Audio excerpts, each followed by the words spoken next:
For more than 1,200 days, we've waited. For more than 1,200 days, we starved for Blast to join us back in Portugal.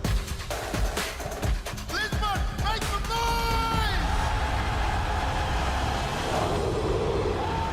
Today in Portugal, in Lisbon, a new king will rise. Good luck, bro. Good luck. Today, we will show everyone that we live and breathe Counter-Strike.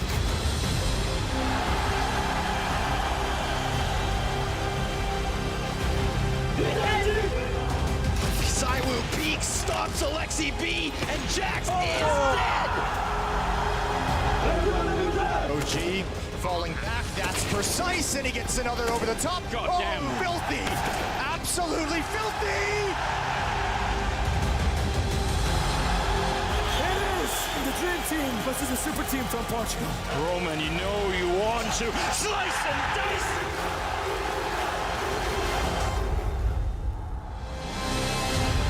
It's time for the grand final!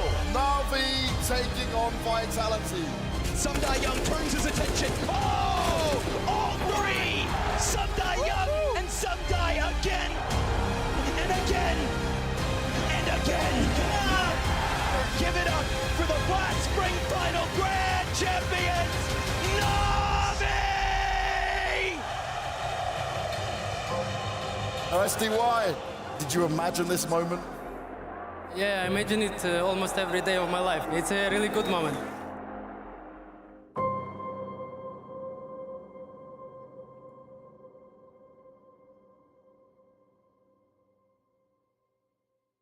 No, this ain't good. How is he doing that? Defensive mode, guys! Oh, how? I think he's cheating. That is a scandal. Oh, I don't know, my crosshair was on him. Oh, I said, where did he kill you, boys? Come on! Thanks to Betway, we're here with West Ham United, and I'm about to be joined by Jared Bowen, David Martin, and Mikel Antonio, and we are going to play some Counter-Strike, and they've got to go up against the Betway bot. Will our players be able to stop the bot? Let's find out. Wait a minute, he's got AK-47. I've only got a little pistol. Oh, you'll be able to get your weapons. You'll be able to get the different ones in there and choose what you want. Well, basically, they gave the most powerful man. You guys need some tactics, right, to be able to take him down. This is 3v1, it should be easy. So how are you going to coordinate this? Just spray. Spray and pray. You're not even going to talk to each other on it, you're just going to go all out for it. Have you heard of Counter-Strike before? You know what it was? Nah, not Not at all. So in terms of first-person shooters, it's just Call of Duty you were playing? Yeah, I'd say so. Oh, you shoot me. Boys, gotta stay together, mate. Stay together. Let's not go individual, yeah? He's meant to be decent, it's 3v1. Try to stay close. Let's go. Bosh. Getting nervous now. 3v1, it's going to be 5-minute rounds, and you've got to take him down as many times as possible. If he gets the round against you guys, we're going to lower his difficulty. In that one, was he the highest in that one as well? Yeah, everything was on highest, yeah. Oh, okay, yeah, he's fine, mate. Oh, It's okay, easy. confidence. Don't All worry right. about that. The Three Musketeers, here we go. Boom, We're now off, it's started. 5 minutes, 3v1, you've got to Right, find that's him. you. Now, 2 of you joined up together already. You're just bashing up the glass. All right. He's going to be the guy, the red guy. You killed him last time. Oh, okay. Mate, he winded started me off. up. Wait, he done you Where are quick. you? What's my health? Oh my God! So you didn't Right, expect that's how it. quick that Nah, was. I haven't it no more. Let's see, I told you it's good. No, this ain't good. This is not good. Oh, I wanted to knife him. I'm used to pressing the analog stick in. I wouldn't recommend trying to knife. All right, yo, defensive mode, guys. Get in the corner. Stick together. You want to change up the weapon? No. This is my weapon. You're trusting on this one? At the moment, you've got random weapons going through. Oh, how? I Ooh. shot him about 3 times. I ain't You're moving. just waiting for it. I'm waiting for him to come for me. I'm going to say he's probably not going to come up to you. It's deathmatch, it's constant, you've got to stay focused, stay on it. Dave, let's go together. Where is it? Oh, to your right. See that team behind you. Oh, he's good. Oh, he just swung straight wide. Oh my! He's telling me he's not coming up Yeah, here. Dave, you here? Ah. Yeah, Dave, wait. I'm here. Wow, he just jumped. Together. Go on. Boom. There we Surely go. I killed him then. I got him, mate. So now you all got No. one. You've all got one against him, but he is, he's kind of wrecking you guys. Feel Right, good? let's wait. Wait in these corners again. All right, now we're going camping, yeah? Yeah, 100. Where is he? I don't know. There he is. He's coming to the doors. Communicate. Oh, Communicate. you guys got to tell me, mate. Oh, I don't know. My crosshair was on him. Where is he? I Where don't did he know kill you about at? Oh, boy. I said, where did he kill you? Talk to each other. Yeah, but it's Communicate hard in the moment because you want to kill him. And then he just pops up, bang. Shout it now and I think he's going to be your left, Dave. Oh my. Get him, bro. Go and get him. go. Oh no, he did all three of you. He's got the AK. He's got the AK-47. That is a scandal. How is he doing that? Where is he? Where is he? Where is he? Where is Doesn't he? matter. He Where could is be he, boys? He just pops up wherever I am. He got 42. So Jared, you're first. Antonio, you're second. Martin, man, you did so well in warm-up. What happened? It's the real stage. So what do we think of that first round? How do We you feel? got destroyed. But you were quite calm. Bro, and you were actually getting frustrated I think multiple he's times. cheating. So we are going to lower the difficulty, right? So it should give you a better chance to take him down. We got one point up on there. Oh my God. Close. Good Where is damage. he? Where did he kill you? He's down by the double doors at the moment. Antonio with another one. Let's go. Where is he? Where's he shooting you? Where's he shooting you? Talk. you go. He's behind me. I'm upstairs on the ramp. There we go. Good communication. That's what we want to Oh hear. my God. So he's coming from the... Yes! Go on, Martin. Did I get him? Yeah, headshot him. Where is he? Where is he? Where is he? Behind you. Behind you. Oh, yeah. Behind you. How? No. He spun on you. He No. spun on you. Bruv, I sprayed man up. He's in Here the we go. bottom bit Here again. we go. Yes. Bit of team kill. Love it, Mick. Better communication so far this round, boys. Oh, I don't understand. He's in the middle on the floor. Where is he? Where is he? Where is he? He's in the hallway. He's in the hallway. I can't get around. Oh, down the other way. You already got more kills than you had last time. 2 minutes left on it. Yes. Nice, Dave. You like that call out, didn't you, Dave? Yes, mate. Turn. There we go. There we go. I can't turn it. I can't stand this thing. He's in the middle again. Nah, he's weak. He's weak. Where is he? Where did he kill you? Where did he kill you? Oh, I said, where did he kill you, boys? Come on, can someone say something? He's here to my left, I think. Oh. Not. He just duppied me clean. Right, Mick, I'm behind you. I'm behind. Yeah. I'm behind you, Jazz. Just hit fire, just spray, Just you know what I mean? spray it and He's going to run come it at behind you, I think, Dave. Yes. Boom, we're 2 in a row. Yeah. All right, boys, just call me the decoy. You got 15 seconds left in it. Move. He's on where I just spawned. Where did you score? Where would you spawn? I Yeah. don't know anything on this map, though. Call out your near what was close. No, I don't need it. Did him Don't need it. again. Do not need it. So going into this round, boys, we have changed his mouse so when he goes upwards, he's going down. It's inverted. So it should be very, very hard for him to shoot you guys. Now you've got to take advantage of him. Go on. Run at him. There we go. Bowen again. He's behind you, Dave, I think. Yeah, he is to your left. For the To your first left. time ever, Behind you guys are ahead of the box. You are actually ahead of the box. Nice, Dave. I am so... I'm losing my... All right, you got to focus. You got to cool. You can't. If you get this mad, I'm pretty sure it was easier when he was harder.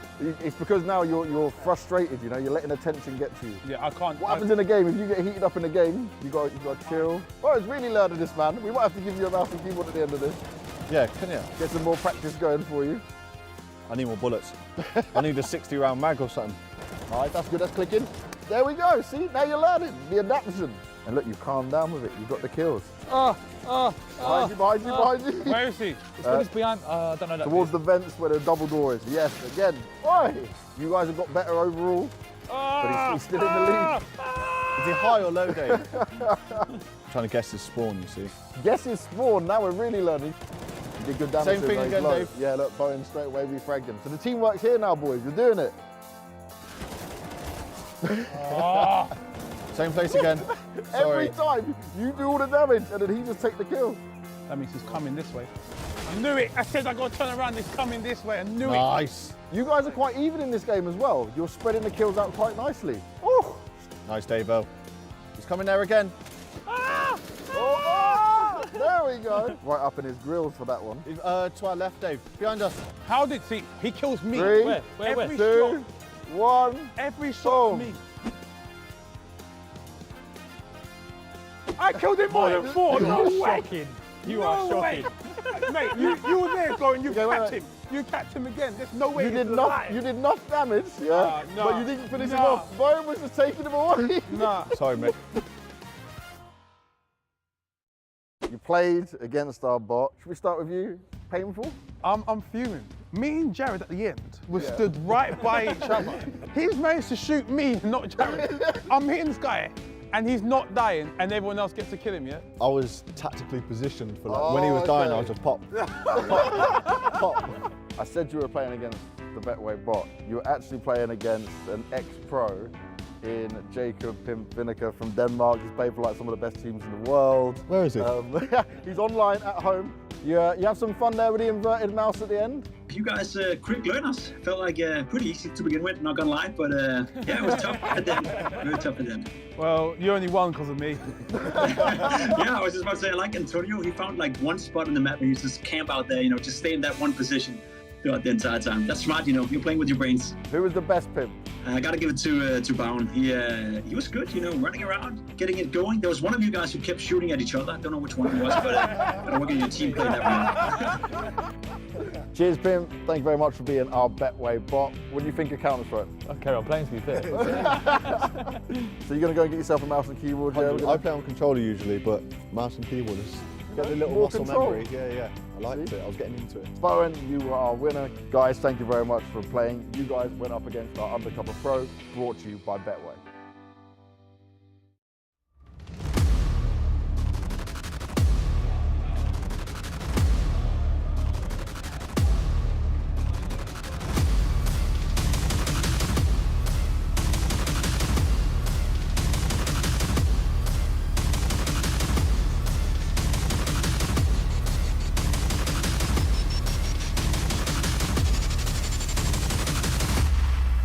Let me hear you roar!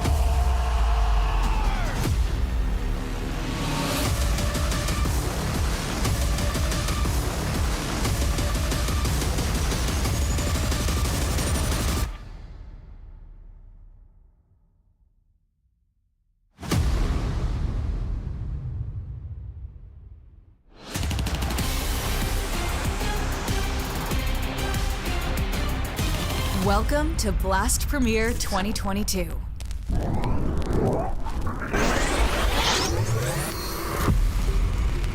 Twelve Blast Premier teams will begin their quest for victory in a season group stage. Teams seed each other, creating 3 groups of 4. These teams then play out a BO1 rapid-fire round to set their place in a cross-group gauntlet.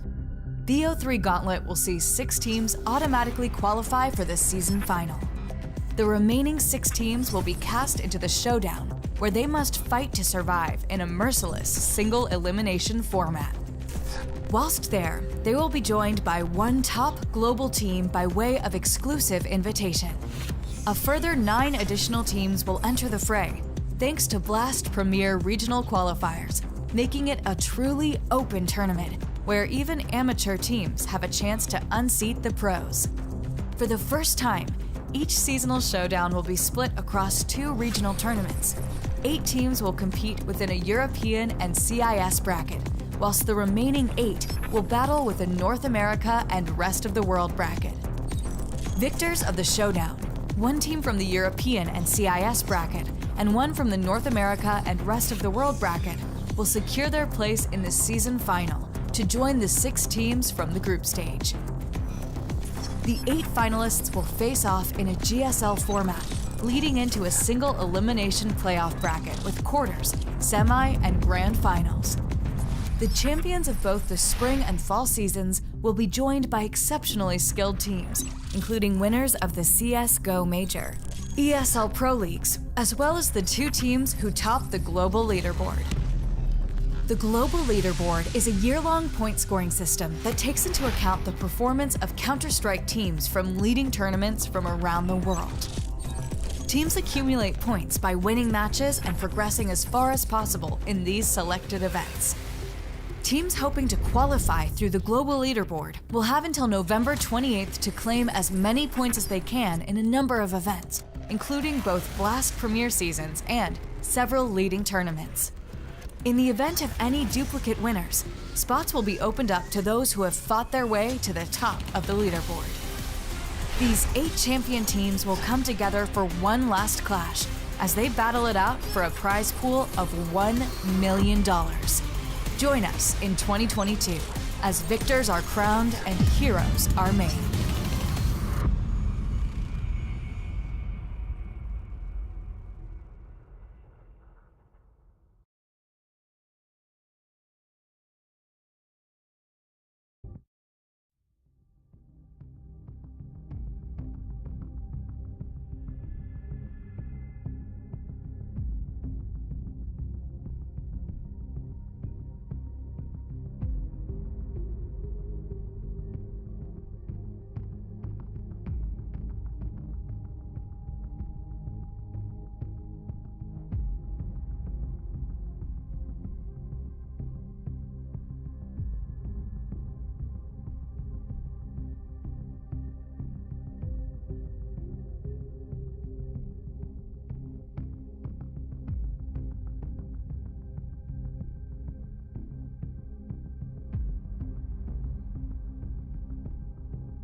moment we have all been waiting for, as Counter-Strike is well and truly back. We are live from the beautiful city of Copenhagen in Denmark, not only from a brand new studio, but with brand new rosters ready to make their debut here at the Blast Premier Full Group. So summer break may be over, but things are only just heating up here in Denmark. I've got two very familiar faces joining me, Maniac, Pimp. How are you guys doing? How excited are you to be here? Yeah, it feels good to be back. Felt like that break lasted forever and ever and ever, but now it's time for Counter-Strike. It's only been a little month, right? It feels like it's been forever, but yeah, as you said, we're back with Tier 1 Counter-Strike and we're excited. I want some show and tell. Maniac, what did you get up to in the break? I got a puppy. Yeah, I have a little husky at home. Very cute.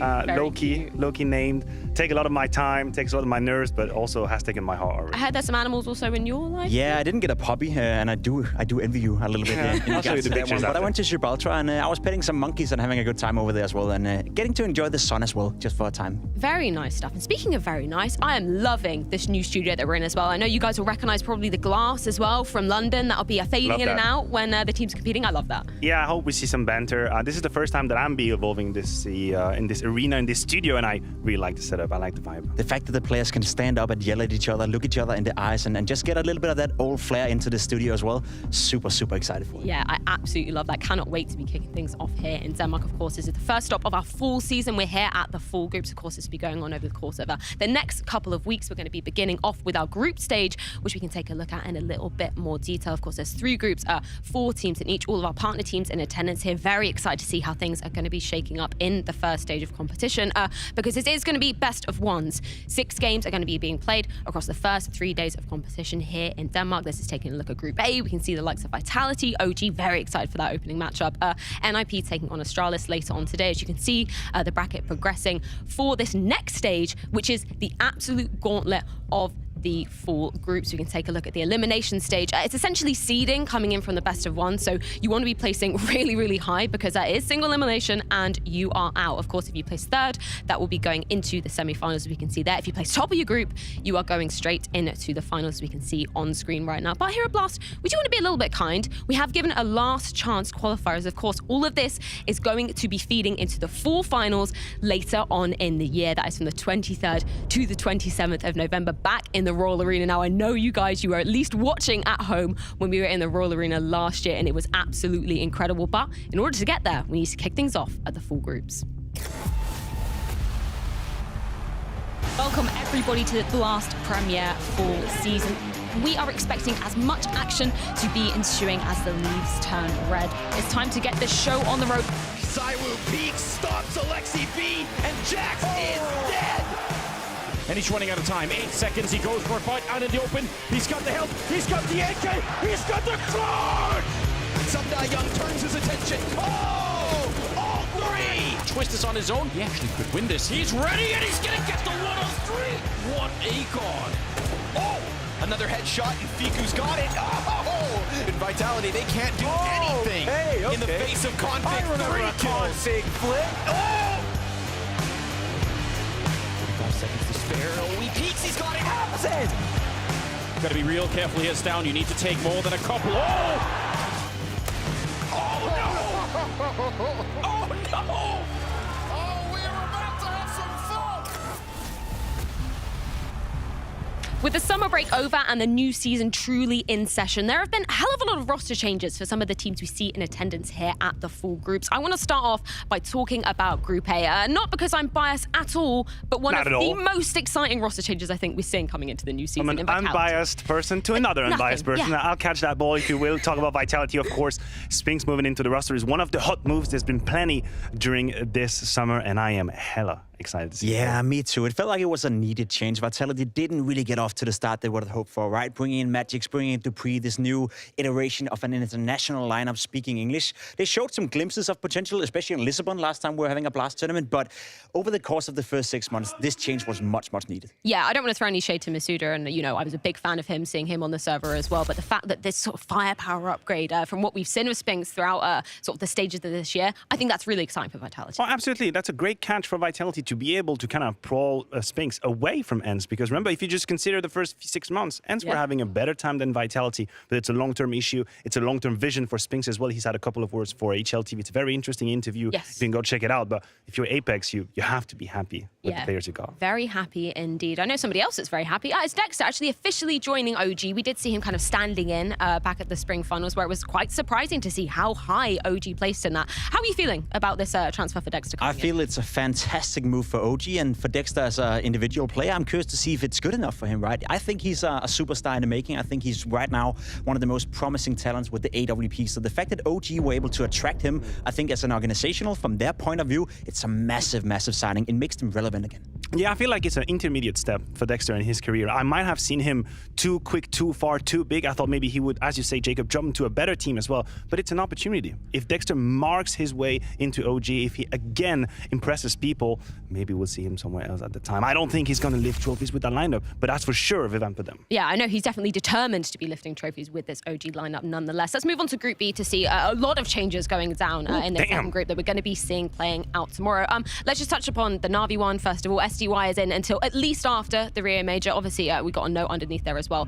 Simple, unfortunately, can't make it for the first stage of the tournament. But let's talk a bit about SDY. I'm really interested to see kind of your takes on how he's been evolving as a player. I think he's been doing all right. It hasn't really been that impressive, but I think as a team, Na'Vi have found the success they were hoping for after changing Boom. It's SDY coming into a rough period. Obviously, Na'Vi are not currently in a situation where everything is sorted out for them. There's a lot of moving around with the players as well, Simple jumping in and out of the lineup. So hasn't been the easiest work conditions for SDY. I think he's done well without raising the bar at all. So I think it's a mature decision to stay with him because the results as a team have been just decent. Oh yeah, the result, I mean, decent. The results maybe a little I mean, go decent. back and look the best of 5 in Cologne. Like, that was one of the greatest series we've been given in Counter-Strike. Had Na'Vi won Cologne, we would just be here sitting saying, oh my God, that's amazing with SDY. So no, they're playing very good Counter-Strike. And then flipping on over back to some of the other teams that gracing the stage for Group B, we do see Complexity at Hauser coming into the mix for that. I mean, it's not too surprising that we see them making at least one change to Complexity, because we didn't. There was a lot left to be desired when we saw them last season. Yeah, you could argue for more changes, to be completely honest, but I think the one they have made is a quality signing in Hauser. I think he was a little bit stuck in Dignitas. I wouldn't necessarily call it the retirement home, but I think he needed to go into a place where there was more motivation, and I think Hauser is a player we haven't seen the best of yet, so I hope he can go into Complexity and at least push that project in the right direction. Now, look, I'm happy for Hauser, but again, it's Complexity. I'm sorry, I can't get hyped about it. Like, we knew Junior had to go. As you say, there are still a couple of issues and lackluster positions in that roster, but at least we get to see Hauser under the spotlight. Well, let's speak about one of the teams we are incredibly hyped for with these 2 roster changes coming into things. G2, we knew that there was going to be changes on the horizon. They were rumored back before the season break. How do you think of these 2 new men coming into it? Look, it's the hot topic, of course. That's the sensational move of the offseason. JKS bringing in for Jax. I think everyone can agree that's a net positive. We know the value of JKS. He surprised everyone in Katowice. He impressed once again. But Hooksy, I can't exaggerate the magnitude of the challenge that Hooksy has in front of him. He went from being the IGL of Copenhagen Flames, surrounded by his buddies, high five and memes on Twitter, to now being in G2, surrounded by stars, superstars at that. And I'll be keeping my eye on him and see how he behaves in there. You say JKS is a known quantity. If we didn't watch him play as a stand-in for FaZe, would we still say the same thing? When he was in Complexity, he couldn't quite get it done. I know the inner workings of Complexity wasn't really too optimal during COVID as well. JKS is a player that I think a couple of years ago were a hot topic for a lot of teams. I remember in Liquid, they wanted him real bad back then. Had he not been a stand-in for FaZe and had done such a good job, would we really rate him as high as we do right now? It changed the whole perspective for JKS. To me, still a bit of a question mark. And as you said, for Hooksy, now leading some of the best players in the world, it's a massive, massive task. So this G2 lineup, it's far from settled yet, but I think there's potential. Well, you mentioned Liquid. We're going to see Yakinda donning the Liquid jersey just for a little bit longer. Not a sort of permanent fixture for the team, but I don't know. He's been saying a few things. He kind of hopes that he's going to be staying on the side. The flirting continues between these two. Like, Liquid's trying to seduce Yakinda all the time. Probably taking him to a restaurant a couple of times. Nice hotels. Please stay, Yakinda. The last hope for NA. Let's put it that way. Yeah. Well, speaking of NA, EG as well. They're going to be gracing the stage in Group C. That's going to be going down in competition on Sunday. A hell of a lot of changes for EG, which is good because I feel like every time we've seen them gracing our screen, it really hasn't been too hot from them. So I'm hoping this is kind of going to be revamped. I don't think our format graphic is big enough to show all the changes from EG. We kind of had to handmade something at the time. We can see Rush coming in and then coming out again. It's going to be standing. Yeah, a lot of questions around EG. Well, let's quickly speak about Big as well. I think this is probably Maui Snake's favourite transfer that's happened in the whole of the off-season. Not that we really saw Keto being too absent, because he was standing in a lot when they had some COVID situations. He was coach at one point as well. Yeah, good to see him coming back. He was doing a good job. I think actually Keto is a quality player that they could get more out of. It's a little bit sad not to see Tizian anymore. He was a supportive element to Big, and he did a decent job. But I think Keto in Big could raise the potential a little bit further. Is it over schedule? Well, yeah, we can take a look at exactly what is coming up on the cards as our schedule for our first day of competitions here in Group A. Of course, these will all be feeding in to the games we're going to be seeing going later on. All best of ones. Astralis taking on NIP, but not before OG take on a new look Vitality.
I'm actually really excited to this game of the play break with a new roster as well. I think I'm actually really here to play against Sphinx.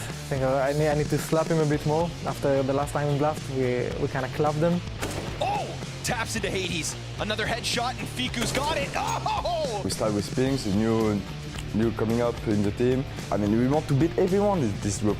We are hungry now to beat everyone. Saiwu peeks, stops Alexi B, and Jax is dead! As a Danish player, you want to play in front of a Danish crowd always because they have a lot of support for you. Vitality, they can't do anything in the face of Config. 3 kills. Config flip. Oh! We're gonna give it our absolute all. We're gonna bring everything we got and gonna smash everyone.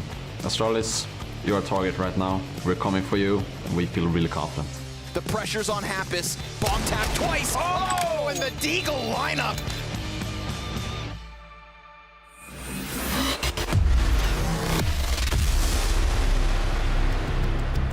A new sting in the tail of Vitality as Spinks is now joining the Hive. They'll be making their debut up against OG in the first game here at the full groups. And man, are we hyped for this one. As you were saying, Maniac, one of the biggest transfers of the off-season. It's probably the best pickup of the off-season if you look at all the teams and the recruitments they have made. And I believe that in the Vitality fan camps, we're hoping to see somewhere similar to the Robs effect in FaZe. Remember, FaZe struggled before they had Robs. He came in, he upgraded the whole, and then suddenly the puzzle made sense, and you could see the roles. We're hoping to see that arriving for Vitality because just on paper, Spinks is an excellent player. He's one of the most improved players of 2022. He's one of the top 10 players currently. He's an upgrade on Misuta. So it has to work, Freya. It has to work.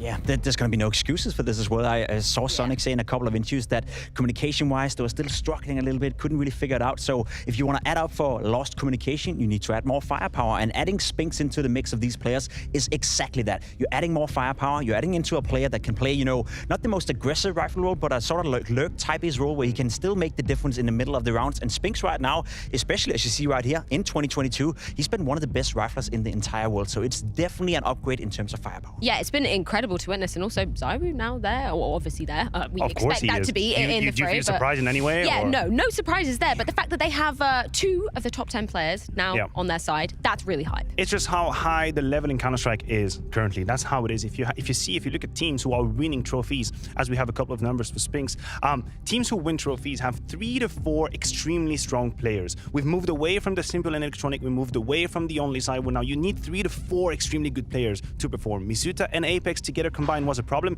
Now you bring in Spinks, but he cannot slow down, and he was slowing. He was slowing down. That was the main problem for Spinks, right? He was starting off the year so well. I remember us talking during the major that he was perhaps one of the most informed players in the entire world. I'm not saying he's had a bad first 6 months, but the last 10 maps as you saw right here, where our average rating of 1 is not necessarily up to the level that we know Spinks to be. I hope him coming into Vitality is gonna give him some more motivation and he can rediscover that level we saw in the first 3 or 4 months, because Spinks was in fact one of the most informed players. Yeah, we know they've been in that boot camp in Paris together. I believe it's about a week that they've been doing that as a squad. So that's a really good sign for them to be kind of getting those roles cemented as well, because I know Spinks was saying in an interview there has been quite a lot of changes, but he does feel comfortable with them. From the information we're gathering from the outside, it does feel like it makes sense, and it feels like Spinks mostly can play the roles in which he's comfortable. And I think if you're Vitality, you want to put him in a position where he performs. I don't think you ask too much of him. I think you bring him and you treat it like a little diamond. You say, listen, just give me the best you can. And then you hope that Magisk and Dupree, the people with a bit more experience, can fill in these gaps, be a bit more malleable if they have to,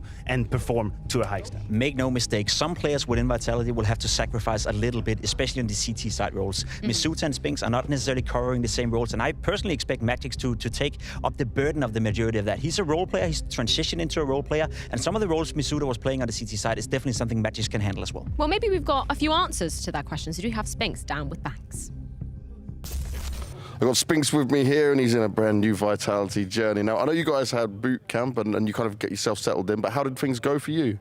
It was pretty good, I guess, like normal. I needed to learn a lot of stuff, and yeah. And yeah, just easy so far, you know? You got a smile on your face, though. And I want to also ask you, you've just had a few days out with these guys. What's the biggest difference from when you were on ENCE to Vitality in terms of things for you right now? It's just different atmosphere in the team, kind of, like it's just different people. So I need to get used for the new atmosphere. And yeah, that's it. Of course, it's not easy in the start to join a new team, and they've been together for 6 months already. But yeah, I'm doing my best. And you are a man who's been putting up big numbers right when you were on ENCE. Do you feel like with obviously the roles you've got here, you mentioned that you pretty much got the same roles you've already had. Do you feel like you can do that same kind of damage here, or is it kind of a different system for how this will work? I think it will be around the same, maybe a bit less, maybe a bit more, but if I will perform like I should do, it should be the same. Oh, there we go. That's what we like to see. That's what we like to hear. Now, going up against OG today, how confident are you feeling going up against this team, and where do you think that you guys might struggle in this one in comparison to, like, obviously them, where they've had a bit more time with their full roster? I think the thing they played the officials during the RMR qualifiers, and we didn't have any official yet, so I think it's always good to have officials before, because it's the first time we play together after the player break, and they did it already. But I think it will be fine, and we will just put 100%. Well, good luck with your first official, mate. Yeah, thank you.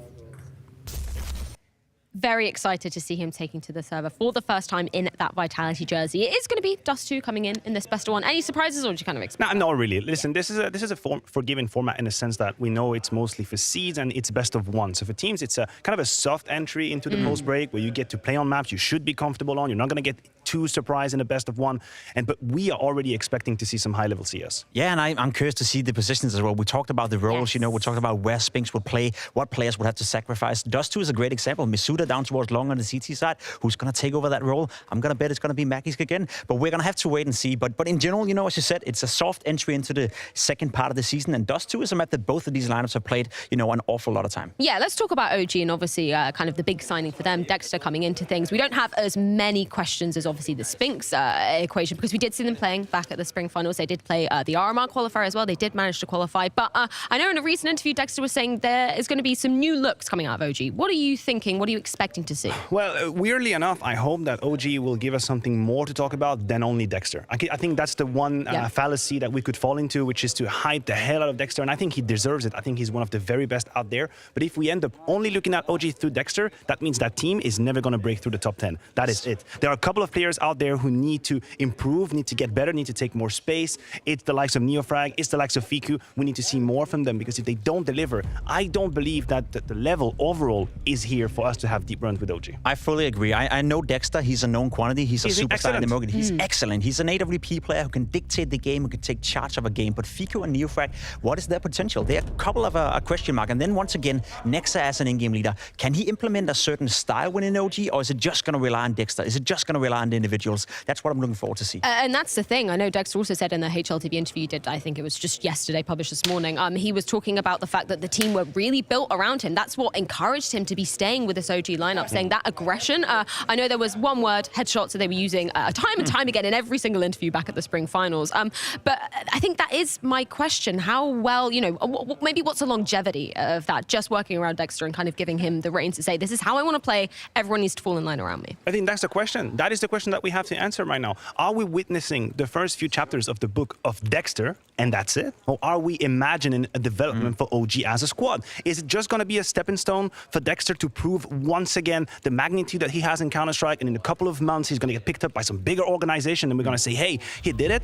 Or will OG kind of defy the odds, defy the logic, grasp and grind together as a team? I'm more leaning on the first solution. We also got to, you know, manage our expectations just a little bit. OG, it's not really a team we expect to be a top 5 contender. I'd say, you know, within top 10, that in itself would be a success for them. You look at some of the best teams in the world right now, and we always use the phrase a trio of players, right? There's an argument to be made that nowadays you need 4 players on the server who can all pick it up. You look at FaZe, you look at Na'Vi, they all have playmakers on the server, all have players that in different rounds, in different scenarios, different maps, they can all step up to the occasion.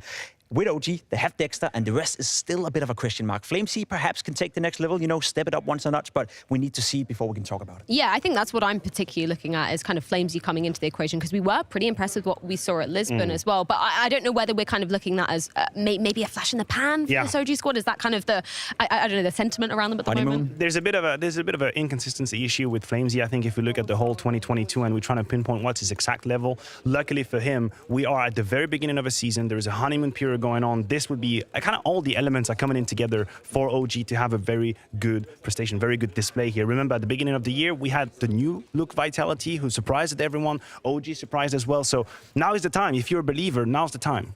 Now's the time. You got to believe in the project. You got to believe in it. But I will say once again, just to reiterate it, look out for Dexter. He's the guy who's taking on Saivu in this particular game. He's the guy with the AWP, and he can dictate the game, especially on a map like Dust2, where you have the freedom to move around all over the map. That is definitely the jewel I'm going to be keeping my eye on coming into this. But of course, Spinks coming into the equation as well for Vitality. This is his debut for the French, Danish, and now his side kind of mix as well, going a pretty international there too. We're going to throw it to a quick break. When we are back, Dust2 is going down between OG and Vitality.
we are almost ready to be getting into our first game of the new season and here at the Blast Premier Full Groups. But before we do that, make sure you're heading on over to blast.tv to elevate your viewing experience. There's loads of cool features that you guys can check out over there. We've got a highlights tool, got fan polls and giveaways, and of course, Blast TV pick'ems as well, where you can prove you know your stuff about these CS teams. I know, Pimp, you posted yours on Twitter. Who did you put winning this group? Oh, I think this group was rough. I feel like Vitality is my pick, but they could easily finish 4th as well. So it's a complete. Oh, great. We're taking risks right here, aren't we? I do like that, you know, coming out hot in this one. Of course, later on today, our second matchup of this group, we can see Astralis arriving as well. They're going to be taking on NIP. Yep. Should we have a little bit of a temperature check for them coming out of this break into the new season? Weirdly enough, I say the lack of news about Astralis is the news. It is the topic. It is what we have to talk about. Everyone expected moves to happen, and from the communication, from the PR and the words we got out of them, I don't really feel like they didn't make change because they wanted it. I just think they couldn't. And I don't know where to stand when it comes to Astralis. Yeah. But yes, I picked them. So F me, I guess. You didn't pick them. That's very interesting there. I mean, Launder's picking OG. Yeah, that always happens. Shocked Pikachu face coming from me. NIP, I don't know how I'm kind of viewing this second game. I thought it might be a little bit more 50-50. I went with NIP just because I'm not totally sure the form Astralis are going to be coming in with. Yeah, it's a question mark, right? Astralis is just one long question mark, to be completely honest. As you said, no news is not necessarily good news for Astralis. Same could be said for NIP. They also have I wouldn't call it an identity crisis, but having S-Attack on the AWP, is that like longevity for them? I'm not quite sure, but there's a severe lack of good AWPers out there right now, especially in Scandinavia, so maybe they couldn't change. If only they had an AWPer right there that could play, that would be if so only, great. yeah. What's What's this guy's name again? I can't quite remember his name, but I do remember the names of two gentlemen that are going to be guiding us through our first matchup, OG and Vitality. It's Jason and Anders. Take it away, guys. Maybe they know. We don't know. My favorite part of that segment was F Maniac. Yeah? Yeah. I like the Weather Channel approach that Pimp was taking. They could finish 1st or 4th. Yeah. It could be rain or maybe some sun and possibly windy as well. A little bit of everything. Yeah, maybe a downpour. Yeah, just got all the bases covered. I appreciate that. Yeah, you could tell the odds there. Definitely favoring Vitality. Don't know if that's just the hype of the latest edition or what's going on. I have no idea what Vitality are up to these days. I feel like from the start that was my opinion, and now it's become even more confusing. We talked about this right before we came into the room. You had a great analogy down to cooking some Italian red sauce for some pasta. Would you like to share that with the class? Yeah, true. Yeah, it's good. Well, this is when I was like 14 or something. I was trying to make dinner for the family. I put way too much salt in, and I thought, like any moron would, that I could add it up by just putting more sugar in, because that was like the opposite in my brain. Sure. Didn't really work out that way. I feel like that's what's happening here a little bit. It's like, we'll try other spices. Maybe eventually something will see work if we can improvise and even it out on the fly. I actually think this. I told you as well. This Vitality picking up Spinks is pretty exciting for me because I have the same concerns. I don't know if this is going to work. I don't know if it's actually enough. But Spinks is one of the most exciting players to watch in the first half of this year over on ENCE, and obviously a huge talent. So let's just see how it's going to pan out. You look at the other side of the table. Remember, we kind of forget about it with all kind of the bigger roster change that have gone on, but kind of quiet under the radar until a recent interview. OG picked up Dexter, and he did say that absolutely baller thing yesterday in that interview where he was just like, it was funny sitting there and watching all the different snipers theorize about, me joining their team when their team had already given me an offer to join it. So I think Dexter's a special talent. I think he's unique. I think he instantly makes this OG team a little bit better. Question is how much? Well, we're about to find out. It's a best of one, and OG are going to be starting on the T side with Vitality on the CT side. We got Sabu up on the catwalk with the duel. He's already in hand. It's a great opening headshot to start the season with. Flames going down, but that's a very nice return. And back into a 4-on-4 we go. A lot of damage on Neo Frag, but he's still fighting, still trying to get up that catwalk. Oh no, there's a team kill in the middle of it, and that really slows it down. Oh, that's really unfortunate. Nice shot from Apex, and that's going to seal things. Dexter not able to get a pick out towards long. Now he's got to shuffle up catwalk a little bit late when the round is essentially already over. It's going to be a pistol round for Vitality. As Dexter takes some of these final duels, Magisk is going to find him with the USP and 1-0. I like it. I mean, you set yourself up that quickly on the catwalk. If they could have negotiated that first fight against Sabu a little bit more smoothly, maybe they just win the battle against him, then they're all in position to go. Oh, okay. That's a good flick, though. It is. That's a nice flick. They're having a good time still. No one's mad. All right, Vitality winning the opening round, though. They're going to be enjoying that. Dexter on that scout. I agree, though, just to follow up. Dexter is definitely a special talent. Scott, such an incredible passion for the game that you know, it's hard not to be swept up in it. I just like seeing the confidence too. It's like we you know, he's obviously from our perspective a special player, and he knows it as well. He's in there full confidence that he's going to be able to bring something really unique to this team.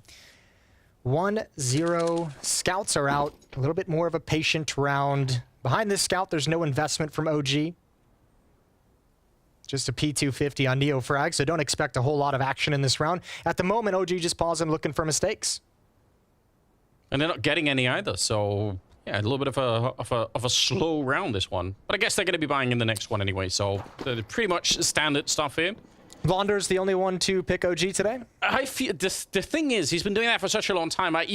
It's even subconsciously in my brain, I feel like I shouldn't be picking them just to not step on his toes. Yeah, I feel like we should be nice like that. You're gonna let him have OG? Yeah, and I also, out of a season like this, I just feel like it's so hard to predict anything. I was going over all the pick'ems. I was doing them over on Blast TV. Yeah. And it's just it's so hard to see. That's a nice headshot, though, to bring down Magus. Dupree in the corner, and he's only going to get the one with the MP9. That probably should have been a couple more there. Still some damage being dealt out here. Going to be a bomb plant at the very least, so pretty good round so far. A little bit of a tap coming up. Good burst from Apex. Oh, no. Taking down Flames, and now they're in trouble, actually. 2 versus 2. Yeah, M4 in hand as well. Dropped, no head armor. That's going to come back to haunt him. This is a lot of damage done, even if OG's to lose this. What an important shot from Spinks. Traded off by the Glock, but the nade's going to finish him. And ZywOo has time for the defuse, going to salvage M4, but man, that is costly.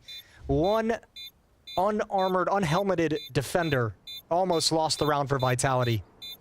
Strong reminder. I mean, you have a round like that, should wake everyone up on the Vitality side to say, hold on, we should have been able to clear that. Even Dupree, following up on the MP9, probably should have been able to do a little bit more, but... Yeah, it looked like he should have been in position for at least a double kill, transferred targets in the middle of the spray down, so very dangerous. What a huge round for OG. This buy in the next round is so dangerous. Vitality's on the back foot already. Well, let's see. 3rd round coming up, and they are just... That's depleted all of their money on the CT side. They had to rebuy almost everything. Nice flick on Apex. Through the door, but still, he is down to 13 health. And out long, they're winning this fight too. Even just a little bit of damage, you can see Magus immediately backing off. There's 3 people there, and basically, Fiku on his own managed to push them all back. Yeah, 1 player out long denied access to the long A pit for Vitality's defense. That's a good early win of the long battle for OG. And now, I mean, look, not only the damage that's been done to Apex and Magus, but look at the utility. This is going to be a hard round for Vitality to get back into. Still, some smokes to utilize. One dropping down in mid is going to isolate Flames, and they're going to go investigating. Apex, no HP, but that's all there for the trade from Dupree. Smart play from Vitality in the 1-for-1. And possibly a risky one, too. That did give up the entire B-bomb site behind them, but luckily no one was pushing to find that out. Side was going to go investigate, but Dexter is in the perfect position. We'll pick him off right away, and there's nobody even at the A-bomb site right now. If they just keep slowly pushing this, they're going to find an empty bomb site. I don't know if Vitality even can fight this. No, the only option is if you want to get aggressive in middle and take over middle and flank up Catwalk, but I think with the money at hand, they're just going to choose to save it this early on. Spinks and Magus going to rotate over to the B-bomb site, tuck in nice and tight, and a 1st round on the board for OG. Wow, what a great start. I mean, following up from the previous round where they did all the damage, and now right into this one. It looks so smooth. They won... Well, the mid-fight, they kind of won maybe without even knowing, but certainly that long battle was perfect. 1 versus 3 out there, and he still managed to push them all the way back. Yeah, I don't even think ZywOo made a noise at the end. I think that's Dexter just saying, all right, the Molotov is about to fade. Let's see if someone's going to swing behind it and try and grab some information, try and find a fight. Perfect timing for him to scope in. Well, now that we have a little bit of break in the action, sure. What have you been spending your downtime? We've been lacking some Counter-Strike for a while. This is how it goes for me. I always feel like the first week, I'm like, oh, it's nice to have a little bit of a break, and then... That's about it for me. I'm like, okay, can we get this back online? Can we do some more stuff? Okay, yeah, I feel you on that one. Mostly just chilling at home, man. Just catching up at time at home. I took a little road trip up to northern Michigan for some national parks. Went up to the beaches of Lake Superior. Ooh. Painted Rocks National Park. Yeah, Pictured Rocks. You've picked a nice spot there. Some good nature up there. Appreciate that. Great nature. Yeah. Really unplugging all the way. I like that. Fully. All right, well... Hopefully, Vitality can come back into this a little bit early. OG seem to be really tuned into the game right now. Some good damage with the nades out there, and they're actually going to be allowed to escape. I thought for a minute they were going to get stuck out there. Into the pit we go. Flames looking to take this fight. Actually, could have easily been dead. It's just a scout out there, but surprised that he manages to get back from that car. They have all the long control in the world on the T side, and they got 5 people out here, so probably they're just going to commit to it. At least, yeah, I mean, that'd be the easy option, right? Especially with all 5 players here. No more presence on the map, as you said. I think it's just kind of a waiting game to see if there's going to be any kind of a reaction from Vitality. But yeah, pretty much progressing up long with a minute left on the clock is the only real option. And Vitality's actually in a good position to slow this down and maybe throw a spanner in the works. But the question is, do they have the resources? Not that many nades. Maybe a couple of flashes. Gotta be perfectly timed though, and you can tell it's very hard. The second smoke goes up and they already make their way past.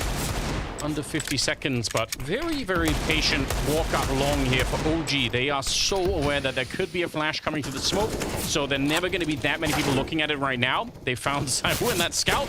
Oh, it's a nice headshot, but they know exactly where he is, and surely eventually they're going to be able to find him. A little bit of a flash assist there, and they're going to be able to take him down. So 3 versus 4, and a bomb plant coming up. The M4s are just worth more. They end up backing out of there, so it'll be a quick 2 rounds in a row here for OG. Pretty good stuff. Yeah, really good stuff. I mean, that's making the call as well to progress up long when you have plenty of time to deal with any issues. They could patiently wait and handle Saiwu with those repeaks, and Apex is going to find an M4 at the end of the round as well. He'll be able to evacuate also. So Vitality playing the economy game, trying to keep as many guns alive during this stretch of losses. But we're all tied up at 2. And OG, I mean, they've won these back-to-back rounds relatively clean. I think 4 players surviving in both of them, so money's building up for the T side. This is a good start for OG. Kind of hard to explain sometimes how you can almost feel that one team is just more tuned in or just a little bit more awake when it comes to some of this stuff. So definitely that's the feeling you're getting from OG at the moment, is that they are... This is no slow start here for them today. They're ready to fight. And you kind of have to. I mean, this is a best-of-1 format, so you don't have the luxury of rolling out of bed a little bit tired and like, oh, let's see if we can get this first game underway. You're going to have to make up for this really fast on the Vitality side. And if you're Vitality too, like even in a grand picture, right? Like, you know, obviously with a player coming in, you're going to be, you know it's going to take a little bit of time to acclimate Spinks into how you want to play the game and into some new teammates. But you're also trying to kind of get past and forget about the struggles you've had in the first half of the year, trying to get some wins to start building momentum moving forward. Dupree had a chance. Gets taken out by Neofrag. Just a lot of people swinging it. Again, almost, they have to make up their minds. They want to throw away these 2 M4s or just try and save them. And yeah, that's already been made up. Quick decision for Vitality, which I do kind of appreciate. I mean, hanging around front of the frag might not be worth it. So they're going to be backing out. A lot of saving and a lot of quick rounds going the way of OG. It's looking good right now for them. Yeah, pretty simplistic calling out of Nexa.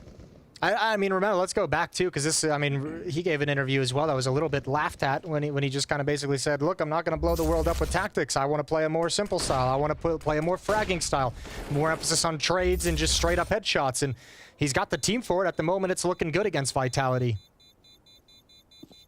Yeah, I mean, if I wouldn't question Nexa the way that his career has been going so far in terms of doing the in-game leading stuff. I feel like he's got some pretty good track record. So hopefully the firepower will be there to match it if they keep going deeper and deeper. Vitality's a strong test, though. I mean, it's not gonna be easy necessarily winning on headshots alone against maybe Saiwu or someone like that. Could be an issue, but they seem to be doing fine.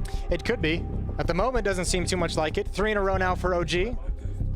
Yeah, and the timeout being used. Let's go. So curious. This project has just, I mean, it's still pretty early on, but the expectations from day one were so high, right? Such an unusual position to be in, mixing French Counter-Strike with well, anything is probably almost unheard of, but... It's like mixing salt and sugar. Yeah, exactly. Yeah, the clash of styles between French and Danish Counter-Strike. I think we talked about this as well, the shift in kind of the core and power structure of the team from French players to Danish players. Danish coach, French in-game leader, language barrier. Vitality's had a lot of issues to work through. Obviously still on that road to finding a proper solution. Neofrag clearing out mid, help of a pop flash, and very, very quickly with some safety outside the double doors, and very, very quickly can apply some pressure to the B bomb site with mid to B smokes. There's no delay in this. This is so fast. Apex is going to come up huge here, and there's already 3 people looking at the window. They're able to take him down, and alone inside of the bomb site, Meg is Just so many angles for him to hold. The flashbang coming over the top. You can't look away from it either. And it's going to be a 3-on-3, sure, but the bomb will be planted. And unless they find a kill right now, Vitality might have to go the round once again. They have one flashbang to try and enter with. And no kits. Yeah. And they know they're going up against an AWP as well. So I think the save call's already there. Dexter's taking a deep angle. He's going to get one more pick, surely, before all is said and done. He's hunting for it. Gives up the angle at perhaps the most inopportune moment, but feels potentially doesn't know quite yet that they're saving. A 4th round in a row for OG. That's a cool round to illustrate the power, I think, of throwing that mid smoke when you're basically already on the CT side of middle, because, you know, they're going to hear the smoke going down and the calls are going to be coming out on the CT side saying, well, there's a smoke, it could be a mid to B split, but by the time you've finished that sentence, it already is a mid to B split. Whereas if you throw it from way outside on the T side of mid, then you're going to have way more of a warning system. You can hear it popping on the wall, you can hear it bouncing down. There's a lot more going into it. That was quick, super quick from OG. I'll say, I mean, we talk about some of the simple, effective tactics that OG are busting out. You want to talk about, you know, a philosophy for them that's just kind of finding the kills, focus on trading. You go to the other side, Vitality. A couple shaky initial points of contact throughout this half so far. Apex there, not looking super convinced with that fight that he was selecting. Saw Dupree towards the B bomb site earlier, probably should have had 2, was only able to get the 1. There's some shakiness right now in this Vitality team, starting out a little bit slow. Great run. 4 in a row. And going into round number 7. Vitality, all this time, the economy has been one of the really big weaknesses for them. They need to start to not just win rounds, but preferably win them with a number of people alive here on the CT side, or they're going to be in a lot more trouble soon. Yeah, and economy's been an issue, but they're making all the right decisions to continually save these weapons and bring danger forward into the next round, especially this early in the game. We're only in round number 7. Plenty of time for them to recover and come back into this and regain some momentum, but yeah, it's looking harsh, and it probably feels harsh when you're not even able to really fight for some of these retakes. 4-on-2, 55 seconds left on the clock. OG still spread out in the default, now convening towards what looks like will be an A split with 3 players up catwalk, 2 players out long late. Actually, Dexter's going to rejoin his teammates out towards long, set them up for a take. From the defensive point of view, this is so devastating. If you lose 1 player, it just feels like the whole defense can crumble. But if you win the first fight, maybe it's going to be different. Out here, Dupree goes down, and now look at the position of Apex. He's in so much trouble. He has to try and get back up. Both him and Spinks, actually, they win a fight each. That's massive. Spinks spinning around and taking down Fiku. I can't believe they managed to recover this A defense. They should have probably lost this when they lost Dupree out long, and they managed to still win both those fights. Yeah, but this was actually well crafted from OG also. The contact coming first off catwalk, which brings the rotator back towards the A bomb site, isolates Dupree out towards long. It was really just the smoke from Apex that saved the day. Blocked off all the vision from the long take. Perfect, and Dexter gonna survive after the round, and Nade does some damage but doesn't complete the kill. And Vitality's back on the board. So interesting. There's got to be some engineers in the audience. There's got to be like a technical word for a structure that is good, but you know, you sort of remove one piece of it and it immediately is screwed. And that's what these A defenses feel like sometimes. Is that called like the keystone or the capstone of like the Roman arch? Is that last stone that keeps it all together? I like that. Yeah, let's use that. I'm gonna agree. I'm no engineer, but I know things. There we go. Could have been Counter-Strike engineer. Chemical engineer. Exactly. He's on Ents now, isn't he? Yeah. But yeah, that's what it feels like for that kind of a defense. You could see, I mean, I agree that smoke is probably worth replaying. He really acted quickly. Oh. Not even close to worth it. No, not at all. Vegas is not having a whole lot of fun. Grabs the op to the back of the B platform. K-sharp spot for you old school players. There's a throwback.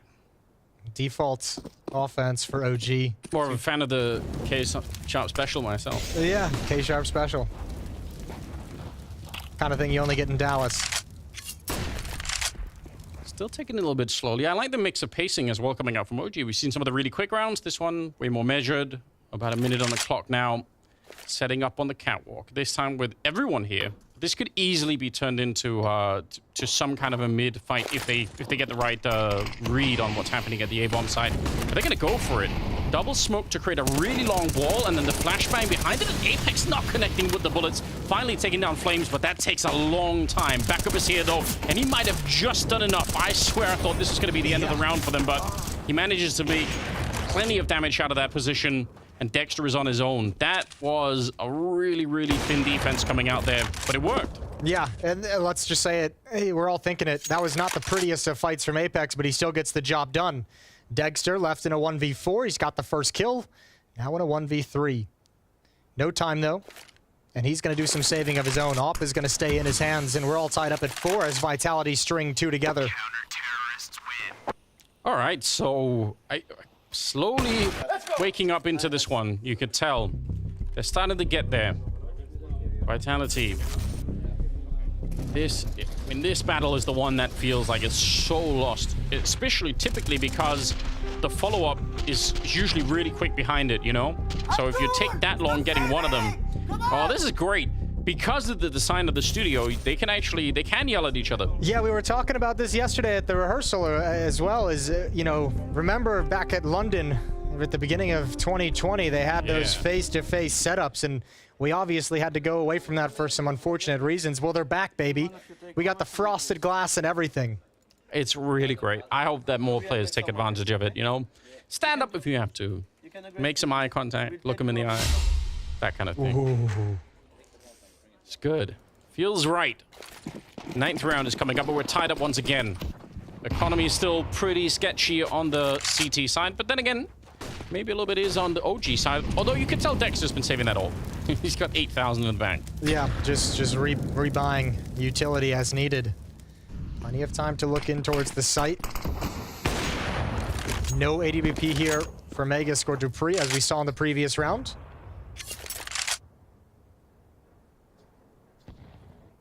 OG's got control of Catwalk early. 2 players deep by the stairs.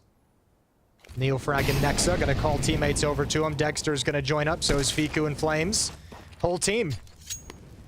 So a hit, likely up Catwalk, and it looks like Dexter's gonna be holding mid, hoping one of the defenders rotating over forgets to cross the T and dot the I and forgets a flashbang that he can pick off.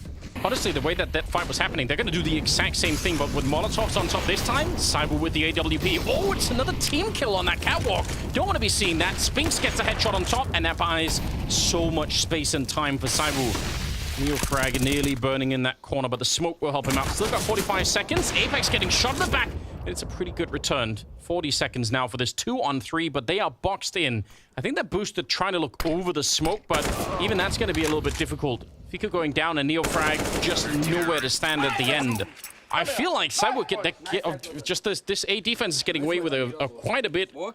Probably should have been wiped out once again. Yeah, well, there's the entries for OG aren't coming out. It's that first kill that's been all important because there's not a whole lot of strength behind it. You'll see when the first player goes down, look at him progressing up, obviously team killed, but Nexa doesn't push forward. He goes over towards the corner. All of his teammates stream behind him towards the corner as well. Nobody's pressuring the bomb site. It happened previously with Apex inside the bomb site with an M4 as well, and there's not enough strength in that A hit at the moment for OG. Vitality's been able to come back into this game and regain the lead. I feel like going back to that A hit, though, makes a lot of sense given how almost successful they were in the previous round. So I don't even mind them rerunning the same strategy, because they must have felt the same way that, okay, next time if we find Apex there again, we just win the fight really quick and that's it. But this time they ran into the AWP instead. So a little bit of a different defense for the CT side too. And again, they're trying to keep it mixed up. Apex is still in the middle, but this time Cyber was out long with Spink, so they're trying to create small variations here in what the setup is like. Well, they're also saying, you know, we've stopped your A-hit 2 or 3 times now when you try to come up Catwalk with force actually attacking into the bomb site, so we can play it. We don't think you're going to go back to it. We're going to put Zaiwu out towards a more passive setup to maybe pick 1 or 2 players off if they progress if you go back into it, but otherwise we want to emphasize somewhere else on the map, and OG's kind of calling that bluff. They're saying, yeah, we don't mind going back to it. Ooh. That's a pretty good grenade, though. This is interesting, and this is kind of one of the sort of mind games that could be between in-game leaders. How many times do you return to something like this? Much slower this time. Last time it was, you know, double smoke and the flash on top and try to run it down. This time they're basically crawling their way there until they get some sort of contact. But that's going to be against the AWP of Cyber, and yeah, that's the result. If you're slow turning that corner, it's going to cost you every single time. Now, they do have out in the middle Dexter alone with the AWP, so a missed shot was going to cost him his life. And it's still going to be the end of him when Magus shows up, but a 3 versus 4 and a bomb plant. Yeah, and a flank as well from Spinks, who's just paused and waiting. No flashbangs to take ZywOo off the angle, so he again gets that first kill on the attack up catwalk. There's another one from ZywOo, and all of a sudden, defense, not enough resources to watch the flank. Spinks has a double kill, and Vitality has a 2-round lead. That's a very cool retake. You could tell they were under almost no pressure to do much of anything, and they took away the attention, and then the flank was activated. It's great communication. Good play as well from ZywOo, exactly as designed. This time they call a more passive setup, a retake setup. If the catwalk hit is supposed to come in, he gets the one all-important kill. As I said, no flashbang to take him off the angle, so Nexa's just walking right into a bullet. Oof. Okay. That's nice. It's good to see them come alive again. They had a slow start to this game, but now they seem much more awake. How long we go? The fight was almost won earlier by just Fiku, but now he's got a lot of teammates with him, and everyone is flashed or smoked all at the same time. It's 2-for-1 trading out long, and Cyber's gonna have to make his escape with that AWP, although not that far. He's sticking around in spite of having no smoke to put out a potential Molotov, which is kind of a scary if you're in this position. We'll see if it's gonna be going to struggle for him or not. They're still hanging out there. I'd really worry. They have 2 Molotovs. If one of them is thrown here, he might be dead. It's coming. Flames is lined up for it at the moment. Dupree's too far away with his smoke to have any support to put it out. Sometimes you might be able to see the teammate chuck that in. ZywOo at the car. Shifting into the corner, but the Molotov's going deep. He's backed up right into it. He has one. How many more can he grab? The spam and the flames put him down. And May is waiting for it. It's going to be a grenade to set it up. No, he goes straight in there. And Flames with a really important return headshot. 50 seconds on the clock now for Dupree to try and find something. Now, he does have something to work with here, especially that HE grenade on Nexa. Could turn it into a one-on-one right away. And he knows it as well. He's thinking about it, just waiting for the bomb plant. There it goes right on top. And they don't even get the bomb plant. It actually blows him up before he put in the last digit. That's amazing. 1 versus 1 now in 30 seconds, and Dupree's already playing under the mind game here. Looking on top of the smoke, hoping for a quick peek from Flames. He's not getting it, though. And this time, the bomb will finally be planted. Dupree sneaking around. This would be a huge 1 versus 2. Take all the momentum away from OG if they can win this one. And he's got a great angle for it. I don't think Flames maybe realizes yet if he could have picked up another grenade in the process here, but there's not that many places that Flames could have gone. Dupree surely knows. He hasn't heard him fall down. He knows exactly. Oh, he's managed to figure it out. This is amazing. A 1 versus 2. And what a clutch for Dupree to get himself into the game. Yeah, what a nice, collected, calm, poised clutch from Dupree. The nade is perfect. Even stops the plant. And as you said, the move he makes as the tap comes in with his smoke down from elevator boxes is just so perfectly timed. There's not enough time to get to catwalk for the final OG player. So just really well played from Dupree. All that experience. Flames had no chance whatsoever. Bit of frustration now for OG on a good run earlier, 4 in a row, but they have been stumped. It's been 5 straight for Vitality. They're on fire. They've got a 3-round lead. It's very cool to see him put together all of the little clues into where he actually could find that final player. 7-4. They are starting to run it back in a huge way here on the Vitality side. Sabu up there at 11-4, so he's had himself a pretty decent game right now, and maybe that's part of the reason why he's feeling a bit more bold in this round. Going back to that aggressive catwalk position with the AWP. Feels like he must have seen something. It should be a decent nade. Ooh, it's a really nice nade. Fantastic utility damage to start things out. This aggression, though, could backfire. First time they've gone for it, and Fiku's ready and waiting. Perfect headshot onto Magisk. That might put Dupree into a tough spot. Gonna have to use his smoke if you want to transfer over to the B bomb site. But he's gonna trust in Apex to hold on to it. Another decent nade. I do like it from Vitality in terms of trying to switch it up the defense and just having that one round in there. Well, remember, they've been getting pounded over at the A bomb site. This has been a repetitive hit, like 3, 4 multiple times towards Catwalk, 1 towards Long A as well. Now shifting back to the B bomb site, they're going to catch Vitality on the wrong side of the map.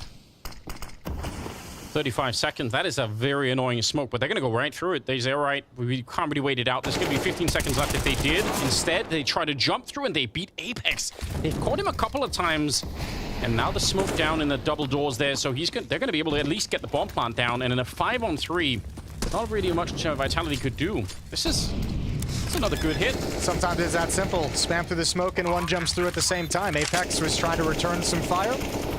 Gets caught with his pants down. OG finally put a stop to the run. It's going to be a 5th round on the board. Yeah. Vitality never really convinced that was going to end up at the B bomb site. Dupree never even considered shifting all the way over. Yeah, look of French disgust on the face of Apex. Yeah, truly.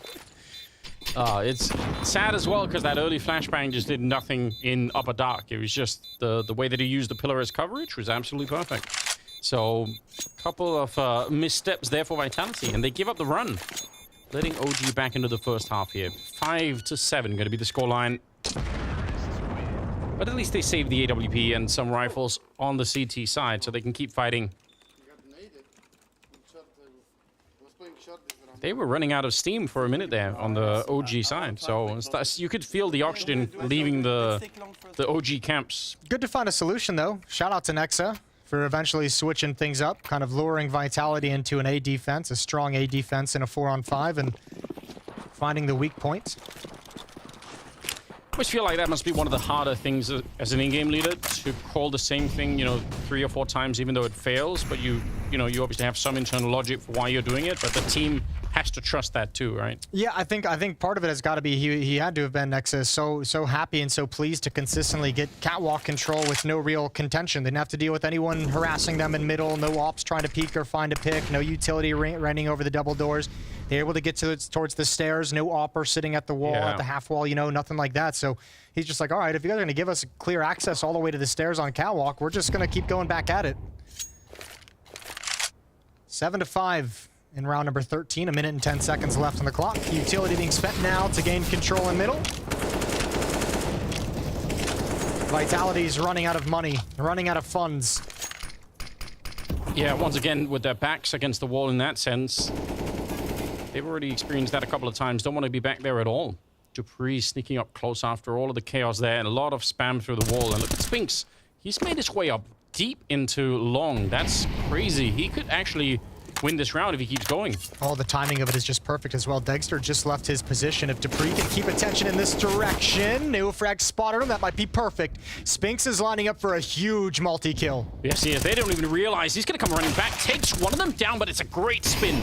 25 seconds. So even if it's just a 1-for-1 trade, that takes all of the wind out of the sails of OG. They have to just push for it now. They're running out of time. Apex spinning around, but he looked away for way too long and gets shot in the back instead. Saiwu traded, and somehow OG able to get the bomb plant in spite of all of that work. 2 versus 3 now, and Vitality not even close to retaking this. That's actually unbelievable. Yeah, I think Apex may be a little bit over-eager to get behind the smokes on catwalk, especially with the clock the way it was. Trying to push up and just eats a flashbang he never heard coming. Saiwu not in any kind of a real position to kind of back that up and plug the hole in the defense. This has got to be a painful loss for Vitality. They had the Spinks flank. They had everything. They had information. They had a backstab. And it all slips away at the end. Yeah, I even thought, I mean, maybe he could have had the double kill, but I thought even just the 1-for-1 was going to be plenty enough with 25 seconds left. Yeah. Everything you do from that point on the T side is so telegraphed, right? You can't, you just have to brute force it. And they did, and it worked. So I guess more power to them. But that's a problem now for Vitality. The money is gone. Huge problem. This sets OG up to have a very, very nice opening half of Dust 2. Yeah, this one right here, coming through the smoke. Apex completely blind. Good job from Flames, double checking it. Apex gesturing like he couldn't hear something. More French disgust. It's building. No matter what, having the camera on Apex at any point in time, whether he's happy or whether he's disgusted like that, it's just always good. I wonder what the gesture was to his headset. I think it was like comms from a teammate, couldn't hear the flash. Oh, maybe that's what he said. I didn't hear the flash. Could have been. Shoot me right now. Oh, man. It's a pretty even scoreline. I mean, 7-6, it's anybody's game still, which is what we like to see. Nice opening kill for Nexa, taking down Magus. They were ready for that one. Yeah, tough angle to deal with. You're hoping for kind of a more exposed battle deeper in towards lower dark, and they had the shallow angle right at the entrance, right at the lip. ZywOo salvaged the M4, but he's got no armor. The Molotov going to force him off the railing. And the rest of Vitality rotating over to the A-bomb site. 6-7. Well, they're all in the right position, but they just have none of the equipment that you really want to see. Nice little counter boost to come up there from a position that probably OG feel like they're already checked in. Now they're giving frags away. Another one for ZywOo, and that turns it back into a favorable 4 versus 3 in favor of Vitality. And even worse, the clock is running down low. They're going to go pick up the guns and also realize in the moment no one else is on catwalk, so they can focus everything on long. This is a tough position to be in here for the T side. They should have already been winning this round, but now instead flashing their way through. Fiku, he's going to get the kill, and Flames comes through the smoke. Somehow they managed to spin it around. And Dupree alone out here. That is a nice drive-by Deagle headshot, but he has to try and salvage this round on his own, and it looks like he wants to as well. Might as well go all in for it here and try to see if he could be the hero. Won a 1v2 earlier. This would be so much more difficult, and I think he even realizes that's not worth the attempt. I've got the AWP, which we don't have the money for in the next round, so going to prioritize the weaponry to try and take an 8-7 lead into the second half. Both teams will have a shot at it. What a good return from OG. What a good recovery in the round. That early headshot from Fiku at long is one thing, but the fact that Flames came through the smoke, I don't think they were ready for it. Yeah, Dupree out here, they have the right idea, baiting out the shot, and he just needs to save this hole. That is the only thing that matters. Wow, tied up at 7-7.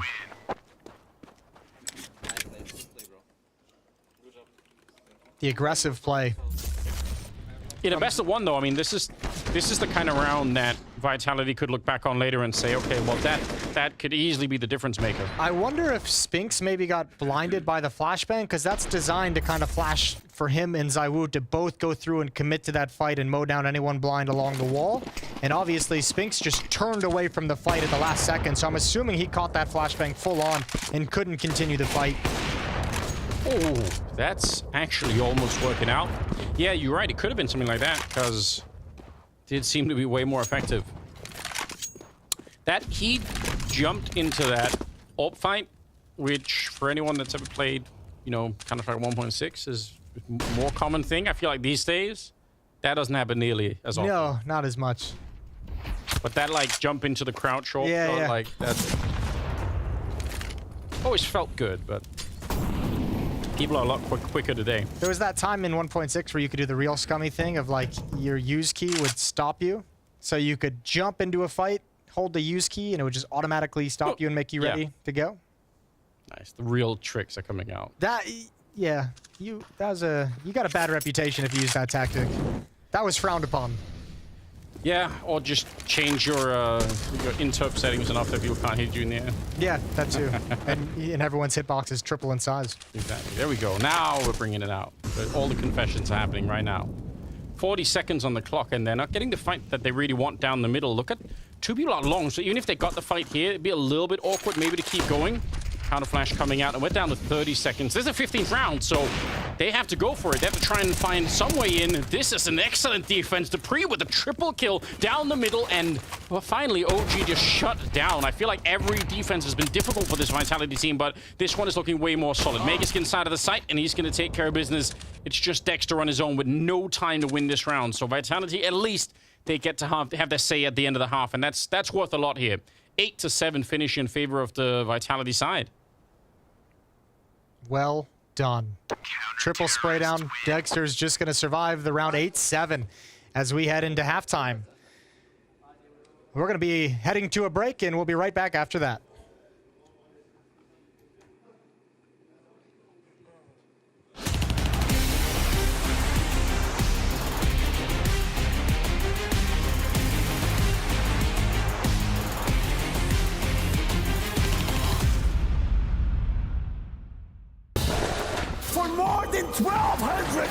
days, we've waited. For more than 1,200 days, we starved for Blast to join us back in Portugal. Lisbon, make some noise! Today in Portugal, in Lisbon, a new king will rise. Good luck, bro. Good luck. Today, we will show everyone that we live and breathe Counter-Strike.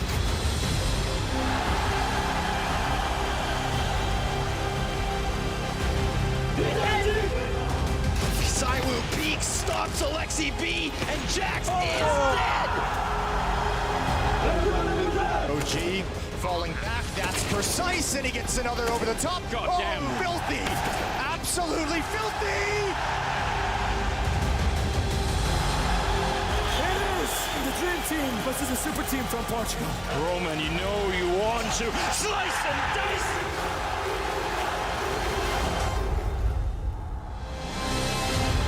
It's time for the grand final!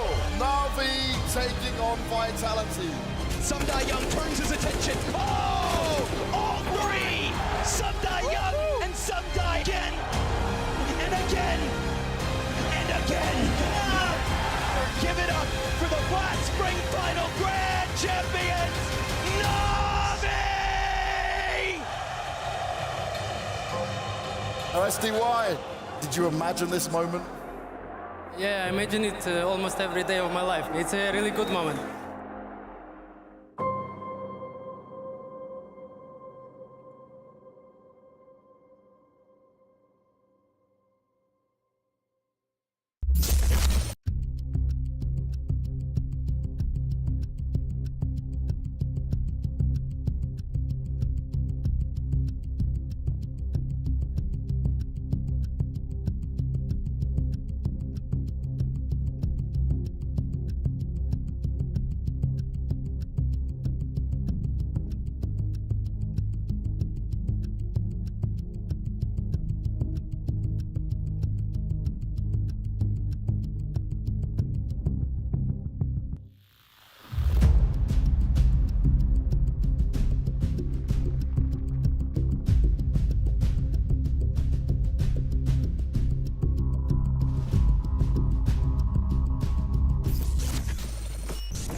Tight one.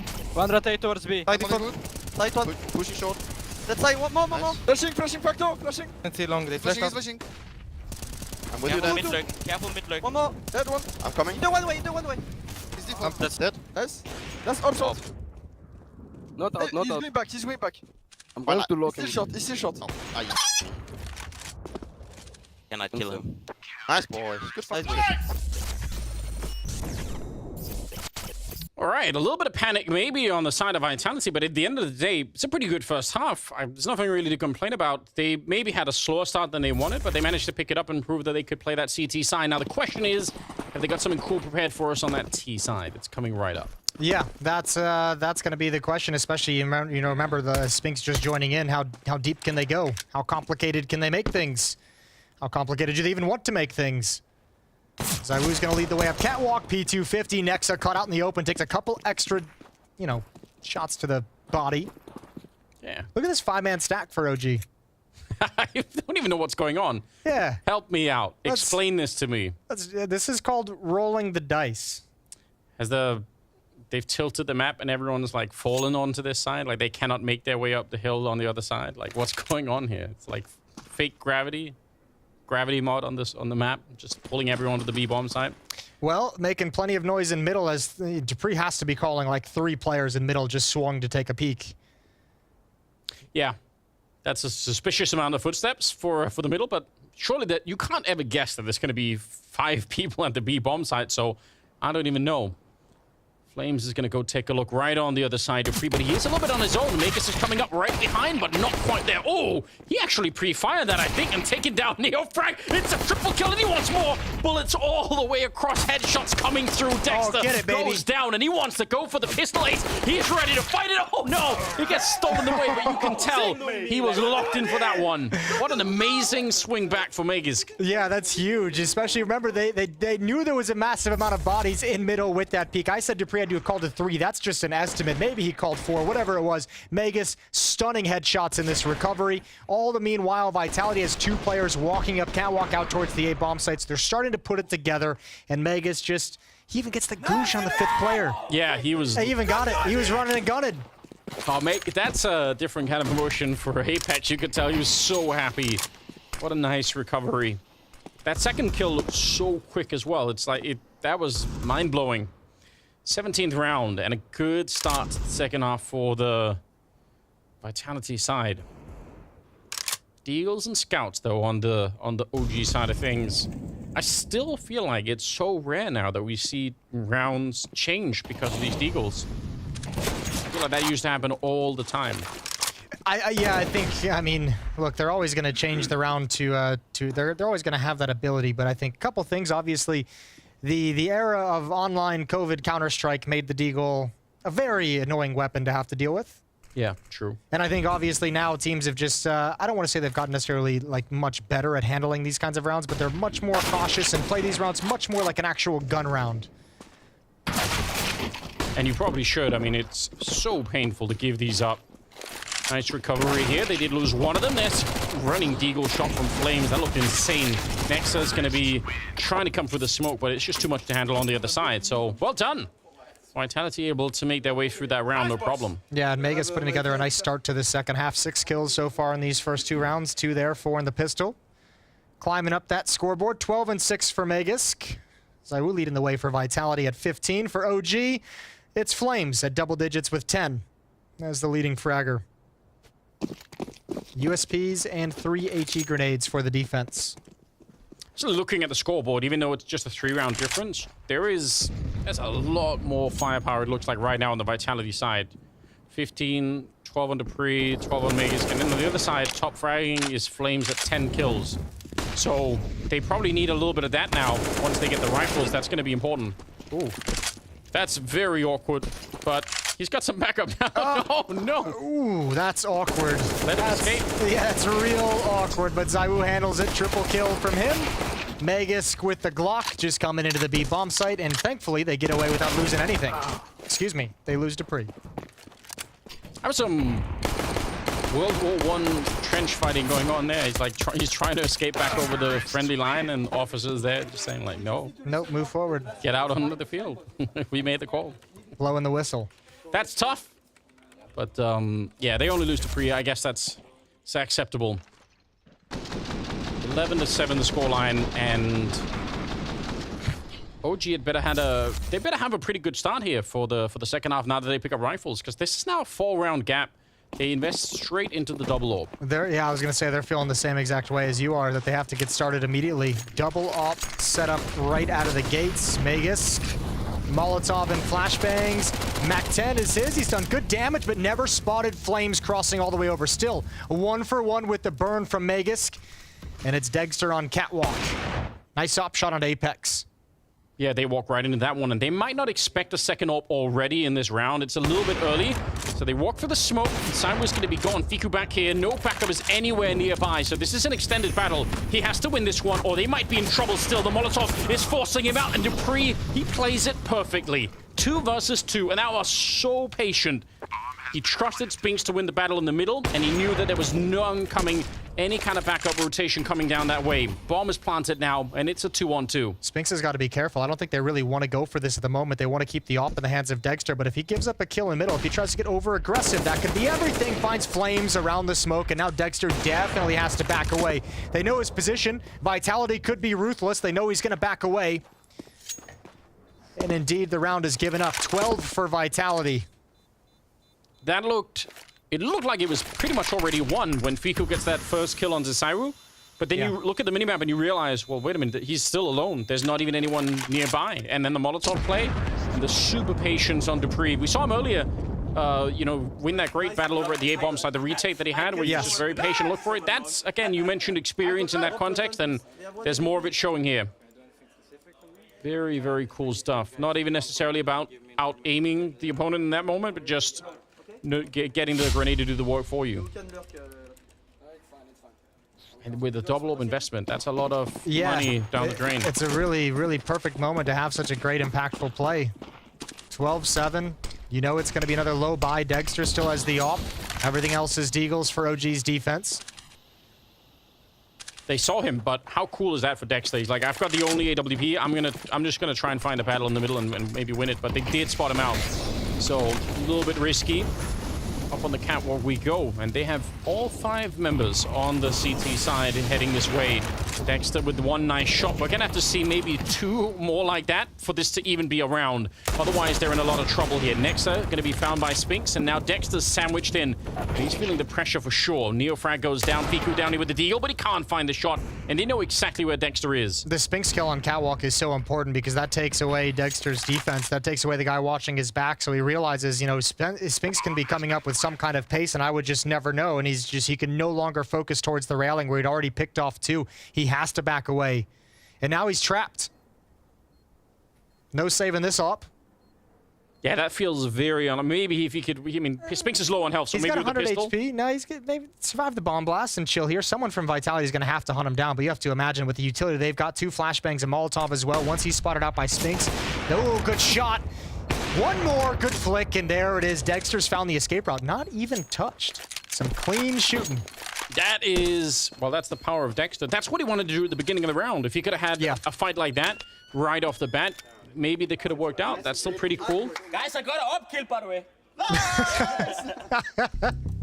You have to celebrate the small things, you know. The worst kind of shit talking ever.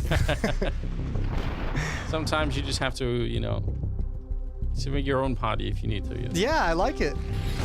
He seemed genuinely happy about that as well. He seemed genuinely excited for it. I think he was.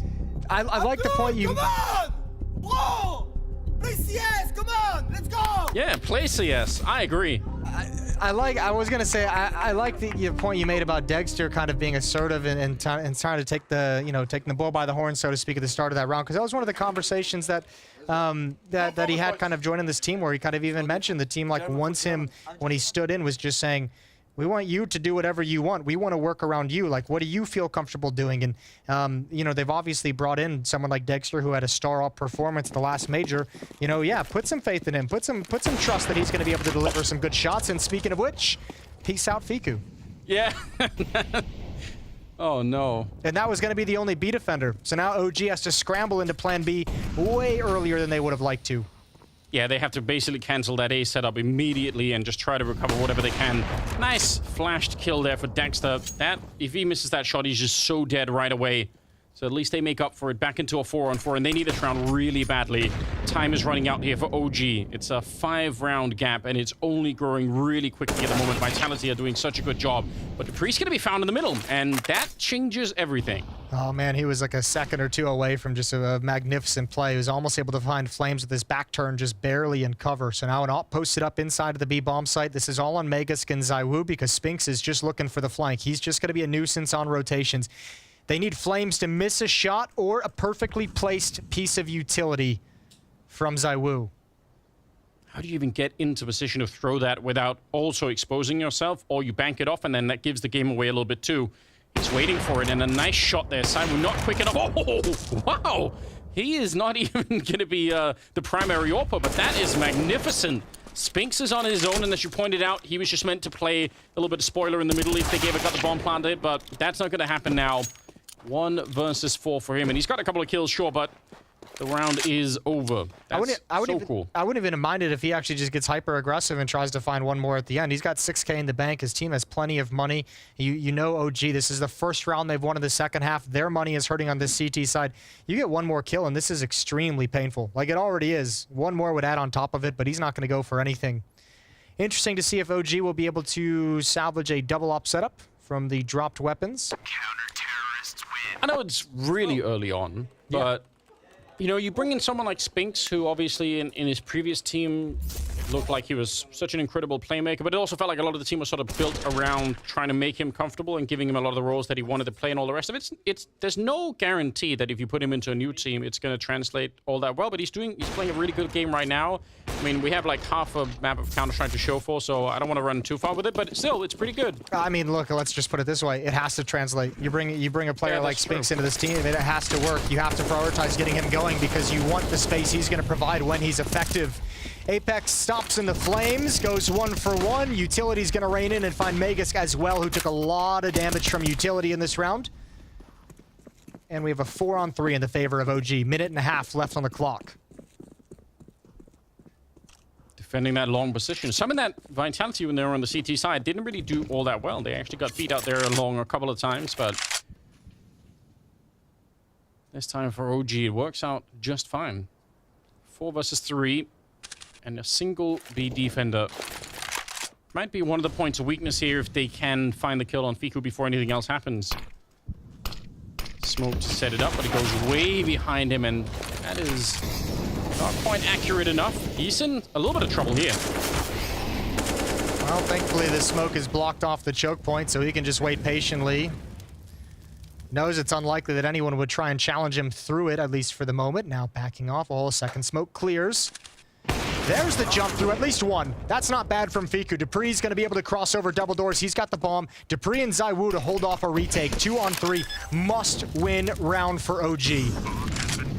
Molotov thrown out right away from that T side, but the CTs have a couple of their own and a flashbang to set it up, so they can clear out a lot of space before they actually go for the retake.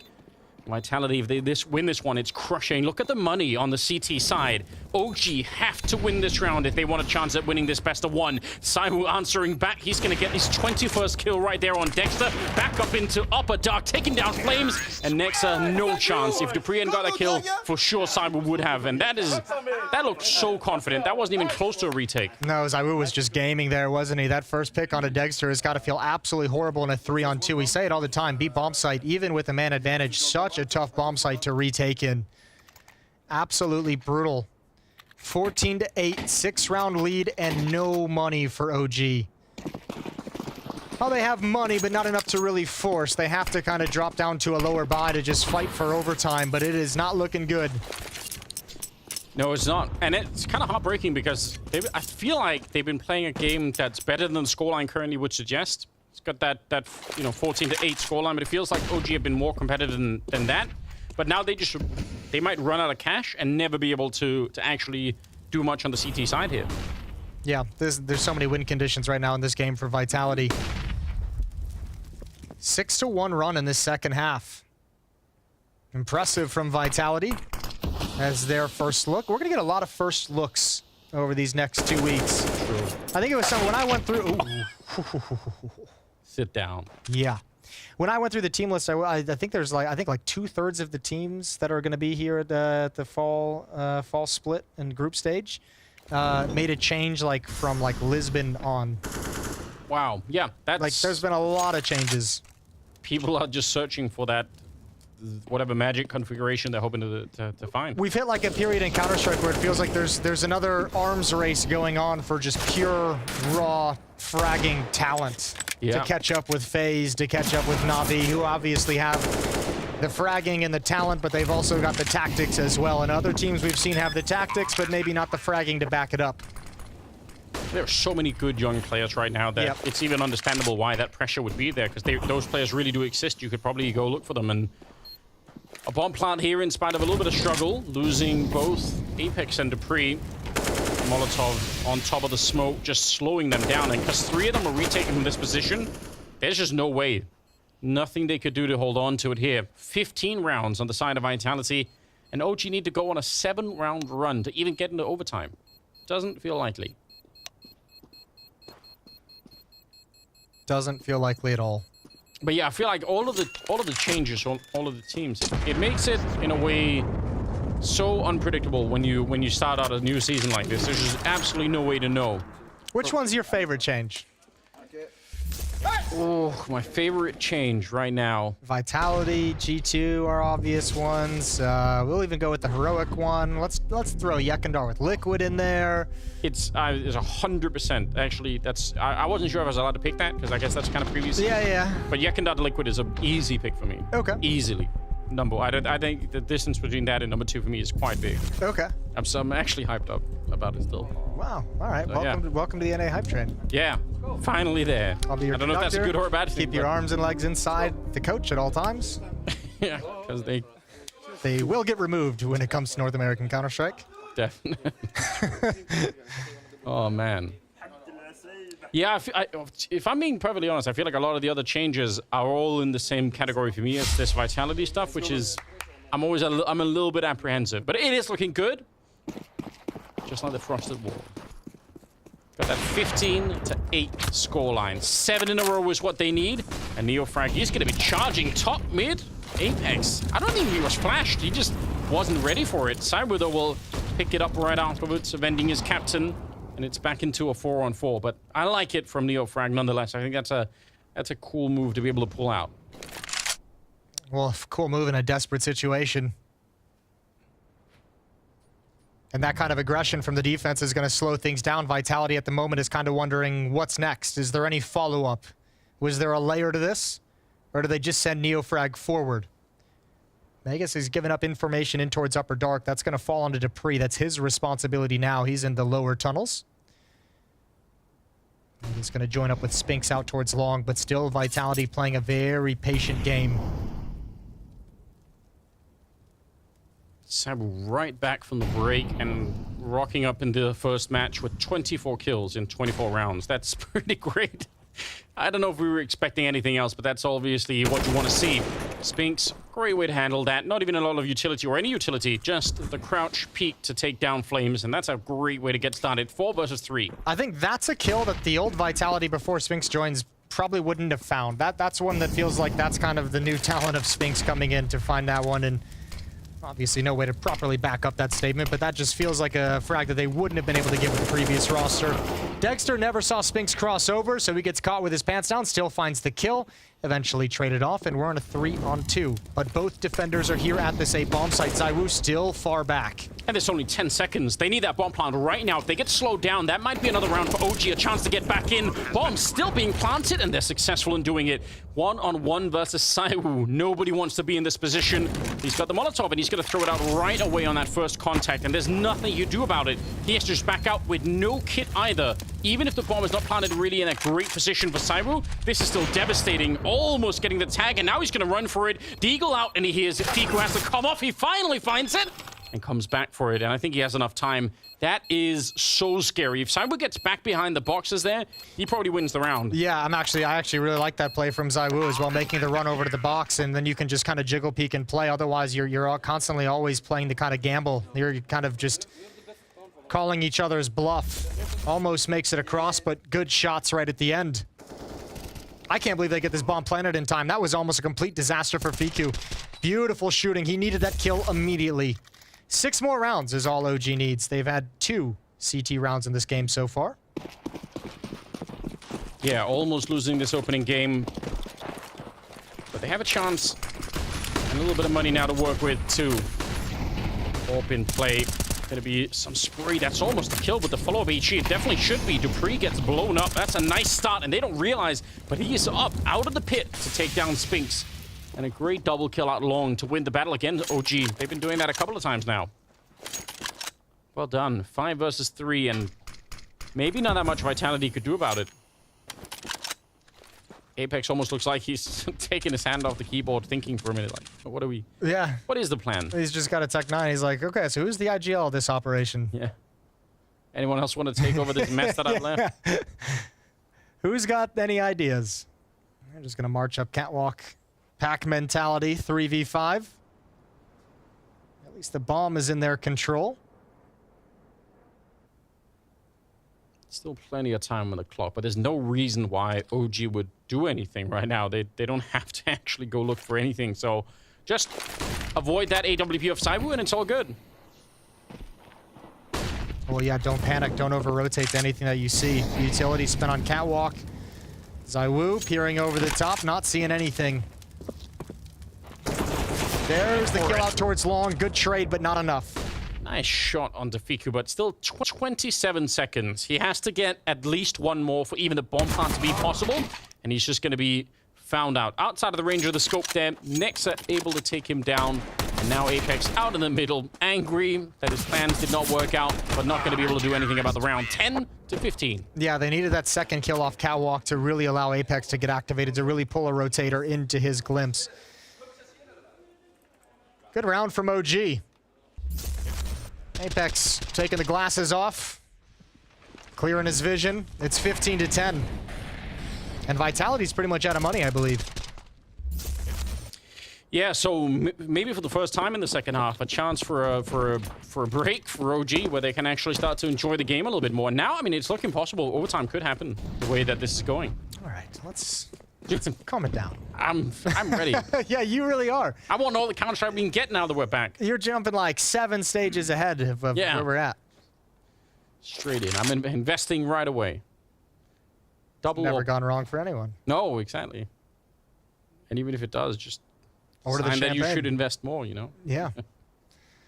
Up catwalk we go. No utility. 1 Deagle on Megask. 1 P250 on Apex. That's it. That's all the offense has. Oh, the run boost. Yeah, it's cancelled. That's upsetting. Those are always funny. I especially appreciate it when it's Glocks, because it just seems to make no difference at all. You're just acrobatically throwing somebody into a bomb site to die. At least it's like a skeet shooting. Yeah, let's send skeet shoot cam. Go back to Fiku. Oh, missed it. Wide right. Nexa's got a couple. Apex falls to his death. Nexa finishes with 4, and Apex takes the ace away. Maybe it was the wind that put his shot off a little bit, you know? Yeah. Birdshot gets pulled by the elements. Yeah, gotta be careful with that stuff. But Nexa, not similarly affected. Oh, Apex, did he fall down and die? Yeah. For sure. Great. He'd had enough. It's like, haha. No ace for you. Good times. Another timeout being called as, yeah, the gap is slowly closing here. Yeah, you can see Zonic trying to keep things calm down. Don't worry about it. Don't get too stressed. Don't get too frustrated. We still got plenty of time, plenty of chances left to close this one out. It's what, 7 map points now down to 5, I believe? Yeah, that's about right. 4. The way that this is playing out, I mean, you look at Simon with his 26 kills. If you ask the question, well, what are the chances that in one of the next 4 rounds he's not going to get, 1 or 2 opening kills, and that's the end of it? So it feels like that's super likely to happen still. He's been scary, and Spink's up there right behind him at 19 kills. So, talked about him slotting into the team and feeling pretty good about the situation right now. Yeah, this is looking impressive. Nade is a little bit early down in the lower dark, but Flames did not want to stick around any longer. And nothing unusual about the setup here for the OG side. Maybe a little bit light in if this is some sort of a mid to B split that's going to happen for the Vitality side. It feels like OG. Well, maybe a minute ago were a little bit unprotected. That's an opening. What a shot from Spinks. It's the exact opening you need. And it was Dexter out there. Yeah. Not even close to quick enough for that one. Yeah, that was a big boy kill from Spinks, the new addition. They love that. They're feeling that at the moment. Fiku moves towards back plat. Off rings through the smoke, misses its shot. So does the second one. Deep Molotov on towards plat flame. Good utility usage is going to blind all the defenders. Fiku is neutralized. He's got to get aggressive. He finds one, but Dupree in middle is able to shut him down, and this should be the map. 2 on 4, and Vitality is in the B-bomb site. Yeah, wow. He tried to stay very calm. You could tell he wanted to put out that smoke or the Molotov behind him, but he was like, wait a minute, maybe I don't have to. He was trying to play around the smoke that was coming in. I think he did almost everything that he could have there, but just way too much pressure on him inside of the bomb site.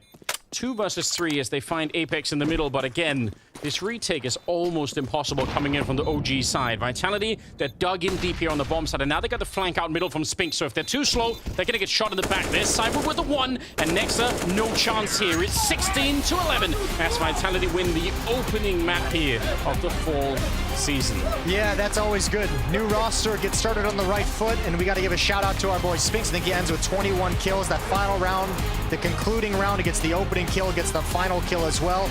Nice addition there. Good impact from Spinks, I think, throughout this game. Yeah, absolutely. I mean, still we want to see a lot more, but some questions already answered. It's absolutely brilliant. So, yeah, you have to just appreciate that. Yeah, you do. And we're going to go down to James. He's got Apex ready. Oh, yes, I have got Apex ready, and I'm sure he's feeling great after that debut. How was that when you translate from what we're seeing in practice into this opening game? Well, for myself as individual, that was pretty tough, I'm not gonna lie. I play like a garbage, but they play really well. Everyone stepped up when it matters, and I'm really proud of the boys because that was pretty fluent, and yeah, really good. Now, you already explained, right, that the roles in this team now you feel are like perfect. Could you see this in terms of like the output from everyone else, the changes instantly? Of course, we can see that Lotan is like taking more his time than we used to. We always have our back. He's lurking really well. He did so many important runs in the late round. We also lacked a late round player with Ayu, and now we have Spinks more, and he's playing fantastic into late round, so it's really important for us. Lovely, mate. That sounds really good and a great start for sure. Does this fill you with confidence for the rest of the tournament? Is this the vitality we're going to see going forward, or are you not going to jump the gun just yet? Well, it's the beginning of the season. It's not even 10 days of practice. If I step up, maybe we'll play even better. But yeah, I'm just proud of the guys. They play really well, and they didn't need me. It was 4v5. 4v5, they didn't need you, but that doesn't matter because you're there as the leader, and it is a team game. That's the opening one finished here in Blast Groups.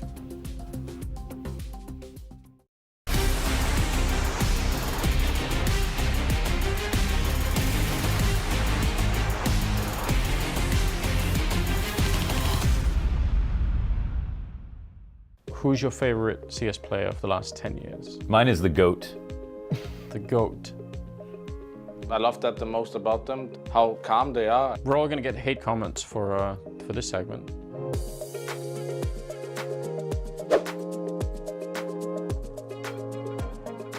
I thought a lot about the sort of the 10-year thing. That changes things. You have to sort of think back quite a bit. For me, partly some 1.6 probably bias, and partly just the fact that he's an AWP player. So I picked Fallen. Oh, it wasn't Markelov. It could have been. It was tempting for a minute. I have a soft spot in my heart in general for AWP players, but especially the style that Fallen does, the kind of the ability to sort of, you know, fight close range with it at the best of times. Fallen will be swarmed, killing the short player, knowing that the second was still up on grave. He waits, he wins. I think it's so exciting, and it's like there are players that play a more crazy and sometimes even more entertaining version of AWP, but usually they kind of fall flat on that. Like it doesn't have the same like return on investment over time. For me, he's like the second most inventive and successful IGLs of all time. Yep. In terms of like basically creating maps, like the way people play Train after like Luminosity SK days, all because of him. And he was doing it as an IGL opping, which until the point that he did that, no one believed that that was the right thing to do. He's definitely hit some points that no other players have. Yeah. You know, where he's best player, arguably, and IGL and Opera, and creating the meta of this game in 2016. I think for me, there are some players where even if you put them in like a 1 versus 4 at like the worst of times with only 20 seconds left, like there's some part of me that always thinks like he could still do, like this could really still happen, you know? Yeah. And Fallen is just somehow forever in that category. It's my favorite CSGO player.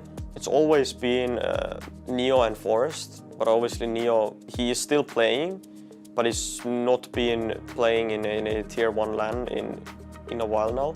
I think it's tough for me to say, but I think Forest or Neo, one of those two, because they also made the transfer from 1.6 to CSGO, and I feel like the way they are as human beings, I love that the most about them, how calm they are. Every time I talk to them, I just feel like it's a friend I have for life, you know. And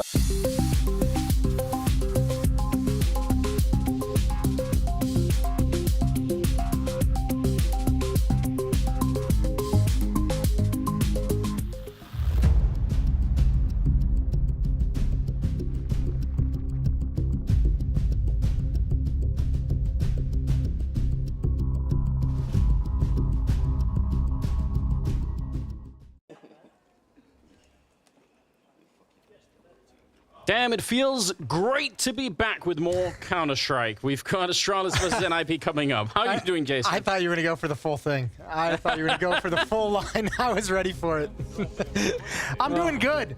I'm doing real good. I'm excited for this matchup. NIP taking on Astralis. I don't know, doesn't seem like the sexiest matchup on paper, but I think there's a lot of interesting angles to this. I really like watching Hampus play. I think Astralis is super interesting.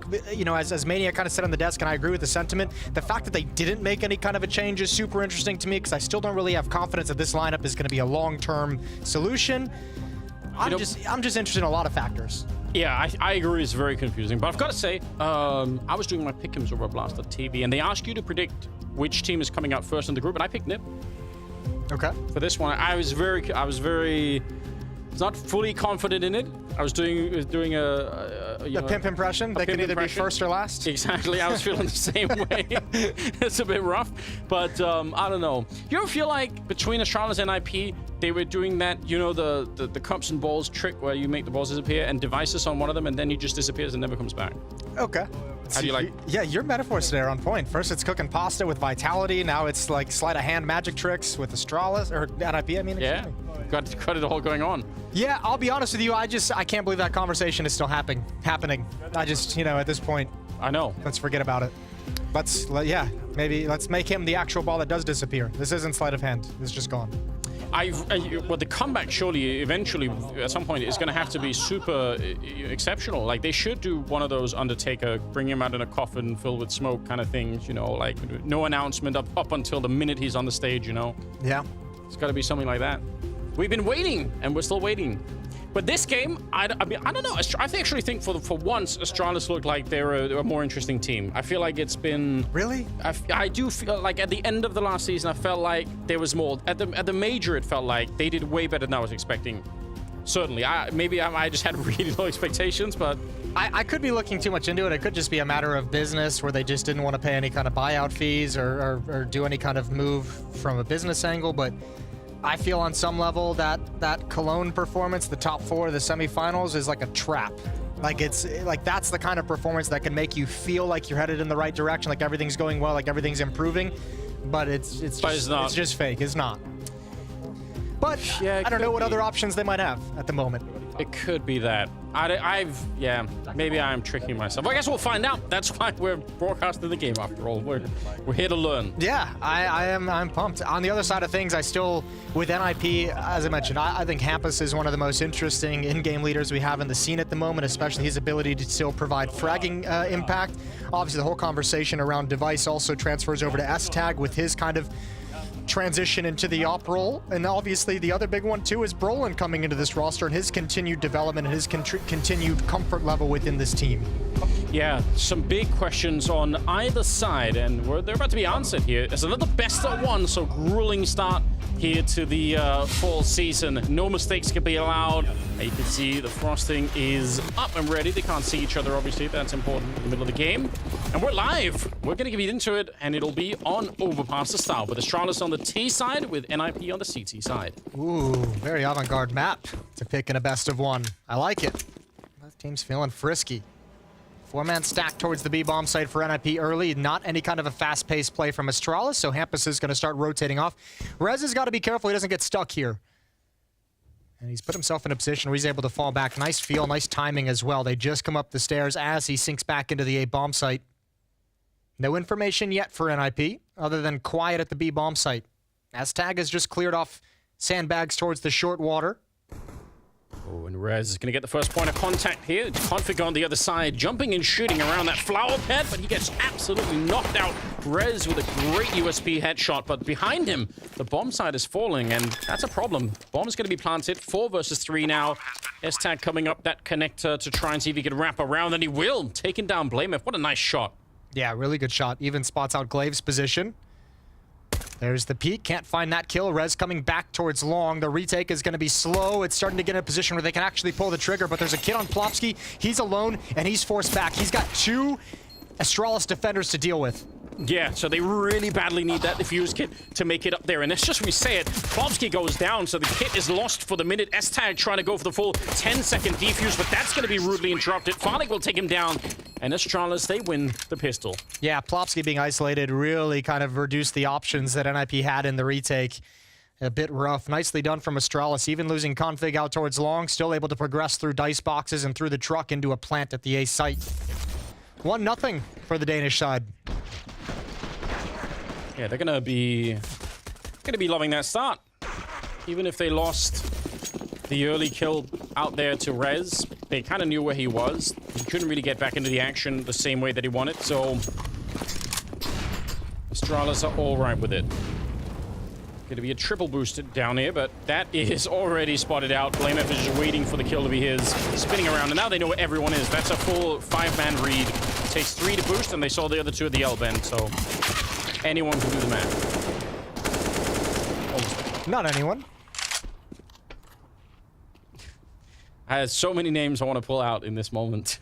Do it. You, but name them. No, it's too early, Jason. Come on, just one. You have so many names. Give us just the one person you know that can't count. Well, that's... listen, according to recent interviews, that's you, Jason. I was going to say DDK, you know. But only because I love Dan so much. Wow. Timeout. Technical one. Yep. Bit early for tactical timeouts, really. But they clean up the round and... yeah. That triple boost, I feel like, has been used so much recently that... it's coming back in style. Yeah, like, and then now the problem is that you're getting the hard diminishing returns. Everyone's looking for it. Yeah. Which Brazilian team is doing this all along in Cologne? I'm trying to remember now, but... Double O Nation? Yeah, I think it was Double O Nation. You're right, yeah. Could I have said any Brazilian team there and you would have said, yeah, I think you're right. Yeah. Could have probably even said a non-Brazilian one. Yeah, that's true. Yeah, those guys too. Good point. Mouse sports, yeah, they do it all the time. But yeah, I think they were heavily exploiting some of those boosts down to the B-bomb side on this particular map. So I feel like everyone's been made aware that it's a thing once again. And that's fine. I guess that's how the metagame evolves. Look at that frosted glass. Clears up between each round so you can talk some smack. Look deep into the soul of your opponent. I think it's a huge addition to the game. Apex is doing a little bit, but I'm sure we could see more of it. Maybe we need, like, now here's some content. We need to fly in Taz and teach the younger generation how to do some of the smack talking. Okay. Like a little bit of a coaching session, you know? Yeah, sure. Pass his worldly experience on to the next generation. Yeah, we can't let that kind of talent go to waste, you know? What if we just brought in like a dedicated shit talker for each team? Like Taz is on one team. Here's another good one that we could bring in. We've had some pretty good Danish ones. Danish Orpa free, please. Okay. It's pretty good at that. Put him on the other side? Yeah. Got some...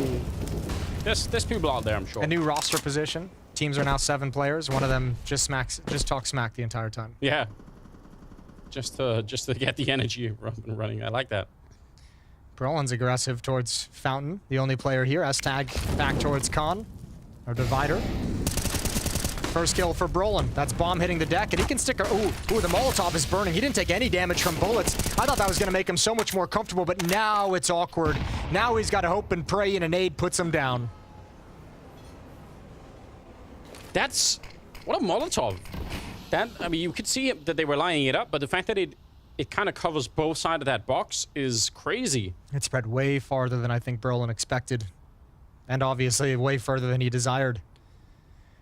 48 seconds on the clock. Plopsky, excuse me, has a smoke. Reds has a flashbang. Those are the only nades for the entirety of the NIP team. Yeah, that's a bit of an issue. 40 seconds now, and they're starting to make their way down through the connector. Going to be hitting this B bomb side, which is about to have 3 people on it. Hampers, he's got the right read. He knows what's coming, and they're going to be getting that early defense. So now their nades, they matter a lot less. Oh, Farley taking a lot of damage. There's a good find from Config. Rez going to turn the corner. They don't have resources to stop this, or do they? BlameF just holding for it.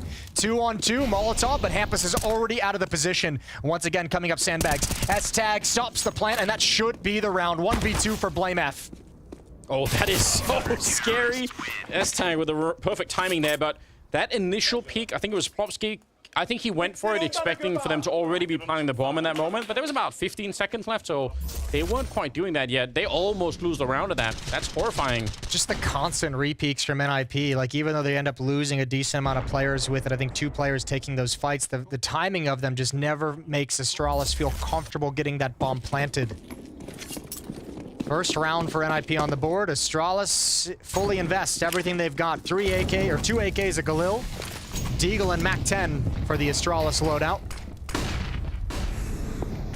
Okay, feeling like they could put a lot of pressure on. They're not wrong about that either. 1,400 bucks on Brolin, and that's about it on that NIP side. So if they win this one, it's going to be huge. Config, he's got the right read, he's got the right position, and Brolin not even close to ready for it. He probably should have been dead. That could have been the end of his life, and maybe a great start for Astralis, but they managed to sneak away just. Hampers still hanging around the connector, so he's got a very central position to do some real damage here. He's hearing this. Worried he's going to get flashed. You could see him turning around for it, but he's actually got some really good timing for it. We'll see if he can actually connect it. Ooh, comes back just as they both peak, so I take it all back. Timing not at all working out for Hampus. No, not even a little bit. Stag's going to back up deep into the bomb site.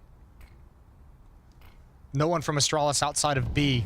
So NIP has 3 defenders there for the moment as Brolin's kind of flirting between the 2 bomb sites, but doesn't really know where the attack is going to come. 34 seconds on the clock. Zipic's going to give up control of Staircase, and over towards A we go, where S-Tag is playing retake. There's not enough utility to pull off a retake. There's only the 1 kit on Rez, and if NIP doesn't shift someone over to actually try and defend this bomb site, I think they've just got to give it up once Astralis pull the trigger. Yeah, it's either that or S-Tag is going to get a triple kill right now, because anything short of that is probably not going to be possible. Great little run. Not even that much utility behind it. And NIP already making the call. It's not worth it. So 3-1 in favor of the Astralis side. And this attempt to buy into the round working out really well. Keeping the pressure on and forcing NIP into a very uncomfortable position. We got some time to kill, so I want to ask you a question. Oh dear. Astralis was eliminated from the first European RMR just this past week. True. Does that make you nervous? That's my question. Yeah, it does. Okay. It actually does. Because I just think all the RMRs are just difficult to make their way through, even at the best of times right now. It's hell on earth to be trying to qualify that way, so... I don't know, not if you're... Do you see the tweet from Halzerk? After he qualified with Complexity, he's like, man, I don't miss the European RMRs. He gets to play... He's over in NA playing on easy mode. Well, maybe that's the way to go. He's having a good time. The Europeans have found a loophole. Like, sweet. We get over here, the food's better. World domination. The food is better over there. It's true. I can vouch for it. Here we go, 5th round. And NIP. Making the call early and being able to save all the rifles is great. But now they have to put those rifles to great use in this round. Or it won't really make that much of a difference. Yeah, and on overpass, when you go down, 4-1, running out of money, or 5-1 on the scoreboard, that starts to make you feel real nervous. It's not a deficit you want to be at early on. Rolling and Stairs. Good flashbang. Can't connect the shots onto Farlig. Nade comes in deep. He goes for one more fight. He's being boxed in and he knows it. Zipic's coming from behind. Oh, he somehow finds a 1-for-1. Good stuff from Brolin. The bare minimum. Yeah, but also looking just a bit shaky. That first opening kill with the flash setup, that would have been perfect. He probably could have had that one right away. Not quite able to connect it. And obviously, the dream of picking up an AWP on the CT side is going to be a little bit away still. Rez, nice opening or follow-up, I guess, on the SIP, taking him down and connector and trying to get back out, get away back to help out the B bomb site, which he's going to be able to do. Long-range fight. Hampus taking down Config. I haven't had to say Config's name that much yet. Just a single kill so far in the first 5 rounds. And now it's a 2-on-4. So this is looking amazing right now for the NIP defense. Running out of time as well on top of everything else. Blamef's going to take quite a bit of a tough battle there, but he's able to take down Plopsky still. With only 10 seconds left, there should be absolutely no way those bullets are flying right over his head. Rez, ice cold on the other side, not giving away the game. Good play. He's going to cut off Blamef, and he wins that fight as well. Heads up from Rez. Farley giving away the game with that spam coming through, but cutting off Blamef right at the end of the round is beautiful. All the weapons taken away from Astralis, and NIP in a decent position. Well, they at least avert disaster. Yeah, I mean, I think this really, they needed this one to slow down the Astralis side just a bit.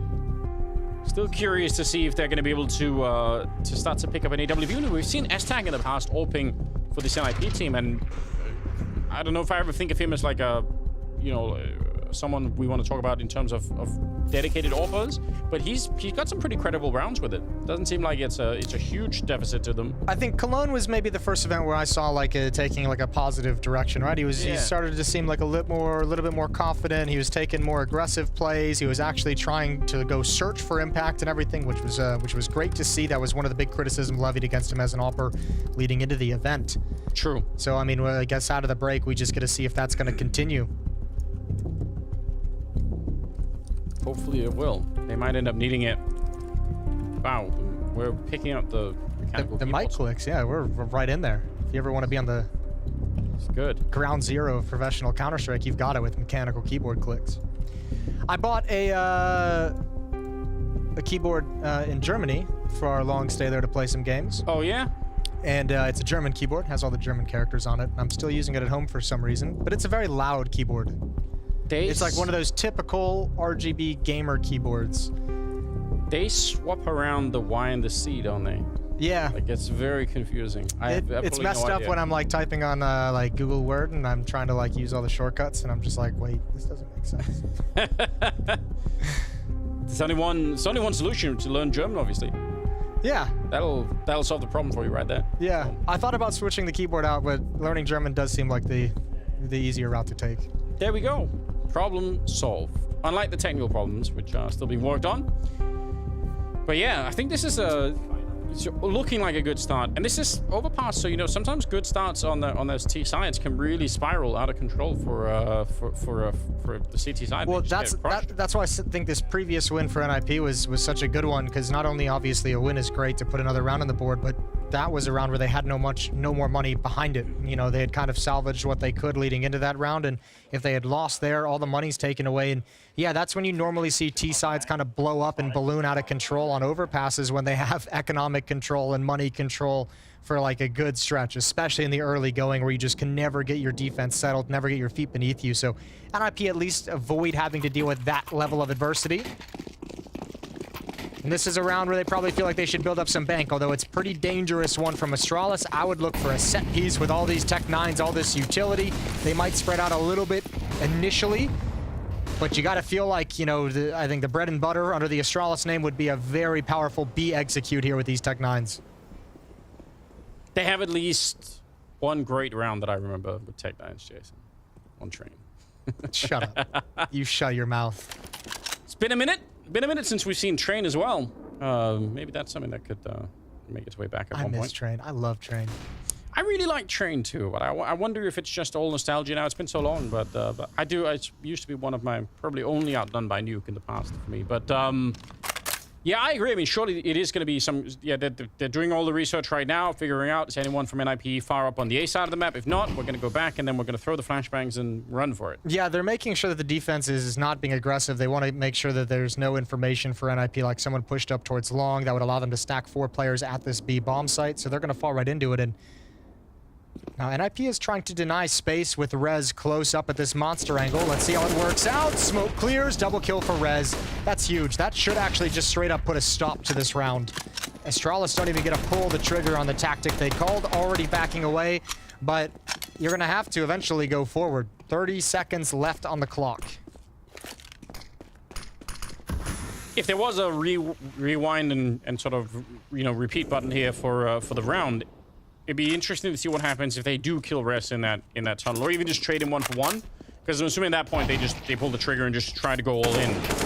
10 seconds on the clock and not even a bomb plant in this one. Going to be a little bit of damage onto a couple of players on the NIP side, but that is about it. So super well done from NIP's point of view. This is exactly what they wanted. Yeah, all 5 players survived, get to build up a little bit of money. You know, another strong buy for Astralis is coming in here. Astralis probably had the money to force buy if they really wanted to, but just take a little bit of a breather, let the money build up on their own side as well. So some economic decisions for both teams, powerful economies for both teams. Only Blame F going to be relegated back to the MAC 10. 3-3. Who picked? Did Maniac pick Astralis, I believe, and maybe one other person? I feel like there was a lot of enthusiasm for NIP in pick him so far. Oh, Roland. That one doesn't spread, and now he's got a little bit of backup. Going to be blowing up the door. That should take a fair bit of attention away from Sip and the rest in there. Yeah, they're worried about it. Flash to set it up, but he's going to swing against nobody. They were already behind cover. Blowing up that door is just so strong right now. It's such a difficult thing to deal with for the T sides because it just allows, there's so many different ways to be dangerous. Some of them just spam, some of them the boost over. As we saw, there's a couple different boosts you can get to peer into that deep angle. Good kill from Rez as he goes hunting and gonna back off as well. And again, because of that door being blown open, remember there were 2 players in that hallway, in that underpass for Astralis, and they give it up. They back all the way off. It's just Xyp9x there, and he's not being aggressive whatsoever. And losing that outside of B presence when Blameth goes down is just super devastating. I think he had the Mac 10 as well, so hard fight for him to win, even if it's up close like that. Another good flashbang. The first one in the connector tunnel didn't really do anything, but this one, it absolutely obliterates Farlig, and he's no more. 25 or 35 seconds left, and it's a 3 versus 5. NIP, if they win this battle, it's not even going to be around here. Glaive will finally take a little bit back, but they know what's coming. They still have another 2 people at this bomb site, even after losing 1 out long like that, and I don't think Astralis are ready for that. Normally, we've seen this a lot already in this first half here. It's just a single AD defender with, you know, a second guy who's kind of floating between the bomb sites. This time they had 3 people already. Well, I mean, that's all born from the fact that 2 players, and Rez gets that kill clearing out the short water, finding that Mac 10 early on right here. After this, NIP's like, okay, well, we know the kind of the players over towards the door got forced back once we blew it open. We know the water is clear now, so yeah, everyone pay attention over towards the A bomb site. There's layers to that as well. The setup with Brolin underneath the sign.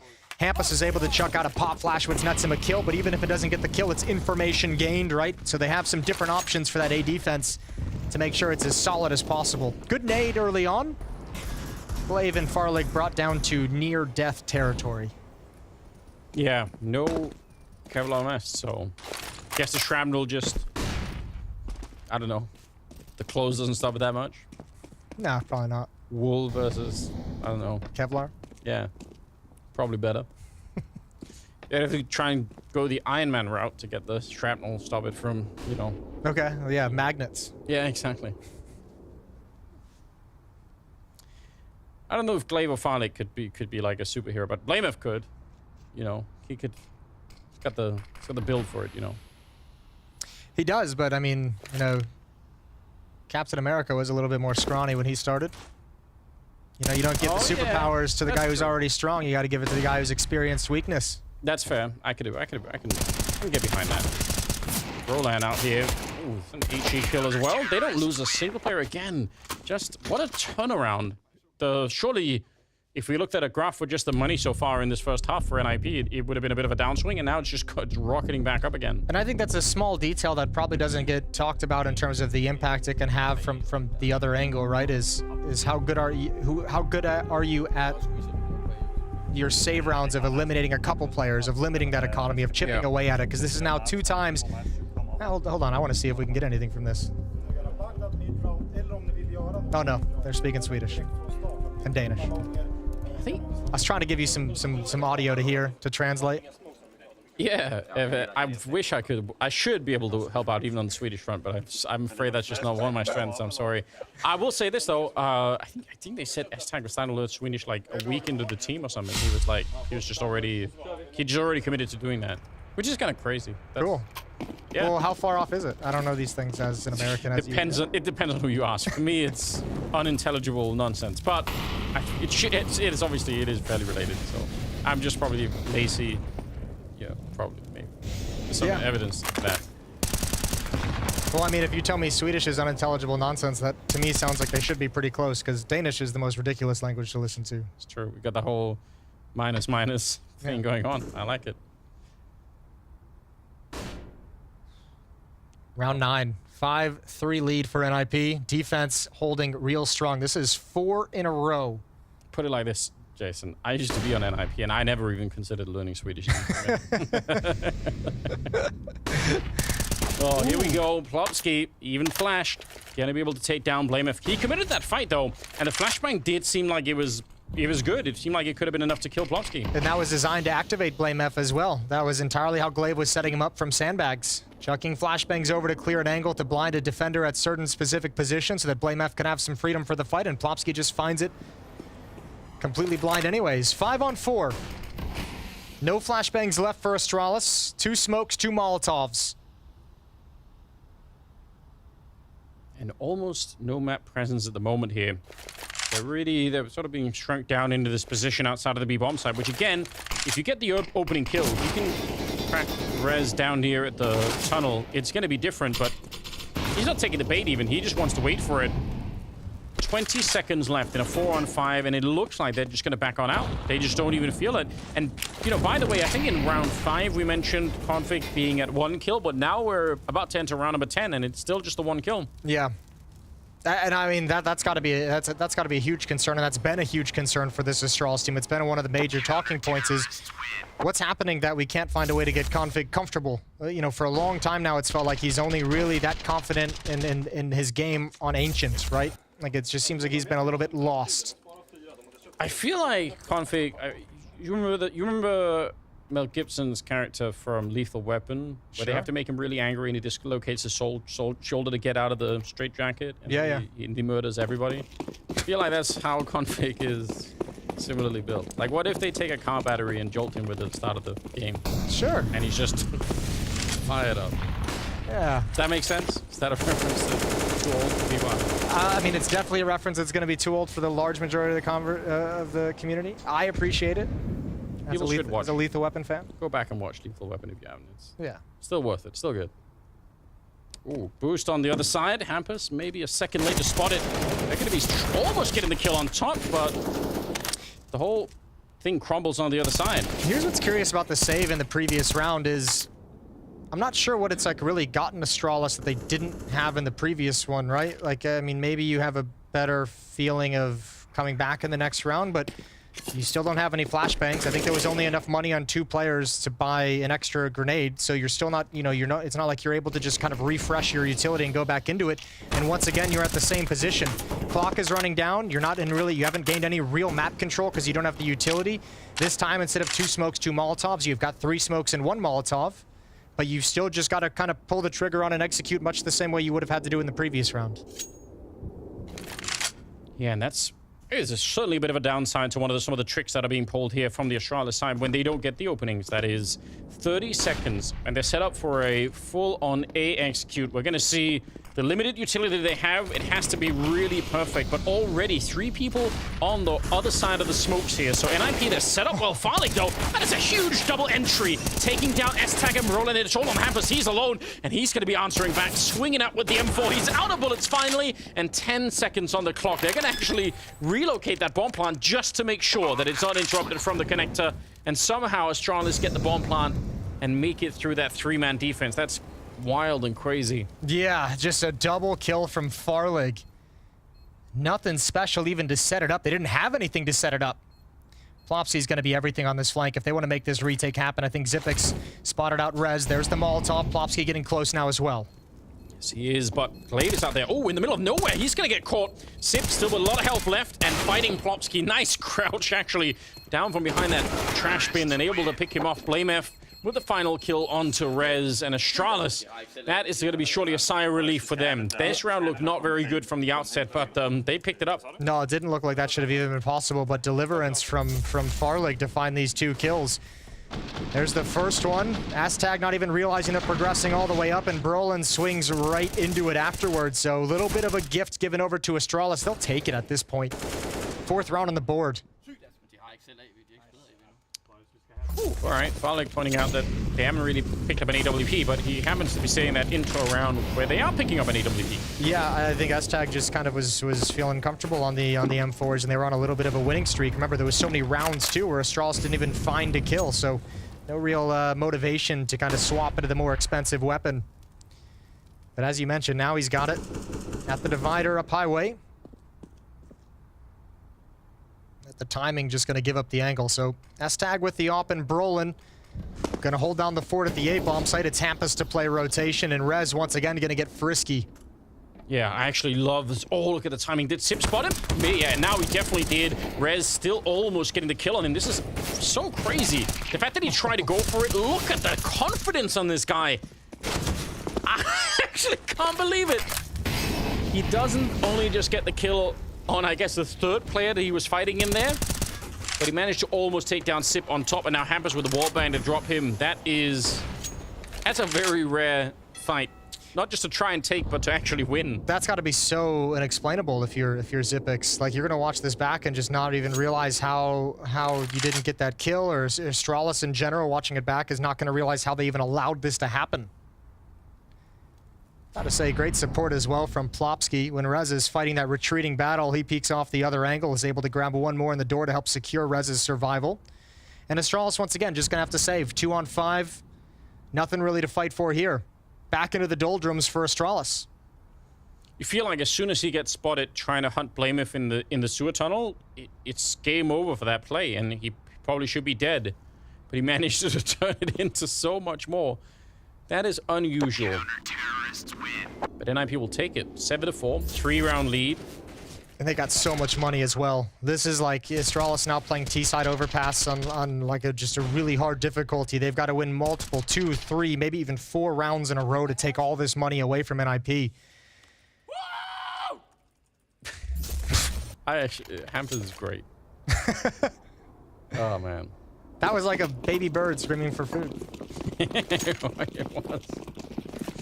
Oh. 6-1 run for the Ninjas. You've seen a ridiculous clip where they take the sound a goat makes and put it into like a bunch of clips of Oprah. It's a really old internet video like that. But that could have been I've seen the goat clips. I've never seen it mixed with Oprah. It's beautiful. You'd enjoy it. Somebody's brain is operating in a weird way. Oh, Rez is getting so aggressive. Ooh, close up. He's got the first. Plopsky has the second, but Brolin even combines in. And once again, Astralis, they're the ones pulling the trigger on this attack, but like they don't even get any clean fights. They don't even get fights through that smoke. NIP cold cocks them right there. This defense is actually just starting to look so good. They have... Think of how many different points on the map right now that they feel confident in. Is that once you control the monster tunnel itself, that's obviously a giant, piece of the defense that you have to put together, and that's been pretty great all throughout. Whether it's been, this time like a little bit of a combination, but otherwise, Rez has been playing down in this tunnel on his own and doing a really fine job. And then up at the A-bomb side, they've had the luxury almost a lot of rounds of having 3 people there when the attack happens. So they have solved a lot of what they needed to on this first half already, NIP. Second timeout being called now for Astralis. They need to pick it up. They need a couple of more rounds on the board here to feel a little bit more secure. For a long time, I feel like this NIP team has really kind of slipped under the radar due to all these different roster changes, and obviously with the confusion and just the darkness around the device situation. But I think coming into Cologne, I think people were finally like, okay, this NIP team is legit. They're for real. They've been keeping up a good level through all this craziness, through Hampa stepping out of the roster for a few events just to get some time off, just take a little bit of a mental break. And Cologne was kind of a disappointment for them, but I mean, coming back here outside of the break, this performance right now is just kind of a reminder that NIP still a very dangerous, still a very strong team.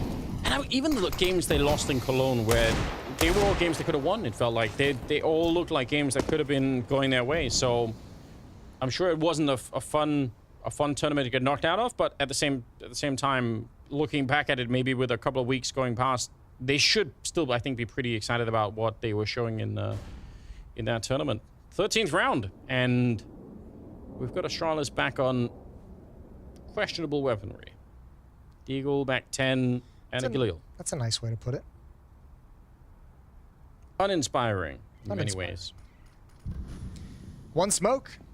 That's nice. Yeah, always good for something. Well, at least they're going at S-tag with the op. So if you're gonna have this lower weaponry, obviously it'd be great if you could get the op shot to miss, close the gap on him a little bit. The significant time in the reload between shots. Brolin has the first S-tag, misses his initial one. Now he's got to back away. There's only, remember, the one smoke, so they can't block off every choke point. Hampus involved in the action. If he can stop the bomb, that'd be great, but these weaker weapons are doing a lot of work. What a read there from S-tag. Ready for Blameth to jump on top of the box. That's something to work with, but where are they taking that bomb? They're just leaving Glaive here and trying to bring it back down. But yeah, Rez knows. He definitely hears everything. Popsy's going to go check and not really even realizing someone is still there. So that could get really awkward, but only if the bomb goes down. Wait, they're bringing it back? Oh, no. This is some actual matchmaking that we're witnessing. Glaive is going to be taking down S-tag, and NIP have got to be confused. Just a sound fake. Rez calls everyone over. That's perfect. S-Tag even going searching for the player that I believe they did spot. This is not a round NIP should be losing. What a way to find an avenue into the bomb site. Here comes the retake, but look at the positioning. It's just so strong from Astralis. Yeah, it is, and there's no smoke in play right now for the NIP side, so they're gonna have to go and try and sit on top of that bomb while it's just in plain view of everyone down there by the restrooms. Plopsky, though, that's a huge one, but a headshot from Glaive, and that probably is the round one.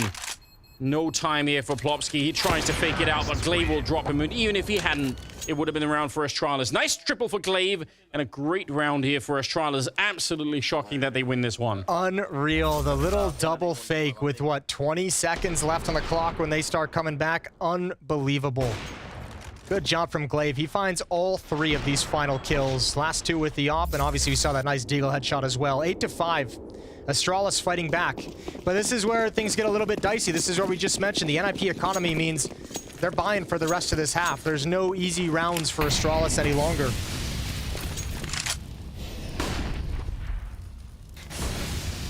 Let's see if some of this is going to be enough to bring Config into the game a little bit, because that is something they've been really lacking. Not doing a lot for the opening half so far. Last 2 rounds here, if he can get a couple of kills in each, maybe that'll be the thing to set him on the right path here. Top fragging on the CT side is Rez at 12 kills, and nobody's actually even close to him on anywhere on the server. That's great.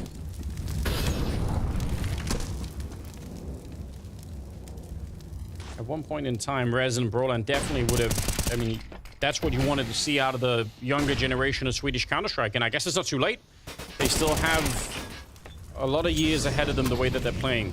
I mean, I'd put Hampus up there as well now, since he's kind of shown to be a little bit of a revelation since he joined NIP. I don't know what everyone else kind of expected. I didn't expect him to be as good as I think he is now, but I mean, even Hampus, when Broland joins, is saying if you want to be the best Swedish team out there, you have to have the best Swedish player. That was the entire point of going for Broland. Well, it's been working out. Still some stuff to fix. Oh. All right, finally gets another chance at it with the AWP, but it is a 1 versus 5 that he's fighting for here. Bomb plant would have been nice going into the 15th round, but they're not going to be able to get it. So, NIP back in action here. This defense has looked really good. There's a lot to point out. A lot of positives to look for. Maybe they could finish this 10-5 if they can win this next round.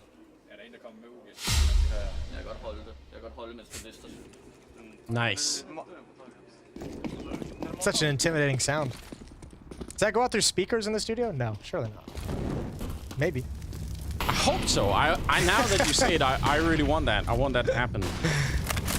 Oh, Rez gonna get aggressive. He's found success pretty much every time he's done this. How aggressive does he want to get, though?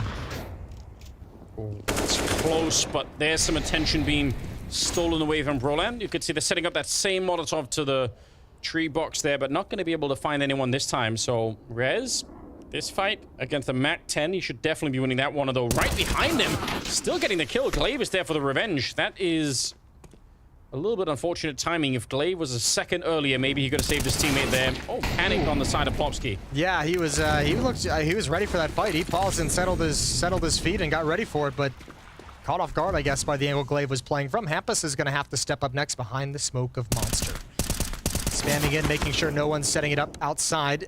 Return fire does a lot of damage, and the op finishes him off, and almost a follow-up from Farlig. That would have been great. Broland and S-Tag to defend.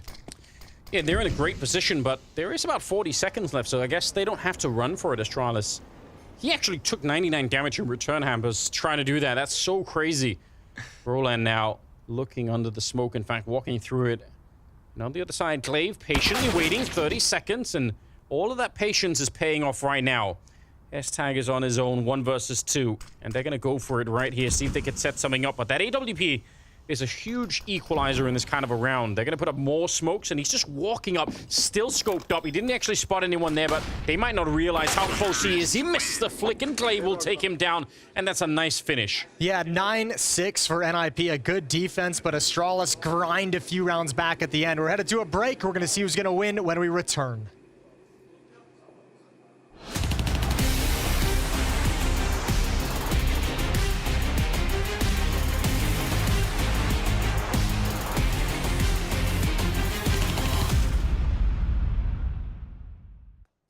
have no idea where he is. He can go B. 20 seconds. You Oh, have you to have to bomb. Oh, you have to run. Let's kill him. Let's Kill kill him. him, Sorry. kill him, guys. Oh, Kill do we him, have kill time? him, kill him, kill him. No, I don't have time, I think. Just try to kill him, though. We're coming. Oh, I'm clearing B. Coming tunnels. He's tunnels, I think. T-spawn, I think. Likely, yeah. Oh. Yeah, right, I think. I'll tap B. Just scout him. Thanks, God. It's okay. It doesn't matter. We win the round. Ready? I smoke. I will be able to resmoke fallen. More conscious house. Smoke. B, minute. Mid. Maybe split. Window. Blind. Window, stand back.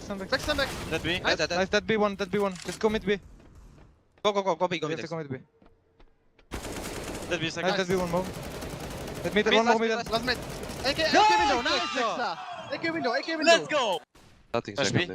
No, I'm picking. Wait. Let's go close. Mid pushing. I'm a pick. I'm a pick second man. Fallen 3. Could be Vietnam. Second mid. Boiler, pushing.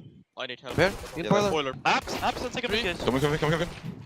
Come. One more here. Slope. Pull back now. Apps on. Apps and second mid. Banana. You left too short. You left deep. Can be boiler. You run way along. I can still do apps more, guys. One more mid. One more second mid. The far back. Careful, he's going mid. I'm in boiler. I'm good B. I have smoke. He was long corner, Jackie. I'm adventuring. Yeah. I left apps, okay? I'm flanking holes. I'm picking long now. You want to go long? Boiler. Yeah, nice. Good job.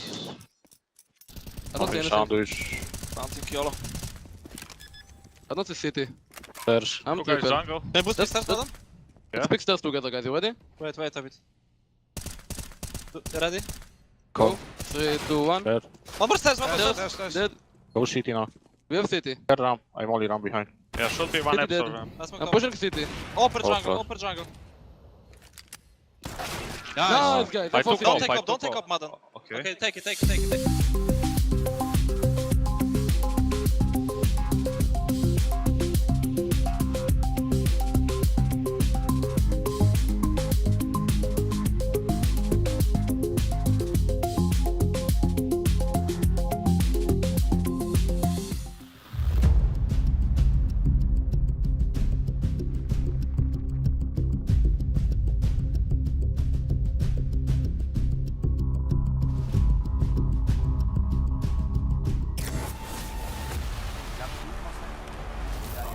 Welcome back, ladies and gentlemen. It is the second half. It's a best of one to start out the group with here for NIP and Astralis. And right now, I'm going to say NIP's defense did look pretty good, but I think Astralis got enough rounds on the board that they still have something to fight for here. 9-6 split. It's not the end of the world. No, not. I mean, when you consider some of the rounds Astralis won, I mean, the nice little 2v2 at the end, but think of the round they won where they did the double fake from the A-bomb site back downstairs and came back. That was huge. That gives them some breathing room into the second half. Farley gets traded off 1-for-1. I don't know why that looked so funny. It looked like Brolin just sat and didn't even shoot the guns. Like, he was like... I'll give you 2 shots before I respond. Yeah. You get the first swing. Oh, I'm dead. That's a bit rough. But traded right back. Rez, on the other hand, was lightning fast on that P250. All right, smoke flash left on S-Tag for this NIP attack. They've got to deal with a pretty aggressive defense. Glaive in the stairs looking for information, sees nothing, but Blame F and Zipix are going to be hard to get by at Monster. Still a lot of time. But just a spot here to alert Astralis of what's happening. Look at the way that's pulled everyone. Glaive just gets out of the staircase. He's back towards sandbags. Config now playing retake at the A-bomb, so he's going to have a very fast rotation. Yeah, that's a good point. There are about to be 4 people on this B-bomb site within a 5-second window, so might be difficult, although that will clear things up. What an opening. They don't check the corner. Sip. He's wedged up in here, just gliding down behind them. Silent, and with that USP, able to tick down the bomb. That's 25 seconds left. The duelings just showed up on the L-bend. Oh, this is a nightmare. They thought they were home safe, but Sip is up behind them, and he'll win the round. Astralis, that is huge. Nobody checked it. Not one of the 4 players. First player did. It was a real, like, that's like a 50% clear. That's like a little jerk of the mouse just to make sure you look in that direction, but nothing all that special. And Zipix is able to manage it. He was very, very patient with that. You don't want to mess it up. Good shot from Rez, but it matters for nothing. almost even... He almost came down a little bit early from that. Almost ran into S-Tag there. Ooh, all right. That's one of those tricks that almost always gets checked. I feel like it almost never works, but this time it's great. 7-9. I think a much needed pistol round being picked up by Astralis. Yeah, this is going to be a really close affair down the stretch. NIP is going to have to win a lot of gun rounds to make this look good. Blame F, another kill for him. 2 in the round so far. Farlig gets activated for some bonus money, and Blame F eventually does fall. 2 remaining for NIP. Yeah, it'd be nice if the MP9 can pick up a couple of kills, maybe especially for Farlig with that AWP later on. So, yeah, he's out hunting for it, and he'll get 3 of them in the round. So he's going to take it, and he'll pick up the M4A1. So, just nothing but winning at the end here for him. This is now both pistol rounds won by Astralis, and both second rounds as well. So they've got like a nice little kind of 4-0 lead based off the pistol round and the ensuing follow-up round in both of these halves. Yeah, that's a nice way to think of it. 8-9. I mean, once again, absolutely anybody's game. Apart from Config, everyone's playing really well, but he still only has 3 kills here. So we're still kind of waiting for him to get activated in this game at some point. Yeah, that's where it gets interesting. That's where it's like, man, if he ever does kind of switch into this game, let's see if Astralis can just blow it up on the scoreboard and just rattle off a win. Nice opening kill from Farlig. He can look for that kind of a jump because he's got Blame F tucked into the corner to make sure nobody can close the gap on him. And S-Tag might almost be wondering that, saying, wait a minute, if he's scoped up holding that angle, he almost has to have some backup out here. So didn't want to go and look for that fight either. 3 versus 4. And a tough start here to the second half for NIP. Yeah, it really is. Config's looking for it with just a FAMAS in hand. AK on the other side. Blame F that long range. And S-Tag, again, because of the early position for Farlig, not completely unreasonable that he would go and check that just to be sure. 3 versus 3 now. And Config spotting out a T player just slipping away into the connector. Yeah, that was interesting though. Config was just kind of falling back, but I felt like he was going to commit to that fight. He was just peeking for information, so backing away. He saw Plopsky slip in towards the staircase, but NIP's going to come right back and attack. S-Tag very low, 2 HP on him. Smoke flash Molotov for the T side to use. At the moment, it's silence for Plopsky. Glaive wasn't ready as he turns the corner. Good opening kill. B bomb site is there for the taking. That's a pretty tough position to be caught in there when you're almost pre-aiming a different angle and they just slide out against you like that. Yep. Config. I don't think they can go for this. No, it doesn't feel like it. Not with Farlig's op. So weird. This 3-on-3 before the kill on Glaive looked absolutely winnable for Astralis. Looked like they had the better position, and all of a sudden, it swung back the other way. So I was kind of surprised that Config didn't actually commit to that fight towards the stairs when he was at sandbags. He was just like peeking for information, which is not the Config that I think of in my head. I thought he was certainly going to just commit and go for that kind of a fight. Don't think that was necessarily a deciding factor in any way. He does get 1 at the end. It's 9-9, all tied up, as Astralis puts priority on the AWP. Yeah, they will. Wow, that's real interesting. Ooh, Farlig actually. That's to get all the guns away from the NIP side. Risky though, dangerous. Put in a position where it could get taken away. Still, out of victory, you're exactly right. All the weapons, all the money is lost. Pretty good round put together by Farlig, considering he started it out with this. Yeah, he'll just be happy about it. Still can't believe that Astralis actually lose the round. That was a painful fight to lose. I think Blame F probably wins that fight 9 out of 10 times. Yeah. This one was the loss. Good relationship on NIP between DJL and Hampus, coach and in-game leader. Both really enjoy working together, as they've mentioned a number of times. And he's going to have to come up with a solution in a weird buy situation, as you mentioned, out of a win. All the guns taken away. 4 Galils and a Deagle. Hard to tell exactly. It sounded like they wanted to try and abuse some sort of config rotation in this round, so maybe that's something to look for if they're going to be able. If they have a read like that, they feel like they can put some pressure on config and force him to move in a bad way across the map. Well, that's certainly worth doing. Ooh, good shot, and not enough time for the follow-up player Rez to peek out. Blame F going to be aggressive again. He's just like, look, this position worked. I missed the fight. It's not going to happen again. Yeah, backing off all the way into the B bomb side as well. They really don't want to risk it now that they have the 4-on-5 advantage. Looks like NIP, though, on the other side, they want to be speedy with it. 1 minute and 20 seconds, and they just run through the tunnel. Going to try and make their way around, but that's already being read. I think 3 people were pre-aiming that smoke. Rez is going to get one of them in return at the very least, but it's still a 3-on-4, and this is looking tough here for this incoming attack to the B bomb site. They need that bomb plant to put some pressure on the CT side. And S-Tag, though, the Galil will do all of the work, and I can't believe Astralis actually get picked off in this. No, I think Config's going to be so frustrated. He saw a blind player, but again, that's just a fight that you would expect Config to win, but S-Tag just rips his head clean off. And once again, the call might have to come in to save this pretty quick. There's no kits, and you're risking the AWP, and you're risking your entire economy if you're Astralis. I don't think there's a chance they go for it.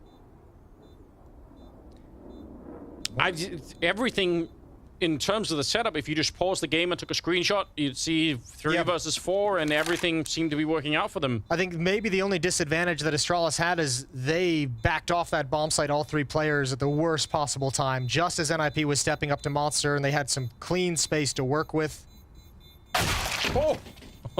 Speaking of timings. Yeah, bless my heart. Wow. Finally gets 17-11. He's way ahead of everybody else on the team, which is great, but they're lacking some crucial components on the Danish side right now, and it's hurting them a lot. This is a nice kill, but this double up from S-Tag is everything. Look at this fight. It feels like Config just kind of get frozen out in the open, expecting that he was going to win the fight against a blind opponent who might not expect his position, but S-Tag had all the intel he needed. Perfectly done. 3-round lead and no money on Astralis. It's just the AWP. Yeah, NIP in a position suddenly where they could almost sprint to the finish line here if they keep going this way. Because Astralis will have not that many buys left in them if it keeps going this way. AWP on file again. Otherwise, just some supporting pistols. What a weird second half this has been. The call for NIP to push at 1 minute and 20 seconds in the previous round absolutely worked the way that you want, which is not always, it's not always a given. It might not have even been designed, to be honest with you. It might have just been they had to speed things up because they got picked off, at the door with the AWP. Farley again is going to find another opening. This time at least he's traded right off, so just pistols remaining for Astralis. They can't recover the AWP. Plenty of utility for NIP to create some space and opportunity, and Hampus is going to start taking advantage behind the flames.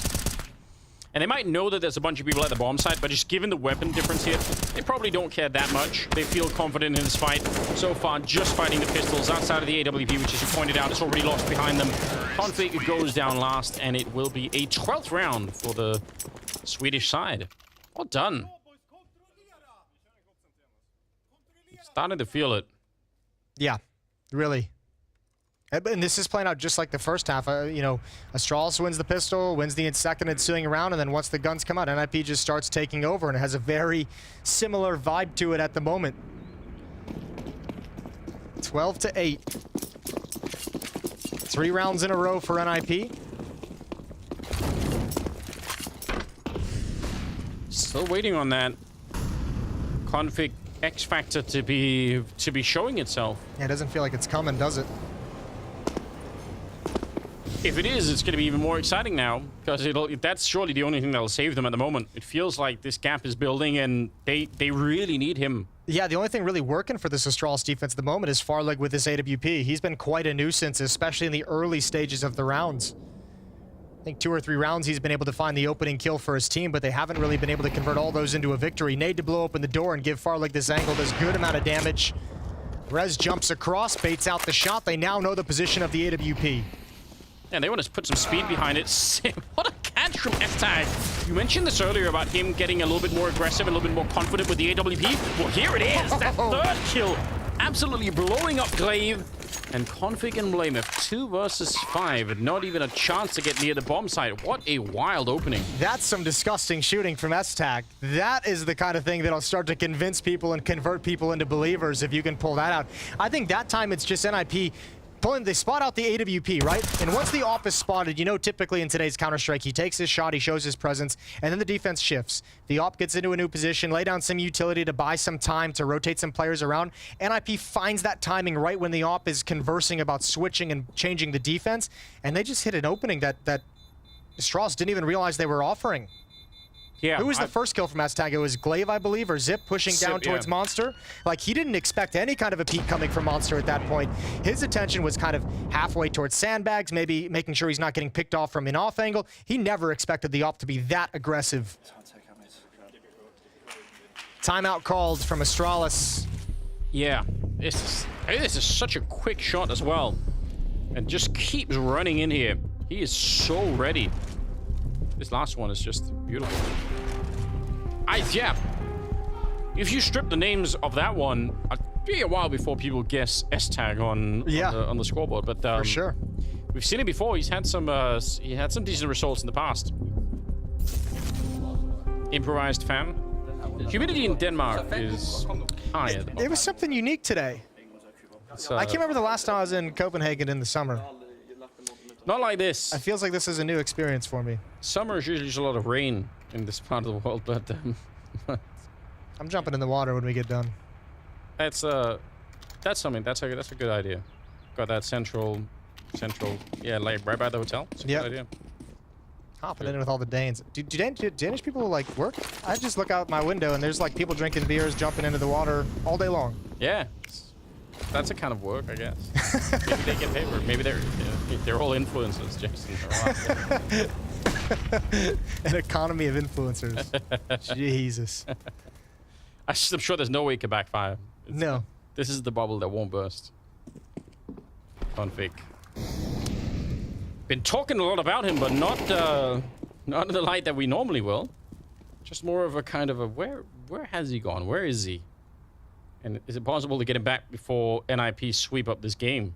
They're about 3 rounds away from that happening, so we need him to do something. And he's gotten very aggressive in this one. Oh, he wasn't even flashed, but just the timing of it. Rez walks around the corner. Config sure there's going to be a push coming through the tunnel. And it never comes. Sip trying to see if he can follow it up. That is a good headshot. He could do more here. He'll take down Hampus, and that's a huge win with just a pistol. They nearly get that one too. But Plopsky able to return it 3 versus 3 now. And a chance maybe for Astralis. What a shock it would be if they won this round. Oh, I think this position from Plopsky, I think this is such a smart piece of aggression from Plopsky just to push all the way forward. You allow for a safe plan on the other side of the pillar. And I don't think there's any way Astralis can really make this happen. Blame F starting to come through Monster. You might as well give it a shot at this point. Yeah, they're running out of rounds to play with. But also no defuse kit currently picked up on anyone, and no smoke either. HE, if it finds Brolin, maybe, and that's going to be a start, but they are very low on time already. 2 versus 2 here, and the bomb is planted in a great position for the position that they're having on the C side here. Sip is checking everything out and realizing, yeah, there's no way. We just don't have the equipment to try and do this with. They're going to tap the bomb, but they've already made the call to run, hoping to maybe catch a couple of NIP players running back into the bomb site.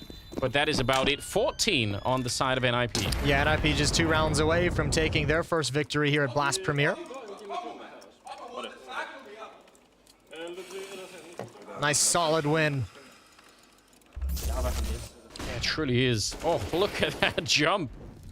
Config just not even able to react. I know we've mentioned it a couple times. Feel bad going back to it, but he's having a real rough time of it. Yeah, it is. I mean, we almost have to mention it because we know the high skill ceiling that he has. So I guess it's in contrast to that we're bringing it up a lot. Roland already taking a bit of damage. NIP, if they win this one, they're almost home safe. They won 5 in a row. And looking to continue. Roland flash right through. That is a nice setup for it. And that's a cool change of the attack as well, because you can even see Blame F off that flashbang. He's like, yep, they're going to be wrapping around. He's going to be coming and swinging, you know, to my right towards Party, but Roland's coming right around the edge of the smoke. There might have even been a design gap. Nowhere for Farlig to go, but they line up for him anyways. S-tag with the trade, but Farlig's delivered again. I was gonna say that's a terrible position to be in with an AWP, unless you're able to pull off something like that. But once he finds that first shot, feels like he is surely dead. Hampers in S-tag, 2 versus 3.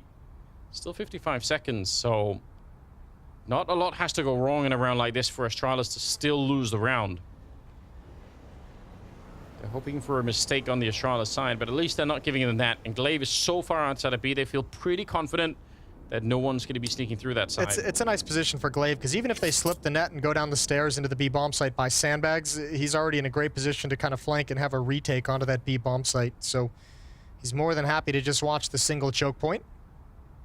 24 seconds, and now NIP has to get aggressive.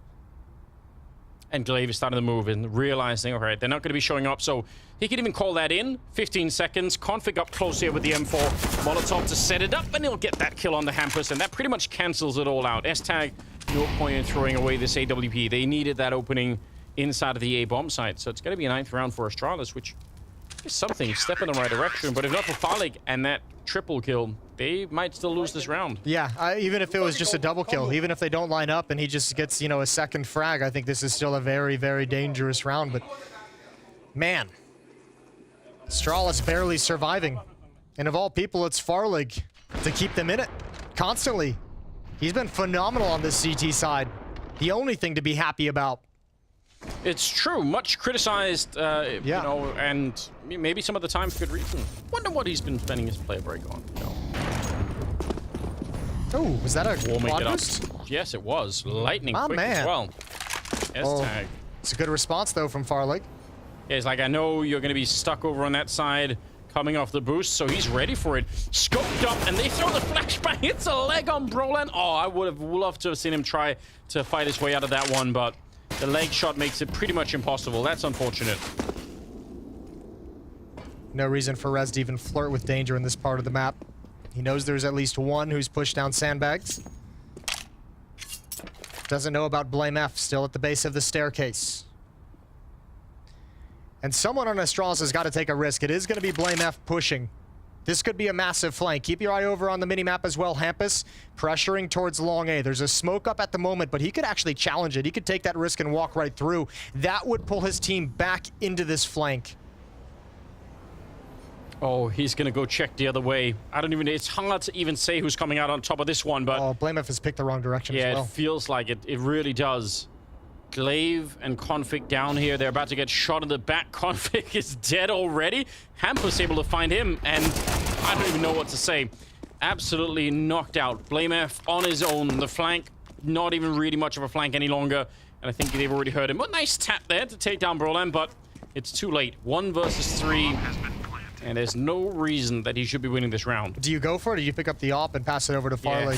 Yeah. What's the decision here? You surely will. As I think with the smoke down in Monster, you almost have to give it up. You do have utility of a kit, but again, 1v3, they know exactly where you are, and time's going to start dwindling. It might just be time to grab the op and bail out.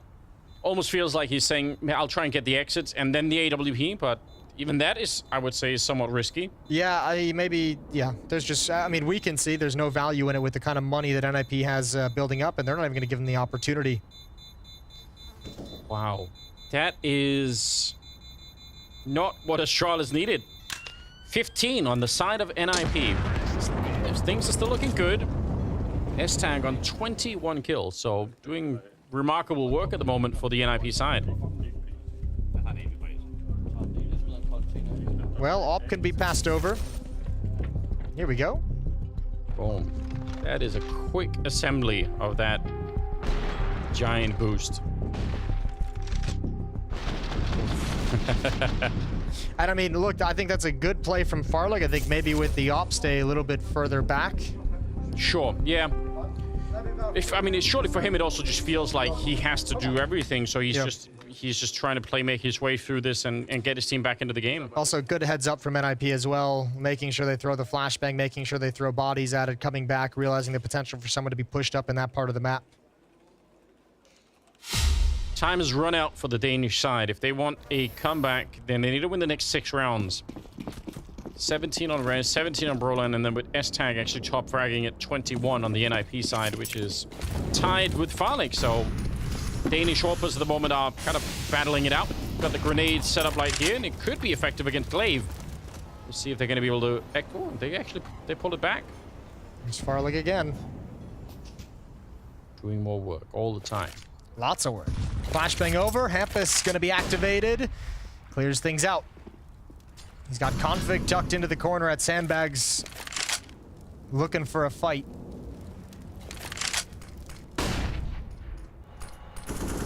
Lots of grenades exchanged, but through the smoke, it's Sip to find the kill on Hampus, so that's at least something. 3 versus 5 here. And starting to look pretty decent for Astralis in this particular round. Blameth has pushed up really far out along by the flower bed, so he's going to have a lot of warning in case anyone was going to shift over on that side. It's interesting seeing Zipic still kind of challenge and posture the way he is with low HP. You think at this point you just wouldn't want to give any kills back and not give any kind of opportunity over to NIP to get back into the round. Slowly and silently trying to assemble the boost with the flash on top. Wow, they're going to be catching Glaive. It's almost a free kill. Well done. Plopsky taking a fair bit of damage as he tries to make it through into the bomb site. And Brolin down here playing around the smoke. He's calling it in, saying, I'm almost there. I could almost do it. Another flashbang might have set it up, but Config able to hold his own this time. And he's going to be getting a little bit of a double kill there towards the end of the round. Astralis, they live at least for another round here. Yeah, and this is kind of the last time where we say, hopefully that's a feel-good round for Config to snap him back into things. A little bit of a double kill, an assist in there as well as some damage done. This is where you got to say, all right, you got Farlick finding you opening kills left and right. Now you need someone else to step up behind it, and hopefully it can be Config off the back of that nice double kill. I know it's not much to go on, but Astralis are going to need it if they want to claw this one back. 5 rounds remaining, they have to win in a row to force overtime. It has to be. They just desperately, I mean, not just because it's Config and because his ceiling is high, but because they've almost been playing 4 on 5 up until this point. So yeah, they really need that 5th player to come in and have a little bit more of a say. Timeout used by NIP to try and discuss what it'll take to get one more round. That's all they need. Stuck right on the finishing line at the moment. We'll see if they're going to be able to. Shield is up. I have to know if that's actually a live sound in the arena. Studio arena. If not, we should make. Or if it's just in our ears. What sound, Jason? There is no sound. I know, no idea what you're talking about. Don't do that. All right, here we go. S-Tag is going to see the shot. Oh, he gets a leg. Blame F survives with 7 HP. That'll be frustrating. And Hampus falls next. Good damage on a Glaive and Blame F. Those fights are so close to going in the favor of the Ninjas, but again, a 3 on 5. Yeah, both probably feel like, man, that's our fight to win right there. And it goes the way of Astralis instead. Roland with the AWP out looking for it. Blame F is on the other side. Could be a winnable fight here indeed. Taking him down. And Farlig is right there with the second AWP, so if they get close enough, he might not have enough speed here to pick up more kills. He's already done a great job, even at close range, but this is asking a lot. He sees one of them, hasn't unscoped yet, so they don't even know that he's there. Oh, no. Oh, missed the shot. Pistol's out instead. He spins around and hunts down Brolin. What an amazing map this has been for Farlik so far. Now Rez, 40 seconds in a 1 versus 3, and he's going to spin around and get that kill on Sip. Glaive is coming in. He's already low on health, and Red is the headshot to clutch it and take down Astralis. What a way to end it. That's just so fitting. 5 on 3 for Astralis. Farlig gives you a nice double, a great battle for him in bathrooms, and you still drop the round. NIP showing up on the right foot right out of the break. Great stuff continuing where they left off. Yeah, well and truly, that's quite the performance here, especially maybe for some unexpected characters. S-Tag doing such a remarkable job with the AWP, that's great to see. And surviving, remember, Astralis wins both pistol. They get started each half with like a 2-0 run, a 3-1 run, I think, on the first half as well. Like they got started on the right foot in both halves and still just couldn't convert anything. Wow, something to look forward to. Hard to say. I mean, I picked NIP going out first, or I guess topping this group. All right, just bringing it back, a little bit, yeah. Pointing it out. Narcissism at its finest. Yeah, well, I have to. I don't get many moments like this, Jason. And they're not even done yet. We're going to go to a break, and when we come back, we've got more Counter-Strike coming up. Oh, no, not a break, Jason. We got James. You got Mr. Banks. Oh, yes, you've not got rid of me just yet. We've got Rez by the side of me. And even with Astralis getting both pistols, you guys start off strong, coming straight out of this break into a positive form with your full team as well. How did that one feel? Felt very good in general. Our communication as well felt on point. We were very active in the game. We did stuff, we had good ideas, and our game plan worked perfectly, so it feels good. And you got a smile on your face. SSTag was also doing some big damage in there as well at the same time. Right, obviously there was the criticism coming onto this guy overall. Do you feel like, though, that you expect them to pick over pass in this one? Yeah, we expected either overpass or maybe Ancient here. So yeah, we were prepared on both maps, really, so yeah, we're ready. Now, another thing here for NiP, right? You guys have had to suffer with so many stand-ins. Obviously, Hampus was out a few events as well. Now we're finally back to start off season with year 5. Is this, do you feel like, the one where we can start saying, okay, you can fight for titles, you can fight for tournaments? Yeah, I feel like it's finally we're here together, and we had our first real good boot camp together. So yeah, I hope this season can go like this. And now, right, you're going to go up against Vitality. What do you feel about that one? Do you feel like you're going to have an edge over them, considering obviously we don't really know too much about them yet? It's a new player coming in, but you guys get a steady 5. Yeah, it's going to be interesting for sure. See how Spinks is going to work out, but he should be nervous. He should be nervous. I love it, Rez. We'll have to see how it goes when they go into the next game. Thank you very much for that one, James. What an ending to that map as well. Almost like Astralis were going to be clawing their way back into things, but Rez, in his true fashion, just from that map. Solid clutch to close it out. You know what? That last round is a good illustration of that second half. Honestly, the amount of times Astralis found themselves in somewhat positive situations, somewhat manpower, having the drones in the right positions where they needed to be, but the kills just wouldn't come through. NIP were always able to claw it right back, as James was talking about, and some frustration in the Danish game. Yeah, it was very impressive from NIP, because as you said, they are constantly playing from behind, especially on that T side. We know the T side on overpass to be incredible tough, but NIP, they constantly found themselves in 2v3s, 3v4s, and still fought a way to fight back into it. Scoreboard says 16-10. I think this game could have been much closer, but Astralis, they lacked that little edge. They lacked, the finisher right here. It was a little bit disappointing to watch. What was the firepower? Yeah. The Danish duo we're always talking about. Blamef, Config, they're supposed to be the left-right double punch for Astralis. Nowhere to be found. Config took about 25 rounds to start playing Counter-Strike, and Blamef, crazily enough, yes, we know he sometimes struggles on the T side. That has been a problem that is coming over and over for Astralis. But I was hoping that on the CT side, suddenly he would take the space. He would make sure that Glaive knew exactly what was going on. And he was silent as well. He fell flat into this game. And what should have been safe bet for Astralis just didn't show up. No, not at all. And I just want to give commiserations to Fale as well for actually playing a decent Counter-Strike game, right? He was showing up, especially on the CT side with the AWP. Glaive on the T side as well, having a good game, but you hit it right here. The fact that Blamef and Config didn't have any impact whatsoever, you can't really expect Astralis to win a game of Counter-Strike. Yeah, that 1-2 punch really not finding the firepower necessary for the Danes to be pulling that one over the line. I do want to talk about Rez in that game, though. I know we kind of alluded to it with that clutch to end things out, but I know we were talking back at the major. We were sort of seeing him on that more consistent trajectory, the firepower that we want, and we know he can be delivering. I'm really hoping that he continues that into the season. And from that first map, was looking good. Yeah, and he was solid as well. You have to realize he's not playing the sexiest of positions right now. We saw him a couple of times on that B pillar position, which is, you're not getting a lot of love there, right? You just pretty much have executes on your face. Well, I have to say, Hampus came in with a really interesting plan on the CT side. They pushed, they took positions away from Astralis, they retook construction, they retook bathroom, and that helped a man like Rez to get activated. But he keeps on going. In 2022, he's one of the best players out there, and with Broline behind him, I think there's some serious power in the NIP lineup. Yeah, I think we saw the raw skill of Rez really shine through in this game, and you talked about it as well, Freya.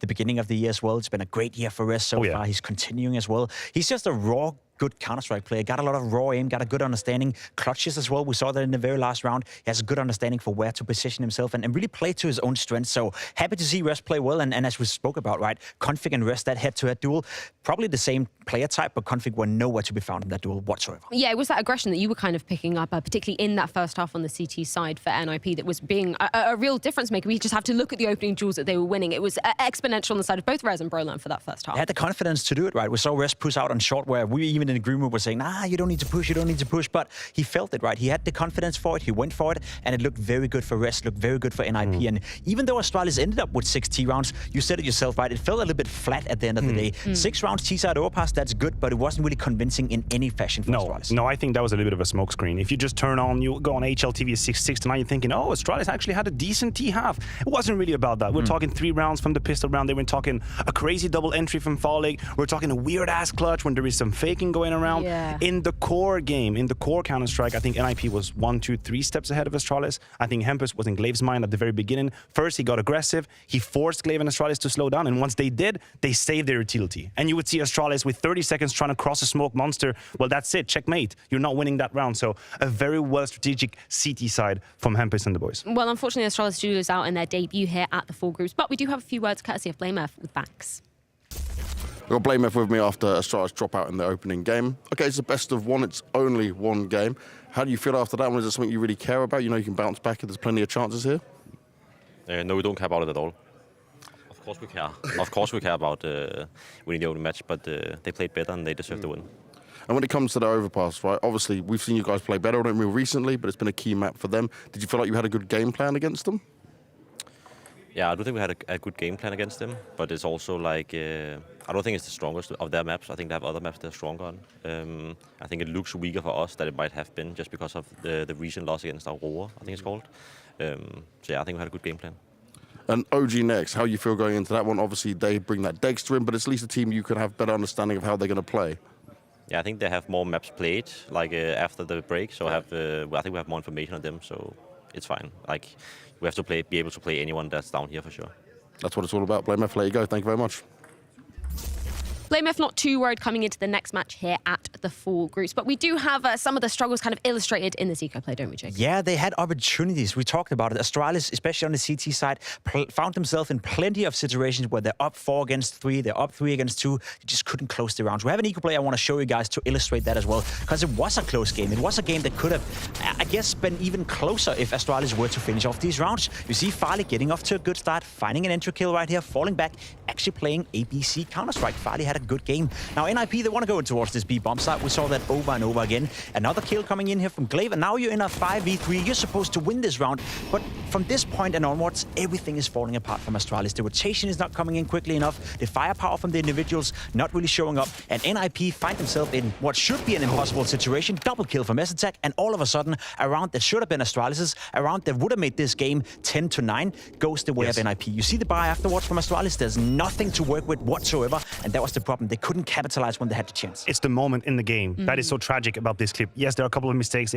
out there. Exip is fighting on his own. Config is missing kill. It's 8-10. This is where you start to set the financial trend of the half, and Astralis just missed the train on that one. Well, that was our second game of Group A, but I do want to flip it back to Vitality taking on OG, because we were really hyped about that one, particularly because Spinks, he was making his debut for the Hive, and I was very impressed with what Spinks delivered in his first game for Vitality. It's only one map, but I guess we got exactly what we wanted out of Vitality. We had Zaiwu firing on all cylinders. We had Spinks being influential.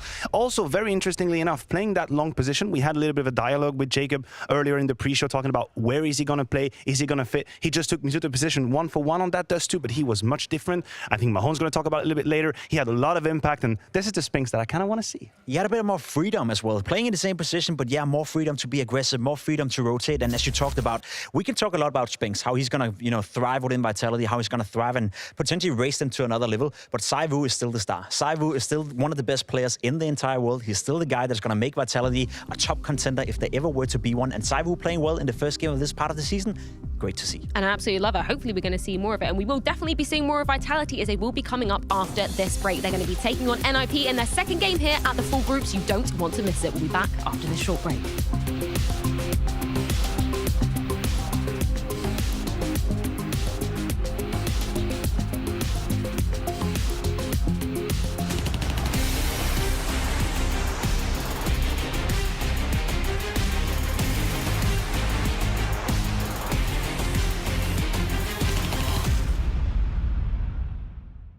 He starts to come back around the corner. Diha's got the defuse if he can't do anything about it.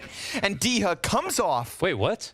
How does... Oh, he got the defuse and then killed him. Oh, and then the animation comes... Okay. Wow, he just did that. That was weird timing. He just did that really fast, yeah. I didn't like that one bit. That's actually nuts. He gets the defuse, then the kill.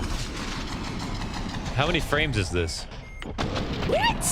What? Yeah, that looked so nuts because it was actually instant. He's so confused. They're tossing all of the grenades at him. He puts out the Molotov. It's a pretty good read right here. And he gets the one on Misuta, but he's going to have to do a lot more back here. He is a one-man army at this point in time. He takes down Magisk as well and keeps going. Monesi, he's stolen the round from them. Saiwu is on his own now, and he just doesn't know where to find him. Inside of the smoke, trying to bait out that last shot with the AWP, but there's 10 seconds left. And Monesi, what an absolutely godlike round. A double man advantage that feels like surely Vitality have already got enough. But what about that flash from SDY? How about this hold from Perfecto? Incendiary to the right. Sumdai Young turns his attention. Oh! All three! Sumdai Young and Sumdai again and again and again. 11-4, 11 rounds straight, and a dominant overpass CT side. It's not bad. A kill on a bomb plant with almost nothing at all. What's happening? What is going on? They think it's down low. There's no way. No. They think it's down low. They're not going to lose. It doesn't matter, but... They're not going to. They're still checking the bomb site. Jason, please. This can't be possible. What is happening? Please. No. Somebody. You don't lose this round. Anybody pick up the phone. They're not doing it. Oh, no. He's holding it. Is there time? There's time. There must be Someone time. has a kit. They have a kit. Ooh. Oh, my God. Let's just let that one sink in for a moment. Clears out that B side. Good read by Nexa, of course. Just, you know, takes the data, assesses it. Data. I can hear production laughing at me. Everybody's laughing at me, and it's because of you, Launders.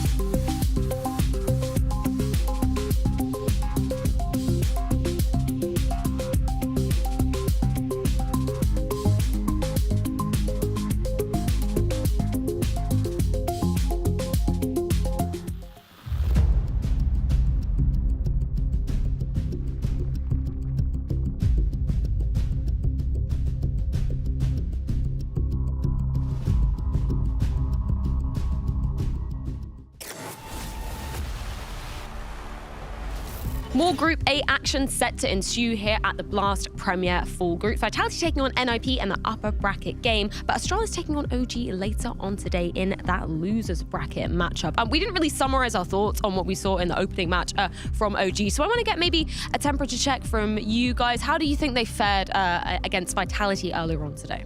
I don't think it was that bad from OG. I think we saw some of the strength that we can expect from a lineup like OG and the leading style from Nexa, which is very simple, quick, pacey Counter-Strike. Whenever he sees an easy solution, that's the one he's going to focus on. It worked for a while against Vitality, but I always believe that there is a limit to that, right? You have to have that deeper level of playing where you play a little bit less easily predictable and you play more map control. We definitely know he can do the fast pace. Now, the rest was a bit more complicated. It requires a lot from the individuals if you want to play like that. There's not a lot of team play, there's not a lot of synergy. Of course, there is, you know, certain areas in the game where you can improve at, but we saw a couple of times Fico on the B bomb side being caught by himself with an AWP. He goes down without getting 2 kills. That's it, that's over. You know, you see Dupree and I think it was Saivu winning a 2v3 clutch. So if you want to play that play style, if you're OG, you really rely on your individuals, and then we need to see more from Fico. We need to see more from Newfrag. We need to see those players step up besides Dexter and Nexa. So I'm not sold on that project just yet, but it wasn't too bad, no. But again, it's a tough opponent to play Vitality with all that firepower. And just quickly, just to raise the stake on the game that we're about to witness, right? The game that's going to be after this, the OG versus Astralis. You lose that game, you're number 4. That means you have a whole lot of best of 3 to play in the Gauntlet. No elimination, I'm not going to try and put it out there. No, you're not going to be eliminated. But the path to the fall finals become incredibly long. It's a bunch of best of 3s, back to back to back, where you have to maybe dig deep into a playbook that isn't exactly here quite yet. Dexter is just new in the team. So if you're OG, you don't want to be 4th. You absolutely don't want to be 4th. 3 to be exact. You have to win 3 best of 3s in order to get into the fall final. So yeah, there's a long, long way. If you or is the showdown? Yeah, literally, you lose one, and then you're in the depth of the showdown, and we know how cruel of a mistress that tournament can be. I want to ask about just Astralis as well coming into that game too. I don't want to give away any of our predictions just yet. We are going to be predicting them later on today. But just how you're kind of seeing these two teams facing up against each other. How are you seeing that head-to-head going down? It's a bit complicated because what Astralis has shown in the first match was very worrisome, and it was so worrisome that I struggled to see it happen again. The fact that Config completely missed the game, that can happen, but Blamef never really had 2 games back-to-back where he went invisible. I don't think that's to be expected. Fardic played better than what I was predicting from him, which is great. Can we believe on that or not?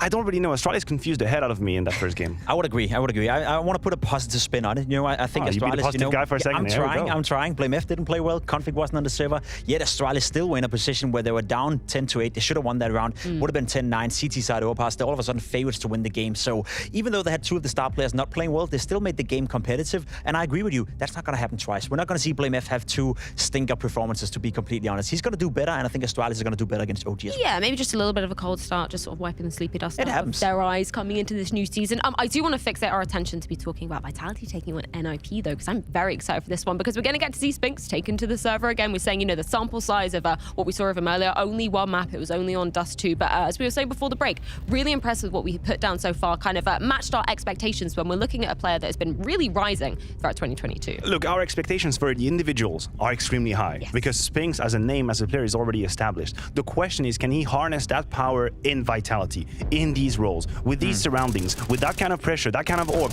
If he can do that, he is going to be a net positive for Vitality. Minus Misuta plus Spinks is a deal anyone, any day would take without thinking twice. But does that make the team better? It looked good for now. It's just 1 map. That is my question mark, right? Because I'm not worried about Spinks. I agree. He's a known quantity. He's a good player. He has the qualities to change the game with the rifle. But what does he do to Saivu? What does he do to a guy like Magic? What does he do to Dupree? Does he make them better? Is he more comfortable to play around? Can they rely more on Spinks and maybe free up Dupree a little bit more, free up Saivu a little bit more? Is he going to have that effect on the rest of the teams? That's what I'm looking for. Because yes, Spinks, he's going to come in and he's going to replace Misuta and he's going to put more frags on the server. But is that enough to put Vitality up there where we expect it to be? Can they compete against FaZe? Can they compete against Na'Vi with Simple? We don't know obviously yet, but what's required for that to happen is that Spinks not only elevates himself, but also the rest of the team. Well, you were talking about him kind of replacing Misuta, and we did see that happening on that Dust 2 in terms of where Spinks was playing on that A long. But I want to get some more specifics with Danny. What did we see from that first map from Spinks? Yeah, so we just saw the debut of Spinks on Vitality, and something I want to kind of point out is just how he kind of slotted in. So like you guys mentioned on the desk, he basically took Misuta's spot here towards this long A area. And why that's significant is just because he used to actually be a B player. Now, B is still a bit anchory, but we'll see that that doesn't really make too much of a difference. Now, something that Apex actually mentioned in his interview with Banks was that the addition of Spinks has actually been a great late round addition, as in he's able to make impact in the late round, and this is something that Vitality really need. And this has really come down to the fact that he's just more aggressive than Misuta at the key moments. So here we have an example of just that. So here we're going to see Spinks as a long A player with about 38 seconds left on the clock. And at the same time, we're going to see that he's close enough to hear these footsteps at Catwalk. And if we think about this from Vitality's point of view, if we open up the map here, because they have this Catwalk position, with such low time remaining, they don't actually know where the hit's going to come from. They don't know how many people are outside long. They don't know if this is going to be some kind of B tunnel split. They don't know whether this is going to be an A split or a B split. And Spinks, he's going to take initiative and actually push towards the long doors. And by doing so, he's able to clear out the A side of the map. And by the time he gets to this point here, he knows that, okay, this is not going to be an A split. And at the same time, you'll see that Magic's, who's playing towards this B plat area, the smoke fades. He doesn't see anyone towards upper B either. So what that means here is that based on the map now that they've cleared out all of this long A area, all of this tunnels area, it means that these players can only be here towards this Catwalk middle area. It's very likely going to be a Catwalk push, but Spinks still has to clear out more. He's going to push towards this top mid area. And you'll see that by the time he gets to this point right here, the fact that he does not see anybody falling back from Catwalk to go mid to B, this basically solidifies that this has to be a Catwalk play. And you're going to see the rotation from Vitality the moment that it happens. The rotation comes through. Dexter gets one. He gets traded in a moment here. But the important thing that you're going to see here is that Spinks, he doesn't actually push up into Catwalk. He takes it very slowly because now they know that all of the Catwalk players are contained right here. They basically have them trapped. The retake's going to come through long, through CT, and he's alone here towards his Catwalk position. Now he doesn't push in, and the reason why is because he's going to wait for his teammates here to take contact CT spawn first, to pull the attention of these Catwalk players towards CT, and then he's going to push. So the utility comes through. It forces Flames here, who is holding Catwalk, to now look away towards CT spawn due to what his teammates did. And now Spinks is able to catch both of these players in the back. And that really all just comes down to the fact that he's willing to be more aggressive at the key moments, and this is what he's been adding to Vitality.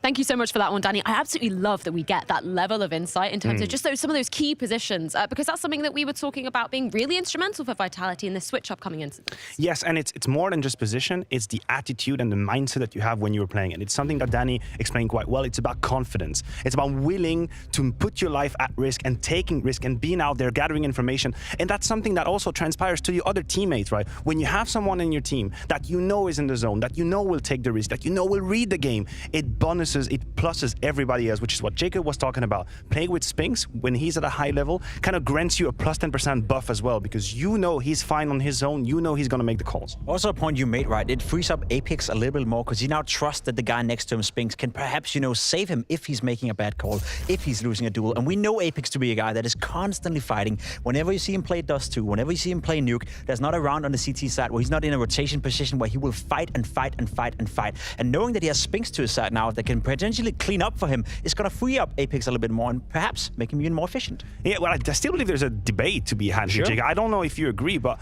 Apex deciding to keep that rotation spot on Dust 2 means a lot. It's a there is a strong significance to that decision from Apex, right? We have Spinks, which is arguably skill-wise much better than Apex. There's no discussion about it. But still, Apex is the one that's going to be rotating around and finding himself in position where he needs to do -2, -3. That CT side, if you were against Vitality, if you don't like that team, you can use a couple of examples in the CT side he played on Dust 2 and say, ha, look, this is where he's fucking up. This is where it's not working. So that's a risk that Apex is taking here. I hope he's aware of that, because if you keep that rotation spot on Dust 2, you better put the numbers. It's his DNA though, right? You can't remove Apex from any rotation spot on any map. Imagine an Apex where you just put him on long and he has to do absolutely nothing. Imagine putting him on B and just sit still until... Try that with my puppy, that didn't work out. He can, yeah, exactly, he's like a puppy. He's just constantly going to run around and do something. So while I agree with you, there's a discussion to be had. You can't remove Apex from the rotation position. It's in his DNA. That's how he plays Counter-Strike. Well, let's get to hear from one of the Danes on the side of Vitality, as it's Dupree with Banks. From Vitality, a very nice opening game there. But I want you to talk to me about not just the positives, but some of the things you noticed just early on for an official game with Spinks now. It's been a pleasure working with him so far, also in practice. So coming here and winning our first game was definitely what we aimed for. I mean, getting a good start with the new roster is always like what you want to achieve. So yeah, we got that, and I think we had a pretty comfortable win as well. I mean, I felt like we were in control most of the time, so I'm very happy about the result. But what about some things you look at from that and you take away? Maybe Danny said, okay, I noticed this, guys, this needs to be better next time. I mean, obviously, it's all about, you know, having a new player on the team, and like he's contributing with a lot. And also just like the fact that coming into this game, like we're playing a team that has been together for a long time. Like OG is still a new lineup in that sense. So it's also a team that has some really good individuals. So we have to be very aware. I think we did a lot of good things right. And the only thing that we probably is going to change is just we need to be a little bit more effective on the trades. But I think that's like the main thing. Not too bad at all then. Now, you just said that about Nip, right? They are a team where they've had 5 players, same roster, strong players. Yep. Do you think this is the real test for you guys now?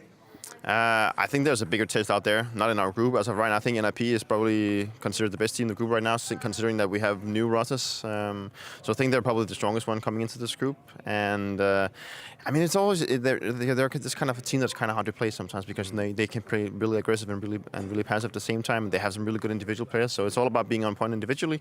So I hope we can continue doing what we just did against OG and just keep working from there. Well, let's see if it works. Dupree, thank you very much. Thank you. Great to hear some of that confidence coming out from the side of Vitality. I like what we saw from those map vetoes as well. Obviously, this is just a best of one. We're going to be ending up on Inferno. I'm sort of praising the Lord that they didn't go with that overpass like we saw back at the Still Major. Getting some PTSD from that one. But Inferno, this is going to be really exciting, particularly what we've been talking about with the positions for Vitality. Yeah, it really is one of the map where you could see Apex throughout the season of 2022 trying to figure out what the hell they're supposed to do on Inferno. They've made a couple of changes here and there. For a while, it was the Mizuta Apex combo that was completely under the water on the B side. We saw Zaiwu play here as a fixed position a couple of times. So I'm looking forward to seeing what kind of solution they come up with this roster right now. I guess it's not easy to imagine, right, that they have changed position. I feel like Zaiwu should go back to his old position where he's playing towards middle, where he can roam out a little bit more. Having him stuck on the small bomb side on Inferno, I was not too big of a fan of it. He's great, he's solid, he can play with the rifle. We even saw that from time to time, that he would just play with the rifle on the CT side. I want Zaiwu to be on the AWP throughout that entire game, so he can roam around and be annoying towards his opponents. You leave Spinks on the B side then as an anchor. I think that would make sense. He's if Apex with wants to still rotate, you leave Spinks on the B side. I mean, over the course of the high-level Counter-Strike, we've seen extremely strong players players being B-side anchors. Nico is a good example. He stayed there with G2. That's a position where sometimes you need to have gigantic cojones and the skill that goes with it to assume all these responsibilities, and Spinks looks like I like to see it. Yeah, I do like the sound of that. For NIP coming into things as well, when we're sort of comparing them and what they're going to be delivering on this map, of course, more question marks for the side of Vitality. What are we looking at for NIP's strengths? Because I know that this is a map that they're pretty comfortable on.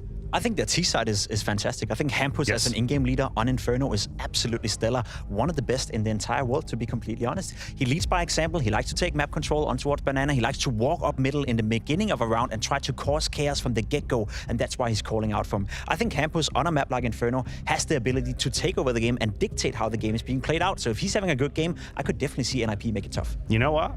I thought Carlos would go and knock out NIP's door and get Hampus in G2. That's what I thought might have happened, because I agree with you. I hold Hampus in such high esteem, and I agree the T side is definitely a strong arm. You know what you're seeing right now? You're seeing father and son competing for each so team. Wholesome. Performance coach from Vitality, Lars Ruppel, going up against Trolls Ruppel, who's the performance coach from NIP. Father and son, isn't that cool? Yeah, no, that is really cool. Lars has a really cool history as well, right? Sort of in military and stuff. Yeah. I think that's he's going to be bringing some cool ideas. But we do need to throw it to a quick break before we are jumping into this one. It is going to be Inferno for NIP and Vitality to take on one another. You don't want to miss it. Join us back after this break.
All right, we have another game coming up, another best of one, this time between Vitality and NIP. How does that make you feel?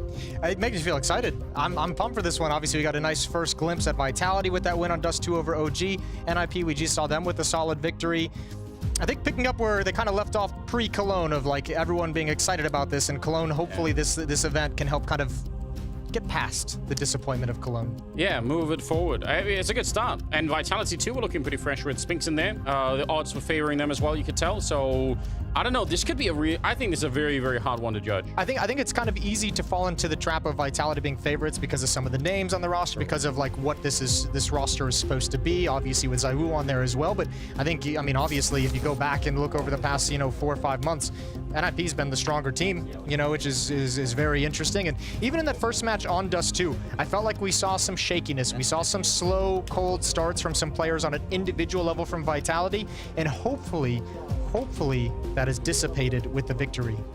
Yeah, you want to see that. Obviously, with the ZywOo playing the way that he was in the opening game, that's something to watch out for, and something that can always bring a team back. But yeah, you'd want to see them come off flying here again in this team or in this match against the Swedes. That would be great. Oh, they look and feel ready. One of the surprises from the previous game, if you missed it, was S-Tag AWPing really well on and actually top fragging at the end. Playing some assertive style AWPing. Yeah. That was really cool, watching him enter into the B bomb site a couple different times. On the other side, if you want to talk about AWPers, obviously you don't need to say a whole lot about ZywOo. We know what he's capable of. He had another great performance right out of the break in his first map. 26 kills, I believe it was, against OG. 25-26, led the way.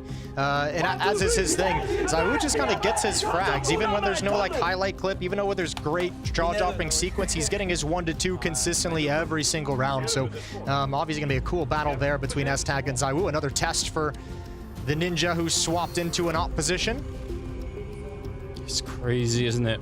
And yeah, you're right about ZywOo. I can't really think of many crazy highlights from that Dust 2 game that started the day, but he did end up there on the scoreboard. He's just getting his 1 here, his 2 there, his 1 here again. He's just doing good work. Well, I want to see definitely some more out of Apex. He looked a little bit frustrated at times, and maybe we're struggling a little bit early on. I think it might take a little bit of time to see Apex individually get back to things. Remember the pressure on an in-game leader to work and get someone like Spinks up to speed and kind of really try and incorporate him. You're not only trying to get Spinks up to speed, but you're also trying to find ways creatively to make sure you're being proactive and involving him in the ideas. We saw him kind of put in positions on Dust 2 where he was cutting off rotations, doing a little bit of lurking, looking for pushes outside long and mid on the T side as well.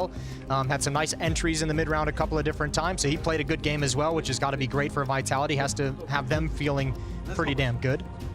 Yeah, the one holding all the strings right now, so that could take away some of his focus for sure. We're about to find out though. Best of 1, so still really tough territory to be in here for either team. Not a lot of room for mistakes. And the battle guard is up and running. We're ready to get into it. NIP versus Vitality. I can't wait for this. I think this is going to be really exciting. A nice test of the temperature of both teams right here. We're on Inferno with NIP on the CT side, Vitality on the T side. All right, dodging the early nade. But there is still a couple of people up there. A lot of utility on the CT side for a pistol round. Yeah, it really is. Can do a lot of different delay tactics. Especially with 2 smokes towards that B bomb site. Perhaps not wanting to deal with any kind of a set piece over there.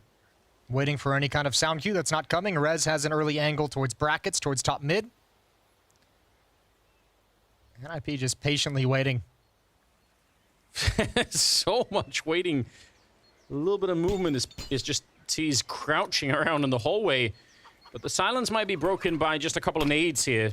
Early smoke, setting up for the Molotov. Going to be trying to see if they can burn out that back pit. And already through, it's a quick trade. Spinks for Hampus, and we're in a 4-on-4 already. 50 seconds here, but S-Tag, they don't know he's inside of the smoke, and he comes sneaking out, executing one of them, nearly getting the follow-up, but ZywOo got the pistol out in time, and that might be the crucial kill here. It's a cool kill for S-Tag, but so hard to know what's coming up afterwards. ZywOo with an initial shot, and there's Dupree pouncing up over the top. S-Tag, awesome play. Okay, well then. Hello, Dupree. That's great. I think it's such a cool play from S-Tag, and obviously pouncing out of it looks great, living up to the Ninja name, but without the information, it's so hard to know what the play is after this kill because you're blocked off by the smoke, you don't know where anyone is gone, and ZywOo just delivers 2 stunning headshots at the perfect moment. 1-0 for Vitality's offense. Great stuff. And they arrived right back into the round with 3 MAC-10s. Run boosted scout from Hampus, not going to be able to get the tag that he wanted there. But yeah, that probably, I mean, if he gets the follow-up shot there, S-Tag as he comes down, gets the second kill, it's a completely different round. This time just didn't really work out the way that they wanted. Smoke off towards Little Pit. And they have already a lot of control jumping down into the pit. They are not afraid at all here. Trusting in the upgraded, or the rifles and the submachine guns, but Tag's going to drop the bomb on Cyber, and there's already a flank coming in pretty quickly. I think Broland's already running up behind them, so they're going to be a little bit worried here on the Vitality side. This has been slowed down, maybe a little bit too much. Another great find, a headshot, Spinks out of the round, fitting the already in graveyard, and Broland's going to be finally coming up with that flank, but it's a little bit too early, maybe. And all the smokes have cleared. All the utility for Vitality is cleared. They're stuck in pit. They've been stopped cold. This is going to be so dangerous. Can NIP set up the crossfires perfectly? Hampus with a scout kill. Still 2 players to deal with. S-Tag holding position inside the bomb site, and the AWP still does work. It's all tied up. NIP returned the favor in round 2. What a round from S-Tag. 3 kills, 2 of them headshots with the Deagle, and absolutely what they needed. That's a shocking result. Look at this. The early kill here, that slows them down a bit, but I don't know. They just, I think Spinks must have not been able to see him somehow through the smoke there. Looked like maybe there was a bit of an opening, but that's interesting. We were just talking about this in the last map, how the Deagles maybe don't have the same impact. This time they definitely did. Speaking of which, 5 Deagles across the board for Vitality, so perhaps inspired. They want to see if they could do a little bit. Apex running away for the grenades. Catch him. Oh no. Oh, S-Attack caught out in the open. Molotov, that's not going to stop anyone. Hampus has to get out of there. Actually, excuse me, they do turn around, but another stunning Deagle. What is happening in this game so far? Deagles are going to work, and Rez is all alone with 3 players encroaching on his position. I can't believe Dupree got that shot. That looked like there was nothing to see at all. Rez up close, and this might be the way to stop it. Dupree falling to the MP9 of Broland and leaving just Apex here. But for a minute there, it looked like they were going to sweep it right back. Apex trying to hit the shot. I don't think he spotted anyone on top of the box yet, so he should be dead in this round. Just not enough health left to really make this one work.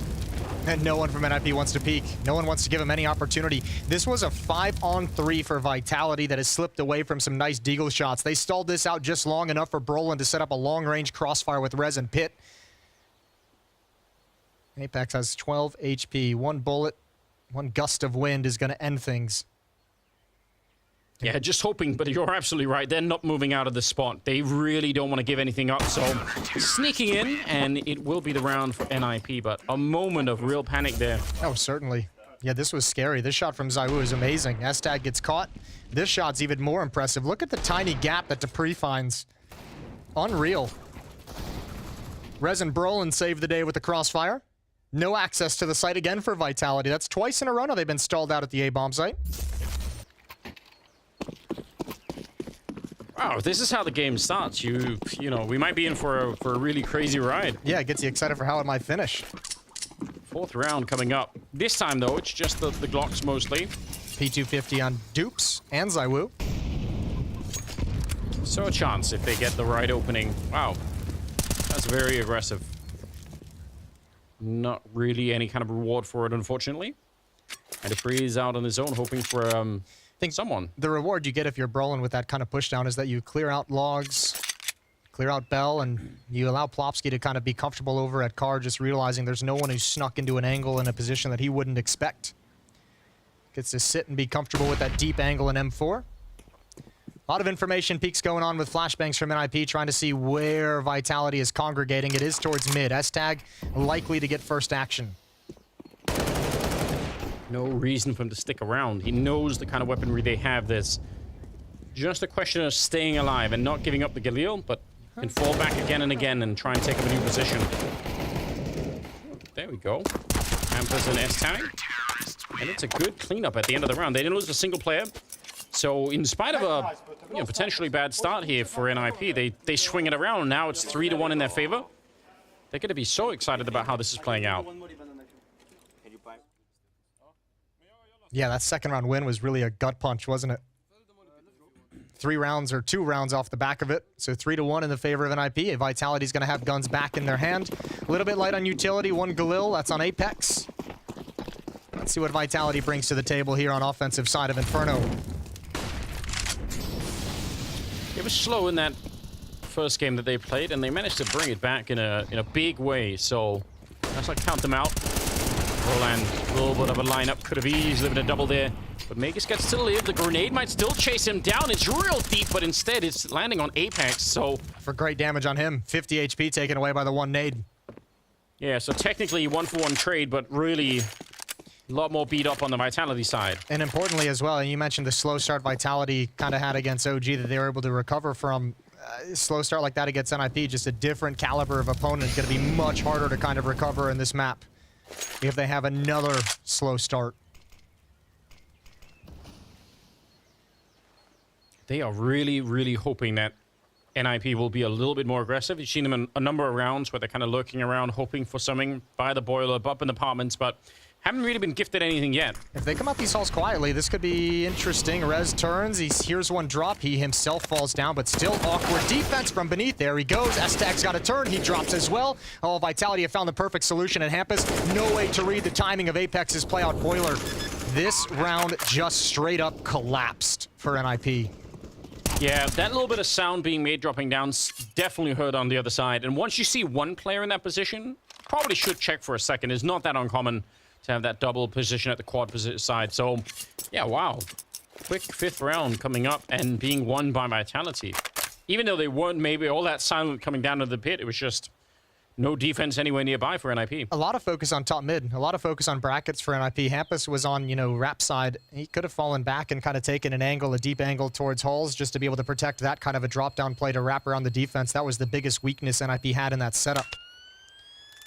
No eyes on Halls, and Vitality get another round on the board. And they're still remembering that extended bomb range, even after the break, Kind of mistake you could easily make. Yeah. Been playing with one bomb range for almost 10 years. For your entire career? Yeah, and then I bought armor. But yes, of course, let's changed a little bit. All right. That's a nice camera shot. Yeah. Praise the cameraman. It's a whole subreddit for that, isn't it? Well, let's go.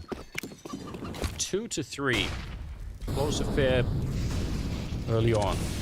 6th round is coming up, and S-Tag wants to be a little bit aggressive once again with the AWP. Not too much. Could be very tricky on the CT side, but we were praising him for that early on overpass. I was going to say, we set this one up. This was kind of one of our things to watch out for on Inferno is the play from S-Tag with the AWP, especially after we saw some great performances on overpass in their previous match. He's going to get it out early, and he's going to rotate over towards Car. Spam of the M4 might lure Vitality into a peek into the scope of the AWP, but not quite yet. Still a deep smoke, but that allows Brolin to rotate over and bolster the defense at the A site with 4 players. Plenty of time on the clock right now. But yeah, this lean towards the A bomb site is going to be a big problem for Vitality if they can't find a really clean entry. They're back to check. You can see Magus is just saying, well, you know what, we don't know anything about what's happening over here. At the very minimum, we should put some pressure on it. But S-Tag is here. He misses the flick, and now they have a lot of options on the Vitality side. They don't even have to run for it. They still have 40 seconds. They could slow it down, but they're going to go. When you see an AWP in that position, you have to imagine that's the only player pushed up. Now, they have slowed this down enough to allow Brolin to get here in time. And they left the pre on the other side, so let's just see. He might get a kill on anyone rotating. Brolin's going to be going down. Oh, nice trade for Apex. That's the crucial kill that they needed. Now, at least it's going to be a bomb plant. And you could tell Rez is still not sure. If he runs out of this one, Dupree's going to be catching him. But they've already called a retreat, but Dupree's position is still great. He might catch Plopsky. Oh, Rez jumps, and now Plopsky's got a tough affair, tough decision to make. Good dink, and Dupree's got to give away the fight. Yeah, but they still got Plopsky boxed in, so going to come back and take a look here. Apex actually caught now. It's a little bit awkward. I guess theoretically, if he was feeling crazy, he could try and run for it, but yeah, that ain't happening. I felt the same thing though after that kill. I thought I saw him consider it a little bit on the screen. Not this time. Still, that's a good job. Especially, I guess with the call, you could almost tell they weren't quite straight rushing to be a bomb site. They were still aware that maybe someone's here a little bit quicker than we want. But they were pretty quick to make that decision. Yeah. That's for sure, I saw it. It's fine. Just careful, guys, okay? Can I get it, bro? S-Tag, I think, was obviously aiming for that close peek, maybe thinking there's going to be some kind of a sound cue at that point in the game with 46 seconds. Sometimes they'll throw the flashbang and just see if they can force back the defense and still commit to the A bomb site, just making sure nobody's pushed. And yeah, that's a look of a coach who's not happy with what he saw. But then Hampus picks up the dualies, so all is right in the world. Yeah, that's what's going to bring them back. We've seen a lot of dualie action at the end of the last season, so maybe you're right. And it is Hampus, so put anything past him. But yeah, missing that AWP shot, really small thing, but the consequence is absolutely huge for NIP. Tied up the scoreline, and they're starting to make their way up the middle. USP on this side, and maybe potentially with Rez on the other side with this P250. It's not a lot to try and stop anything with. Popsky, though, is going to find the kill and make it. That's interesting. Someone else has to go back and pick up the bomb now, so the minimum will slow down the Vitality attack that's kind of already wrapping around the A-bomb side. Rez now starting to make his move. He heard noise in middle. If he finds Cyber, it's really awkward. Again, the bomb is kind of stuck back there, so yep. Oh, Cyber still got the shot off. Probably dead, but managed to pull the trigger anyway. Oh, good dink. Oh, good cleanup kill right through the edge of the wall. This round is on. The bomb is all the way back towards G-Spawn as well. They've left it. Even taking the bomb site wouldn't have mattered, and NIP steal another one.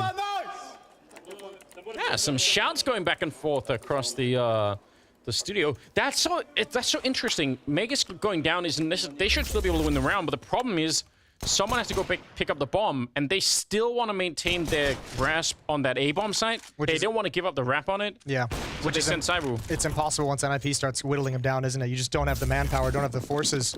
And look, I mean, you can kind of write that one off as like a mistake that Vitality makes, just an oversight. I mean, ironically, we just kind of saw during the break those little pieces of content of in-game comms of another round on Dust 2 from the previous Blast split in spring, where Vitality did a very similar thing. Left the bomb all the way back and had to hustle to get it and almost lost the round. Yeah. Now, for a team as well, bringing in someone like Spinks, this is a lot of pressure on Vitality. You win the pistol, you lose the second round. You win a gun round, you start stringing them together, and you lose that little hiccup that we just saw there against one M4 and all pistols as well. This is not the start Vitality wanted. No, definitely not. They could have built so much behind this if not for those couple of mistakes here. And speaking of Spinks, he's 0 for 6 right now, which is still pretty early on, but definitely considering the incredible performance he had on Dust earlier, you wanna see more of that, especially maybe early on. Rez ready in case the previous going to try and swing with that Deagle. They've got the setup for it. I mean, again, almost 4 people at this A-bomb site with Flopsky not up on the wall. Nice nade. That'll slow them down even further, and this should definitely be an NIP round. Look at the health left on 3 out of 5 players there on the Vitality side. Looked like they almost wanted to go back to the B bomb site, but this time it is just to make sure no one's forcing and peering down Banana at car. Towards the Opera we go, through the smoke. S-Tag gonna get challenged once again. Oh, he just gave up the angle. Gotta be careful not to re-peek it, but oh, this is gonna shrink the defense. They're not trapped inside the bomb site. Still overwhelming advantage of firepower with these M4s. And Hampus is forced to use the USPs. Gotta reload his weapon. There's actually a lot of pressure on this hit, oddly enough, and S-Tag answers the call. That is so interesting, because I agree. It felt like the whole way through, all they had to make was one mistake there, and the whole A defense would have been wiped out. Yeah. They were walking the tightrope, but they managed to do it, so... Yeah, S-Tag misses the timing with the AWP. Hampus out of bullets in the M4 has to switch to the pistol. Both players stuck in the bomb site. A lot of pressure put on them. Everything was set up for that to just fall apart. You can even see how S-Tag, when he runs back into the bomb site, he's like, I didn't even really know where to stand at one point. He's like, I'm out in the open. Well, it's because he's like, oh god, they could be pushing it quick. They could be pushing it quick. It could be slow. I don't know what's coming. Exactly what Dan is saying. They are playing aggressive Banana, and they are fucking hiding on it. Playing passive. So also sometimes, let's say later in the rounds, we can also just sneak short and then go on contact, you know? All right. Aggressive on Banana, hiding on A. That's not what I said. Something like that. There's an extra word in there somewhere. Yeah. That's what I meant. I wasn't contradicting you. 5-3. I like his version better. Yeah, it was way better. 5-3. Yeah, still keeping it really tight at the moment, but certainly the money on the Vitality side is starting to become a little bit of a problem. Love some more bomb plants and love to stop NIP's economy from being this powerful, because that's going to be a problem down the road as well. So let's see if they're going to be able to use some of that insight from Sonic to maybe win a fight here on Banana. That's a classic way to win rounds on the T side on Inferno anyway. But a flashbang around the corner, it's so good. And the follow-up doesn't even reload the M4, just picks up the AK, wanted to keep going. If they would have come through, Brolan would have been ready. Well, Zonika's right. Aggressive on Banana. Another opening kill for NIP's defense here at this part of the map. Maybe some follow-ups. Brolan's going to spam through. Good flashbang. Forces his turn in an uncomfortable fight. Plopsky is left alone. No smoke, no Molotov. He's got S-Tag rotating over with the AWP and a full set of utility as well. Brolan's got to feel like he had that red, or he knew what was coming. You could see him trying to turn for it, but not quite enough. I think he was trying to fall back. He was like, they probably know I'm aggressive. Let me just slip back and force them to burn some time, burn some resources, clearing out close, and just kind of gets caught in transition. It's going to be a huge nade if he lands the timing right. But don't hold it for too long, Dupree. He's been able to get some great shots already in the earlier series, and today with the deal as well. So don't want to be testing his aim too much either. Hampus. This makes me so nervous. Yeah, it does. I'm not feeling good about this either. This is all right. He's very quick to react. That is a monster grenade. Almost gets the kill. Follow-up on side was nearly enough, and now with the Molotov down as well, surely they're going to be out of time. 20 seconds. How do you get through this one? There is a third player about to be drawn over.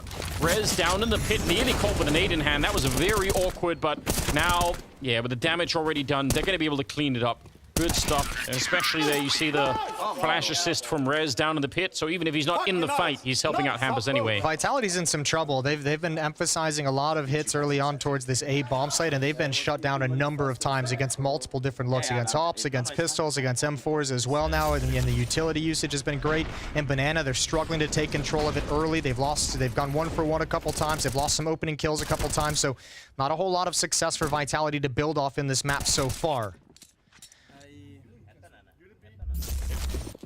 The kind of gesture you never want to see your in-game leader do. No. I don't know. But I mean, I feel like Sonic had the right read earlier, so that's... At least they have an idea, they have an understanding of what is the basic dynamic here for the NIP side. Yeah, knowing is half the battle. As American cartoons have taught me. A lot of wisdom in there. What was your favorite cartoon growing up? Gargoyles. I know what that is. You know what that is. Yeah, I was about to say something. That cartoon was legit. Always a fan of James Bond Jr. myself. It's so ridiculous. It's so ridiculous when I say it out loud, but it was great. Absolutely stupid, isn't it? I'll find you the song at one point. Can't wait. Still walking into the same 4-man setup over at the A-bomb site, and that is the luxury. That's kind of half the reward for being aggressive on Banana to begin with, is that you can make the sacrifice. You just say, right, fine, we'll have 4 people here. Debris, back at it again though. It's a great shot. Oh, and Cyber's gonna follow it up. Gotta be a little bit careful. Don't lose S-Tag as well. He's gonna stand his own ground, and with a follow-up flashbang and a headshot. This is great. Even did a little pistol jiggle at the end. You love to see it. Yeah, good shooting from S-Tag with the deagle at least. Couple missed shots with the op, but it's all good. That was a little bit of a scary round as well. If he'd gone down, all of a sudden 2-on-2 with bomb planted. Spinks struggling. 0-9 so far. Yeah, that's I mean, again, we have almost no data to look at when it comes to him and Vitality, so it's good. You know, it's way too early to tell. But he is normally so confident. You want to see him play his way back into it. Like you said, it's been a rough start here on this map for the Vitality side. So maybe some of the chaos in the team is kind of getting to him in a different way than the rest of the team. Also remember, this is like still very, very early on in his career. Like he really only blew up until his time in ends here in 2022. And all of a sudden now you're trying to find a way to have the same impact with a completely different team. A little bit of aggression in Banana early for NIP, but this time we're seeing the change. It's not passive at A the way we saw previously. It's S-Tag finding a pick deep down holes. Brolan is traded, and Plopsky can't continue the spray. Molotov is going to hold him back, which I think has to slow down this hit, because Hampus is going to arrive at the right moment. surely Cyber can't really keep running in there with just this little health. So he has to wait for a little bit of backup at least to try and do it. A minute on the clock. Ooh, he gets one more headshot. That is a great shot from Cyber. He was dead already in the first battle, but somehow he's still able to have an impact on the round. 2 versus 3. And Dupree covering this. Rez is trying to see if he can win this fight. If he can't, then the round is definitely going the way of Vitality. And Dupree, the timing is so good, but somehow Rez is just a little bit quicker. And now that low health on Cyber is going to be a factor once again. That could be a big problem. No shot there. S-Tag trying to get the wall bang, but Apex, almost none of him showing, and he still gets the headshot. S-Tag now, 1 versus 2 with the Deagle, almost swapping it out there, baiting it out a little bit with the running, and oh, absolute chaos. He somehow wins the fight in spite of everything, but he should never be able to win this round. Maybe get Cyber as he tries to run out, but yeah, a lot of chaos in this one. Cyber able to clean it all up, triple kill at the end, basically single-handedly winning the round. Yeah, but not being able to carry any weapons forward. You're exactly right. Your superstars delivered you a round. Now it's time to build off that. Vitality just kind of barely staying in this game, right? That's what it feels like. It doesn't feel comfortable, but they are putting some rounds on the board. They're within striking distance at 7-4 with just a few rounds remaining in the half. Problem is the money for NIP looked pretty strong. Like, they're going to have another solid buy here. They probably have another buy behind this. Feels like if one... Oops. Apex being forced back. All right, that's a little bit awkward.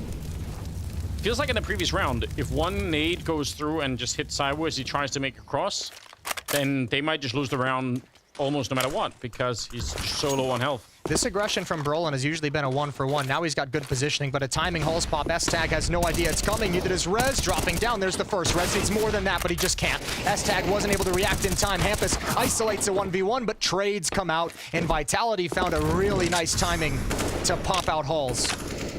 And finally, they don't have to fight 4 people here because, like you pointed out, they were so deep down Banana. Now, they would have had a really quick rotation if that A defense would have held a little bit longer, but obviously didn't, so they kind of back out already. And honestly, Simon was even ready for it. You see him throw that Molotov towards quad. He wants to make absolutely sure that there's no lightning fast rotation coming through. So, great stuff for Vitality. They really needed this round.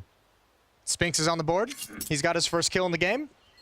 Yeah, first one's the hardest, right? Keep it up. 7-5. And you mentioned it, the money, I mean, still pretty decent for the NIP side. They can probably make a buy out of the next round, but if they can win another round behind this one, Vitality, then we're in an interesting position again. This is a very good, grindy half for Vitality, considering they won the pistol, lose the second round, and then they were able to respond at one point with 2 rounds straight and lost against an M4 and 4 pistols as well in the defense. So they've lost some really back-breaking rounds and managed to sustain and still find victories in a really like disadvantaged big picture perspective. Yeah, I mean, they're getting some I wouldn't say practice, because there's a lot on the line here, but for a new team, you know, sometimes the only way to know what the team feels like is actually play an official match. Trial by fire. Yeah, so that's what they're getting right now. They're getting a real feel for it. And maybe sometimes, you know, running up against a strong team and feeling like you're getting beat up a little bit can help to iron some things out. Another change in the defense here. S-Tag's brought over to be early. 3 players, and they're all sticking around. They're trying to set up a trap. They're trying to allow Vitality to say, this time we're not going to apply pressure. We're going to give you car if you want it, because we want you to have it to set up this late trap. There's the flashbang to clear things out. Great nade from Hampus does a lot of chip damage to 3 players on Vitality. Flash around the corner. He did see just the gun barrel going to be slowly chipping away and eventually taken down Dupree, but they lose Brolan on the other side, so battle is not done. Magus is practically dead already, but it is a 4-on-4. A lot of damage on Vitality, though. Brolan's really butting his head against a brick wall with this kind of push down Banana. This has not been nearly as successful as he would have liked, and at certain times it's been a liability. Here it causes a lot of chaos in the rotation over. S-Tag's got to play it passive with the AWP. If he's got the first kill as Apex walks right into it. Cyber's out there ready and waiting, and he gets one more headshot. He's going to try and open it up again, but this time Plopsky's there to shut him down. 30 seconds on the clock, and the bomb is lost in a really awkward position. Spinks, though, He's the one with the health, trying to see if he can do something. Magus is so low, bullet would have touched him and he would have been dead, and eventually Hampus will deliver that bullet. 18 seconds, and Spinks, he has to run all out. He might not even try and plant the bomb. He might almost just try and find Hampus here. 10 seconds on the clock, and the bomb is still in front of him. Oh, he cruises right into a headshot, and the confidence is back. That is a huge round out of Spinks. I think Hampus already in this moment wishes he had played that a lot differently. I don't know if he had the feel for what the time was left in the round or if anyone brought it up, but he could have played that in a myriad of different ways. Chooses to be aggressive. He's thinking he's going to catch Spinks off, trying to hustle and play against the time. And Spinks is ready for the angle. But ZywOo's been on point with that particular shot. He hit the banger on it in the previous round as well. Coffins is not a safe position for anyone from NIP at the moment. There we go.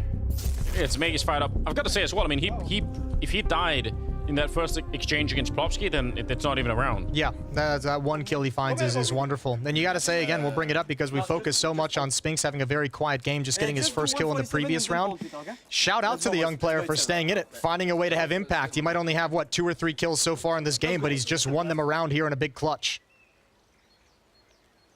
Yeah, they're getting something out of him now, which is amazing. And it's brought them into a position now, Vitality, where, if nothing else, they have a great foundation to build on in the second half. 6 rounds already. This one might be a little bit easier, given the weapons on the NIP side, so a lot is being accomplished. Great chance right now for the Vitality side to even up the scoreline, make it 7-7. Plopsky. Oh, no. Oh, the Deagles are back! Absolutely brutal. Now, you are just waiting for another sound like that. You want to avoid it at all costs if you're Dupree. You don't want to be walking into another Deagle headshot here. And you don't want to stub your toe for a 3rd time in this game. This would be the 3rd such round they lose in this fashion against mostly pistols. This time, all pistols. They're taking a deep breath right now on the T side. The other side, S-Tag is starting to push up. They're going to be in there with a quick flank. Let's see how fast Vitality can get. If they slow down, they're going to get shot in the back, and that would be a disaster as well. Plopsky is still here, Deagle in hand, looking for his 3rd, and he nearly got 2 right there. That is so much damage from one Deagle, and Rez has snuck up, picks up a rifle, but never gets to use it. I was going to get the headshot on Brolan. Oh, it might be slipping out of their hands right at the end. They worked so hard for it. But S-Tag, 1 versus 3, and he gets shut down by Dupree. I can't believe Vitality managed to win this round. That's so close. Plopsky played that pretty darn well. Obviously, the 2 headshots initially to make it possible, and even once the Molotov fades, playing at second oranges, thought he would have had more chances. Never got a clean look once they started entering into the bomb site. Those 2 shots are beautiful. What a recovery for Vitality. They've tied it up at 7. And the follow-up damage that he did, I mean, I think he almost got 4 kills, even though the last ones weren't headshots. Yep. 15th round now. Side was setting up with the AWP. Pointed out earlier, Brolan's been having a little bit of a tough time. He's stayed aggressive. He's trying to put on the pressure, but he's been found every time. This time, Plopsky's in front, but they got to be so careful. Side was on the other side. Oh, he actually gets the tag through the door. Oh, that's so silly. I feel like ZywOo's got to be like the best opera at taking banana on the T side. He's had so many good big moments there. Now the question is, with that kind of success over at Banana, still putting a lot of emphasis on the A defense. S-Tag's going to pick up 1. Rez on a pretty good return there. At least it's a 3-on-3. But yeah, they'd kind of taken the hit to the B defense and just decided to put 3 people here initially.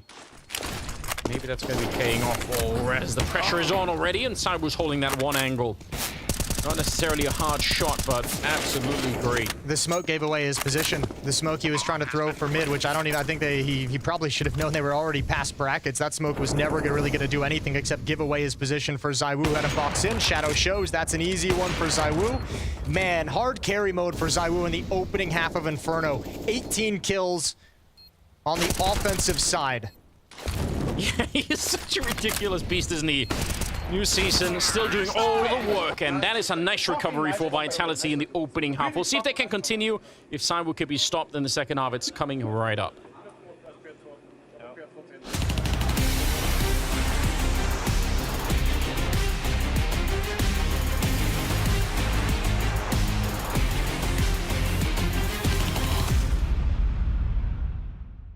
think my first thoughts when CSGO came out, it was...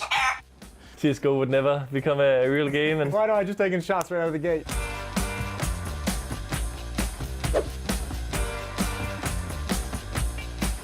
We've made it 10 years of CSGO since its release, and obviously a lot to talk about over the years, over the decade that it's been with us. Let's get the first thoughts from you guys on CSGO's release, you know, back in the beta days. I think my first thoughts when CSGO came out, it was... I've been 1.6 for a long time, and I played the earlier version of 1.6. It just felt way better. Obviously, coming from 1.6, where there was never an update in the end. It was how it is, nothing changed. Whatever you did in the game was still the same. You tried to figure out new small moves. My first thoughts when the game came out, played 1.6. Personally, I played it for fun with my friends, that's it. When the game got introduced and when it came out, I wasn't necessarily too hyped about it, but I did try it out. I actually think I was reliving what happened when Source came out. So I'm like one of these die-hard 1.6 people. Yeah. And when Source came out, I tried it for like 5 minutes and I was like, I'm never playing this game. This is stupid. I'm leaving. I'm back to 1.6. I did the same thing. Yeah. It was 2014, and basically every 1.6 Israeli player was playing still 1.6 and no one moved to CSGO, and I was coming to my brother with I had no credit card, nothing, and I come up to him, yo, let's buy CSGO, let's play this game. It looks so much better than CS, and in my idea I was like, finally a game that I could be better than him at. I was like at a boarding school in Denmark when everything was like starting to be released and stuff like this, so I saw some videos, I saw that show match they played. Oh yeah, like the mixture of like all the old school American, Western European stuff. Exactly, and I heard the comments afterwards and the famous Sonic tweet or whatever it was with that CSGO would never become a real game and stuff like this. Aged like a fine milk. Yeah, for sure. I think the first map was released was Dust, which already to me was a huge warning sign. No one's playing Dust. Why are they releasing it as like the test map? It had the fog and particles and cars that were on fire. I remember feeling like just playing against bots, like just to get a feel for the weapons.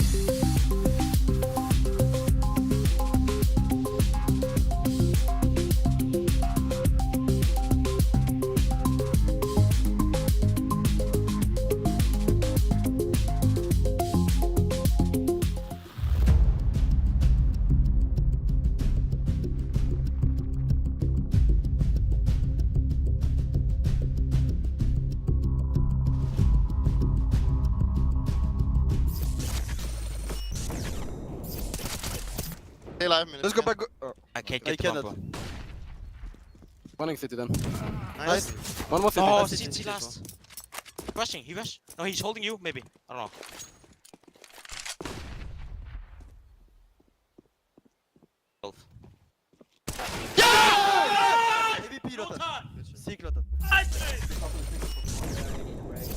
That's the kind of energy you love to hear. And what a recovery from Vitality, to be honest. Spinks obviously not the most impressive first half, but he did win that round. And the whole team has just managed to bring it back. It looks so awkward watching that back too, because you're just like, man, why did Hampus stick around? Like he could have gone to Coffins, could have just played the sound cue. Spinks didn't have time to walk. A lot of things going on there. It's not as crazy as it sounds. I mean, you're kind of putting yourself back in a position where you're like, Spinks has to run. He can't clear every angle, so let me just take the gamble that he's not going to clear this one. Obviously, just didn't pan out. But you're exactly right. Clutch like that helps them kind of recover from the crushing losses of a second-round loss against Pistols. I think it was like a six-round loss against 1M4 and 4 Pistols. And they even had, I think, almost a full-blown, the Popsky Deagle round that they almost dropped as well. So, and then, on top of everything else, there's that strong undercurrent of Saiwu just wrecking everybody. Being a beast. Yeah, it feels unfair because you're just, you're just out for a swim, but one little mistake and you're gonna get dragged away. He's just always down there. Yeah, not going to the beach anymore. Yeah, I mean, even doing it with the AK-47 as well. He was on point with the headshot angle towards Coffins on the T side. And now we're going to switch over to CT side, where he gets to be wherever the hell he wants with the AWP. He can be a monster on this side of the map as well. So looking like Zywoo's, not surprisingly, going to have a very good first day of Blast Premier. He had a wonderful first map on Dust 2, 25-ish kills, give or take. Yeah, it's no surprise, but it's still kind of... still wild when you see it happen like this. And you're right, just to highlight on that too, wherever he wants to be, that's psychologically kind of hard to deal with if you're on the T side. You just know any corner you turn could be And op in your face. corner. Yeah, one of the best ops in the world. Yeah. Staring you down. Dualies are out for Saiwu. Staring down 2 barrels. Yeah, just to make it worse. Got 2 guns, 1 for the each of them. I like that. Hold on. Dupree's still back there with a flashbang, so that was just a test to see if anyone was going to react. Now they're walking up close, but if they give away the sound cue, that flashbang could absolutely end NIP. There's a little bit of a tap. Now comes the flash, and it's just the 1 kill. I actually like... Oh my god! That is a beautiful shot. That's You're going to use the P2000, then at least do that. Even the little bit of a tap just to pull attention towards half wall to set up the flashbang didn't work out nearly as clean as he would have liked, but obviously grabbing one, jumping over the half wall is a thing of beauty. 1 minute on the clock. Rez is going to have ample time to peek in. Look at Hampus. Hampus has found a gap. Apex is aware of the possibility. He's checking it on a timing, and now he's tucked himself safely, and he's been spotted. So they have to pick up the pace and crunch into this B bomb site. Oof. Apex takes the fight and wins it as well.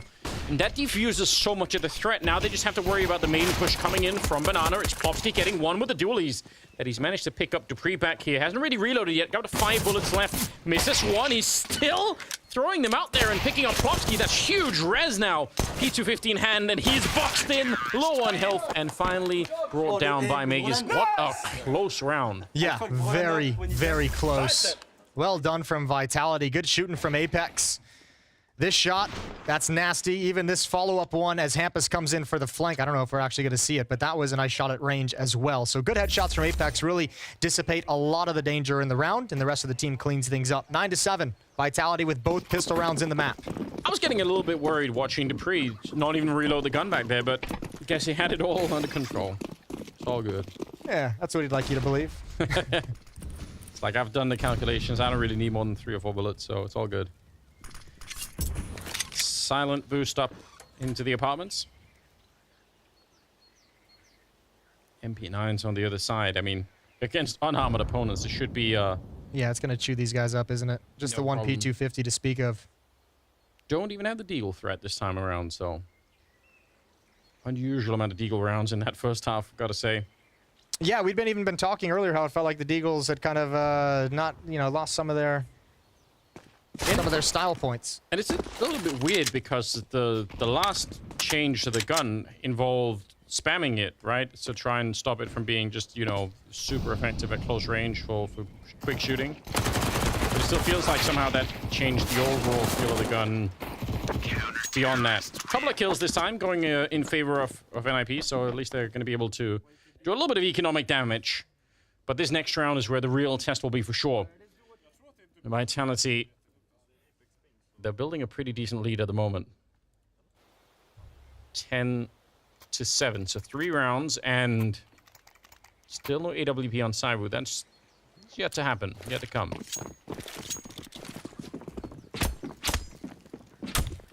Roland still... I mean, he had a lot of aggressive rounds. He still hasn't really recovered from that. 6 kills, both him and Spinks at the moment. So, something to look forward to as well if they can start to pick it up on their own. I wonder if he's going to be playing the mirror position, which, yeah, seems like he is at the moment. Not uncommon. If you're playing on the CT side, might as well play it on the T side and become an expert at everything down there. Keeping only 1 MP9 into this round on Apex. But way more of a drawn-back kind of setup here for Vitality compared to what NIP were doing on the CT side. They were so aggressive on Banana, but Vitality happy to stick around inside of the B-bomb side. Roland's got position at car. Zawu's starting to rotate over as well. Seems like they're going to be more than happy to challenge, knowing there's going to be at least an SMG on the board. Roland looking for his fight still. Red's finding an opening, and Apex risking his life to try and get the jump across there. But the fact that they get the kill at Arch is obviously great news. Spinks is going to pick up 1 there. Roland nearly in position to trade it, but we're down to 30 seconds, and that smoke goes up at a really bad time for NIP. They're actually under a lot of pressure right here. They have a couple of nades themselves, but They have to be really careful. If they get slowed down maybe one more time, even by a flashbang at this point in time, they're going to be in trouble. Yeah, and a great crossfire. Dupree's got 2 flashbangs. I don't even know if he'll use them. ZywOo has one inside the bomb site as well, but you're not breaking through this, not with 13 seconds on the clock. Yeah, one mistake and it's done. First in his res, getting shot at the back already. Bomb still there, but they just can't make their way through. 5 seconds and they have to plant. Not going to be possible. ZywOo able to pick up the last couple of there, but even if he dies, they cannot win the round. It was the time as the big opponent. That's a tough crossfire to break through in the best of situations. Maybe if they had 4 or 5 more seconds, that could have actually come to fruition, but just so much pressure due to the pace they had to take. This is a great shot from Rez. A good duel, but obviously traded back at the B bomb site by Spinks at Coffins. And a good hold from ZywOo and Dupree. Sonic is loving it. Looked a little bit stressed at earlier time, but it's going to give them a 4-round lead now. And even better, no bomb plant. And not enough money either for NIP to do much of anything in this round. Apex, a little bit of a wild jump to look over. I don't think Roland saw anything there.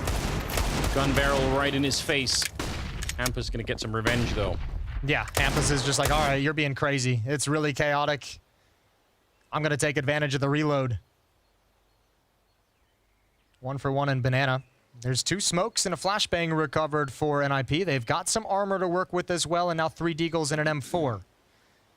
Defense is split much like the last round, 2 at A, 2 at B.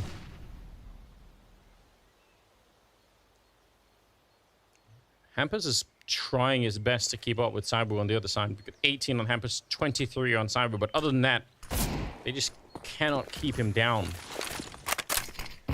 Devastating knowing you're up against this kind of an opponent, knowing that every single round it's going to be a couple of kills for him. Ooh, timing is everything. ZywOo is over by Library, looking for this exact fight. Little bit of an off angle, takes the shot. M4's up next, and he can't get it done. Good shot from Rez. Spinks is now alone at the B bomb site, and 3 players of NIP are in CT spawn. 35 seconds to work with. Spinks playing the exact position that he defeated Hampus in last time around, so we'll see this time a little bit more aggressive. He's going to pick up that one and will make his way around the corner as well. 24 seconds, and now backup is coming in, so all he has to do is stay alive. Make sure this stays a 1 versus 3, and that it's not somehow a chance for Plopsky to make his escape. Going to be a little bit of pressure on, just enough to keep his attention and make his there. So well done, Spinks. Again, maybe not high on the scoreboard, but having a couple of really critical rounds. Yeah, it seems like he's gotten a little settled. These are some nice. This is a nice double kill. This is a deeper, more shallow angle than what we saw Hampus use against him in the 1v1 clutch. And obviously, with that narrow of an angle, it's very difficult for Rez to trade in time, especially up against the silencer. Vitality looking good. They really are. That's definitely in the arena. I was going to say, it sounded, I feel like I can almost hear the echo there. Yeah. It's good. It's the sound really tops it off, doesn't it? Yep. Makes it a little bit more impressive. Somehow reminds me, oh, hold on, hold the phone. Apex wanted to continue the spray, but it's just a 1-for-1 headshot. Roland quick to react on that one. A nade. A little bit of damage, actually a fair bit of damage on the Spinks. That's not bad. Yeah, it looked like he was going to take a step out of position to avoid most of the damage, but that's not the case. Smoke is cleared in mid, which means this setup is a bit risky. They do have Magus watching at the wrap side corner. Ooh, ZywOo missed a quick shot. They don't get baited into Dupree's M4, and NIP is going to be happy to force back the danger, at least for now. Rez trying to improvise a little bit of a spray. Can shoot through that window at various odd angles, but you got to remember there is a canopy out there that you're kind of shooting into. Rez backing off the middle, 50 seconds. Going to be joining up with almost the rest of the team. Some aggression coming out from the CT side, and it's ZywOo around the corner. S-Tag asking for a bit of a boost. They do get a lot of damage onto ZywOo, but they're down sub 40 seconds, so they need to wake up their minds. There's 3 people defending this bomb site. It feels like Vitality have this one almost in the bag. Yeah, that's a tag as well onto Rez from ZywOo at that half wall. They're going to get re-aggressive. Good time for it. Good flashbang. Spinks with a double kill. ZywOo's gone down, but it doesn't matter. Round's over. 20 seconds on the clock. S-Tag, this would have to be so unique. Just almost no way, right? He's just looking all over the place. Dupree's right behind him, and that is a nice kill. I can't even really believe it, but it feels like the first round of aggression is obviously, that's frustrating enough on its own, but the follow-up coming back as they're trying to set up in the last 30 seconds that's too much to handle. You could tell NIP were not ready for it. This is the follow-up here that no one sees coming. They're actually still throwing grenades into the bomb side. This has been like a really, really great game for Vitality if you want to start believing in this roster right out of the gate at this edition of Spinks. I mean, when you consider the CT half has been dominant so far. But this game really is kind of being won for Vitality on the T side. The fact they managed to stay in that half through all the adversity and eventually gained control. That was a half that might have been very easy for them to just slip out of their control and get buried. Yeah. I was very impressed with the way they were able to stick into the first half. Still 4 rounds needed for Vitality to take the victory here. 3, excuse me. I can count. I promise. Yeah. I swear.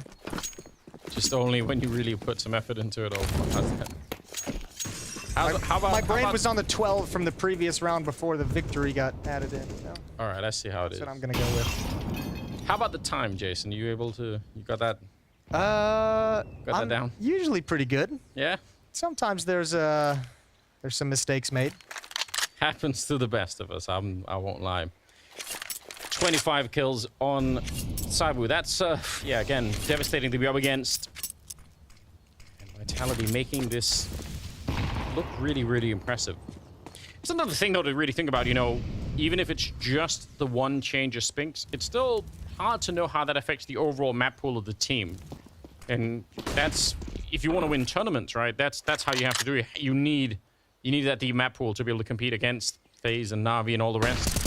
Magisk, a little bit of a miss there maybe, but some good counter grenades coming out, rolling to get the opening kill of the round. They're standing on top of Dupree. I don't even know what's happening. All of the kills inside of the smokes, and finally Spinks a bit of a return. The bomb, though, is down in front, so is that enough for them to actually win the round with what an absolutely chaotic round? Oh, NIP needed to find a way to get this bomb, though, and into the site. Plopsky's just grabbed it and jumped in, and I think now Vitality's likely going to call the save. Zaibu's only got 350 behind him. Money's fine for Vitality. It's just not pretty, and they just want no business with this kind of a lead. They're going to play with the 6 rounds they've got and make a conservative decision and back off. So, NIP's on the board in round number 2. That's really crazy. I mean, it goes from perhaps a little bit of a funny miss from Magisk, and then suddenly they're stepping on Dupree, and the whole bomb site's wiped out. Let's see what happens. So they get that one, fair enough. Everyone's blind, but this is something else. It's a change of pace in a way, not in terms of timing of the overall round because it was like 50 seconds, but in terms of like the speed once the go signal is given, right? Like it's not kind of like trying to mess with finding a duel in the open, not trying to find like a clean entry or anything like that. It's just, all right, guys, there's a utility dump. Everyone move forward.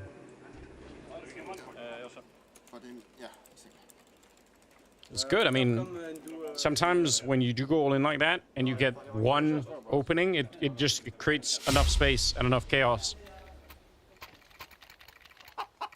So here we go. 8-13. Orb is still on Saibu, but money is starting to get a little bit low on that CT side, so something to maybe think about. S-Tag has his, and we saw some really cool shots coming out from him on Overpass, so I'd love to see some of that return. Don't know if I'd pick S-Tag as favorite of going up against Saibu, but not a lot of players that I would, so. Yeah, I was going to say there might only be one.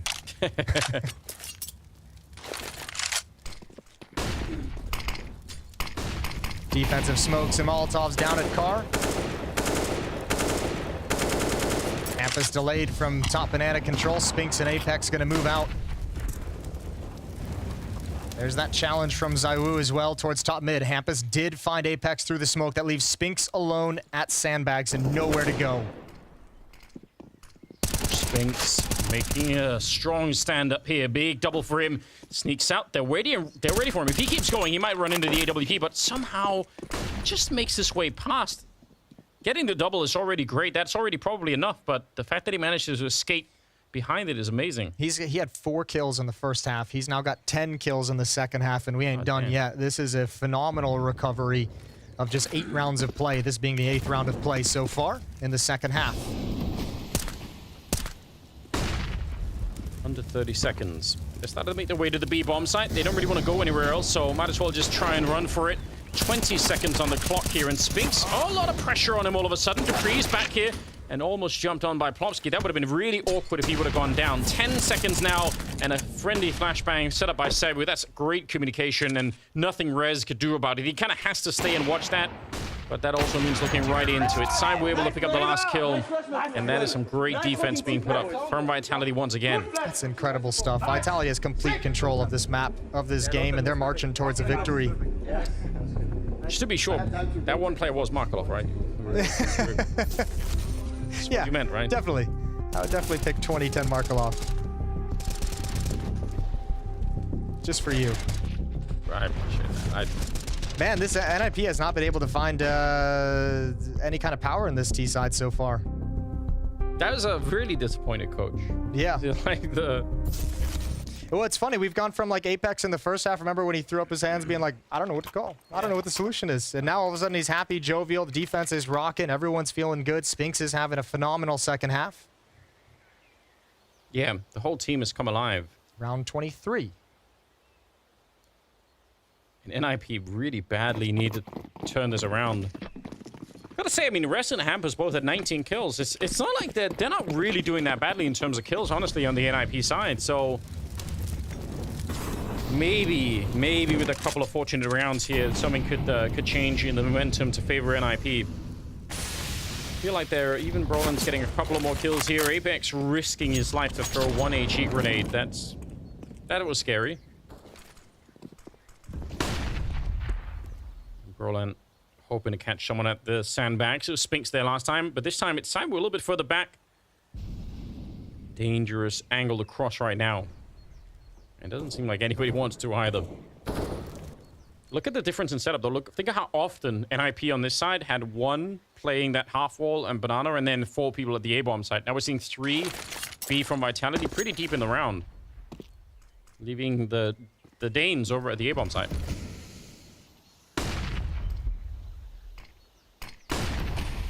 Hampus on a mission.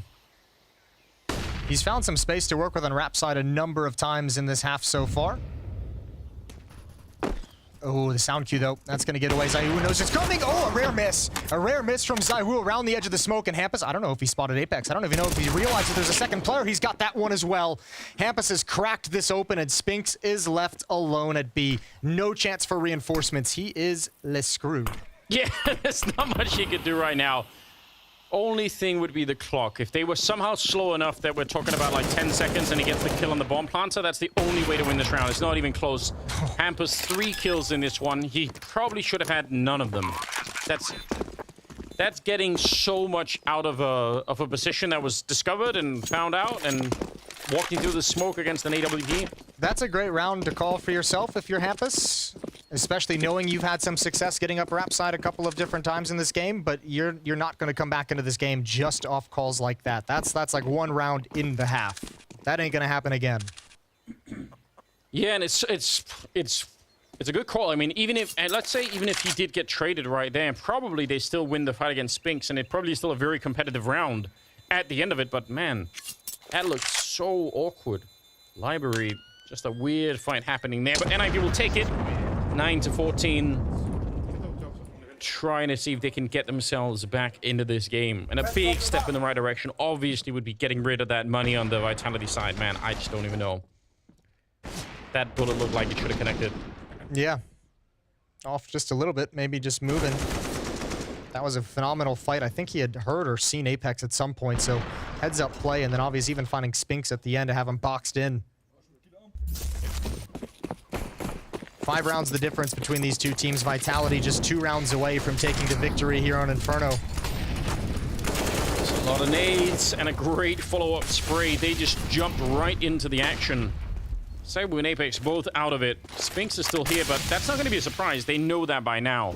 And this is a great round to have a double opening. Look at the money on Vitality. They're out of funds after this round. So if NIP can deliver a really, really nice knockout punch and take 1 to 2 more guns away, force Vitality onto a save, then you start seeing a world where they can close this gap. Almost feels like at this point they're sacrificing Spinks, hoping that, well, Mega's going to be throwing grenades, so they will actually know. It's not even like any kind of a fake. I was just wondering, this seems like such a thin spread in a 3-on-5. Almost feels like it'd be worth it just to go all 3B or all 3A and just try and run for that. Ooh, flashbang. Nearly could have been the kill. Spinks is ready to fight if they wanted to, but they're going to be retreating instead, going for Dupree's position. No, it's time for Dupree to just save. I have to imagine he's just going to go right through arches towards that B bomb site after the spam through the smoke and just get the hell out of there. So Vitality knows the situation their money is in. 2 players at the B bomb site secure the retreat of Dupree, and Vitality is going to live to fight another day. Dupree, depending on the money, might even be able to drop a weapon over to a teammate. This might be one more decent buy for Vitality to stick in the fight. Yeah, I mean, and at the end of the day, that might be the way that Vitality win this map, is just by slowly having enough rifles to keep up the battle. Shown already they can do a great job on the CT side, so not too surprising if they've managed to find the last 2 rounds eventually. But what a start. I mean, just the first battle happening on Banana, and it just heavily goes the way of NIP. That's all they needed. And I think they handled themselves well afterwards, even realizing... Yeah, it's smart play to kind of secure yourself a route to save all 3 rifles. If it doesn't go to plan, if Spinks couldn't come up with something special there, obviously him surviving was pretty awesome to begin with, but being able to pull Dupree over safely is massive. Another timeout taken from NIP. You can see DJL being very, very vocal.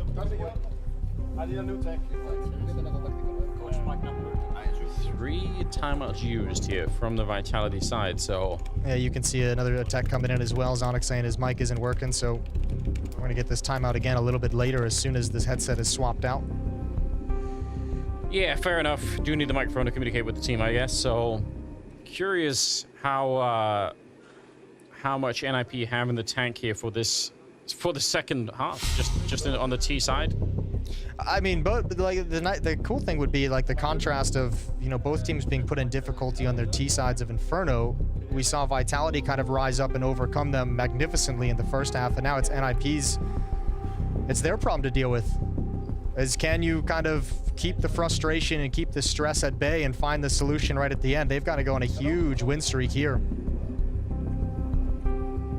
And you mentioned earlier, Hampus had that 1 round in Library, which is this hard round to call. Then they have this round where they get the double win at top Banana. So obviously, some of those rounds could be hard to replicate. Yeah. Eventually, you'd love for them to find some of the weaknesses or something in the setup here in the defense for Vitality that they can exploit a little bit more. And the important thing for Vitality is to keep playing with that philosophy that you just had in the previous round. Yeah, you lost 2 fights at top Banana. You were in a 3-on-5 early, but you know, you can still contest rounds while also remembering the worst thing that can happen is your money just getting ripped out of your hands. It's just losing, having your economy drop out beneath you. So position so that you can keep these guns moving forward. You have as many rounds you're fighting for down the stretch as possible. Headsets have come off in the meantime. Love that. Yeah, always a good sign that, you know, someone's gone horribly wrong. Someone's kicked the cable under the table. It's my bet. Okay. You know, that's that'll happen. That'll happen. Horrible way to get into trouble. Yeah. I've had we did a desk segment one time in Brazil. I was on the desk with Alex and Chad, and the way the cable worked, it went through like a portion of the like arena of the seating. Don't ask me why. And a fan in the arena kicked out the power cable right before the opening segment of the day went live. All the monitors turned off. Nice. Alex had to do an entire opening segment as the host with no monitor. Yeah, but he is a pro, so yeah, you know, it's impressive stuff. That's real. My story about kicking cables. All right, that's a really good one. I was gonna say I've had some fun with cables recently, but that's because I'm trying to, you know, learn how to play the piano, Jason. And audio cables are a real mess. I was wondering about that. That's where the real fun begins. Okay, sure. They're so sensitive to like all kinds of electrical stuff. It's not fun. Yeah, put your phone somewhere and it starts giving a little staticky sound.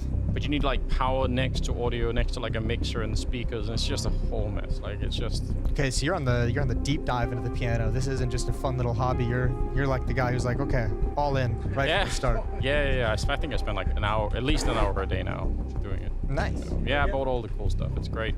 But shout out to all the audio engineers out there. That is a job for a thankless job. Yeah, people notice when it's not working, but you try and mess around with it. It's a stone mess. It really is. I don't know what's happening now, but I swear AP is trying to eat the bottle for a minute there. So might be losing their minds.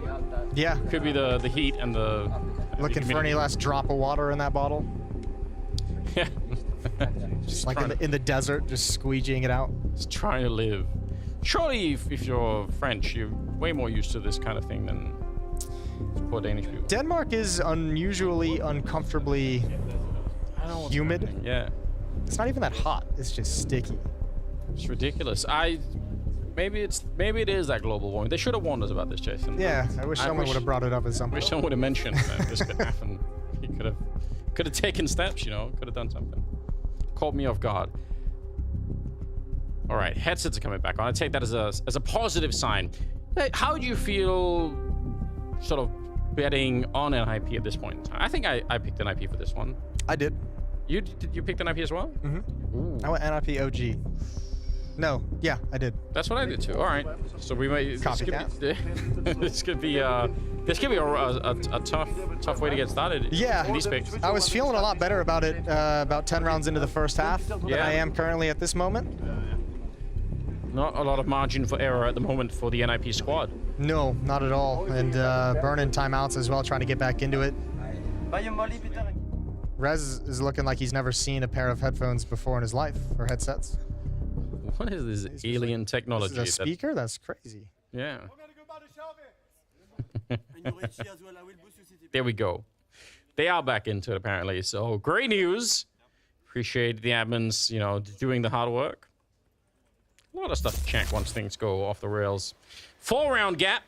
And NIP, they can't slow it down now. They need to keep fighting. And here's that round. Remember, Vitality saved 3 rifles in the previous round. Dupree had enough money to drop another rifle over, and then Apex picks up an SMG. So they still have a very strong buy moving forward into this round.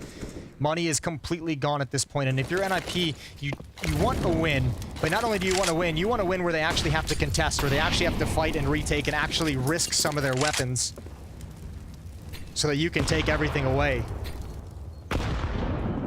Same kind of setup here for Vitality with the 3 people over at the B-bomb site. They've been trying to go aggressive and find the right timing to flash somebody into a fight here. Bomb is far back on the T-ramp, so let's see. And actually now that Hampers is so far pushed up, they can't really go for the pop flashes around the corner anymore.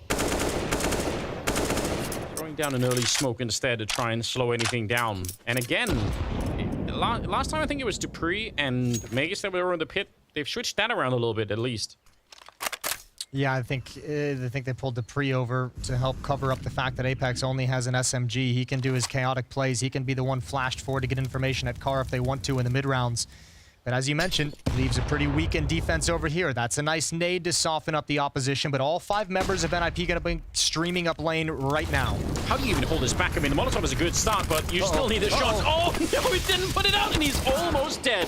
Simon's going to get the one and trade it immediately. They know he's down there, and eventually the wallbang will come through, and that should be the end of the round. Have you ever seen anything like it? Oh. Oh, no. That's stressful right there. Yeah. That's pretty stressful. It was at that moment he knew he effed up. 14-11.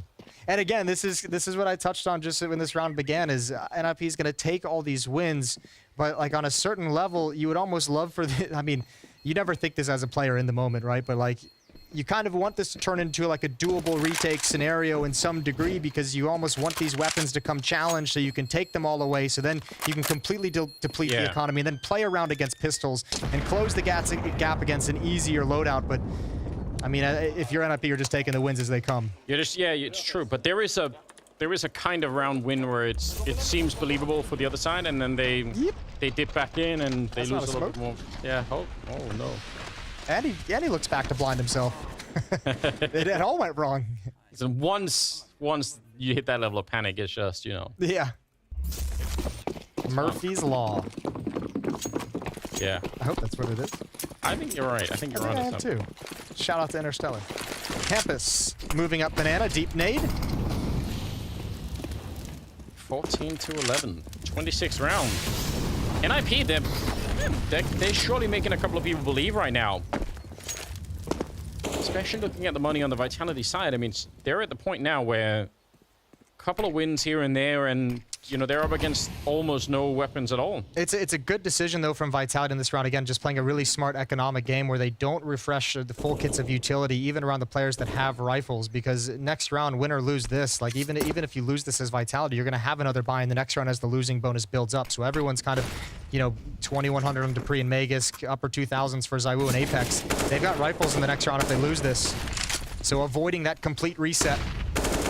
Keeping themselves competitive. Spinks just pre-firing that. It's a great double kill. Goes for more and hits the headshot on Plopsky. Absolutely devastating defense at the archway. He even had a teammate there that was never even needed. Proland on his own, and that, you could see how much he realized was going on. He actually started pre-firing that before they even turned the corner. He was like, all right, I know they're going to come. That flash landed behind me. I'm ready. Yeah, this pickup is doing so good for Vitality today of Spinks. Just a reminder, 4 kills in the first half. He's now at 13 here in the second half so far, and perhaps no sequence bigger in the entire game. Even that 1v1 clutch and that triple kill right there to put the stop to this run from NIP. Absolutely massive. What do you think it's like as like a new player coming in and getting like the, you've been watching Zana give his big teddy bear hugs and cheers to Astralis for years, and now you're like, ooh, I get to experience it. Probably completely surreal, isn't it? I mean, I have to imagine, but yeah, what a great defense being put up here. Yeah, like, Dupree's like, I don't know, this is how I want to play the game all the time. Yeah, don't have to do anything. I can just hang out and Yeah, do all that work. Just chilling. Welcome to the team, bro. 15-11. Yeah, it's really worth thinking about from an individual point of view. I mean, again, we've seen Spinks battle tested a lot on end, so it's not like a complete shock, but being able to do it in another team, that doesn't always really happen the same way. And it can even take a long time for somebody to recover whatever was going on the sort of the initial team that you get your... And we'll obviously see his comfort on like T sides greatly improve the longer he's with Vitality. I think it's a little bit easier, I think, on the CT sides to be able to manage it within a new squad. T sides are when you kind of sometimes get lost in terms of what you're supposed to be doing at what point. Good nade damage, good damage early onto Rez and Brolin. NIP already on the back foot. Yeah, they got to be careful. They almost did catch one of them turning the corner. That would have been interesting. They're really, really close again to the pit and that hay cart. So one kill happening here in favor of NIP, and this bomb site could get wiped out. That's kind of the danger of letting the T side this up close. There's Rez with the opening, and Megaski can't continue this race. ZywOo's on his own, and Backup is never going to get here. He's going to have to do this basically on his own, and he just might. That's a strong headshot to begin with. Still 40 seconds now. Backup is coming a bit closer, but Broland's the first one through the smoke, and they're going to be able to find ZywOo. That's a huge round right there. Look at the movement as well from ZywOo, though. After that first kill at the default plant boxes, just shifts into the bomb site, so someone wrapping around couldn't see him. Might have given him an opportunity for a second kill. Unfortunately, doesn't come to pass, but does buy his team an extra 5 seconds. They ain't going for this. Money's fine for Vitality now after that previous round from Spinks, and 3 rounds away is NIP, trying to play for overtime instead of a victory. Yeah, which in itself, I mean, that'd actually be really cool to see both teams tested in overtime, if we can get that. It's another one of those rare experiences that, as a team, you want to try and see how that feels.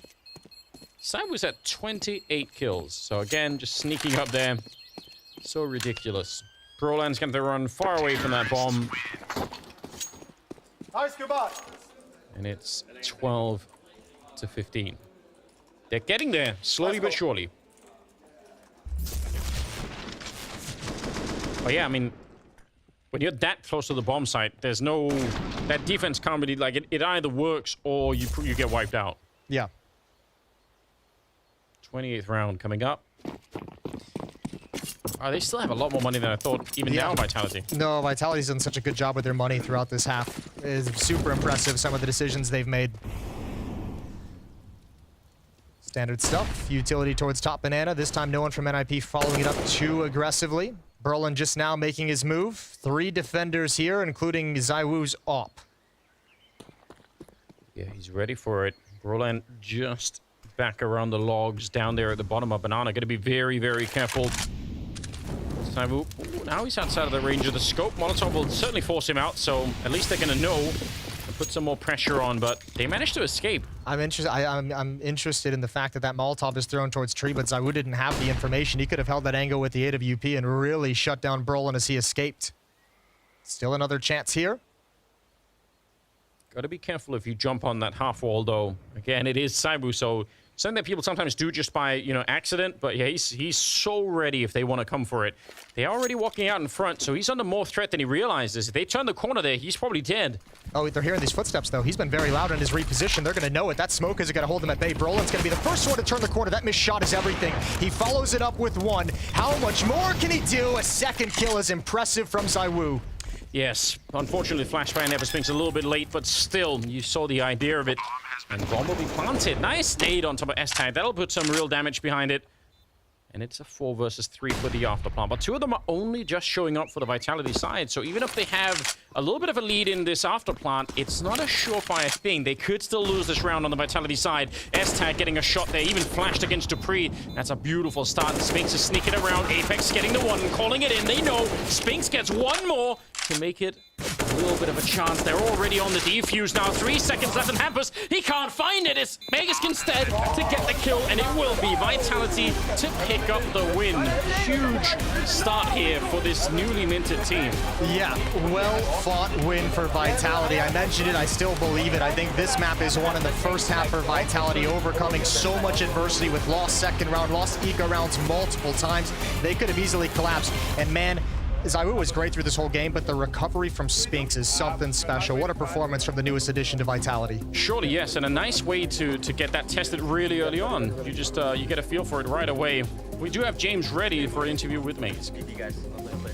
Oh yes, I've got him straight away, and well, 2 games, new team, working out perfectly here, and it just seems like when you're looking at the role there where Spinks taken, just fitting in for Masuta, everything seems to be good even if he didn't play Inferno before. How was that?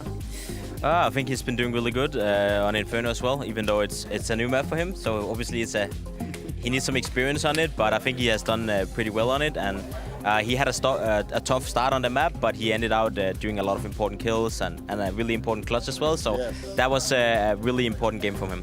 And what did you guys say to him after that clutch? Because that was the difference maker, right? That's where he started to just actually show his full ability.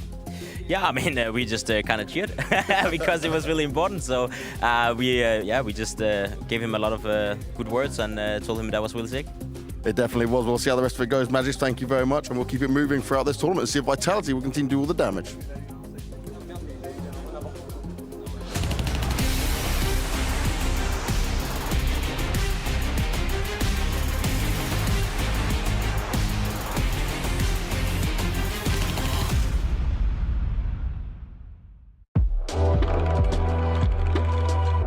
I want to go all the way back, and let's talk about your time in TSM, which became TQM, which became the entity we all know as Astralis now eventually.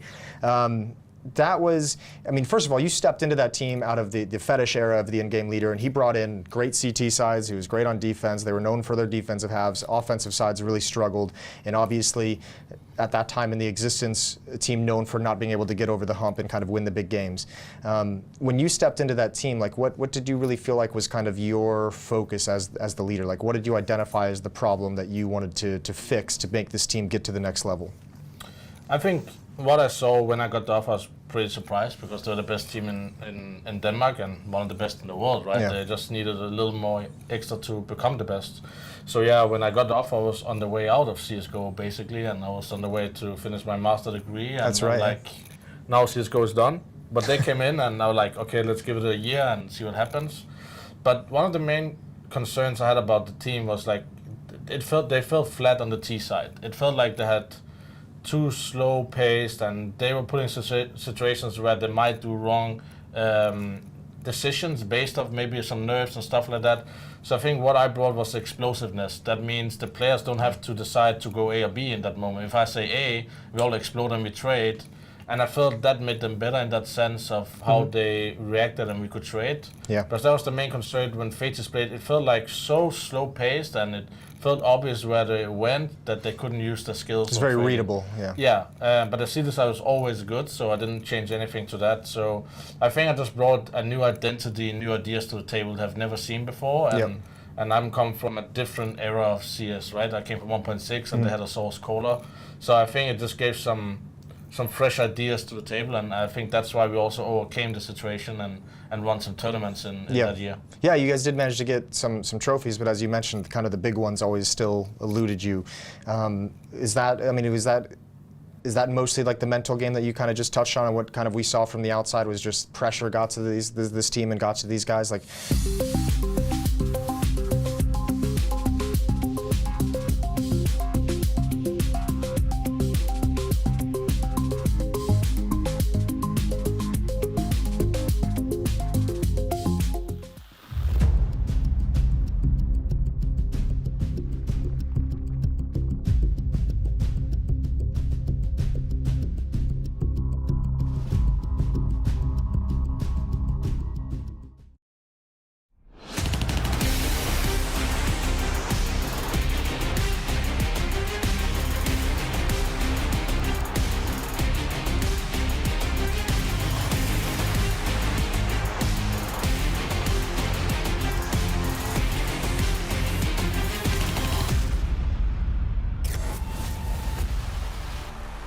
Coming up to Astralis, they did not look so good coming into NIP. They didn't do well at the RMR as well. Do you feel confident? Do you feel like it's a good fit for you guys?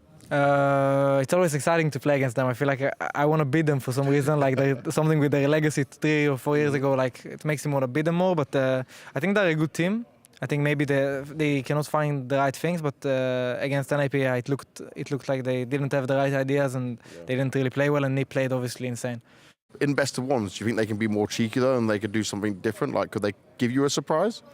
They didn't give us a surprise, so we already beat it. So, but I feel like best of ones, pistol rounds is so good to have. So it's anyone's game, and you could see it in the RMR qualifier as well. Like online best of ones, it's crazy, right? So yeah, let's see what happens. Well, you got the pistols last time. Let's see if you can get them again. Zip, thank you very much. Thank you.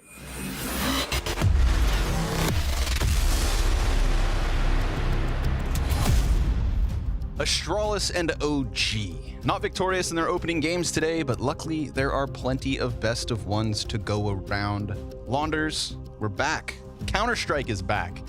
Back on the menu, and we got fresh rosters, we got a fresh new season, you've got fresh new glasses. There's a lot of new stuff going on. Yes, I can finally see again.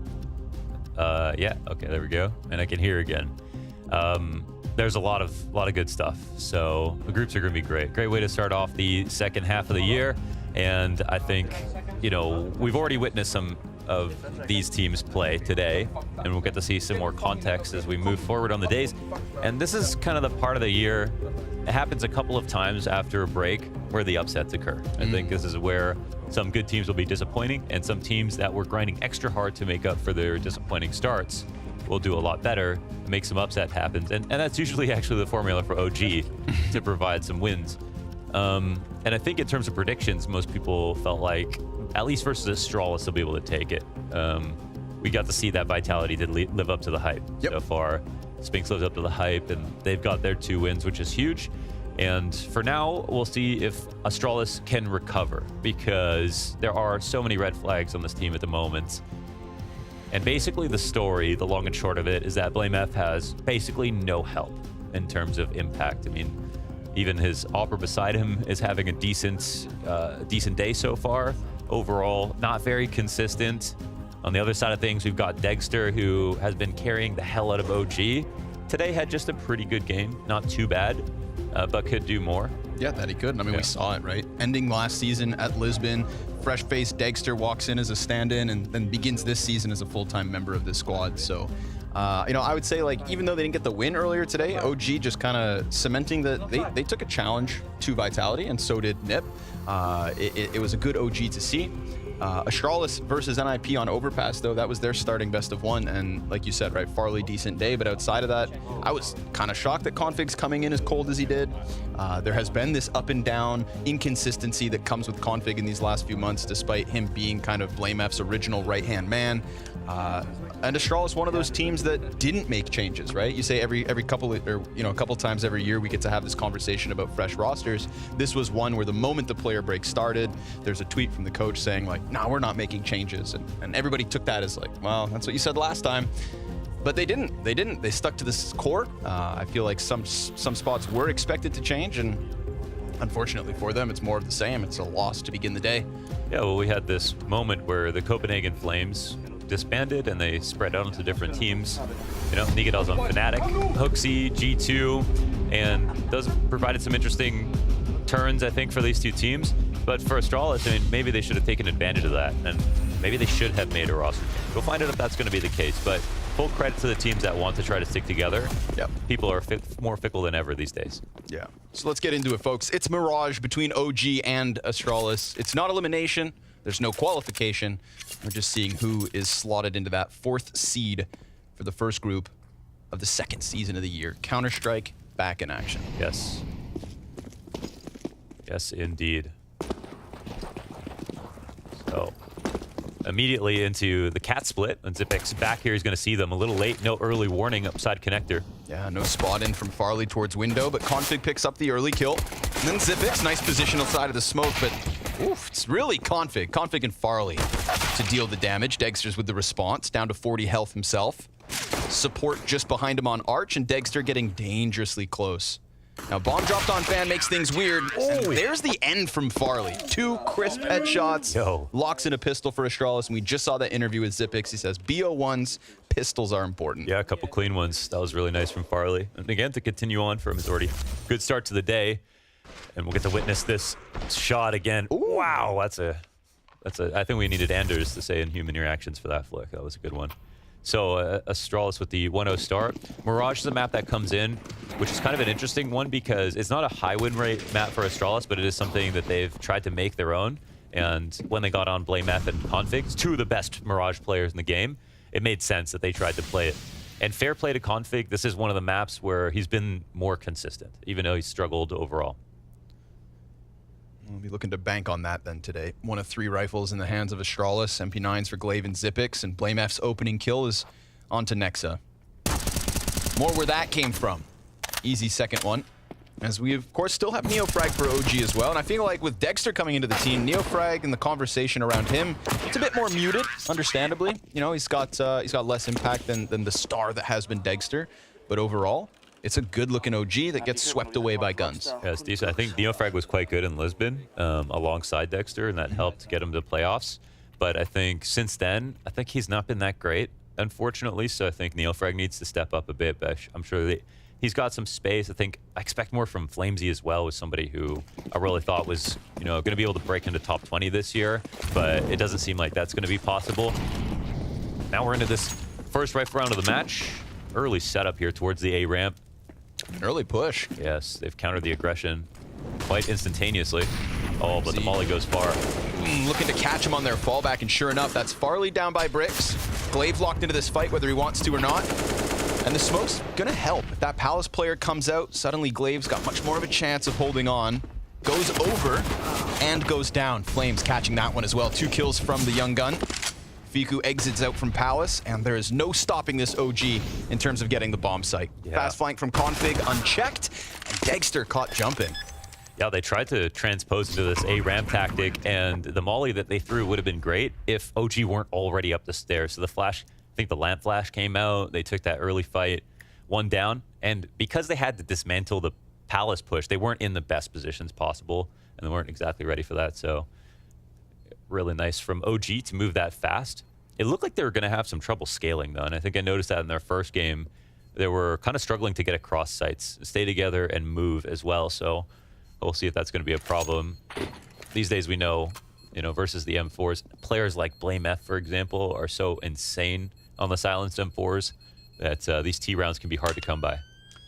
Nexa between them, gonna rack up the costs. Imagine 2 kills there towards the end, counting the save, but no, they'll get away with the double. Nexa, of course, ready to shape some more young players, but here's the Flamesy exit. First one, nice and easy. That smoke grenade goes down next to Glaive, kind of made it awkward, but then here it is, catching him as he started to go over. Yeah, as soon as that flash comes out, you know, it's kind of like, oh shoot, we should have thrown the shallow molly instead. There's no way they could have known that, so again, well done. Back out to mid control. Looks like they're aiming for the B split once again. No one here sitting A ramp or Palace. Was really fast in the pistol as well to get up catwalk. This time it's a little more slowed. Smoke between CTs, Molly follows. I mean, there's a huge gap here. No cat players. Overstacked. Yeah, overstacked on the top of Con as well. Oh, trades come down. There it is, that opening towards the catwalk, the opening towards the B site, where last time around it was Config and Farley to hold it off. But Xyp9x is going to offer us a kill and offer himself a smoke. A little position here to play with. Goes for the peek, takes down Degster. So Xyp9x, this time with the rifles, gonna go ahead and stun OG. Fiku will finally get that trade. Down to 48 health himself. 3 CTs up, and they're gonna give a little room over to OG here to work this site. Yeah, we've distilled into an interesting position. It's not too bad for the T's. It looks like a plant will be offered over, but I don't know if OG know where the retake's gonna come in from. They've probably still got some anxiousness towards the B-Apps flank as well. Rightfully so. Oh, that's actually an interesting spot for Fiku to play. Config playing the long con, NeoFrag keeping eyes on it. Molotov forcing him out ever so slightly. And yet he still holds on to this position. And like you said, right, Fiku back towards that door, and it's NeoFrag to catch the cat player, still thinking about apartments. Config has slipped past, and with that, they'll slide through with another round win. So Astralis bouncing right back. I thought that was going to work out. I like the spot that Fiku played. He's kind of impossible to find if you don't specifically come through the natural market exit, but Glaive does. They catch him out, and they don't win that retake. This is all about Xyp9x here on the hold. He's got this strong line from the van. There's no molly that comes down on the exec, and he stops that fast pressure coming off a cat as well. I think the setup overall invited OG in, and I think at the moment that they took cat control, they were looking good. I mean, going down 1 for 1 is beautiful. So overall, they were quite favored until Xyp9x stopped them. Nice to see him on that scoreboard early as Farley clambers up. And Degster doesn't get away with this pick. And a push from BlameF as well. Oh, push with the nade. Wow. Finds him downtown, dunked on as Degster's dead. That was a chess move by BlameF. Degster, you could see he was holding for the push for a slight second, but then fell off it. Got chased down by the artillery and BlameF. He's still making presence here in mid. Always keen to float around these positions, to re-aggress back in for more, and sure enough, this time it pays off again. 5 versus 3 off the back of BlameF. Who goes for another? Kind of locked between underground and top mid. NeoFrag catching him, but losing half his own health. Config then activates from window. Flames, he never sees it coming. A quick death for him, and a 4v2 left over. Yeah, real beautiful here. The move from BlameF, and also the agreement from all of Astralis to stay inside of mid. I think that's the big one. Sometimes you see when a team loses a position, then they go back in the most vanilla setup possible, but here's Astralis showing their confidence a bit, and it pays off greatly, so. Fantastic start from Config as well, 6-1. Maybe 7. Maybe not. Op barrel to the front of the head. NeoFrag, can he still piece this together? Bomb on his back, but a player in Palace, and that should be the end of him. Glaive gonna slide out just as he gets towards sight to give Astralis their 4th. You can see the game plan from OG. It feels like both teams quite prepared for Mirage. I think it was OG who allowed it to come through. As we heard from Xyp9x, he kind of made it seem like there was no surprises in the sense that they're hoping they would get Mirage. They're looking for it, and OG said, yeah, they'll give it to us, so let's see if we want to take it. And I think them abusing this cat play and stuff makes it feel like, all right, yeah, they've got the right idea. But ideas are only half the battle. Right now, the only person or people executing is going to be that Config BlameF. 6 kills apiece. And you brought it up right before the game went live. Statistically, and as Astralis first adopted this map, it was that duo that kind of had their comfort zone, wanted to take it over. And we're getting a good showing of it. But NeoFrag shows some talent with the Deagle, kills 1 inside connector to be traded out by Glaive. So again, emphasis on this mid-fight. But no hardware for OG, and therefore, no chance. Yeah. Degster all alone. Seen a lot of confidence from him in the interviews went out recently. Yeah. Someone called him cocky for his statement about how teams were calling him up while other operators were joking about him taking their spot. But I think he was just stating facts, as far as I'm concerned. Yeah. Yeah. Very matter-of-factly. Yeah. confidence if you can back up what you're saying. Yes. And I think coming off of that Lisbon performance. Yeah, we did an interview with him, and he kind of spoke bluntly about the fact that, yeah, it looked like for him, that was the resume. You know, I think if he didn't play well at Lisbon, he said, why would any team pick him up? He proved a lot with that one, so that was a good sign. A lot of questions kind of circling around him after the whole Spirit departure, right? How's he going to be in an English-speaking team? And he showed us that maybe communication's not as important as racking up the headshots. Because individually, dude, the guy was unstoppable in Lisbon. Therefore, earned his full time. Oh, yeah, he was talking too, man. He was, oh yeah, he was comfy. All right, another quick A setup. I think Astralis won some points in terms of conditioning here, taking over mid control over and over again, a little bit more comfortable. They've also just slightly cleared out the underpass, it looks like, with Config. I'm not sure exactly what angle he has here.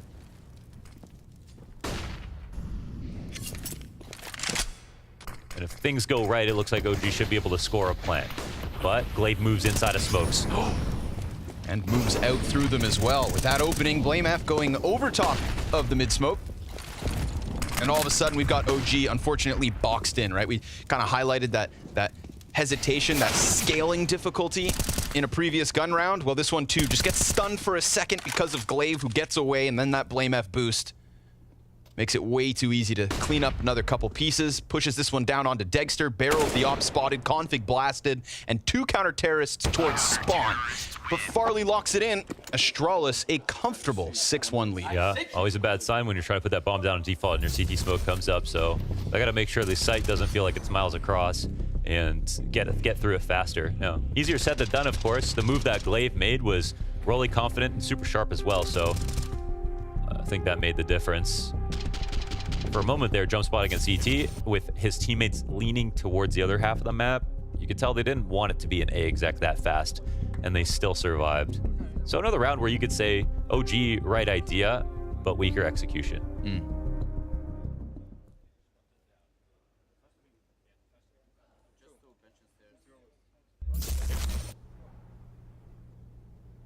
Unfortunately for OG, it's back into the dumpster of Deagles and Tech-9s. Yeah, conversely, Config on the op. Every once in a while, we are given this treat. He might be the GOAT hybrid, man. It's very rare. That's Stown. Stown is the GOAT hybrid, but he's up there. It's very rare.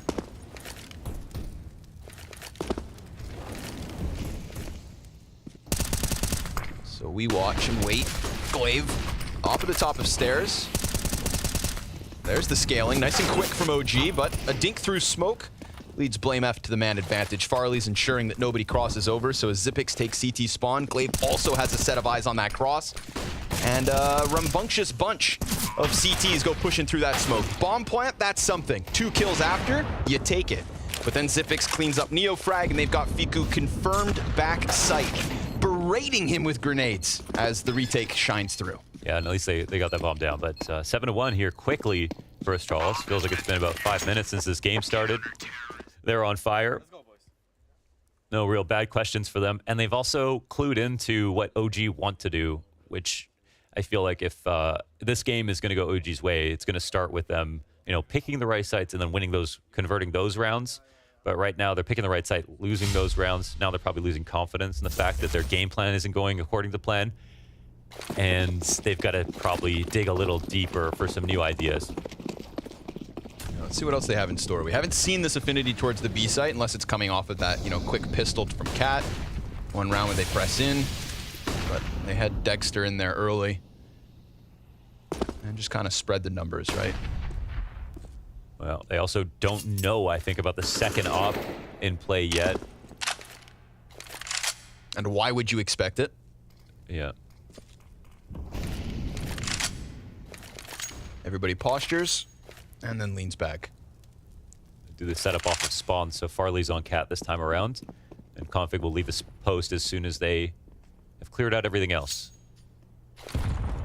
OG just penduluming back and forth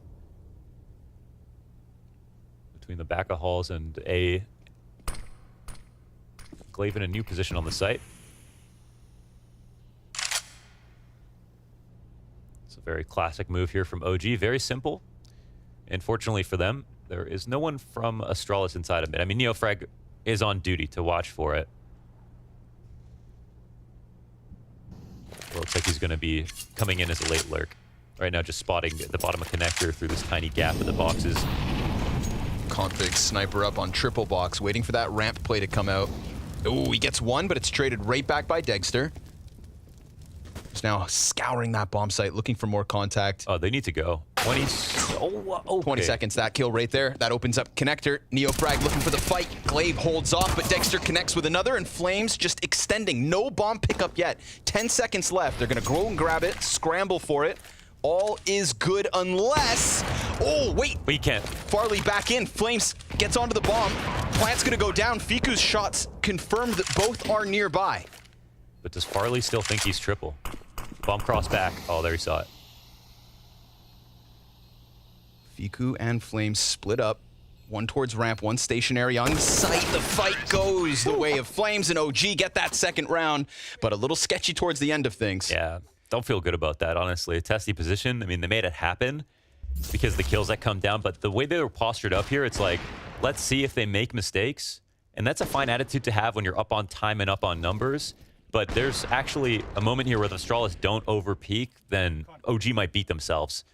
And I think Astralis realized that OG should have as well, and will hopefully try to speed it up a little bit more in those positions now. They double smoke the window. Oh my god, and Config jumps across.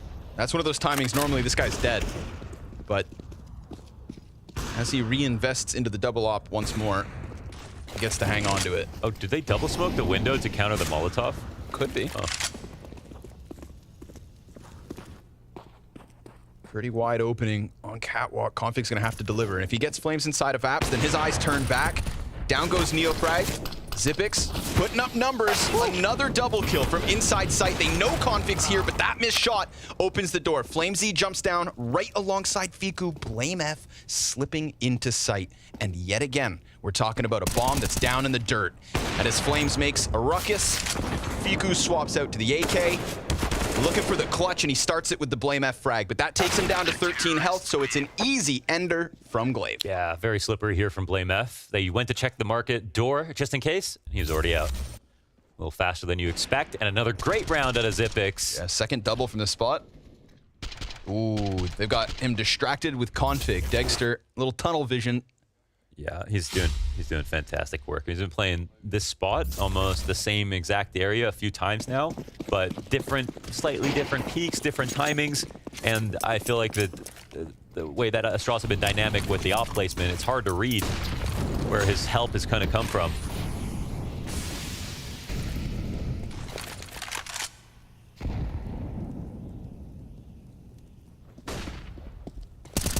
All the cash invested into this one. OG limited with a single Galil. They wait out that mid presence early. Glaive just siphoning back towards CT spawn, and Config still wants this fight. Gotta be cautious though. Nexa coming out from underground. Wow, look how many people are in different spots so far. I mean, we've had Farley, Config, and Zipix all playing cat in different rounds. Config being kind of way more pervasive. Good use of the op. So a slight adjustment. We've seen one from OG already going back to this A exec, but last time it was Neofrag alone in mid. This time Nexa's underground. And they know about him. It's going to occupy Config. Confirms the ops inside of connector, and Neofrag dead. At the hands of Zipix, shaving one off of middle. 40 seconds left. Blame could go back to the window peak. Nexa nowhere to run, nowhere to hide. He's just got to be ready for this peak. Meanwhile, A-site under question. Config, 2 players, drops Flames up close. Regains vision, and at 25 seconds, Blame F fighting Nexa towards middle. If Nexa goes down like that, then suddenly, yet again, OG gonna have a strong difficulty crossing into this site. Another op kill comes through from Config, and Dexter dead in the no man's land. Astralis' defense, rock solid. It's awesome, and it looks like an offense, the way that they're moving around. They're taking a lot of aggressive control, and I think the best part is we're almost seeing, you know, spawn-based plays in their setup. So they got 2 ops. They have Config moving to wherever he wants to, and then different players are supplanting his positions on Cat. We had Farley spotting the window where Config was in the previous round. They pushed underpass a couple of times. They've never overextended to any serious degree. They haven't gone even for any huge flanks overall. They've just gone for the push early, seen if someone's in Palace, checked out mid. I think they've done it in the most tasteful way, and it's caught up OG every single time. I don't think, I mean, this is where you can kind of gear down the calling a little bit, right? I mean, you've already done a lot of really risky things, I feel like, in your mind. You've taken a lot of these risks and they've worked. And for OG, they've just basically seen pistols every other round. Those pistols rear their ugly heads yet again for OG. Sea of flashbangs, though, to be thrown at this B bomb site. And again, Config up on Catwalk, but BlameF is very quickly here, so even if Config didn't deliver that first op kill, and the second, things should have gone swimmingly. Damage into Neofrag, that one is cookie cutter clean. They just carved through OG's Tech-9s and Desert Eagles. They're going to have something to be proud of if this game ends the way that it's going right now for Astralis. This is a very strong map so far. Going to make OG regret taking it to Mirage in the first place. And bring their stat up a little bit. Their map percentage win rate for Astralis. 2 ops maintained as we close out the end of this half. 3 rounds to go.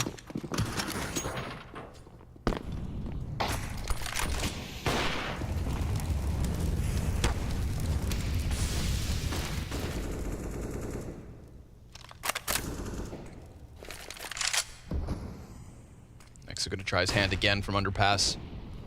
And see how we like tone it down a little bit again, because you've already got OG worried about every single move. So now the only aggressive place here is for Farley. He does have to worry about the bench peek that could come out late if they're not watching underpass, and they don't have full vision of that right now. But okay, they're watching the stop. The clay pigeon gets across. Nexa still yet to spread his wings. Molotov holds him back. By the time he comes out, right, maybe potentially looking for that bench peek towards Catwalk, Farley's gone. BlameF is retreated. And at the minute mark, Astralis just kind of comfortably gives them a little bit of space. Step 1, takeover mid, complete. But now we're down to 45 seconds, and this op, I mean, he's just calcified here on the A ramp, waiting for any kind of shadow to come through. Gets away from the flash, drops his own smoke.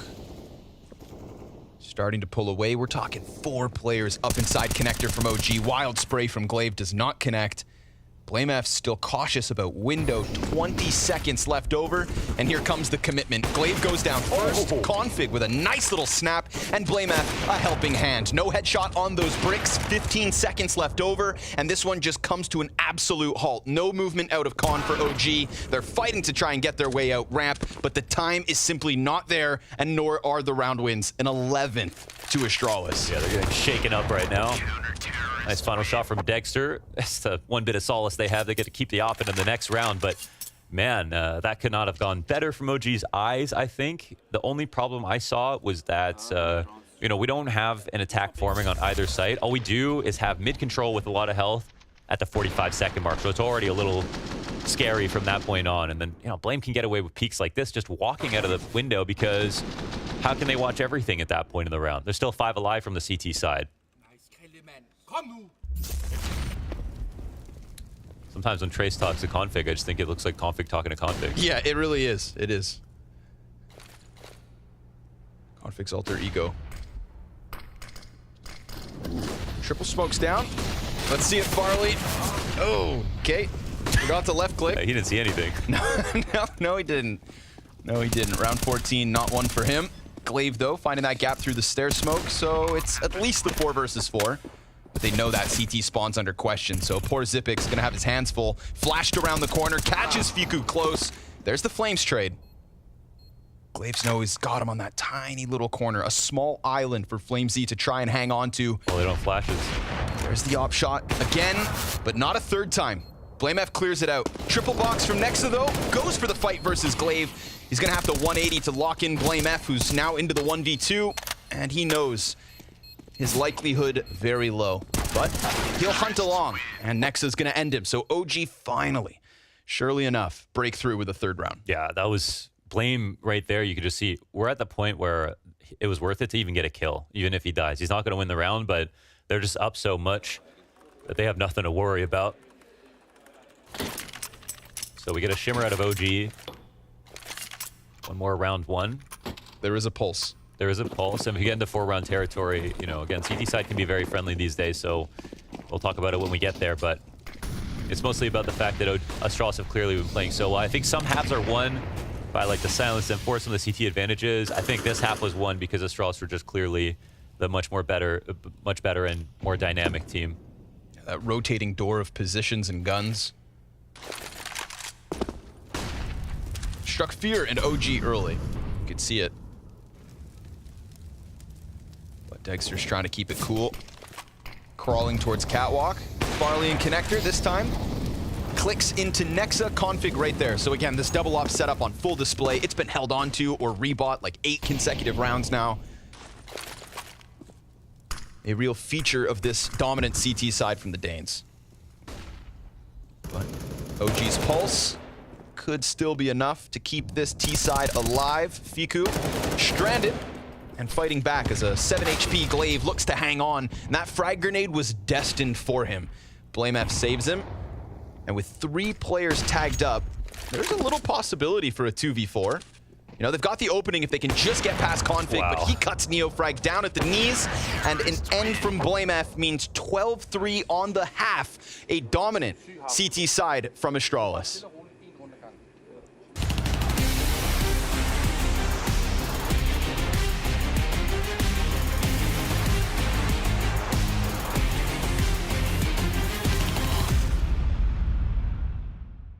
I remember being at a tournament, we land and we're hearing this update. When I think about it now, you know, it's All you care about is money.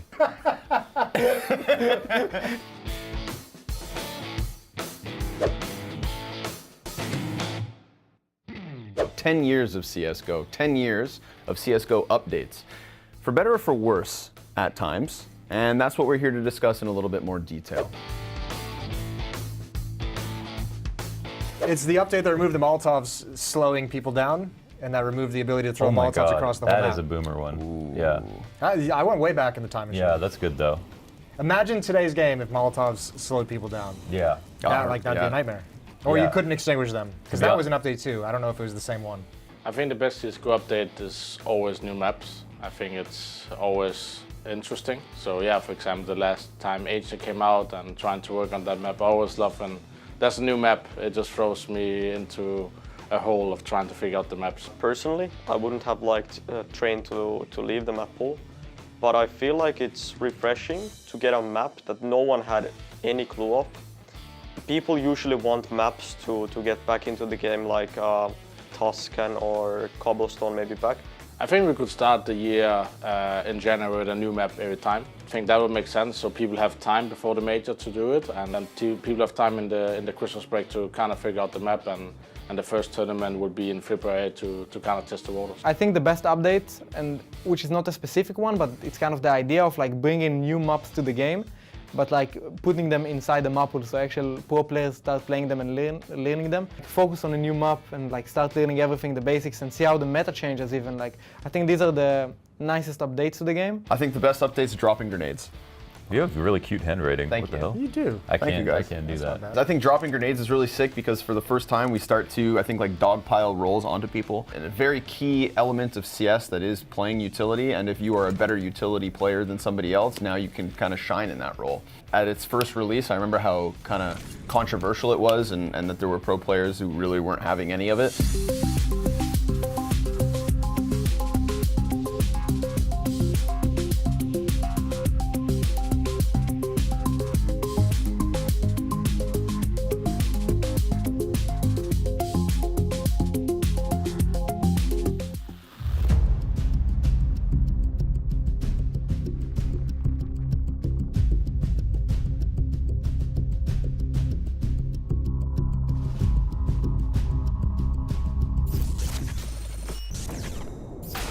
clear. I'll try to Nice. pick jungle. Sandwich clear. One is jungle. Let's take jungle. Dead jungle. Stairs one, stairs. Catch Maybe up. one Molly upper. jungle. He has Plant upper. jungle. Plant 10 seconds. Time, guys. I have jungle. Planting for okay, I'm planting short. I have it. I'll pick short. Con. Planting reverse default. Hold con. I'll hold it. He's last. Going sandwich. Let's Can set wait. con. I'm Count. picking It took on your M4, I think. It took M4. I'm picking on your plant. Flash die. It's smoked bench. You can. Okay, I'm holding the bench course from ramp. Could be stairs. Pick on me if I die for stairs. Ramp, stairs. That's it. Take open jungle. Oh gee, oh my. It was a hectic first half, that being, you know, one of their 3 rounds in that T side. And unfortunately for OG, it is a long road ahead if they're going to make this Mirage comeback happen.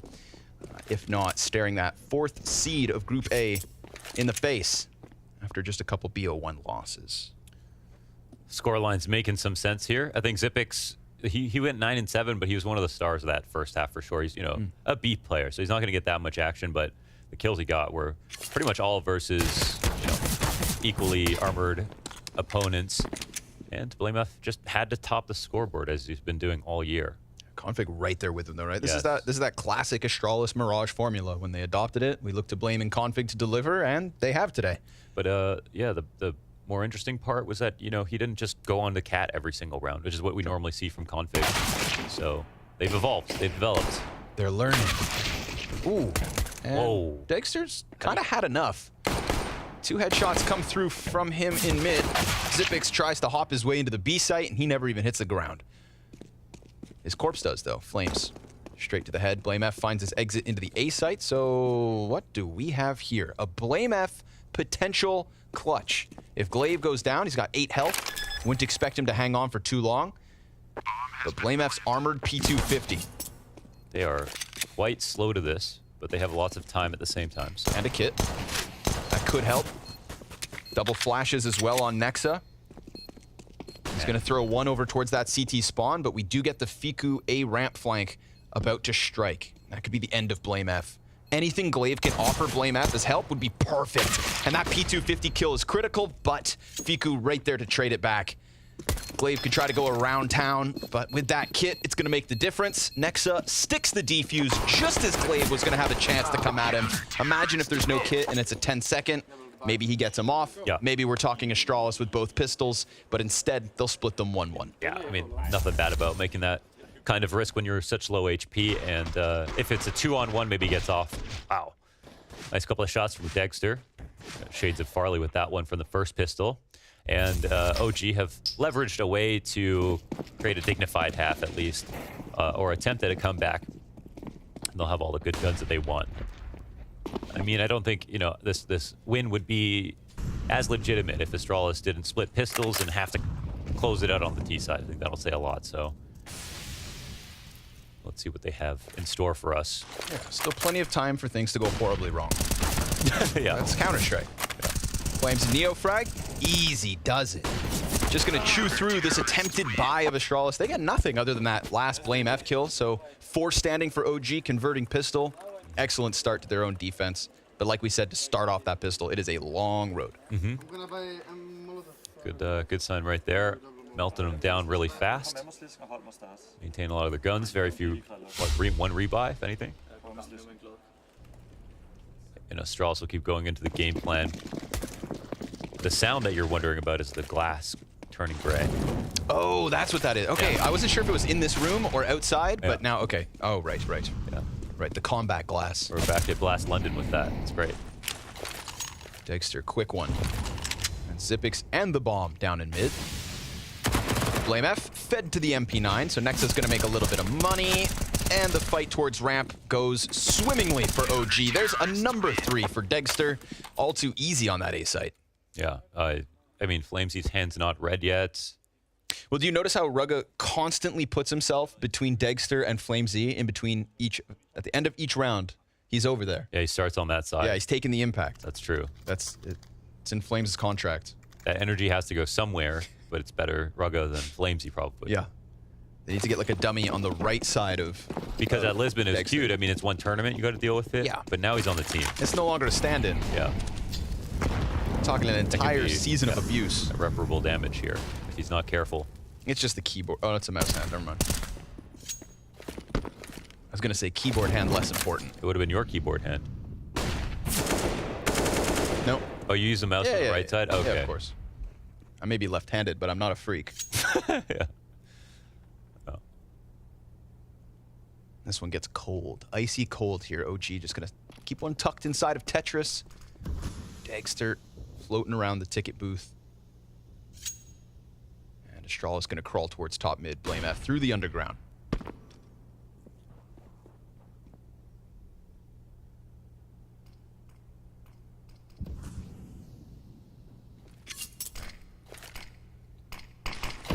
Oh, less of an inspired setup here from the CT side. You can see Neofrag kind of guessing as to where the T's could be. Just a nice setup for Astralis, and now they're putting some pressure down on Connector, denying vision lines and setting up for the B-split. Flame F though is inside Connector. Oh, just barrel stuffs Fiku. Flamesy goes in, tries to get another one towards Catwalk, but Glaive is ready for that. Nexa up close, doing damage, but not doing enough to hold on to that bomb site. And like you said, less inspired setup means less confirmed information. We get that quick clash inside Con. Maybe Flamesy gets a double kill. Could have helped out the bomb site, but ultimately that's Astralis getting exactly what they want.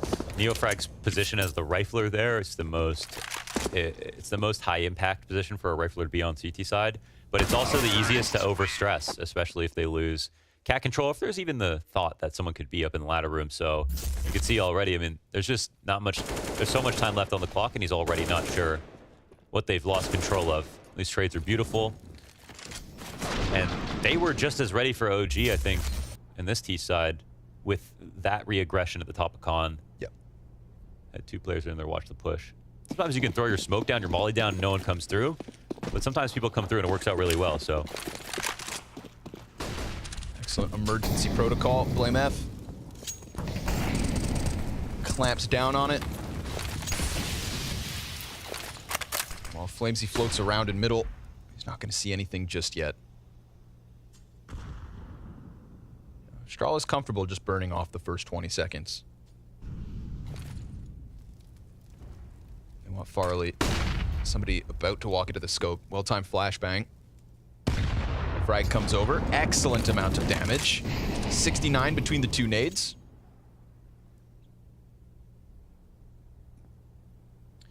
The double HE, they've got info on two, on A at least, and sometimes it is just one spotting from the ticket.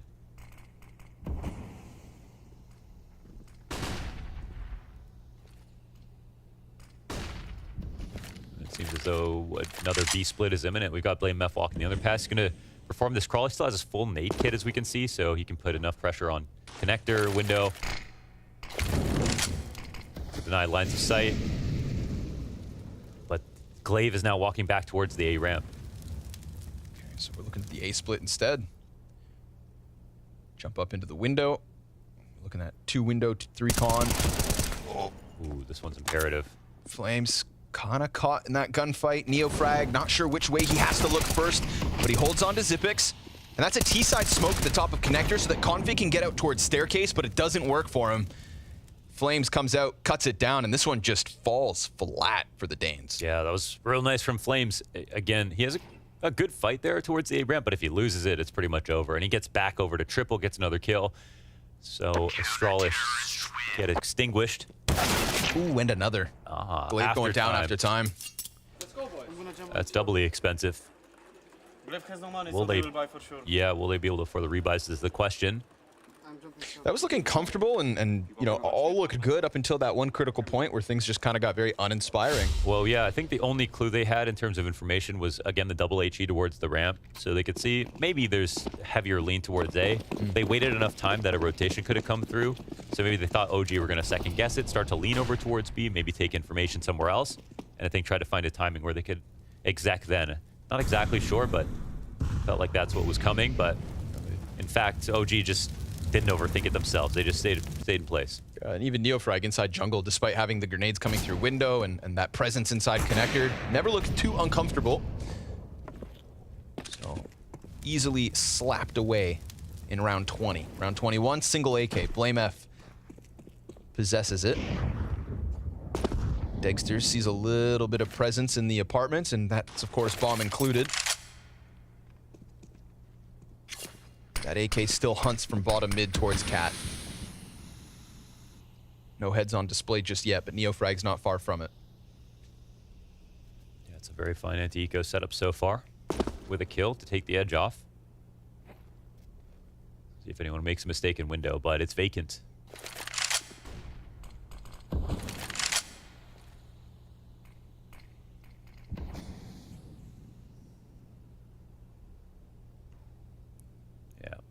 Now the conglomerate has started to work over towards B. Dexter on full alert and talking. But falling off. Falling how far back? All the way into market. Wow, super pass. No, not even. Just outside still. So able to get back into the bomb site pretty quickly. Neofrag pulled off of Cat. BlameF able to use that AK for one. Goes back for the repeat. Nexa comes wide. And it is a trade train of frags for OG's 8th.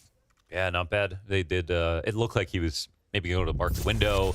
Could have got smoked, of course, but he was out in front of it. Happy to take the more confident angle. And that's after kicking it off with the first kill. Still look like the better site to go to for Astralis, but no round one. And their first time out of the game. Could have come at a better time. See what the idea is now. And did they invest behind the AK? No. Save the one gun? There's the one save, yep. Yeah. Should have been two, but Glaive died.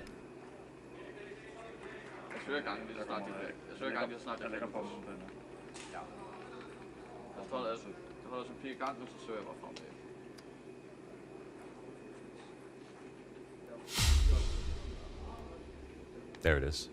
Very ominous. Yeah. All right, guns up. Glaive obviously limited because of that whole dying after time type situation. Mac 10 for him in round 22, but a quick fight set up. Config no longer bogged down by the big green.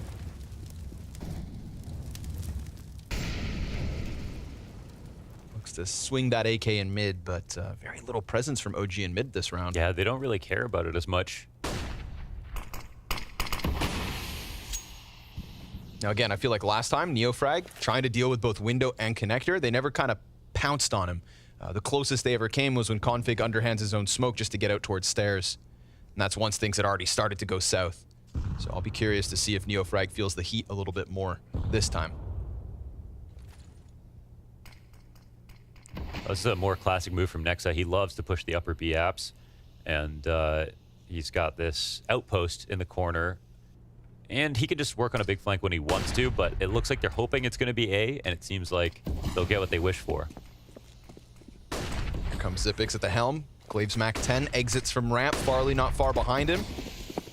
And this time a T-smoke on jungle. So opening kill is theirs. Neofrag wants to go out. BlameF barrel stuffs him. And it is an excellent 5 versus 3 straight out of the gate for Astralis. Now things start to fall back the other direction. Dexter over towards CT, holds on with one. Farley winning that kill towards Cat, though, pushes these last two CTs into a very problematic spot. Farley breathing down their necks, ices out the final two. Yeah, nice moves from him. I liked how they were kind of giving fights to each other in that connector. They took advantage of connector, and I think the worrying part there for OG was they had Neofrag again in the same spot, sitting in the jungle. He was doing the last couple of rounds. But this time, I mean, you've got Underbalk to deal with the connector split, which is not a good position to be just for the connector split, and then Neofrag going for the gimmick play of trying to sneak in there. It would have worked way better, of course, if they got one kill from Underbalk. Without it, obviously incredibly obvious, and there's still no players dead from Astralis. So they take full advantage of that space and convert. Already so much better than what we saw from OG in their first half. Let's go, boys. Unfortunately, yeah, not seeing nearly as much innovation out of OG in the CT side. Maybe they should care about mid a little bit more. It's clearly going to cause them more problems in the rest of this game. Buy comes through, Neofrag on a Falmus. That's a demotion.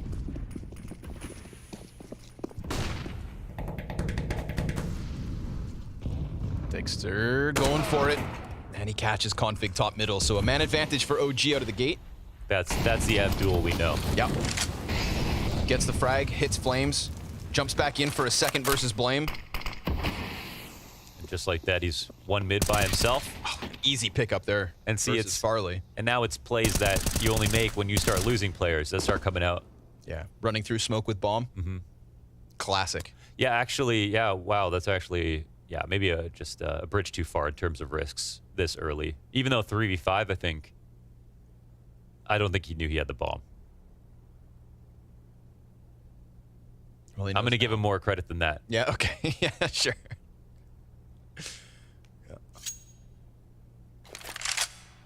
Now you got to pretend you're playing so they don't come hunt you. Well, this is going to continue the trend for Astralis. Not a comfortable one on T side, just one and done rounds. No consecutive wins since they've swapped sides. Kind of the OG experience, right? But also only 2 rounds away from the win. Money's not horrendous either for Astralis, barring Zipix on 15. I think we try to contrast what we're seeing here. Like, it's great. We got, you know, the Abdul peak in mid where he's getting in your face, doing it alone. I think some of the risks we're seeing, though, coming out of OG, it is one player who is inspired with an idea. How do I take control of this round? But again, when we looked at Astralis, it was more than one player. They worked in cohesion. They had different players playing different spots. And while they were aggressive in one spot, they had lots of coverage, re-aggressions, transitions to multiple setups. I'm not seeing those layers out of OG so far. And I think OG, I mean, Dexter himself, he has the power to take over a game. He's proven that, I think, in the first half of this year. But it's not going to be enough for him to do this alone. Great round nonetheless. Of course, yeah.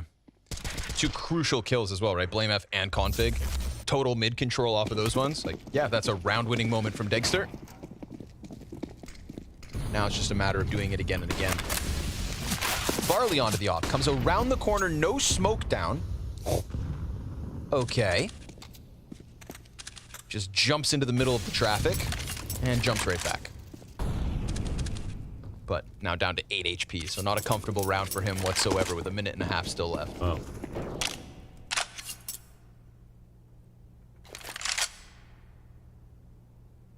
Get a clumping from Astralis, everybody leaning towards this B site.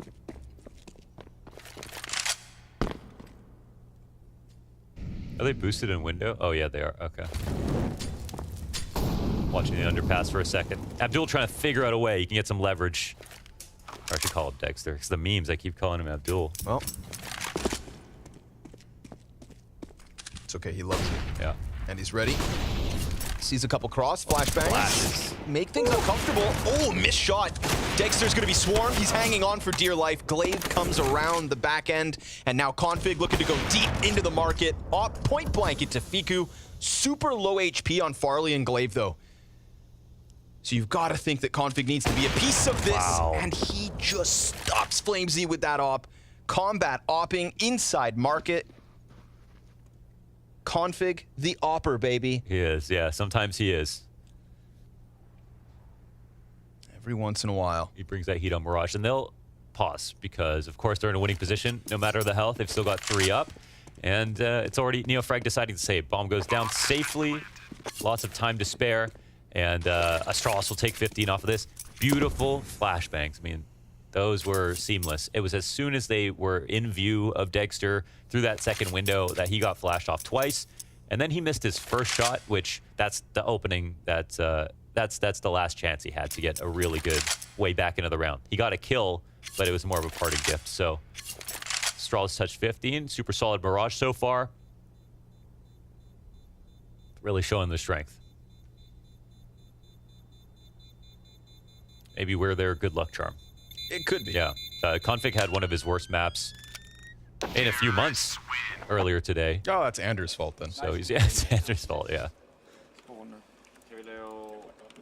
If you can't explain it, blame it on Anders. Blame Anders, yeah.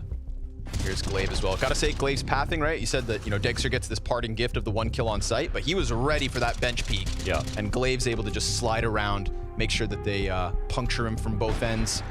And then we got Config with the highlight last shot. Snap. Down goes Flames. Yeah, that was hilarious because, like, obviously Config doesn't have to move. He's pretty safe, but he knows this one's watching the window across his teammate could die. And They're the ones who are low. Okay, come on, boys. Leave it to the Come on, spearman. come over here. Let's go. Rocket's still in this. They're not too far away. They've made some comebacks happen. Still on the honeymoon, you know. Energy should be good. Start of the season. Exactly. You know?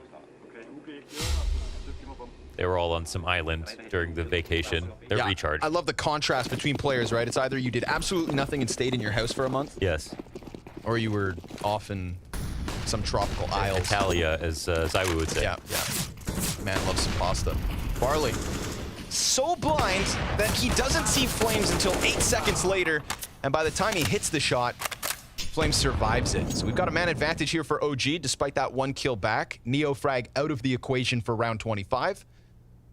The equation still leans the way of OG. Carry the X. Oh, right as the smoke goes down. And that leaves us asking why Glaive, 2 clean kills in mid, suddenly advantage back to Astralis. And they are just going to go silent. Yeah. He's the assassin. I mean, look how much utility is left over.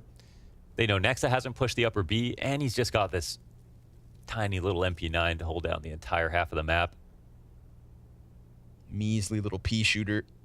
However, point blank on the door, but Zipik's not inbound.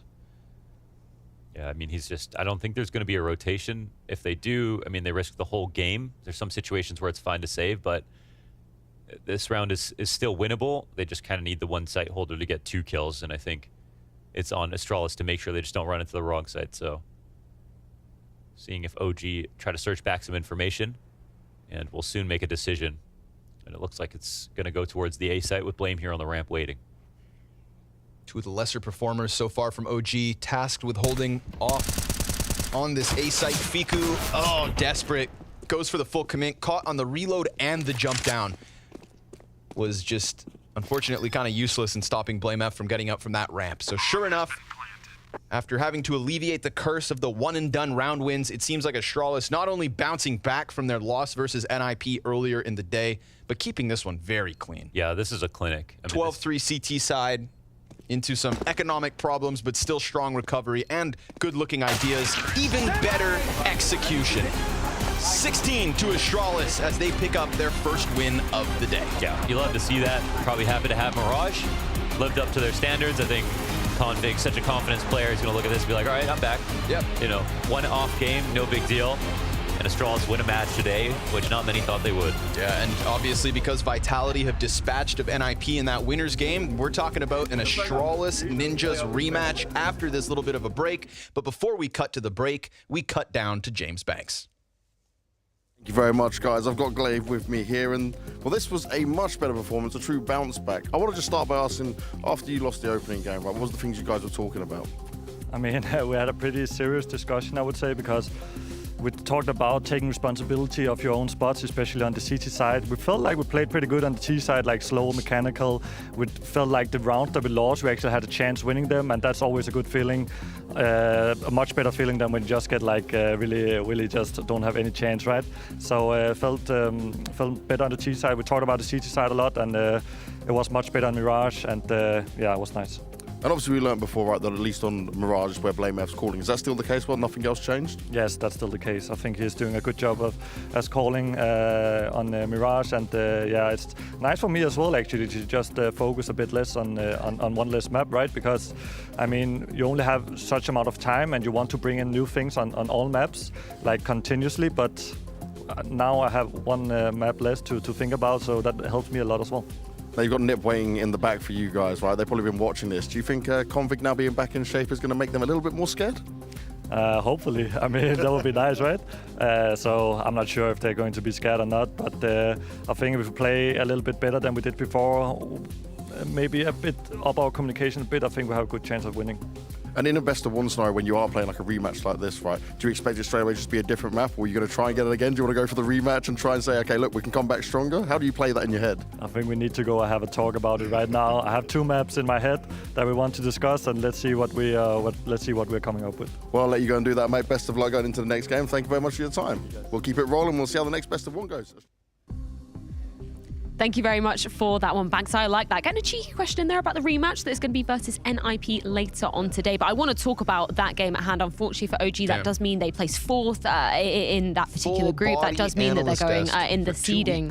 They're going to go lowest when we go into that bracket as well. Can you talk to me about what we saw coming in from OG and Astralis? Because particularly that first half, that CT side was looking really dominant from the Danes. Yeah, look, Glaive was very transparent and honest about it with James. He said after game 1, we felt like people didn't take responsibility for their spot on the CT side, and that's one of the elements we brought forth, right? They had a good, favorable positions that time. They couldn't convert on overpass. Like the completely different story on Mirage. Completely different story. Just like London. Rock solid CT side, double AWP setup. Config and Glaive tolling for 37 kills together on that first half. Night and day. Yeah, no, it was absolutely exponential. I think Launders put it perfectly, that kind of that confidence coming out of Config as well. That's what we wanted to see coming into that first game. It was great to see him kind of rebooting into the second game. There's a reason we talk about them as the dynamic duo of Astralis. There's a reason we talk about Glaive and Config having to play well if they want to find success. They're constantly doing well. They're constantly being aggressive, and that's what Glaive also highlighted in that interview, right? They were lacking a little bit of that, I guess, willingness to take responsibility over their own spot. You got to be proactive. You got to go out there like Rest did in the first game against Astralis and ruin the opposition's play. Astralis didn't do that in the first game, but they did it almost to perfection here, Mirage, and they were looking miles ahead of OG. Yeah, I like the sort of deadly duo you were talking about, the two-pronged attack that we expect out of BlameF and Config as well. And as we just heard from James, it is confirmed that BlameF is still calling just on Mirage for now, which kind of makes sense when you're looking at the old Astralis, didn't play Mirage, and then those guys coming in from Complexity. That was a really strong map for them. So it's great to see him kind of get some more confidence coming into this. And they will always be the win conditions for Astralis. Just as much as I can be standing here and be certain that BlameF won't have 2 bad maps in a row, I couldn't say the same about Config. I was still a little bit on edge. I wasn't sure which Config we would see. Would it just be the continuation of map 1? It absolutely wasn't. You can compare the numbers here between the game against OG and the game against NIP. Completely night and day. They played much, much better. But there's a name we also need to mention, I feel, a name that deserves a little bit of praises on that Mirage game. Is Zip. Yeah. Zip was actually very solid the first few times he was tested by Nexa. You could see that was part of the plan for OG to put pressure on that B side, and he had multi-kill on top of multi-kills. He locked down that side, and he forced Nexa to go into that secondary gear, which we said he maybe doesn't have. Yeah, I feel it speaks into the story we saw here in the game with Astralis and OG, that Astralis as a team were just miles ahead of OG. All the players contributed as well. We talked a bit about Glaive as well on Overpass against NIP, having a good T side. He also showed up on Mirage, especially in the beginning of the game. So I feel like you would highlight all the players. Farley as well had a great performance on Overpass. So all 5 players from Astralis throughout the day have had a good moment in a game, right? So it's more so team play coming out of Astralis, but still, if they want to get up to the next level, if they want to win their games, they need the dynamic duo of BlameF and Config, as you see on the scoreboard. Very well illustrated right here. Yeah, it was. And I mean, that aggressive CT side that we saw them coming out the gates with as well in this particular map of Mirage. We were looking at some of the opening duels for OGs, considering, you know, they were on the T side of things. They were trying to, you know, poke and prod Astralis when they could. Just wasn't really coming through for them, and they were kind of always a man down in those situations. No, and this was one of the questions we had for Nexa. We know that whenever he finds these opening kills, whenever he can play that fast-paced Counter-Strike and he's one step ahead of the other IGL, then suddenly he knows how to quickly grab rounds. But when these kills don't materialize, when they don't fall through, and then it's actually Config finding the opening kills, it's BlameF finding the opening kills, then as an IGL, you need to be able to shift gear, maybe slow down your pace, maybe make a bit more complex in how you're playing, because you don't have the economy going for you. If you want to challenge an AWP, you need to use a truck ton of utility. There has to be ways to win rounds, to just switch the momentum, and then you can simplify things, not the other way around. As much as I agree, does he have the player material to do so? That was the question I raised coming into this game, you know, coming into this tournament for OG. You look at the new players they brought into the lineup. Obviously, Dexter, he's a potential world-class, you know, AWP player out there in the making, but Fiku and Neofrag and all these guys coming in, Flamesy as well, they're still relatively new, right? It requires so much individual responsibility if they are all of a sudden to be told not to go for the opening duels or try to play a more strategical way of Counter-Strike. It requires so much of each individual, and I'm not sure OG are there just yet. It's something that's going to take time, and we are going to see them struggle a little bit when they're not finding the openings, as we're discussing right now. I feel like Snappy could do it, for example. Snappy could do it with Ends before Ends became who they were. I think Hooksy did it a little bit with CPH Flames. Now we get to see him with G2 as well, but for this time, Nexa was not around. Yeah, I mean, I just want to reiterate that OG aren't eliminated from the tournament. This is just kind of essentially seeding going into next week's elimination gauntlet, so they could potentially be eliminated because they're going to be taking to the stage. In that first matchup, it is single elimination. It's going to be best of threes coming into next week, and you don't want to be dropping down into the showdown match because we know how savage that could be. But do you see kind of any hopes of OG trying to make a run through that gauntlet next week? After the gauntlet, I thought you were going to ask me through showdown, because that would have been a no. Yeah. Through the gauntlet, I mean, look, it's still early days of the season. Not everyone has their map pool completely fixated and structured. Maybe they can get away, but Listen, it's going to be hard as hell. If they end up having to win 3 best of 3s to make it to the 4 finals, then we better have some high-quality Dexter, some really powerful high fives. Definitely a tough challenge indeed. I do want to just go back and recap the Vitality versus NIP game that we saw going down earlier on. That was, of course, an Inferno. We saw Vitality managing to take the W on there.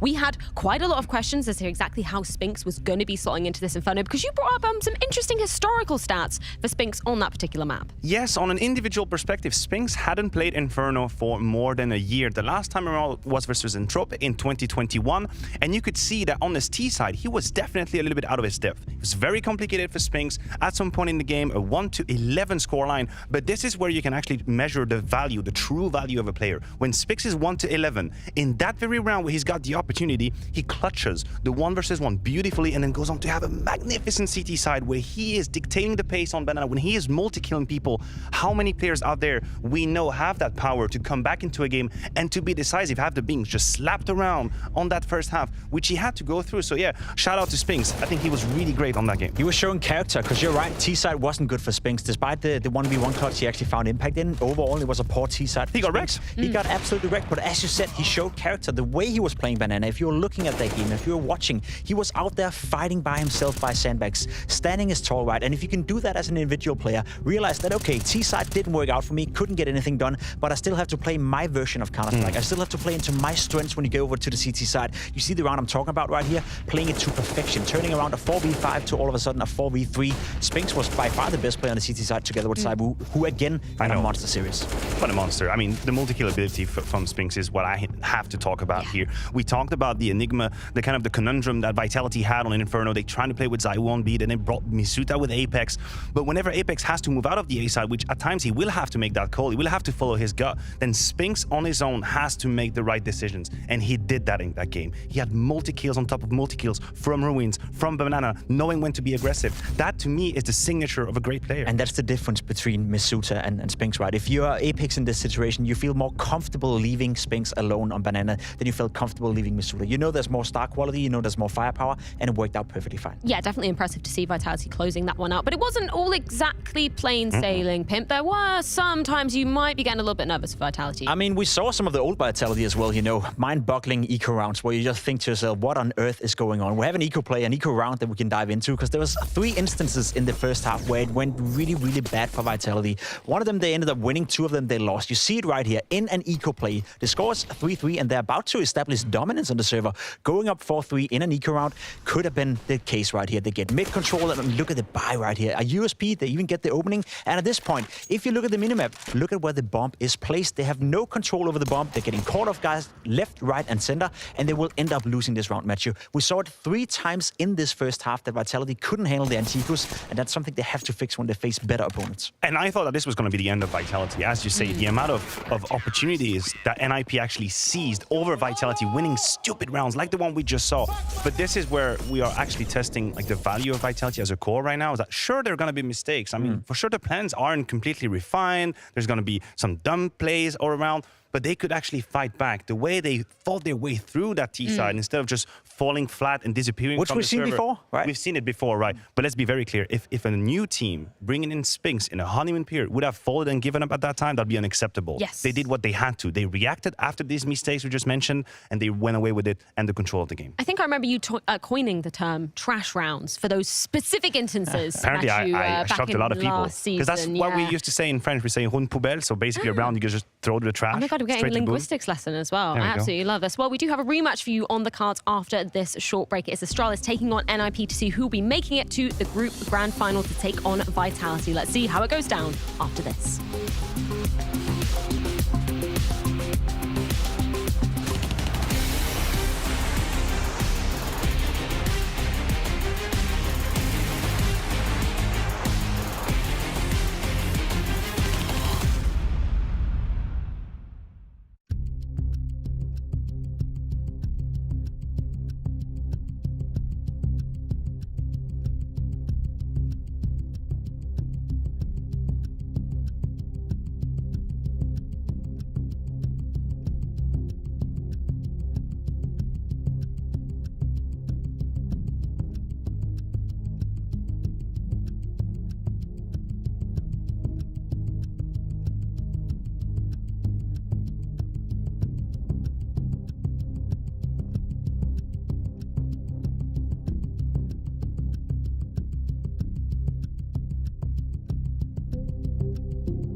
grudge match on the cards as Astralis are returning to take on NIP once again. Unfortunately, they fell to them earlier on in that game of Overpass 16-10. So maybe we should just give a little bit of a recap for any of the viewers that weren't with us for that particular matchup. Maybe starting on the side of Astralis, what was kind of lacking from them in that particular map? Well, I think I'll start by slightly disagreeing with Glaive. In the few words he had with James, he said he thought on Overpass they played a really good T side, they just couldn't really close rounds. I thought that Hampus and NIP were a step ahead of Astralis on their CT side. I thought Hampus was very on the offensive, he was on the up and up, he was in Glaive's face and Astralis' face for that matter. They found BlameF a couple of times on the B side, they pushed long a couple of times. So I thought that NIP were actually dictating what the hell was going on the CT side, and I thought Astralis was more reactive more than anything. I would agree with that assessment. I think what Glaive meant was that on the CT side, they lacked, you know, that little edge to lose, to finish the rounds. There was plenty of options for Astralis on the CT side to get back into the game. They had a 3v2, they had a 5v3, they have a 5v4. There was plenty of occasions where Farley actually, with the AWP, ran down underground, ran up middle, got the opening kill, and Astralis still couldn't convert. So if you're Glaive from that perspective, you feel that you lost the game. Like, you feel like you lost a lot of rounds you're supposed to win. So that's probably the feeling he was sitting back with. I think the game was closer than the scoreboard suggests, 16-10. But on the other hand, you know, Astralis didn't really come close to winning the rounds we're talking about right here. So it's sort of like which side are you on? You can spin it positive and you can spin it in a negative way. Yeah, I mean, particularly speaking about Astralis in that one, I love that you bring up Farley because he actually had a really good showing in terms of those frags, but it was actually BlameF and Config that we were really looking towards to be coming out the gates hot. They didn't do that in the first map, but the matchup we just saw versus OG, totally different story on that Mirage. Yeah, completely different story, and as much as I don't want to criticize the Xip, Glaive, and Farley trio, but there's no winning if BlameF and Config are playing back Counter-Strike. Yeah. It is as simple as it is. There's no winning. There's an amount of input that these two players will put on. For BlameF, it's very consistently. He's one of the best players in Counter-Strike that we have in 2022. Finito. I don't care about your argument. I don't care if you think he's lurking or if he's flanking or he's having to use his kills. Just shut up. This is wrong. He is one of the best players that we have in Counter-Strike. That's just how it is. But if he's not showing up, then Astralis ain't winning rounds. It's over. He wasn't here on Overpass. Config was having one of these games where he's a shadow more than anything. On Mirage, we saw the sunny side of it, but we also can't stand here and tell you this is going to happen again. It can't be reliable right now. Yeah, I mean, when we talk about the sort of success in the aggression that we saw on Mirage, was it a case of on Overpass, you know, them going for that aggression and just not working out, or were they kind of a little bit more passive than you wanted them to I think they went for the aggression. We saw it a couple of times for BlameF as well. He was pushing out A-long, and there was a couple of duels where you're like, okay, Blame, you're winning that duel 99 out of 100 times, but against S-Attack, there was a couple of moments where he shot him down to 2 or 3 HP, and he couldn't get it over the finish line. That was sort of the difference, I felt. We even saw BlameF 2 times, you know, go for the same play where he first failed the duel that he knew he would have won, and then he realized, okay, that duel, I win next time around. So I felt like they still stuck to their own game plan. They were still playing the version of Counter-Strike that Astralis wants to play. They just lacked a little bit of that individual flair for it. Basically, they were losing situations that I would call 60-40 or 70-30, right? If you would just pause the round and you would take an aerial view and say, listen, this is where Astralis is positioned right now. These are the informations they have. These are their angles, their timing, their positions. Are they going to win the round? 70% of the population would say, yeah, of course they would. They have all the angles, and yet they weren't winning, which is infuriating if you're Glaive, because you're looking at your radar and you're like, what the hell are we doing wrong? We know where they're coming. We have the outnumber on site, but we're still not killing them. And sometimes Counter-Strike is also about just shooting people straight in the face. Just having the position won't be enough. That's what happened on Overpass League. And I mean, NIP kind of answering back with that firepower that seemed really consistent, particularly from Rez. We were putting him under the spotlight as, you know, one of the stars, the star of this NIP side. And I was particularly impressed with what we saw from him on that Overpass. He keeps on delivering. I've been on the Rez, I guess, hype train in 2022. I questioned him for quite a while. I think we had a little bit of a lapse of about 5 years from 2017 where we were hoping to see more of him. Sure. This new Rez, revamped Rez in 2022 is much more consistent. He's providing kills time and time again. I also think that Brolan coming in kind of allowed him to be a bit more free in what he does and more specific in his role, which I really like to see. A man that also stepped up massively on Overpass, which I didn't really expect, is S-Attack. Yeah. Like, what the hell was that? Like, when he opens the B-side with a triple kill, Ender said it, like, if you just hit the nickname and ask who is playing that, no one would say it's S-Attack. So, you know, when we get that as a wild card, suddenly it changes everything. It just, I can't seem to see it reliable. Well, that's one of my points as well. I feel like NIP getting Overpass in that best of one against Astralis, that's also playing into the player's strengths. We talk about Resh, you know, a more refined version of Config, I'd almost say. You know, we talked about Resh for 5 years, saying that he's not consistent enough. He's more consistent. He's more consistent now, right? We're still talking about Config being this player that on any given day can be the best player on the server, but on any given day can have a stinker of a game. which we saw in Overpass as well. Whereas, Rest, he's getting more and more consistent. Astralis, though, we saw it during the major. We've seen it a couple of times. Overpass, that seems to be his playing ground. So I felt Astralis didn't necessarily make a mistake in the veto, but I'm very cautious and very sure that we're not going to see Overpass being played out one more time. That would be a massive, massive mistake. Yeah, 100%. Well, let's hear it from the talisman of the team of NIP. It's Hampus with Banks. Hampus, you're going back in this one again against Astralis. But before that, I want to touch on the Vitality game, right? Inferno, something that Spinks obviously hadn't played that much, at least with his old lineup. But then you just see he has like an instant slot in for Masuta, right? Did you think they were going to be less comfortable on this, or what were you kind of planning with this veto? Sorry. No, yeah, for sure. We thought they were going to be a bit uncomfortable because they haven't played any games on Inferno with Spinks, so we wasn't really sure that he was going to take Masuta spots, which he did. Spinks had a very rough start. He was 0-11, I think, but then he had like 18-15, so he did a strong comeback on the CTC side. He won a lot of important rounds for them, and I think in the end of our CT side, we gave it away a little bit too easy for them, and we kind of lost the momentum. We lost both pistols. It's not an excuse. We should win anyway, I think, but it happens. It's a BO1. Anything can happen. Anything can happen when it comes to those BO1s as well. But now, right, you've got this rematch against Astralis. How do you view it? Because last time around, right, Config wasn't there. In the game we just saw, he's looking like a beast again now, and they can just change very instantly. So how do you view this one going down? It's a different map this time. So we'll see. Ancient, good map. But I think, in my opinion, we outplayed them hard on Overpass. Like even if Config wasn't there, like if he was there, wouldn't have mattered. In my opinion, we lost both pistols. We lost some unlucky rounds on the city side. In my opinion, where we just kind of threw it away. So in my opinion, we could, if we would have won both pistols on Overpass, it would be a 16-5 game for us. Wow. Okay, I like that. Yeah, going into Ancient, I'm comfortable.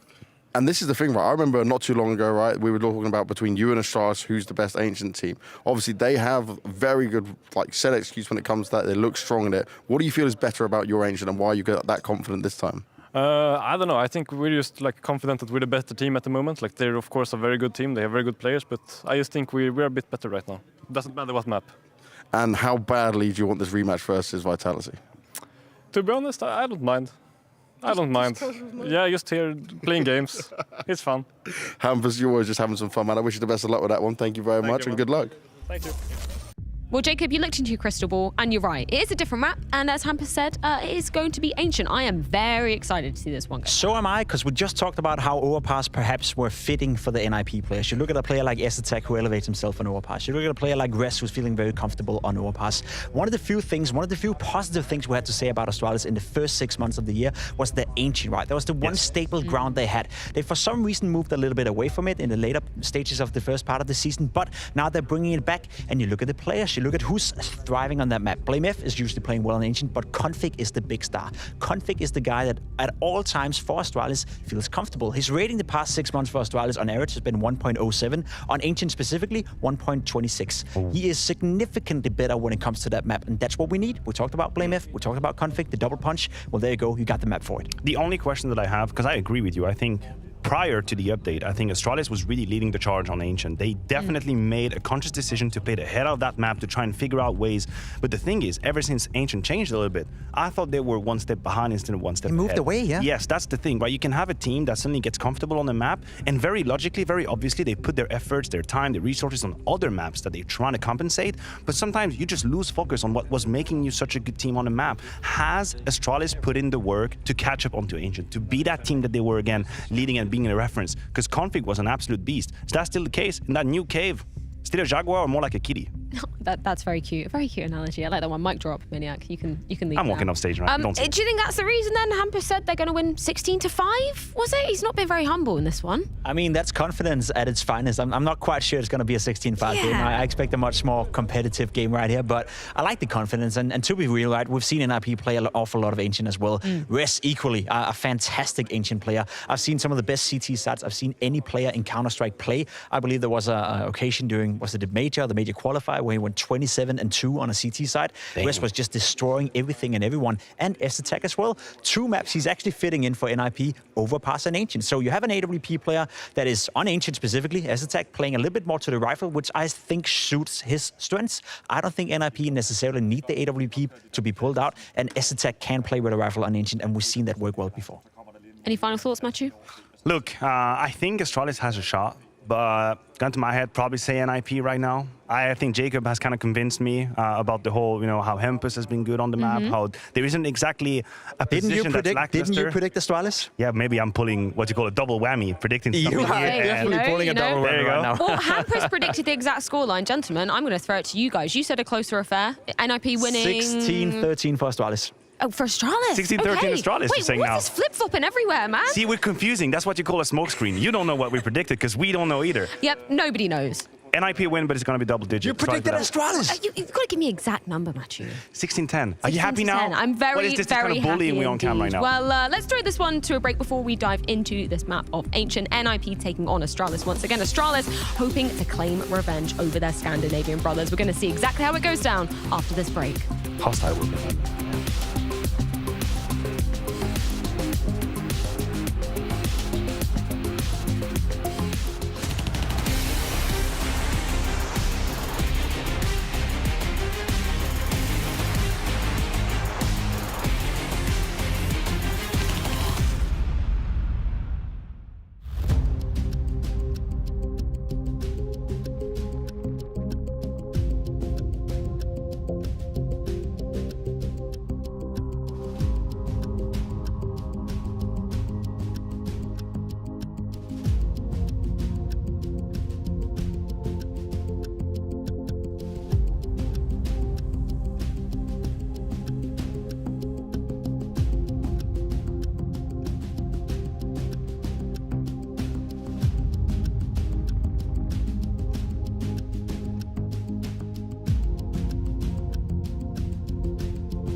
Welcome back, everybody, to the Gauntlet, to the arena, the Coliseum that is here for Blast's second season of 2022. I am Scrawny, this is Launders, and we're about to take you guys through the rematch between Denmark and Sweden.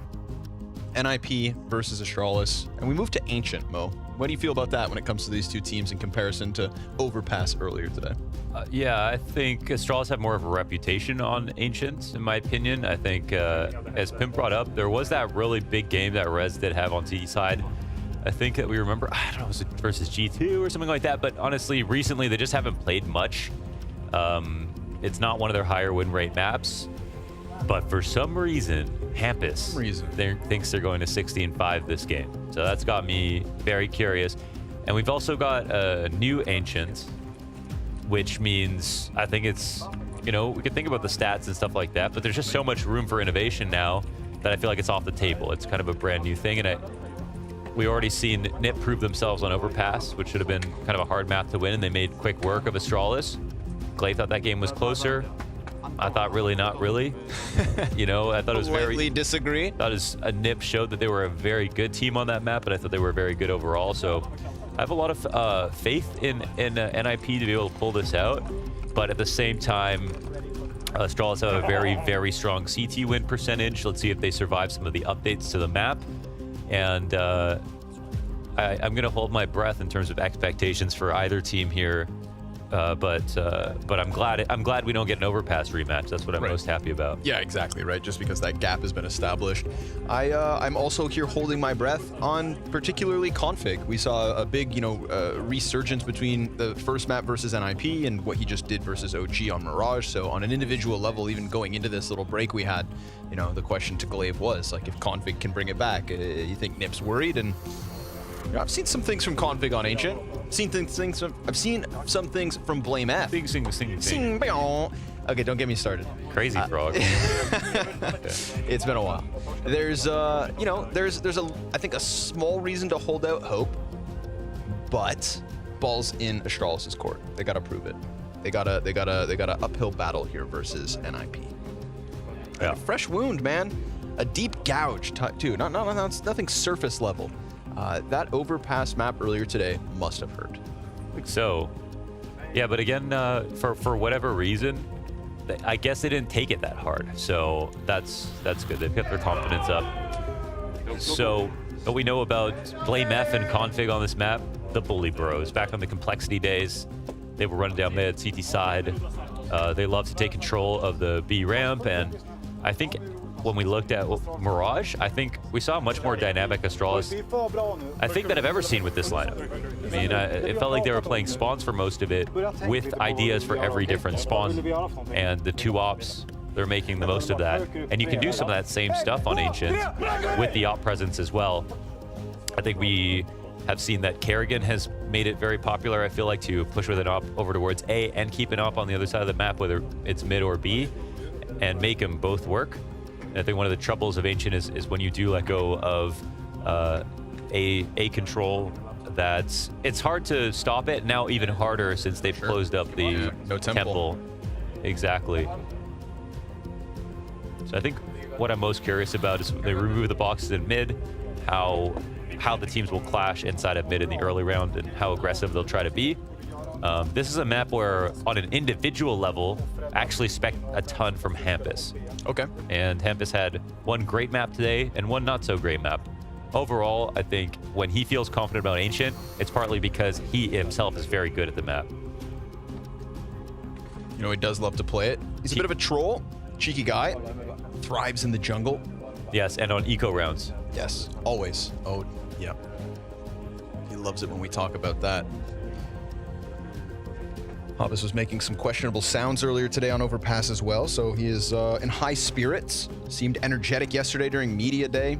It's nice to see everybody kind of fresh-faced coming right off of the player break. That's why we need them. Astralis playing the tactics, go for their huddle after NIP. You know, you can't huddle at the same time. You got to go second. It is a power move. So Hampus kind of plays it. I mean, his style's changed a little bit. Like, he used to be the guy to get through mid and get into snipers and go for the flanks on T side. He'll still do it sometimes, but it's a lot less common now. I think teams are just more used to. The rotations have been ironed out to the point that CTs are much better at not letting go of somebody watching, somebody lurking through mid at any point in the round. I mean, even deep into a post-plant situation, that's where you see some flanks come through, and CTs are being aware more than ever about that. Because once you lose that and someone could have snuck through snipers, then it's impossible for your B guys to come help your A guys or vice versa. So they put a lot of emphasis on that. So we'll see if NIP can exploit those ideas, if the map has changed for them philosophically, or if they're going to play some of the CS we've already seen them try on Ancient. Let's see how big this Hampus poser brains is. Oh, you know it's huge. I want to see that Hampus versus Config fight in middle. Give me those Config lurks on Ancient. That was something that I feel like towards the end of last season we were kind of touting and reviewing with 5 stars. Gleaming reviews to Config at times. questionable performances weigh that down? Yeah, Config like has a spawn and now a play that's just named after him on T side. If he has the leftmost spawn and he runs out mid through the smoke into donut control, that's the config.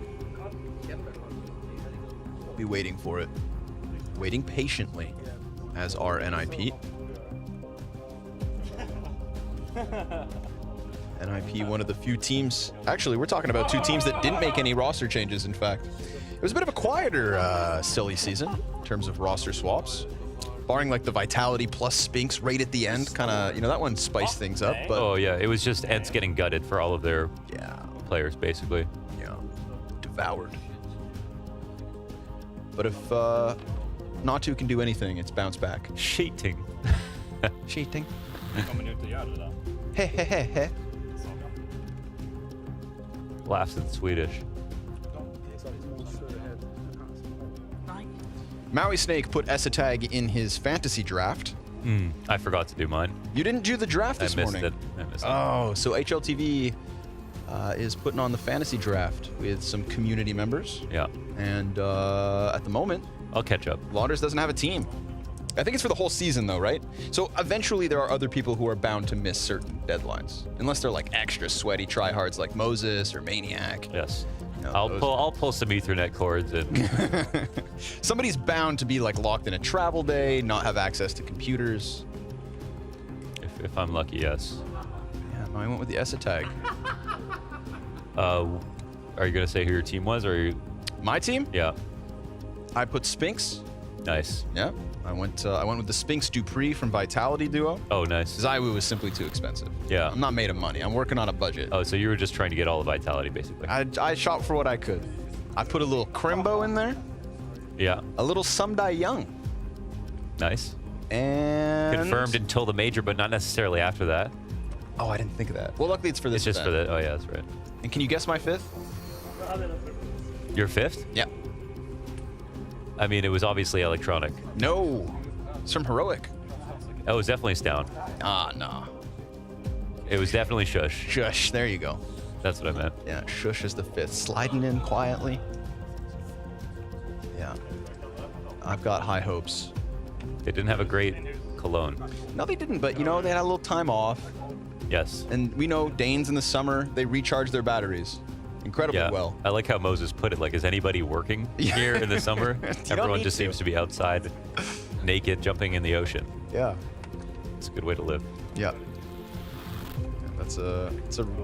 Come to Denmark. Yeah. It's like Montreal, you know, I love where I live, but really only in the summer. Don't come in the winter. Coldest place on earth. Yeah, we become mole people. We live underground. You do have like a very, very good underground. Yeah, thank you. Yeah. Yeah. Connects the whole city. Gotta survive those blizzards somehow. I went into the war tunnels in Vietnam, but they're too short. I was gonna say, I feel like you're a bit too tall to be hanging with the Vietnam. But I fit in the Montreal ones. Okay. Slightly more spacious. Yeah. Why is Hampus always? He has a stressful job. He shouldn't be so happy all the time. Well, I was like just earlier, right? When James said, how important is it to bring down Vitality in the rematch? He said, I'm playing games and having fun. Yeah, that's how you know he's very present. He's not even thinking about next match. I appreciate that mentality. Yeah, me too. As someone who's not competitive, I think, you know. Why are you just going to lie on stream? It's the most competitive person. I like to think Hampus is a good role model for guys who don't want to stress too much. Because I don't want to stress. And Hampus doesn't seem like a guy who stresses too often. But you know what? He's got to be competitive. That's true. Yeah. That is fair. Connor equates being competitive to being a bad person. That's what we learned. When I said he was competitive, he took it as an offense. He's like, what do you mean? No, I'm not. I'm a nice guy. It's like, what? Look at Hampus. Okay, you should look up to Hampus. I do. Okay, not everyone who's competitive is mean. Hampus poser. Wired mice. Yeah, what is this? I'm back on a wired mouse. The Ice Age?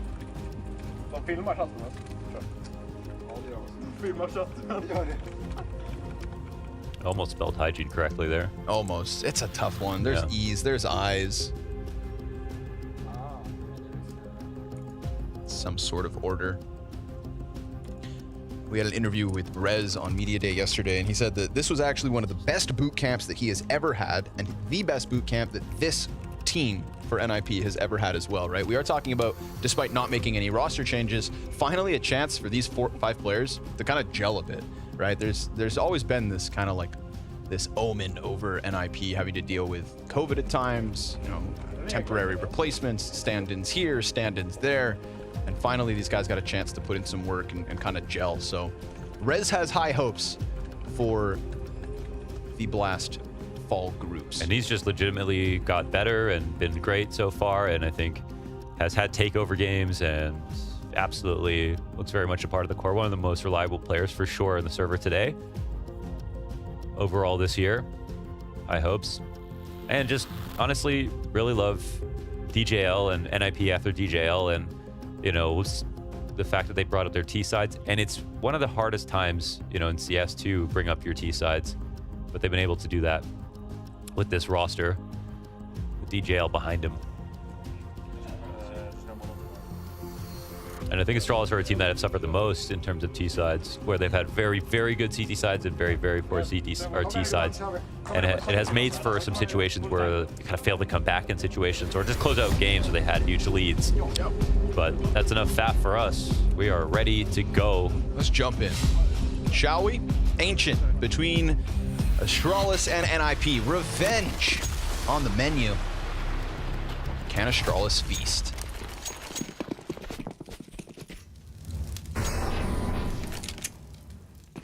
Compass with the dual Berettas. Brolin's got a pair as well. Flashbang on Esatag. But some pretty quick moves out of Astralis, going from highway down into middle. We got Hampus in the corner of Cube. And with it, he's got himself 2 kills already. Still looking for more. Blame F. Kind of lost track of him here. Hampus comes back and he will die, so 3 versus 3. But this opens up Plopsky to make his move, and he doesn't check his corners. Deadly mistake. Brolin at bat. Comes around that CT corner, and Blame F picking up those dualies and smashing Brolin over the head with both. Wow, he really saved that. That was nice from Farley, but at the same time, I think Hampus knew about him, or maybe he didn't know. He was looking into the site and saw someone farther ahead. But now Esatag in the 1-on-3. Dane on Dane action. Going up against his former team, in fact. The moment he goes for that jump up, 2 guys swing wide. So, yeah, come new, bro. Astralis take the pistol. Nice. Really nice round there from Blame F. And I mean, I like how plainly Maniac put it, that Blame F is one of the best players in the game this year, period. There is just no statistical evidence to prove otherwise. I mean, look at the games that they lose and stuff. Ironically, people will look at games they lose where he frags a lot, and they lose and go, oh, it must be his style. But in reality, it's like, where the hell are his teammates sometimes? He's been unbelievably consistent to the level that teams that win more than Astralis don't have any players like that. So, yeah, stats maybe going to be a little bit inflated, but he's taking a fair few opening duels, whether it's CT or T side, and very consistent on the multi-frags as well. They find the stack. And Farley's nade lands on Plopsky's head, down to 25 HP. But those lethal dual Berettas in the hands of Hampus come running out from long A. Rez is going to continue on that flank, and slowly but surely, Astralis continue to carve out this path into the B site. It is just pistols. I don't say that lightly, but the USPs truly not meant to offer much. If Hampus could get another, then maybe the ball gets rolling the way of ninjas, but instead, it's going to be Zippix and Farley to pinch into this 2-player stack and end it all. 2-0 start for the Danes. Nice. Yeah.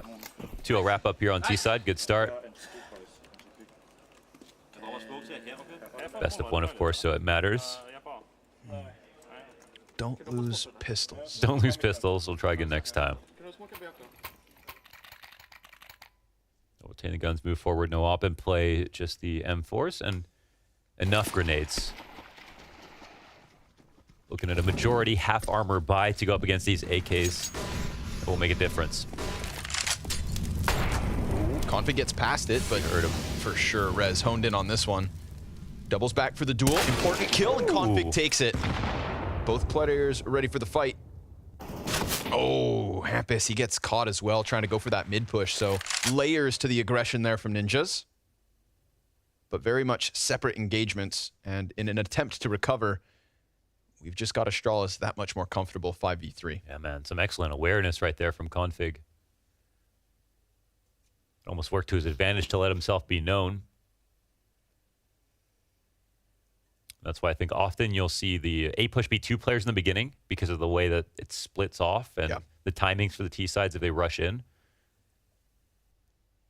And we're simply into a don't lose this situation where the CTs wanted to try to get some space back, but they've taken the other option and just overstacked one half of the map. Roland gets his. Chosen the right side, of course. Essetag called into the action. Spray commitment. Xyp9x with that bomb on his back draws himself away from Donut. Ooh. Rolling on the chase. Yeah, he can smell him leaving, so he's coming right in here to call him out. But Plopsky's with him in mid, yeah. Yeah, he seized the opportunity while that fight went down in middle to just at least sniff out the B site. They find it clear, easy taking at this point. I think a couple things that Astralis have done well. T-side Ancient for the meta of the map is using the deep smokes on their executes very consistently. And then also multi-pronged lurks, I think, has become the style that they have built their identity on that has worked out very well. So they try not to go into the way of full executes with that smoke you see in front of Blame. They're throwing that on XX a lot and taking control of the back lane here. Instead of just getting the 2 smokes down in regular spots, guaranteeing a plant, and then losing the retake, which everyone seems to like to do. They believe in themselves to get the kills and win. Comfortable kill for Xyp9x there. Yeah, he basically had camo paint on his face in that spot. Hiding in the shrubbery. Arnold Schwarzenegger in the bushes. You know what movie that's from? What do you mean? On the spot. That scene of Arnold in the bushes.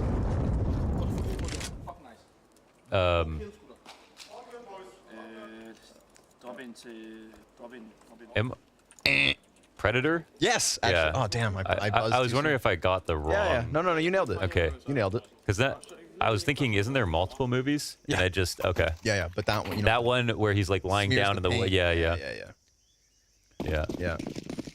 Some real Arnold action. What do you call that spot that Xyp9x was just hiding in? I've always called it green. I call it Arnold. Hereby known as Arnold.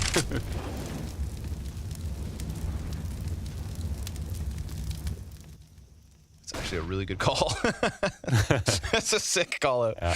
All right. We got to say it like that. Okay. It's in the contract. 3 players outside of the B site here for Astralis. And Ninjas, despite having only the 2 M4s, go for the body stack, and Plopsky takes first fight. Finds the initiative, finds Farley. Now Rez's Desert Eagle warns Xyp9x of coming around that corner. The question will be how many players. And of course, it's not just 1, but 2 of these M4s. So Brolin very much locked into a fight here with the fire next to him. Throws the smoke ahead. Spam could come through, and the wallbang is there, but not quite on the mark. Second magazine shaves 20 health off, but at the 50-second mark, we've got that walkout from middle. Config trying to find his contact in versus Hampus. That is the open door towards that A site, but just how open, they don't know. And Bomb's still in T-spawn, so they have to take their time. Yeah, they're shuffling back and forth. But again, it's like the defaults, right? They took one risk there, but they've already prepared themselves to take space other places, with just a couple of players walking around, not throwing too many grenades, and it might pay off. Or will it?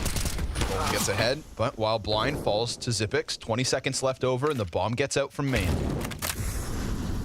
And these are the advantages that Gaben has bestowed upon us for the T side, to be able to scale more easily from Donut, to be able to use less smokes to get the bomb down on the A site. And it's good to see Astralis taking full advantage of that. Bless our Lord and Savior. Truly did improve this map. Made planting that much safer. And sure enough, Plopsky, despite opening this up with the first kill of the round, getting himself a second, it's just not enough. Astralis, they find that opening towards A. Nicely done, of course, by Config to crack open Donut, and everybody shifts their weight into the opposite side of the map, avoiding that B stack. Because we did see them earlier today lose in those kinds of ecos, right? Anti-ecos. Whoa. And a hot start Good start. For Andreas Hochleif. Yeah. I mean, he's made a small recovery in form recently. It's still, I think, not quite enough to his standard, but it's still trending in the right direction. He got out of a massive, 15 event slump, and I think that's brought Astralis some of their wins. Definitely won the Mirage. Ooh, Config just gets Swiss cheesed on his attempt to push out middle. So wants to go for that aggression, but it's going to cost them 3 players, in fact. Hamp is still riling up the troops as everybody fights in their own backyards. And they walk away with a very clean 5v2. Yeah, so that's the config play in air quotes right there, where he has the leftmost spawn towards mid.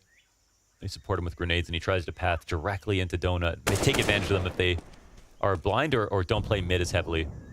This will be a very tough recovery.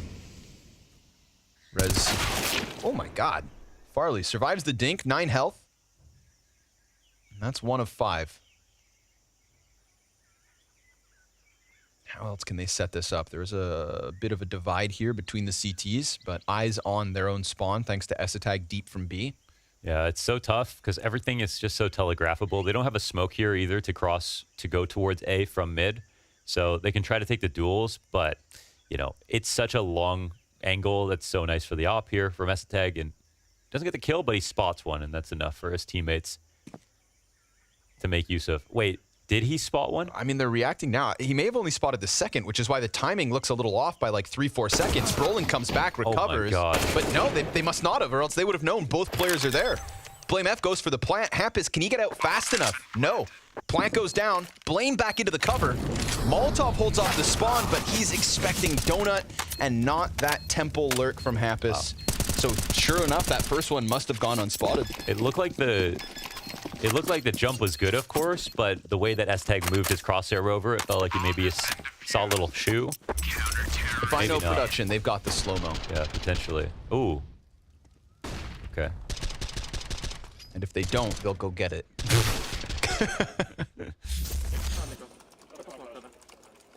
But either way, that's the strong advantage right there. Yep. Oh, nice attempt. Got off with the lurks. And Nipper on the board. Looking to beat Astralis twice today, which would kind of feel like a best-of-3 win over Astralis. Yeah, kind of.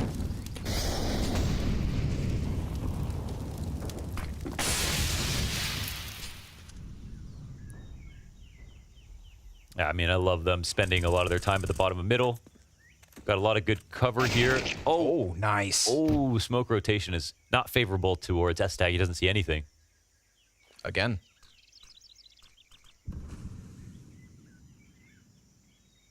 Oh, yeah, people getting by on his watch. Yeah.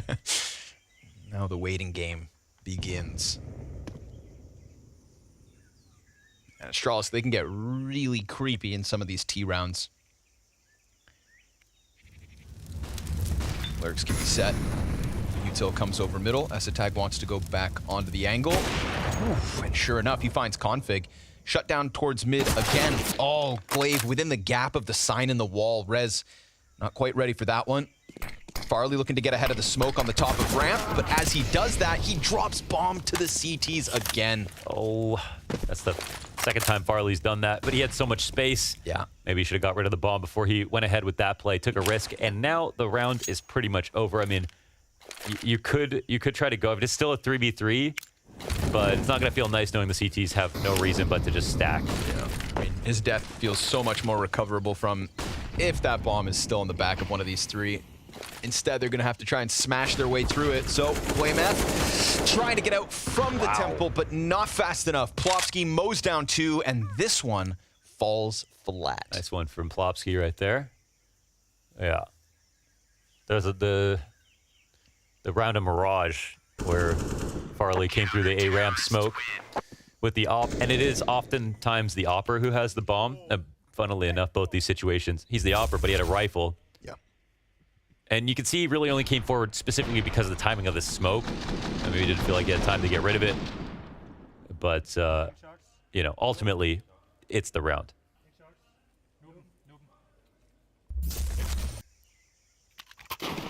Another one up for Nip. Pistols in play for Astralis. Not ideal. Blame F still solo AK. little bit of cash flashed. Yeah. So we're not seeing the double pushes. I think what we've seen instead is either Hampus or Rez pushing A or mid at different times. Yep. To get this space, but teams are trying to get it one way or another. Definitely less side by side. Noticeable so far. And Astralis, they find the right path. It's just about getting by Rez, and even just with Glocks, right? Those flashbangs from Glaive are fantastic. And here we see, of course, without that front temple door, bomb easily goes down. And we're talking 5 players alive for Astralis. Now, of course, BlameF, AK from the start, Glaive getting his hands on that M4, but these pistol players should just get popped with ease. Esatag swapping to the sidearm. That's going to be enough to finish off Config. BlameF, he gets himself into this gunfight. Glaive ready, trying to find his chance to strike. Confirms that Plopsky's here in the open. And that's 2 from Glaive. Wow. Pistols, majority win for Astralis. He pointed out early it was those flashes that helped his team get across the site. They do that with basically nothing. Nip just got rinsed here. That is huge rounds from the IGL. They put everyone in the perfect post-plant spots. They even have that late smoke here in CT spawn that Glaive plays off the front of. How are you supposed to think that someone sitting in the opposite side of default this late into a post-plant? That's because he had a perfect cover in that position, so really good use of the angles. Still got it. Still got it. That's lovely. I think Rez got caught on something. He always had the opportunity to spray and run away blind, but didn't seem like he was moving that much, so tough spot. And that's why maybe it'll make sense to actually go for the 2-player pushes instead of having him just see what he can do. That's a couple times he's kind of died on his own, but the first time it didn't seem as much of a punishment. Also, Hampus has been doing a great job taking over mid control, but he's also died as soon as he's overextended, both on A and in mid. Look at this default. It's always been out here waiting for this exact push. They're countering the game plan from Nip to perfection.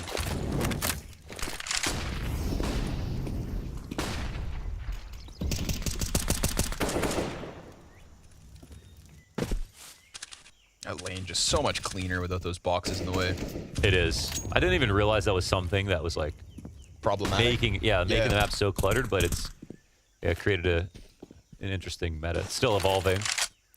Who knows what this map will look like when Tusky gets at it. When Tusky gets at it. Ooh, how? He must have been behind the door. Plopsky survives one to the chest. Oh, that close M4 of Brolin primed to finish off BlameF, but he's able to survive for now. So just leaving that anchor outside of the A site. Bomb kind of floating around lane. Deep mid positions here from both Glaive and Farley. But time ticks down to the 40-second mark, and they take those feelers away from the B site, which is where, of course, Ninjas still play majority stacked. A couple players here towards middle, though, so dealing with Glaive could be made easy. Sure enough, M4 from Plopsky finds that frag, but we've got silent footsteps, and now audibles being thrown towards Donut. No success inside of A main this time around, and that's going to make things awkward. Xyp9x not going to find himself more than one.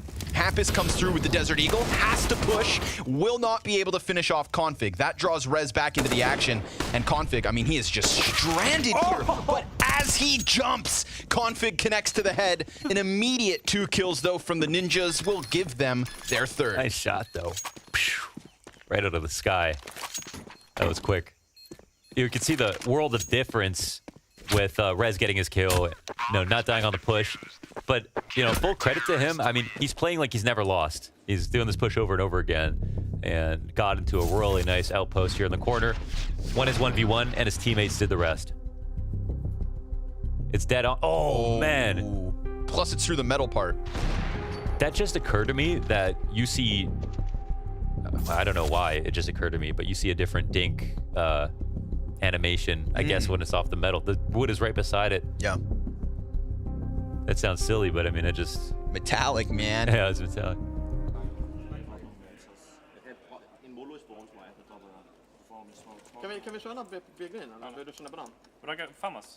Some loving this so far. I wonder how this develops.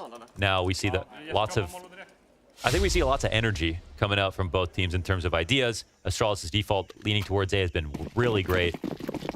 It's netted them a bunch of rounds so far. But Nip are keeping it up. They're not falling back. They're not failing to the conditioning like we saw from OG in that last game. They still want to play for it. Oh, here they're going to call out Rez for not pushing for once. It's been a consistency. Yeah. And there's not even that like that second prong to this bottom mid push either, right? Hamp is all the way back up in red. And they're going to try to pounce on this. Now, again, last time Rez not able to add much.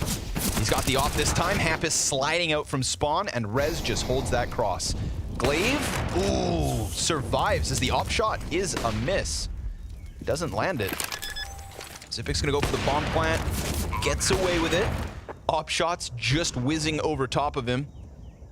And Farley's got that deep temple angle. That's a lock-in temple angle. That makes this retake feel so much more stressed. And as Glaive offers up another kill, there is this late lurk coming around from Donut. Eventually, Blame F is going to come into this.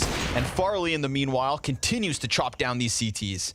Blame doesn't want to play his hand too soon. And you can see Brolin double back. These ops, they want to be saved. But I don't think Brolin's getting out of here alive. So not only do Astralis punish Rez for not being present inside of A main, they felt that it was open, they took a chance, they run in kind of blind, and they'll find that 6th terrorist round win off the back of it. Yeah, unfortunately, I think that does come down to Rez once again. He had a really good shot there. That was a mistake from Glaive. They tried to clear Donut without any flashes, any smokes. They even used one of their smokes to just scale onto the site. They went for this dry swing, and it's simply a miss. And it looks good, but fortunately it doesn't hit for Rez, and they lose the swing of momentum in that round as soon as he lets him pass. So bomb gets planted, and Ninjas have to resign to pistols again. Yeah, talking about swinging momentum, here's one that's going to hurt. Dual Berettas on Hampus. Unless at.CEST wants to go hero mode. Leaning towards A at the moment. Hoping that, again, they walk through main, but not looking to be the case for now. Glaive just postured up very passively. They want this mid-split. Once the smokes start to fade towards caves, then maybe they'll be a little more comfortable, but Hampus letting it be known. This room is occupied.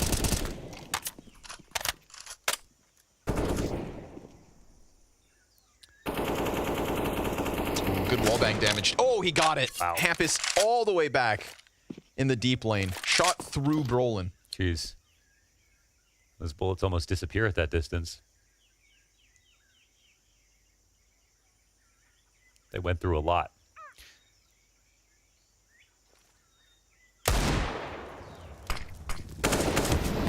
Flame F hanging out on the angle. A few sets of feet go pushing into the cave, but that's just going to be a lineup for Blame F. And the USP comes out on top. Bomb site, of course, belongs to Astralis. Little lurk through top mid. That's meant to finish off this off. Cave players continue to die, and as the smoke fades, Farley's going to be locked in on this one. Confirms it, and Config kills him. So that's 7 on a T side already. Yes. Nasty start. And their CT side towers over their T side. I mean, they're looking at 60% win rate in the second half most of the time. And Nip, again, they don't have that many wins. They don't have that many reps on the map. And I think especially with the changes, so may have made their bed here with this veto. Yeah, and Hampus called the blowout. Yeah. It's going to have to be a hell of a T side at this point. I don't know how at.CEST's alive. Wow. That's a head scratcher for Glaive. Frustrating feeling, I'm sure. Of course, Ninja's looking to make the most of it here. There's enough of a CT side to still recover. 4 rounds to go. You know, if Glaive has a silence them before he wins that. Ooh. But he also did whiff really badly, so I'll just point that out. That's all, yeah, true. Yes, both of those things noticeable. at.CEST looking for a second. Meanwhile, top mid falls to Config, but 6 health left over for him. Farley on 22. Very uncomfortable openings here for the Danes. Rez activates on that A flank, but what if, oh, he could get blindsided. He hears them coming, and he mows them down. So easy does it for Rez. It's in the name. Config closed in on. Plopsky's going to end this and give Ninjas at least 4 on the defense. Yeah, clean one. Rez has been adamant about getting out here, and it's... that was hilarious. I don't know what he said. think he said nougat bucket or something, but I love that, whatever that meant. And at first, there was a lot of punishment coming through from the Astralis, but Nip just sticking to it. They just keep going for it, and it's paying off. They have preyed on the fact that Astralis have just gotten exhausted of waiting for someone to push. Eventually, they're going to stop. They're going to get scared, but they're just failing to be conditioned, and you gotta really like that. Yeah, there's a certain stubbornness to NIP at the moment. Yeah.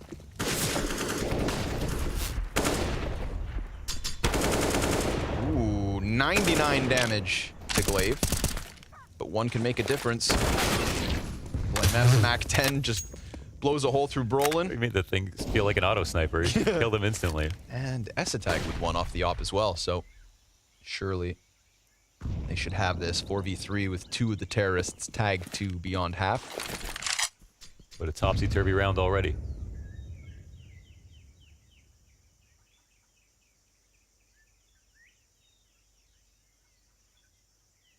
Gotta say, I mean, we haven't casted this new version of Ancient with the updates, I think. We have terrible memory. It was a long summer, yeah. But I think the gameplay looks way cleaner. I mean, I like the A-site changes so far. This map is shaped up. Big fan. Yeah. A tier.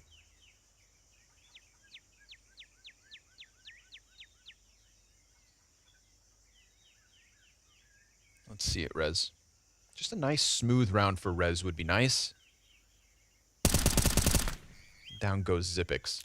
I feel like this was the remedy all along. Was taking a deeper angle, but not one towards Donut. Yep. Catch them as they tried to go through all those angles of an exit. Yeah. And there are options.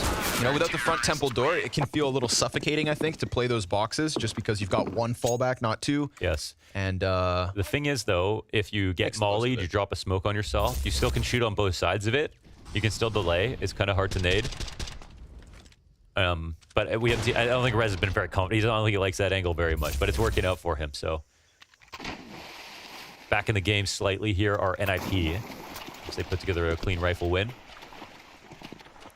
Zippix with the only supporting utility here for Astralis in round 13. Of course, we saw Astralis win that one with Blame F solo AK, thanks to the flashes of Glaive and the Glocks of Config. But it's definitely less here in the 13th, the first half. Hampus found out, but he's got support all over. Brolin here, Plopsky down ramp. I mean, it's going to be a very tough job for Zippix to do anything without repercussions. So Astralis will hang out in the swamp that is T-spawn. Probably smells like their foot. Dude, okay. Connor, over the summer break, I mean, all of us, you know, went on vacation and stuff. Connor decided to slide in some stairs and break 2 toes. Yeah, it's just 2 toes. Yeah, you still have most of your toes. Yeah. They're no longer purple. You have almost as many toes as DJ's dad. I'm hoping they won't fall off. Maybe you could do some crocodile. You know how many strangers in travel days and just on the street will now just start talking to me about my foot because it's in a cast? Oh, so it's like, just because I'm wearing a cast doesn't give you any more of a reason to talk to me, sir. You're more... I'm still a stranger. You look approachable now. Brolin. An approachable bomb site because they just got a plant. Hell yeah. Somehow, some way, they're going to find a little bit of extra money to finish off this first half, but ultimately, easy round for Ninjas. Yeah, they played it safe, and I guess Astralis had money anyways, so they make sure they win. Let them have the bomb plant, but make sure they win.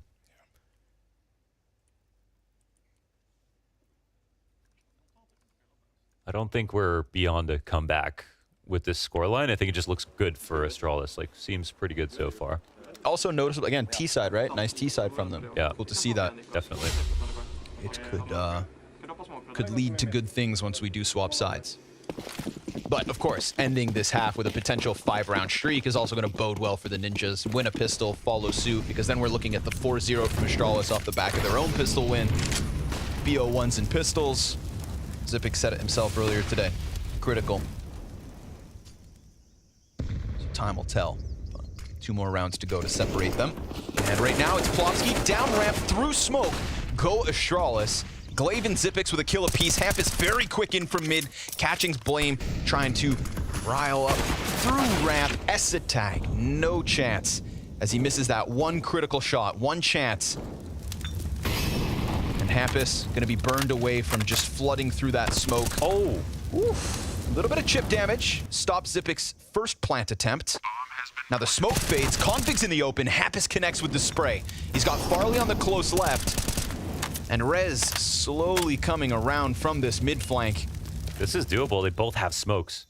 And they both have kits. Whoa, Hampus is smoke on the site. Out he throws it. Oh, quick trade in from Rez, but Zipix gets that kill just in the nick of time. Farley, deep commitment, but with the smoke on top of the bomb, Rez is going to commit to this, and the spray comes through from Farley. An easy 6th for Astralis. Yeah, worth a shot. It was definitely a good effort. It looks like Hampus was just using that as a fake flash of some sort, knowing his teammate had one to work with. They netted a kill. I feel for Plopsky here, you know, his first opponent is jumping, and he knows he basically has a spray down in his mind as they come through, but he takes too long to kill Glaive. So he gets some extra damage off, and they still could have won. But ultimately, it's Astralis with 8. An 8, yes. Shooting for number 9. A quick one, perhaps. An exclamation mark to end this first half. But the only exclamation is the surprise of Plopsky dunking the nade on their heads. Follows up with the M4. Blame will kill Hampus. But, yeah, maybe a little too ambitious. Met by utility. You try to be composed, you know, for 15 rounds in a row. It can be tiresome to work for these rounds on T side. Sometimes you just want to rush B. You know how tough it is for a guy like Config to just not rush at least one round? Yeah. Yeah, he just started calling all of a sudden. Just drooling on his keyboard. Come new. Yeah, he doesn't let himself get bored. And they're going to pay the price. But still, excellent T side out of Astralis. Yeah. I really like the some of the passiveness that we saw over towards A main, especially after out of the gate they were kind of toying with Rez, throwing Config at it, little 1v1 duel. Then all of a sudden there's a pack of Danes outside of that main building, and sure enough, they'll finish this half with a lead. However marginal. Molotov onto the floor, and so is Zipix's dead body. That is one more for the Ninjas to end their CT side.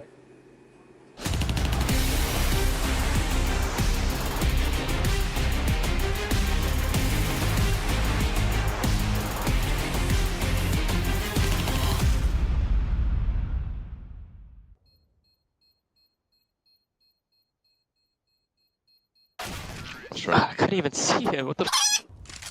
Let's go, Flames. To be right now. Window and B. Nice. Smoke AC. I might. AC is failed smoke. Can smoke on the right with double swing. Let's double swing. 3, 2, 1. AC left side.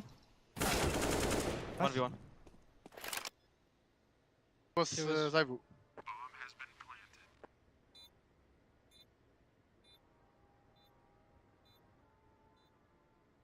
Bomb is not for you.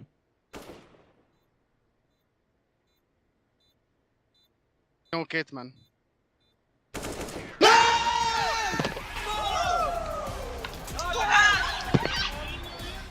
Je regarde des faux, je regarde des faux. J'ai le spawn.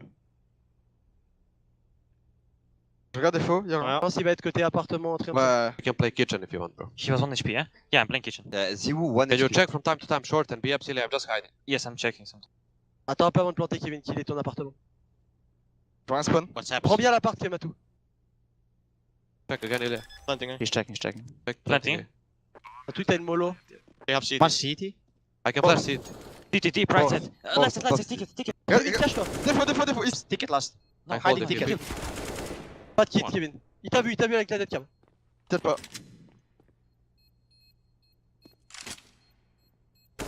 Nice! Good job. Sick. Rushing, I'm blind. Bang. Mola. Down. Low. Dead. You think me? We can play kinda aggro on ramp, guys, we're 3. Let's nade sandbags. Right. I smoked the one. I'm peeking with you now. You hit I'm him, dead. nice. One off, nice. 2 ramp. One more. Ramp, one more. He's looking Ivan. Nice. Ramp. Nice. Wait. Rush B. Okay. Nice. I bait you, Jackie. They're not coming. They want. Yeah, they want. They're in. Dead tunnel. They're in. I'm flashing the door smoke. I'm going through. Xbox. One dead. I'm full blind. Xbox. 2 car. Tunnel. Nice! Sick! Smoked. He smoked. Monster.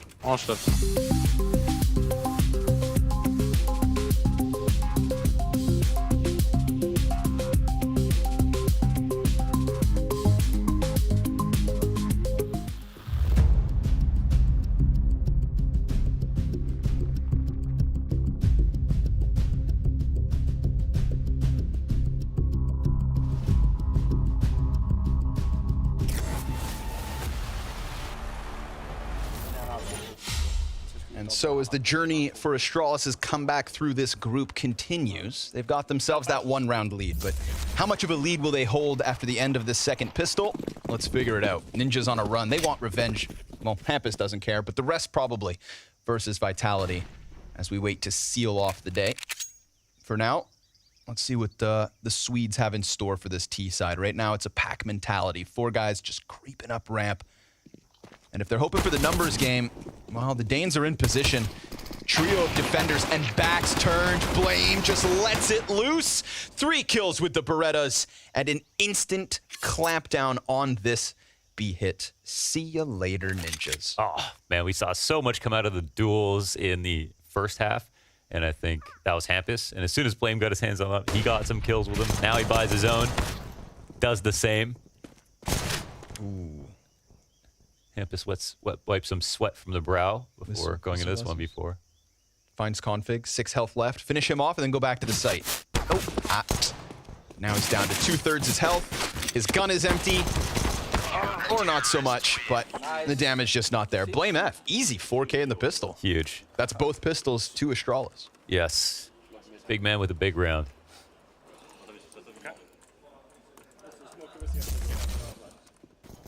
Yeah, kills on the pistols are worth more. That flash too. Glaive again with the flash assists on the kill feed.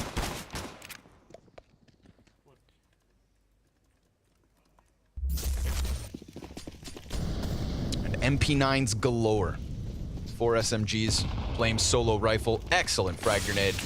Just that perfect way to kick off a conversion. Ah, that was their own utility, so Molly calls him out big time. What a disheartening feeling. Maybe we can get this A nade on 4 people. Yeah. Oh.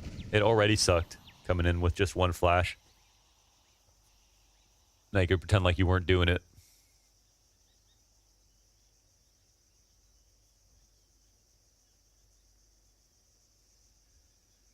Now, yeah, exactly. Just pretend. We definitely aren't all stacked A main. Yeah, unfortunately, it just becomes your best option. In case they haven't pushed anything else, you wait. Everyone scratches their... What to do? Not even a flash either, so unfortunately, it feels like Glaive's going to be, well, unfortunate for ninjas. Glaive's going to be primed for this one. Oh, Farley let 2 boost. Boost above, and then you can maybe 3 see over boost, the box. 4 boost. They're everywhere. They just rain down into the bomb site. Glaive will die, and so does Farley. MP9 in the hands of Brolin, not enough to give that cover to Esatag. Config makes some money, and Astralis to the double digits. Yeah, he was a couple numbers away from putting that bomb down. That was close. Nice try. Good idea in the boost, at the very least. Funny it came that close. But I don't think Astralis are really ever scared. So now they'll have to mount a very hard and would-be impressive comeback if they can. Make sure you guys are watching this on blast.tv. You can actually skip back to highlights really easily. I've been watching exclusively on it. It's got the YouTube player. And anyone gets a 4K, you can just click on it. It's great.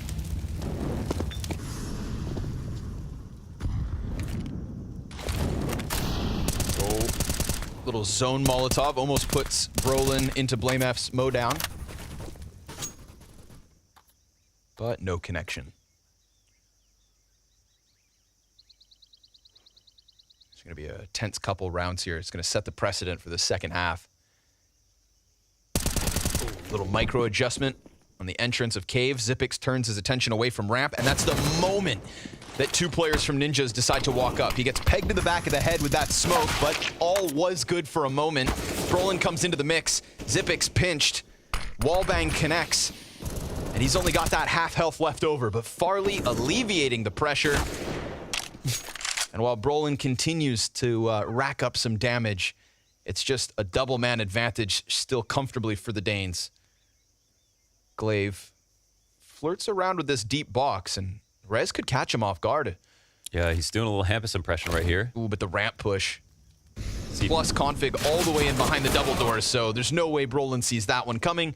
And unfortunately for Rez, he's got 30 seconds to piece together a 1v4 with everybody staring in this direction. Now confirmed.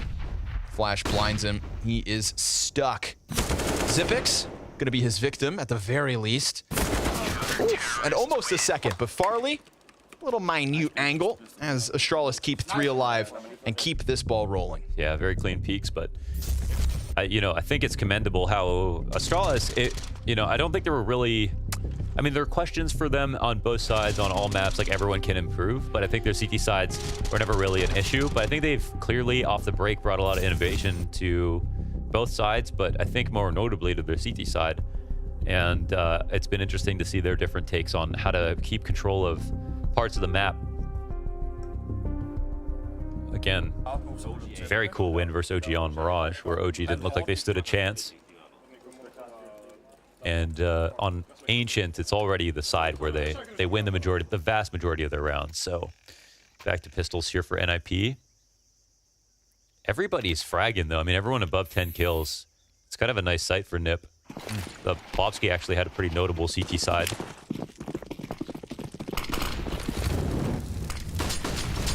Here comes Plopsky. Speak of the devil. Naded down by Farley though.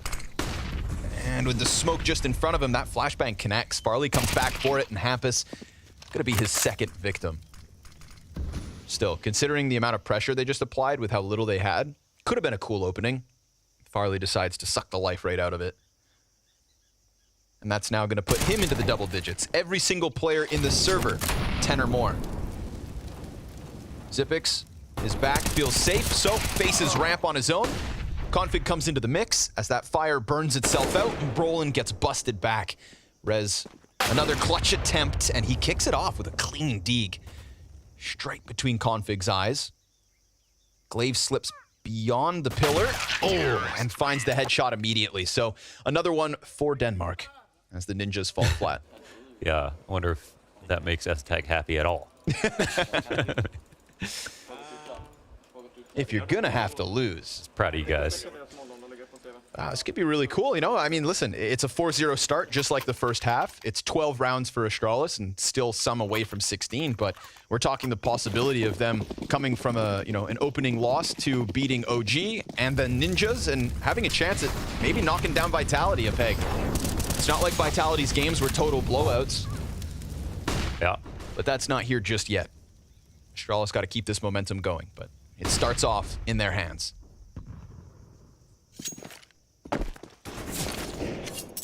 I'd like to draw attention to how fast they rearrange once again.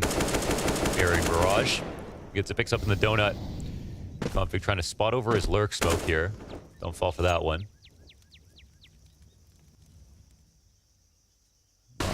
Not thrown by the T's. Oh, and they get a good amount of damage off. Unconfirmed, but still real.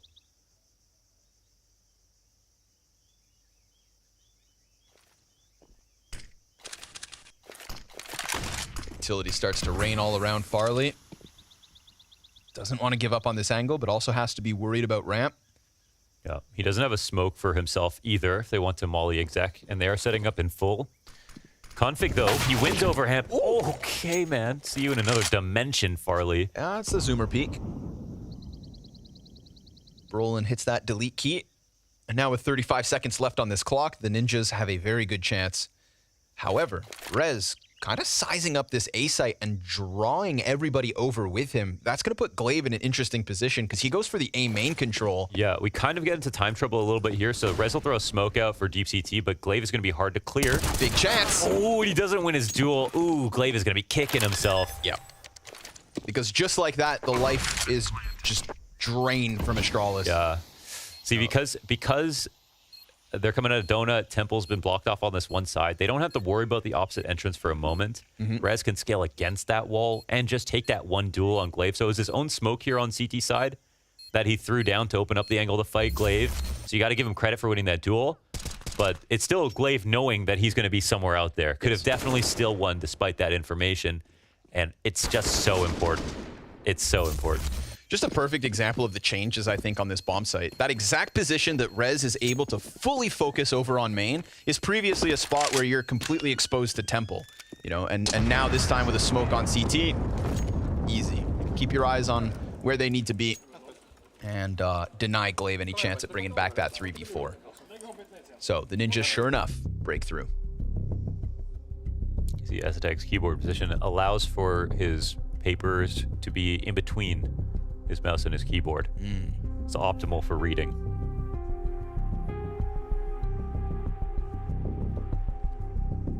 Assuming he can read. Yeah, it's all in Swedish too.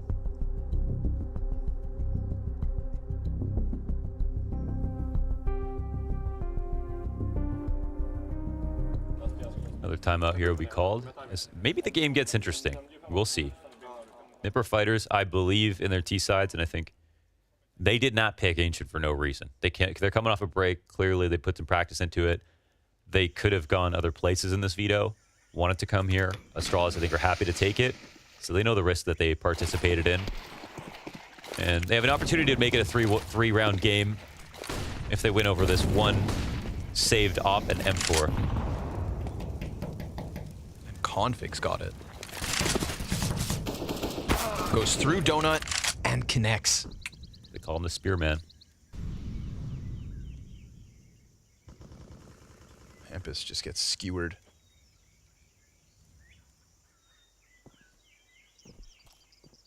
But of course, one op in Config's hands, one M4 in BlameF's hands. Chew through these pistols and very winnable round. But Config, I love this, right? Keeps it mobile, throws himself over towards this B site. And now we're talking about both of these weapons stacked within B. Literally stacked inside of Cave as BlameF takes the high road. Config continuing to creep. at.CEST, great spot where he's crouched right now. We'll see if Config can piece this one together. Oh, doesn't snap down, and that's the op in the dirt. Now that could serve as the trigger for the execution. You're thinking one of those weapons has gone down. They don't know about Blame's M4, and that is a perfect setup from Zipnik. Sliding that far out pushes Blame into the perfect spot to catch the kill, but Rez hears that rotate. So, Farley down, 3v3, and an open door towards A site, so it seems. Brolin catching the rotate. If he kills Blame F, then it falls onto Glaive's P250. And that just reeks of desperation, but a dink! And he gets the kill. So the bomb goes down, and now we're just talking about Blame's armored M4 in a 1 versus 2. With a kit, there is a chance. It's kind of tough, man. They can be anywhere at this point, but he's burgeoning on this opportunity. There's nobody inside the temple for an early frag. They've doubled up to play it optimally. No smoke, I feel like, is going to be the deciding factor. We'll see what he can make of this. And I think at this point, nothing. You hope they made a huge mistake. They haven't made one, and they also haven't game planned towards the A main. So he'll walk out just as he walked in, and Astralis will lose another. It's 9 for the Ninjas. 3-round lead for Astralis still exists. Something's changing here. Rez is going for the lurks inside of mid. This is not the first time, actually, that he's done this, where it's normally Hampus. That's kind of not one of the changes I would have expected for their T side, but it's working. Rez actually had a lot of success here. Not sure how long he's been doing that.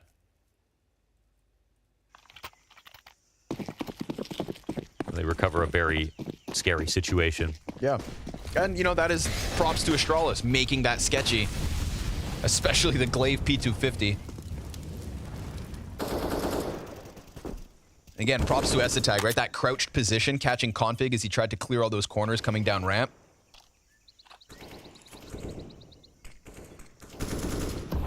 Look at best friends, Hampus and Rez, defaulting together. Wall bang potential, but Blame F's off the mark. Nade goes deep, finds nothing.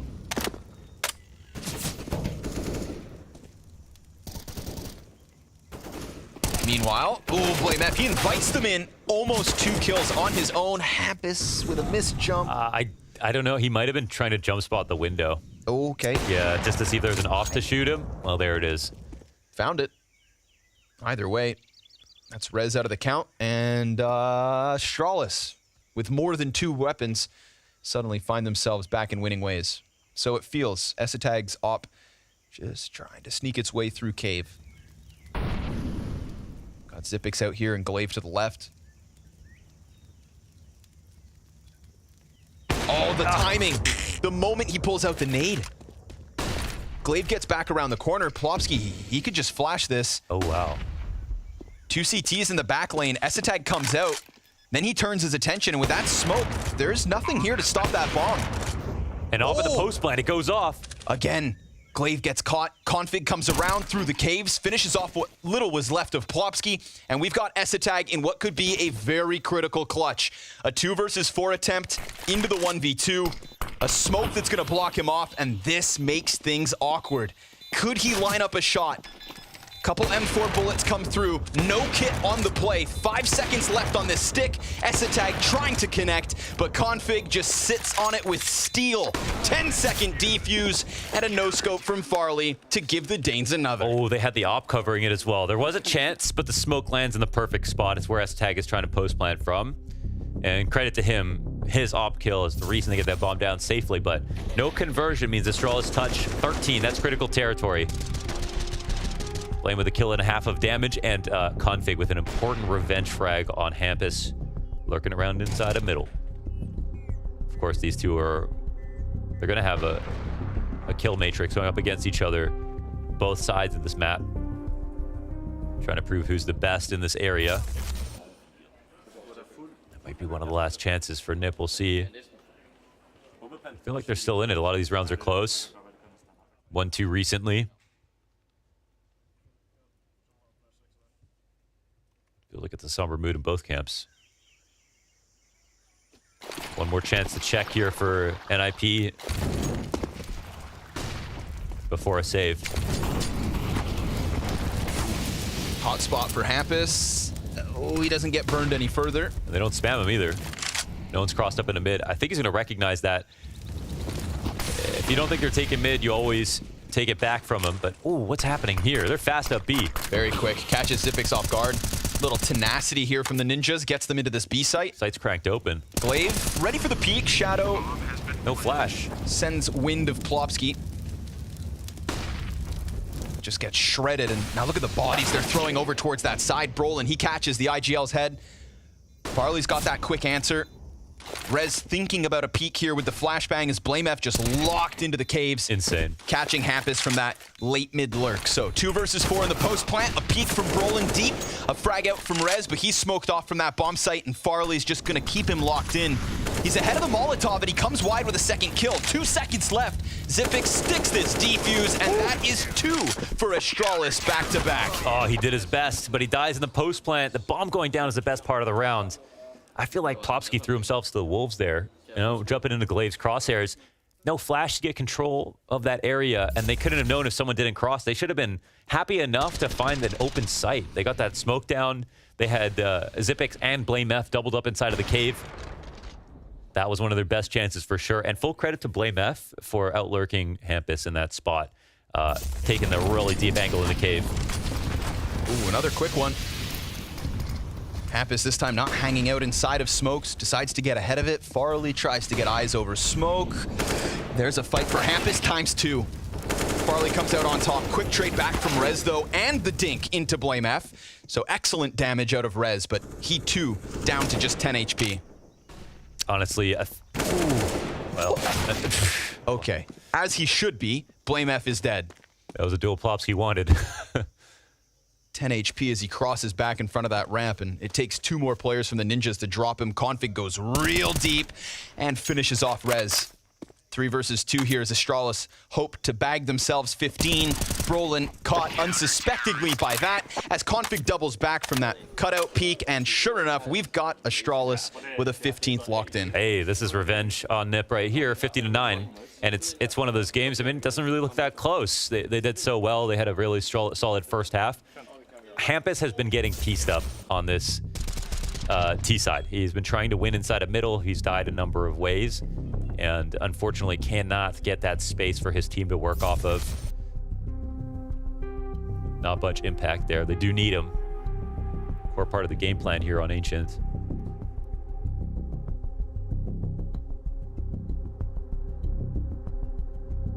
Tough map versus a well-playing Astralis.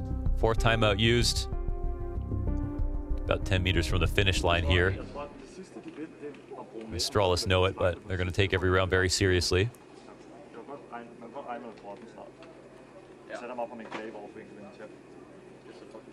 They know they can treat this like an anti-eco, right? There's limited money. They know the buy's coming in.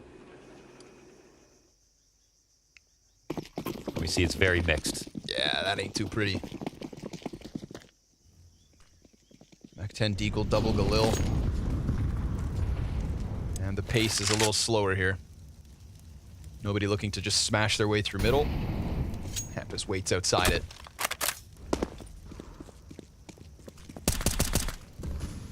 First of 6 potential rounds to end this game on Ancient. Both pistol wins for Astralis, both halves with 4-0 starts. And revenge from what felt like a bit of a beating on Overpass at the start of the day. Yeah. I think gunpower, firepower, I should say, actually makes the difference. You know, we look at Rez's push in the first half on the A side, a number of times got killed. Hampus also in that first half, and then Hampus again in the second half. Plopsky has had a couple of dinks but not kills. Really turned the tides. But maybe it's not over. Maybe. Maybe. Well, they're bringing some ingenuity into this, actually. It's half a fake. But Zipix not buying it. Sticks around. Oh, maybe now he is. Meanwhile, one of those 2 players towards that A site do go down. Zipix right into the fight. Glaive catching another one. Brolin's trying to find his way into the engagement, but now it's him versus 5. And he's got Blame F, knows it or not, breathing down his neck. Brolin, fake plant, fights at a distance, and that is the 16-9. A delicious taste of revenge for Astralis, as we get a noticeable improvement out of the likes of Config here in the second showing versus the Swedes. He was very much absent on Overpass to start the day, but he was impactful on Mirage with that secondary off, and it looked very good on both sides of Ancient. Safe to say, off of this summer break, we have an Astralis with noticeably improved T-sides. Yeah, absolutely. I love what we're seeing out of Astralis. Never want to get too excited, but we've got an interview with James, so let's waste no time. Take it away. Thank you very much, guys. Config, a smile on your face and 2 games back-to-back where you certainly came back from that first map. You just need a little warm-up for the day? It was definitely rough the first game I played. Definitely felt awful, so I just took a little mental break and just kind of reset, and then now it feels good again. And this is the config we want to see, right, to do some big damage in here. But Ancient also for Astralis in general. Key map for you guys, very confident. Were you surprised that NiP would challenge you on it? Because they have been good at it, but in more recent times it's been a struggle. To be honest, I don't really know like what we are like on the map right now. We're definitely feeling good on it, better than earlier, previous times. We had some ups and downs on it, but it's good to have a win. Always, it's a little bit unexpected that they wanted to play it, in my opinion. And in terms of your map pool right now, right, where do you guys see yourselves overall? Because obviously we see you trying to play all 7, but there's a lot of up and downs. Well, yeah, I don't know, to be honest. We're just trying to figure it out still, I think. I feel like we have a lot of decent maps in our map pool, and of course there's always stuff to work on, so we'll see. We will see indeed, but also you've not got too much of a time before you go into your next game, but this will be the seeding decider, first or second in the group, right? You're going up against Vitality. You've obviously seen them in action, you've had to look at this. What do you make of them? Is this one you can challenge if you and Blame are in form? I hope so. I feel like they're a good team. Like Sabu is pretty scary, and Spinks is also a good addition to the team, so we haven't played against them yet, and I hope that they are making some stupid mistakes so we get the upper hand. Surely you can do it without the stupid mistakes, though. You can get it. Where's the confidence? Is what I'm used to is Config being all there brass, you know? Well, it's coming back. I have to grind it back a little bit from the break, so it will definitely show up soon. That's what it's all about, Config. Good luck, mate. We'll see you soon. Thank you.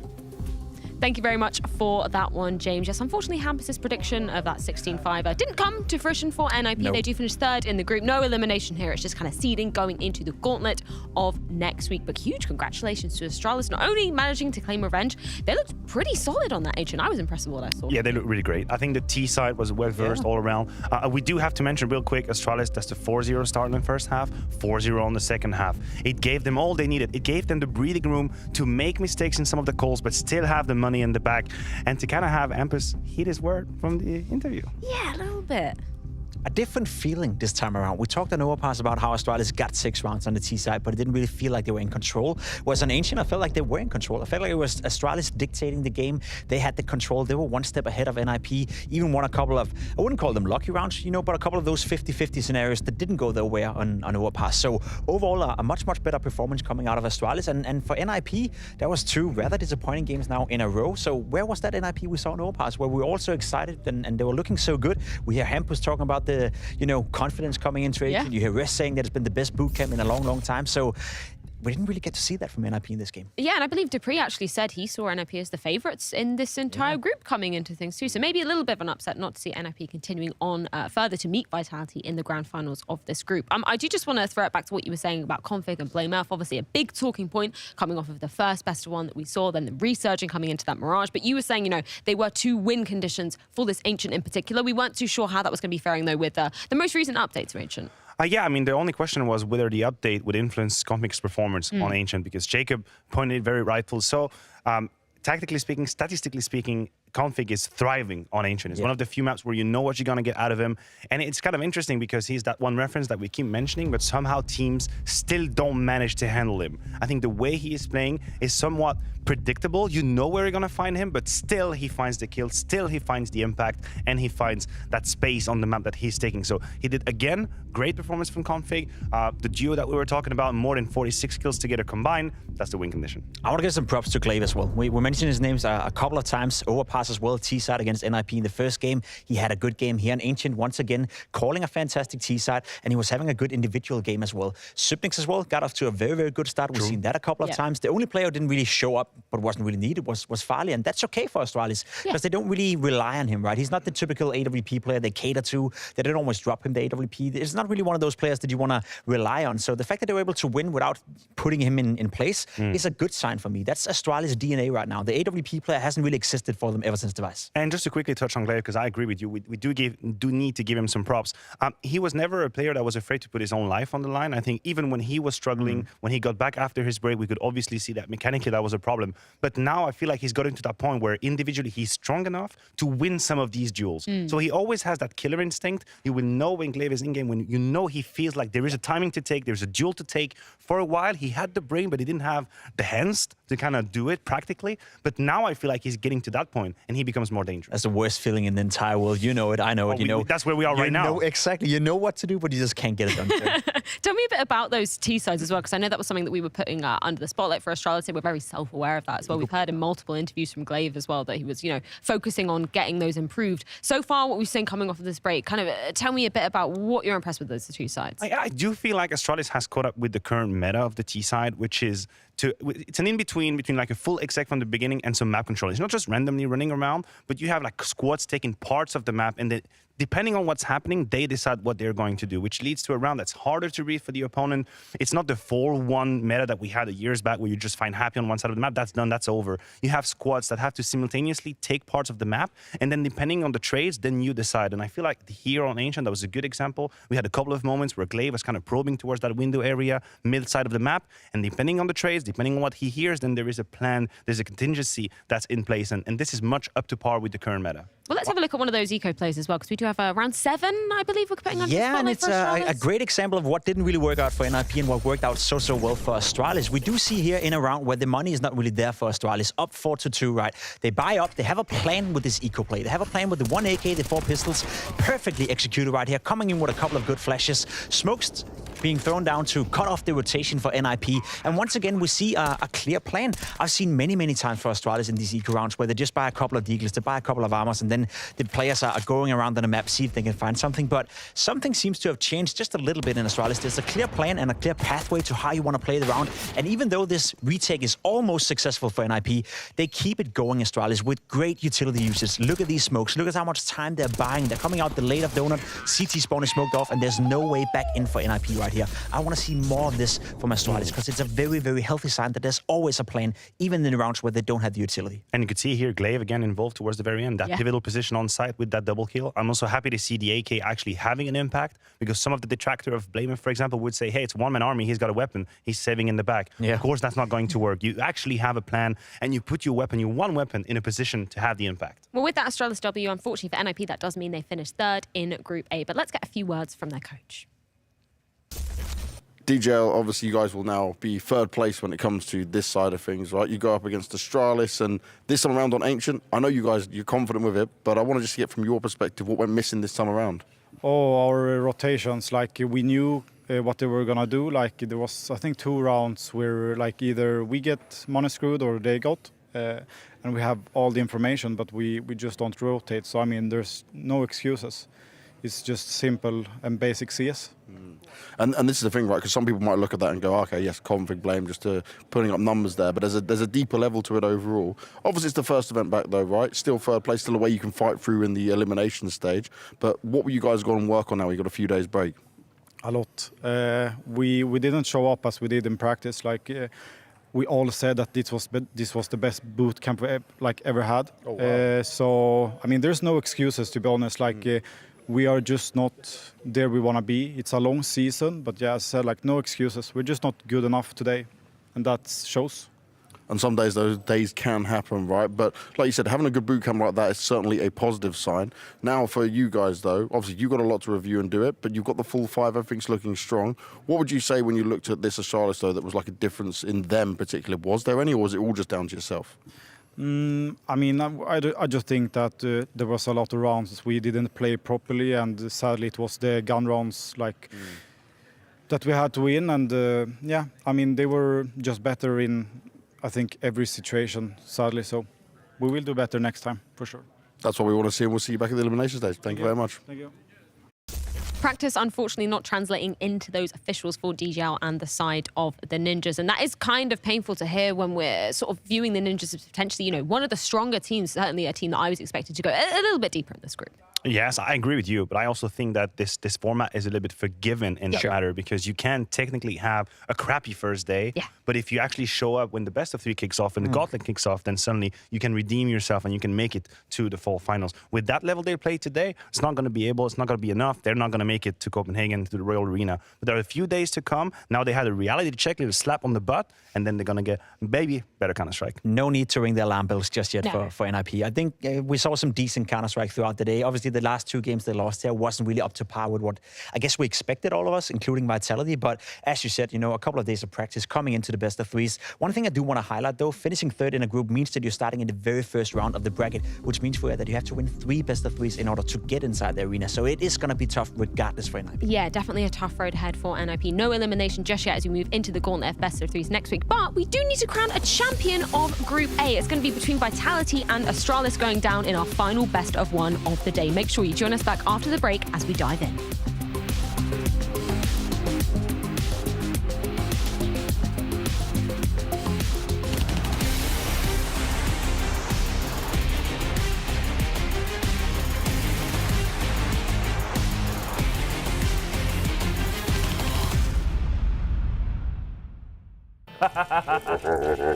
I don't want people to think that was me. I was kind of trying to anticipate your answer.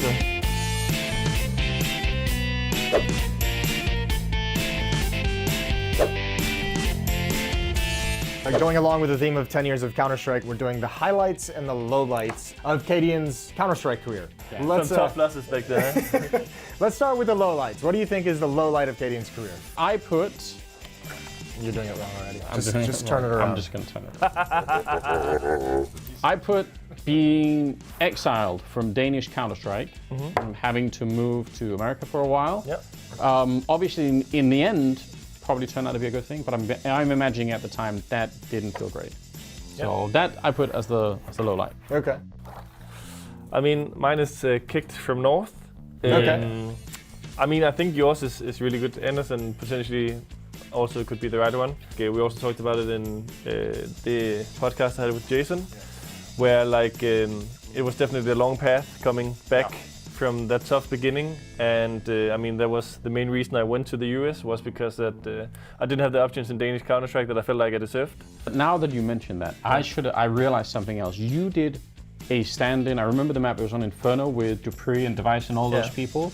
I remember you even played good on that game, but I remember there was this weird feeling in Danish Counter-Strike. It was kind of like, yeah, he's like pretty good, but he just doesn't have like the right mentality or something like that. There was some feeling of being told that by Dupree and Device and whoever else. Is like that's a really harsh sentence. Well, let's go from the negative to the positive. I actually, I thought I was gonna put both on one page, so I've really restricted myself to the top half. My highlight of Cadian's career, I put making the semifinals of the Stockholm Major with Heroic. Yeah. I figured, that after everything you'd been through, and then having that team and all the doubts and the controversy and everything on that team and all the eyeballs on you guys going to that event, making the semifinals had to have felt like king of the castle type situation. I mean, I was kind of trying to anticipate your answer. Okay, yeah. I thought about going for that one too, but That I was like, the obvious one. Yeah.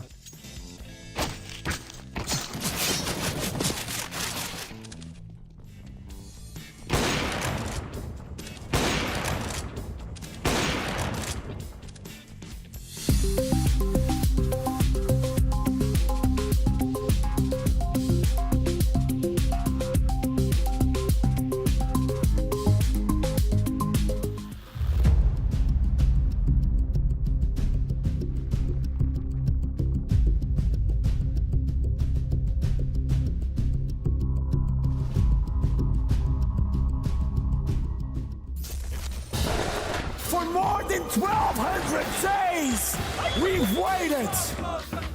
For more than 1,200 days, we starved for Blast to join us back in Portugal. Lisbon, make some noise!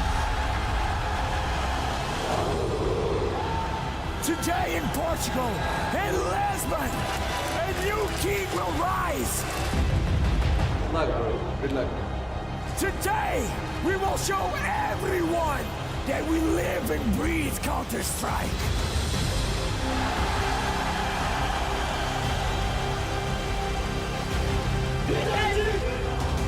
Saiwu peeks, stops Alexi B, and Jax is dead! OG falling back, that's precise, and he gets another over the top. Goddamn. Oh, filthy! Absolutely filthy! The dream team versus the super team from Portugal. Roman, you know you want to slice and dice!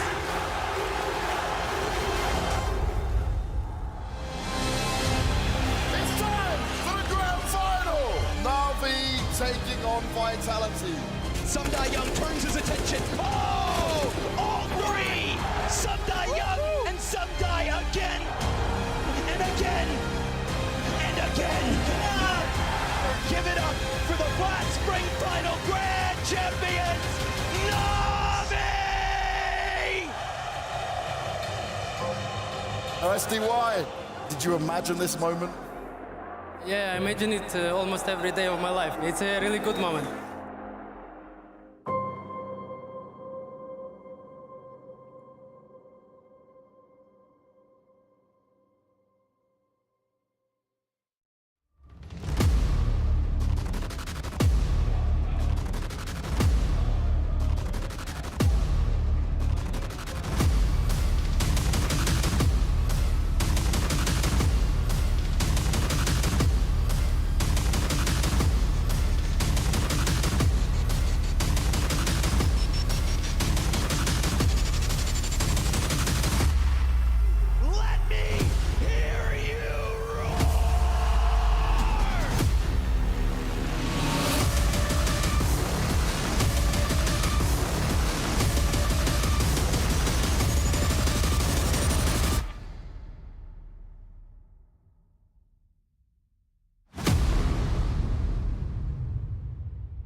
Welcome to Blast Premier 2022.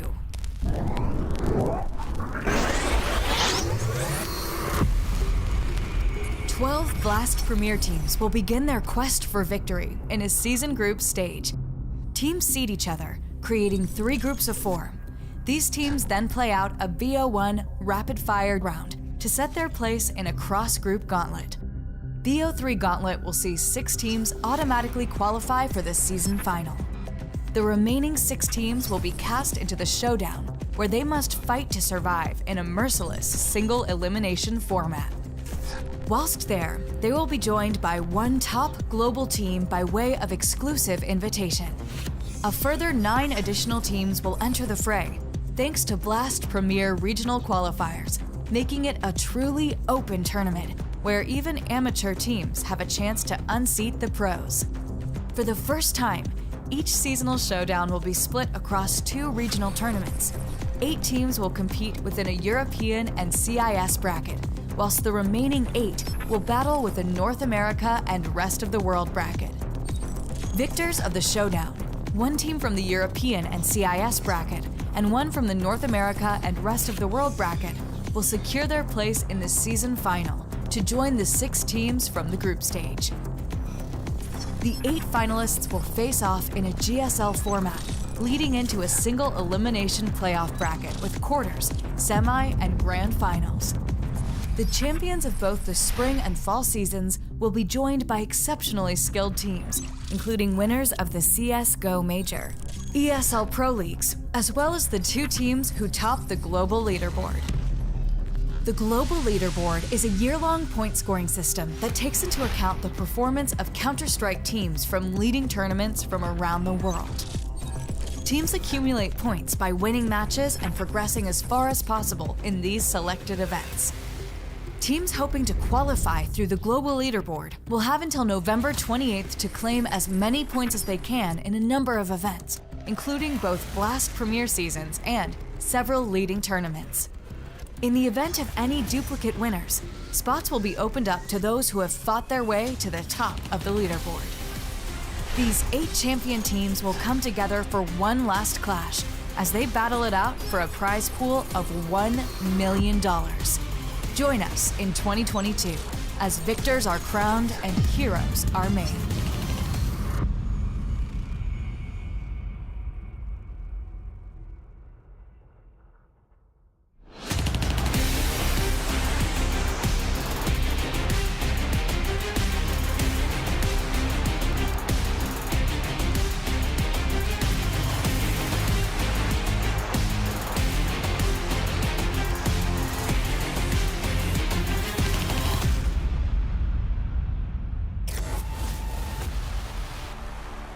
So Danny, it's been looking good so far, and you're 1 game away from being first in the group. But is it better than you expected?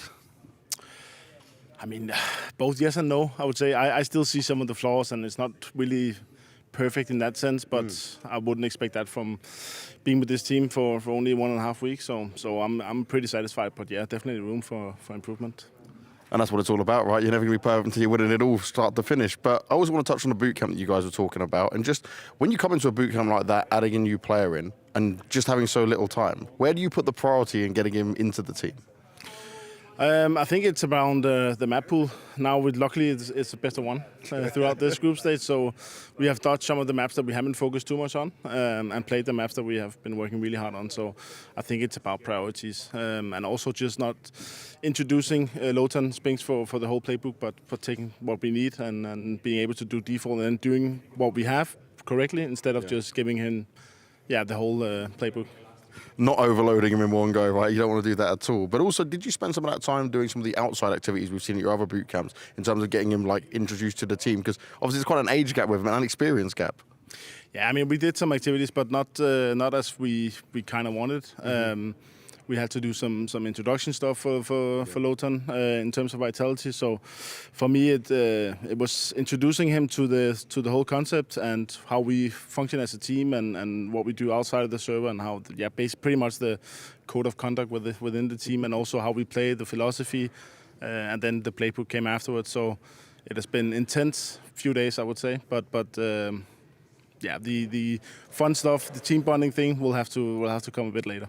Wait a little bit more time for it. But also you said the fact that actually he's having a voice in the team, right? Are you surprised or impressed by the fact that he actually has a voice as a young player, a less experienced player, especially with the players he's around, Was that impressive for you? Because I see many young players and they just would sit there and kind of just be quiet and let things go on. Yeah, I mean, he's... we asked him in the beginning that we don't want a player to just come in and say, yeah, sure, I can play whatever position you need me to play. I want him to play the positions that he wants. And I had a talk with the whole team before we came back, asking them to take out and pick the position that they really wanted and a secondary role, pretty much. And then it was up for me and Matt, the assistant coach, to make the puzzle work out in the end, and it worked really well. So he's stating his mind and is not afraid to speak up if he sees something that he thinks that we're doing wrong or something that it didn't end. So it's a really cool to have this guy on board. That's a huge positive as well to have a young player. Now, I also want to touch on the fact that, right, when it comes to this game, it's a seeding game, you've already beaten before, but you still want to keep that fire, you still want to keep that hunger going. Do you feel like motivated to prove a point because you are the new roster, so it's not going to be like taking your foot off the gas at all? Yeah, I mean, I think for us it's about driving on the momentum that we have right now, and yeah, no matter what game it is, if it's an official game, it's we're here to win, and we always want to try and win. And it's obviously a special game against our former team. So yeah, it's a game that we really want to win. Well, let's see if you can do it. Danny, thank you very much for your time, man. I appreciate it. Vitality versus Astralis as the final destination here at Blast Premier. We just saw the map videos rolling in as well, which is an interesting point to be talking about. Now we're coming on to Mirage. First time we've seen this new look Vitality playing out on the specific map with Spinks, particularly with what Zonic was saying about the roles and positions for the team. Yeah, he's talking about he didn't want Spinks to come in and just, suck it up and play positions he weren't comfortable in. And you look back to where Misuta was playing on Mirage. B-Apps, which is probably the most, or least sexy position on Mirage, let's be honest, on the CT side. So I guess it's safe to assume that Spinks will not be playing BFs, and who will then? So I'm very curious to see how they're going to line up on the CT side. Yeah, there has to be some restructuration. There has to be. I cannot imagine just Spinks being sitting there, having a pina colada on the B side. I've been there a few years. It's not great, honestly. But also, something Zonic was bringing up as well is that when you have Spinks coming in, of course, compared to the Titans that he has next to him, sure, he has a little bit less experience. Sure. But I don't think they should regard him as, we tell you what's up. No, he also has something to give. Not only individually is he full of confidence and he's fitting Counter-Strike, but he was in a team that was performing as well. So hear him on what he wants to do, hear him on what can work, and he has to bring bricks to the edifice as well, bricks to the house. And I think that was kind of the exciting thing about this Vitality project when it first started out, with the Danes and the French kind of coming together, that synergizing as well. It'll be really exciting to see, if they can take on board some of Spinks' ideas. Just speaking of some of the veterans of the side of Vitality, I know the conversation, of course, has been a lot about Spinks today, but ZywOo, really, really hot start for one of the best players. Yeah, best rated player in the tournament so far. I think he's on a 1.5 plus rating at the moment. He's playing 1.6. Great, 1.6. There we go, all the way up there. So ZywOo is back to his best. You could only hope. He did have a bit of a strugglesome beginning to 2022. And when we say strugglesome, he's not the second best player in the world, undisputably. That's strugglesome for ZywOo. That's how good he is. But what we've seen so far today is fantastic. I hope ZywOo is going to get back to a level where we can start having the conversation again. Is he as good or maybe even better than Simple? Yeah, he left that conversation up until Lisbon. I feel like ever since Lisbon came around the corner, we saw the ZywOo that has to be in the conversation for best player in the world. Well, of course, our opponents are going to be Astralis, but I do have a few questions. One particularly for Mahone, because I know he's pointed out a point from Mirage that we saw earlier up against OG. So what are we looking at here, Mahone? Yeah, so Astralis, they had an incredible CT side against OG, and I actually want to show one of the rounds that kind of show why that is. So right here, we're going to see this round where Glaive, he's playing here towards his ticket booth position. They kind of set up default, and an A-Exec is going to come through from OG. And if just in case you're not familiar, A-Exec, just a typical jungle stairs smoke as well as the CT smoke. And just look at the way Astralis play this. So you'll see that Glaive, he's going to drop his smoke just in front of the triple boxes. It lands right about here. It's right here, just connecting the two default and triple boxes. And what that does is allows them to actually push past the CT smoke and catch the first player coming out ramp. And why this is important is because for the second player coming out towards this ramp position, because of that smoke, he actually can't see Glaive fall back towards CT spawn. So this is a really good smoke to use to get that first kill. And in addition, for the Palace player who normally comes out during this A-Exec, he also can't see Glaive push or fall back towards that CT spawn area. That's really the power of the smoke here. Now, another thing that you'll notice that Astralis did in this particular round is they also did a boost. They boosted towards this jungle position, had Blame F kind of tower over the jungle smoke to spot Fiku coming out towards this Palace position. After getting that kill, it makes it so difficult for OG to basically push into the site. And you can even see from Fiku's point of view here, there's just no way that he's going to be able to spot this boost coming out behind the smoke. And that's really what makes these two plays so powerful, because once Astralis get into this spot where it's a 5v3, there's not much that OG can do. They have to aggress, the smoke fades, Glaive gets the first kill and he gets another kill on Nexa after he tries planting the bomb. So that's one of the main reasons why Astralis, they have such a strong CT side, and this is something that they're going to have to continue to do against Vitality in this match. Thank you very much for that one, Danny. Yeah, it was a really hot CT side from Astralis earlier on, but you were bringing up a point, Matthew, just about the development of Astralis on this particular map. Yes, there is a story that I think we tend to forget right now is all the struggles that Glaive had to go through when they brought in BlameF and Config, because there was a lot of overlap between BlameF and Glaive, and he was the one saying, listen, I'm going to take a step back, I'm going to learn a couple of new positions. That was the case on Dust 2, for example, with that B rotation. On Mirage, now he's on the A side, and his story is also one of kind of overcoming these obstacles. Many games I've seen him completely out of his depth on Mirage.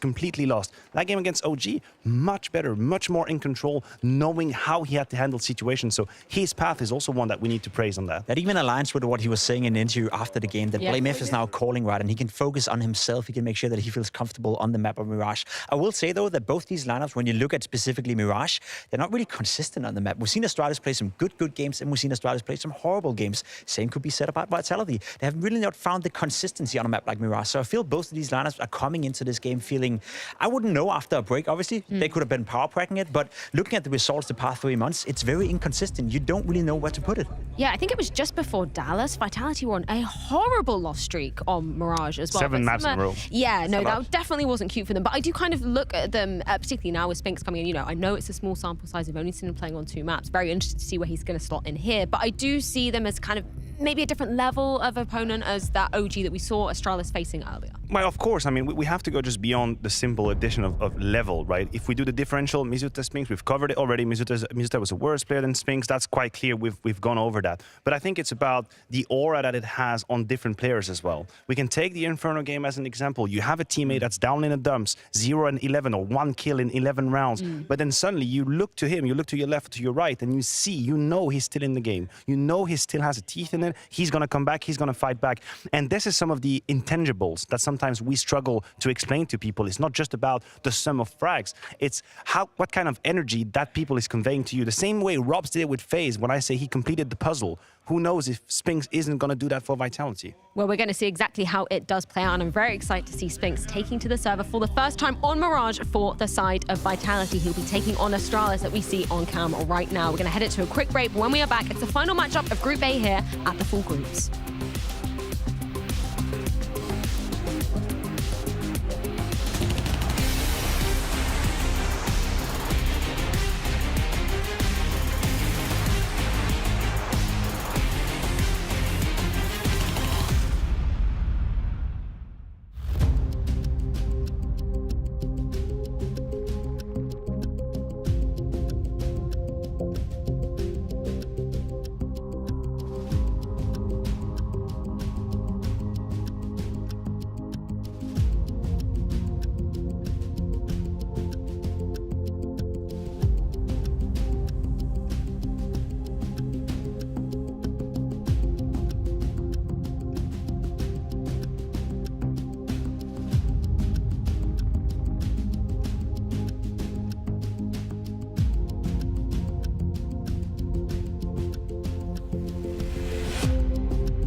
Apex, ZywOo, Dupree, Magisk, Zonic, and Spinks finding themselves here in the final game of Group A for the Blast Fall Group Stage. And who is on the other end? Well, of course, it's Astralis. It is, and a very impressive Astralis today with their last win, their revenge win over NIP. I think their good win over OG. I think it's been a pretty interesting day, and it's cool. We're gonna get used to seeing these rosters. I think, we're gonna see any roster moves happen from now probably until the end of the year. I would hope. Might be able to get comfortable with this. It's already been crazy enough. I feel like even watching Vitality play through the first half of 2022, you still have to get used to it. Yep. The fact that it's Dupree and Magisk, because they never ever reached the point where they met expectations and fell off. They just never got there. And now with Spinks, they have to get there. I mean, I'm gonna say they will get there. I think this is the only roster move that I felt for sure about as it happened, and there couldn't be any clear upgrade, I think. So it looks like it makes sense. We saw Spinks go 0-9, I think, on map 2, and then brought it back into a positive scoreline with like 18 frags, second fragged on the map. I mean, he's definitely good. This kid has it, and he's doing a lot for Vitality.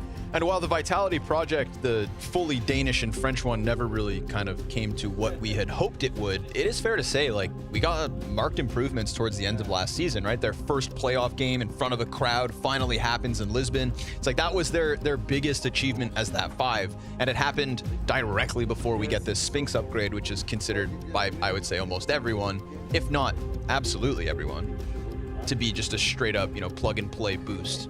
So the timing's good for Vitality, and if they can walk into the start of this season, go ahead and clear this group, dispatch of Astralis like a bunch of chumps, then we can look at Vitality and just say, yeah, this was very easily, labeled as a big plus. So it wasn't the cleanest game versus OG, it wasn't the easiest game versus the Ninjas.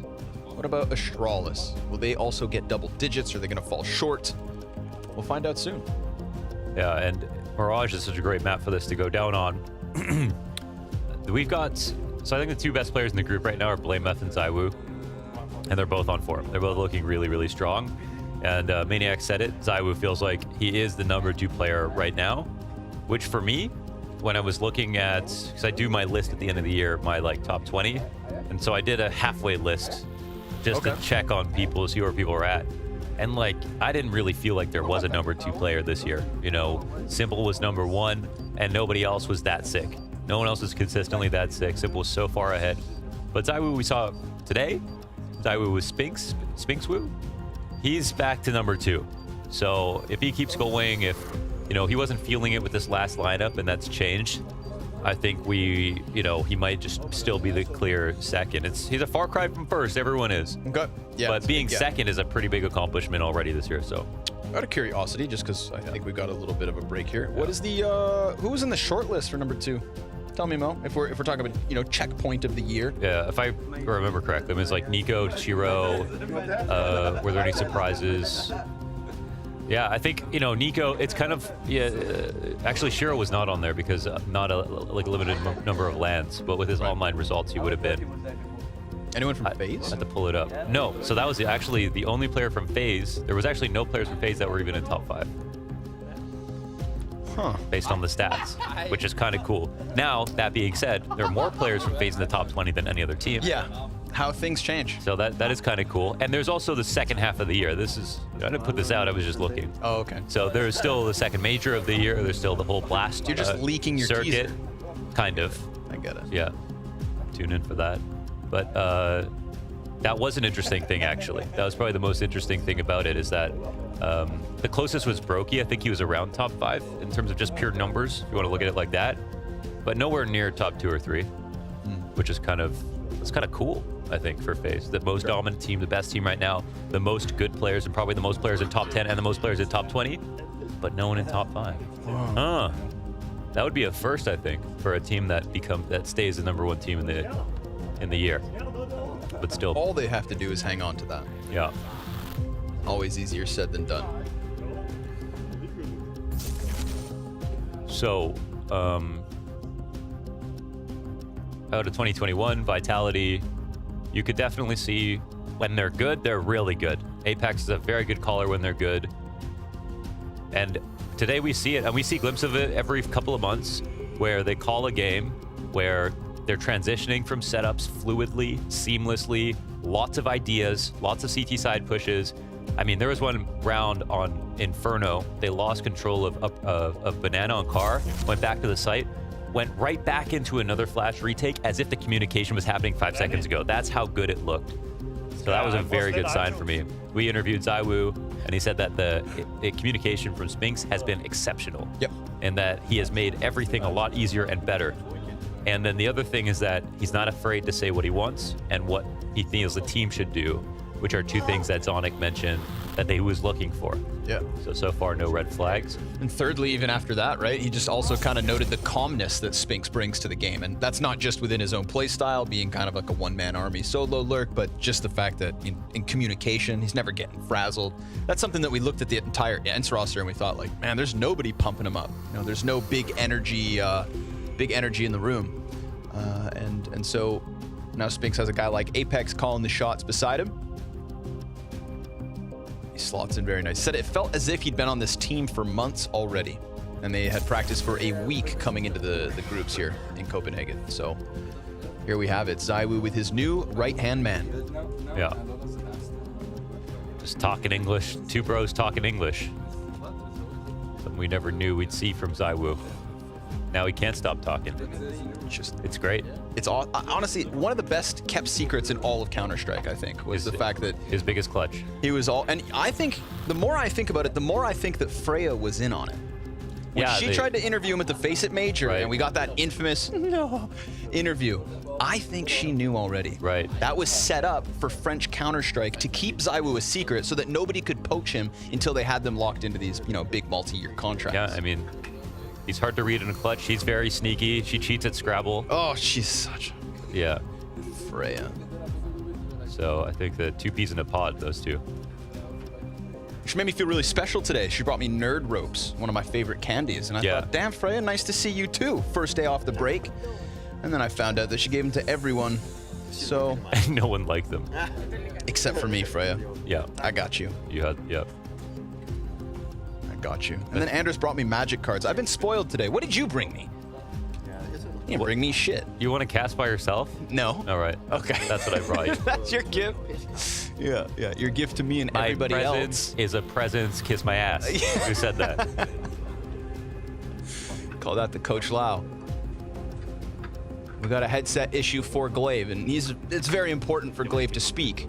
Although less important nowadays on Mirage, right? This is the one map that BlameF is actually the IGL of Astralis for. Oh man, if someone else was calling on a map for me, I would always pick that map in the veto. But I hate calling. So yeah, and he did a great job. I think honestly, ironically, Farley feels like the player who's having the most trouble with opening duels. He would go out for some pick, sitting on A ramp in Palace, out mid on Cat, looking at connector. Never really had success on T side. But despite that, there were so many ideas from everyone else that were working out so well, it was fine. And it's not like he was dying doing them, he just didn't find the kills themselves. But I think there's some room there for him to grow. On Ancient as well, he kind of would just post up on an angle. There was one moment where he was sitting in a cave, waiting, and then he got blasted away by Brolin. Yep. But in the previous round, we had the same position, except a boost with BlameF. And on top of his teammate, and he killed the guy who swarmed, right? And so it feels like when Farley goes out to do something, it's a bit more one-dimensional. There's not enough people working with him to do it. Okay. Whereas, and everybody else seems to be going crazy. I mean, Config, again, the Cat player who was almost never on Cat on the map, always looking for new ways to get the openings. No way. So, looking for some more, continuing the innovation. Did Zonic just say Abdul? I thought he said, come nu! Oh, okay. Like every other Danish coach. Yeah.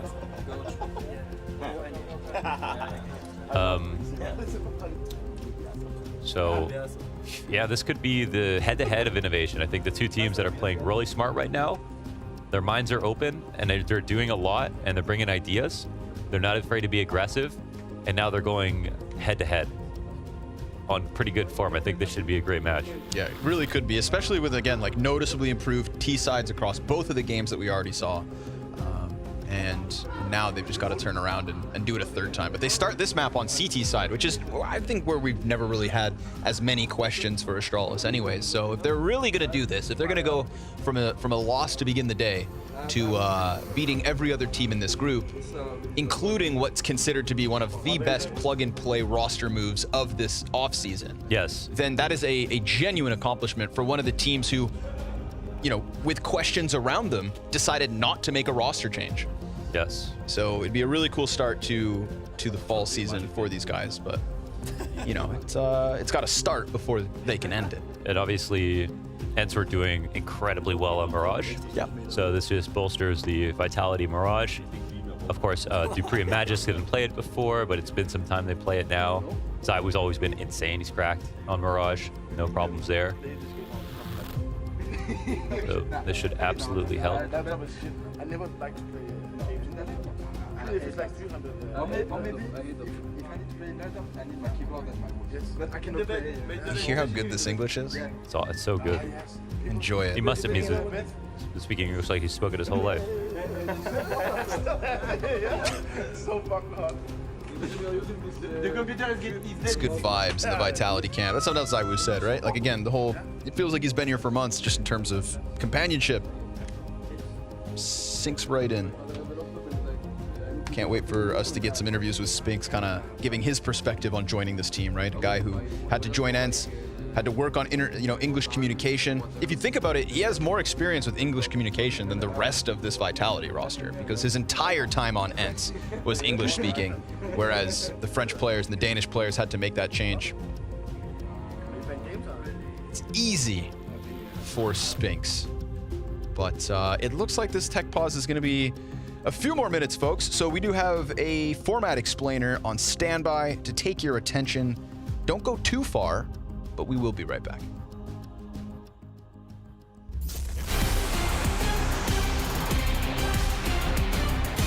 Welcome to Blast Premier 2022.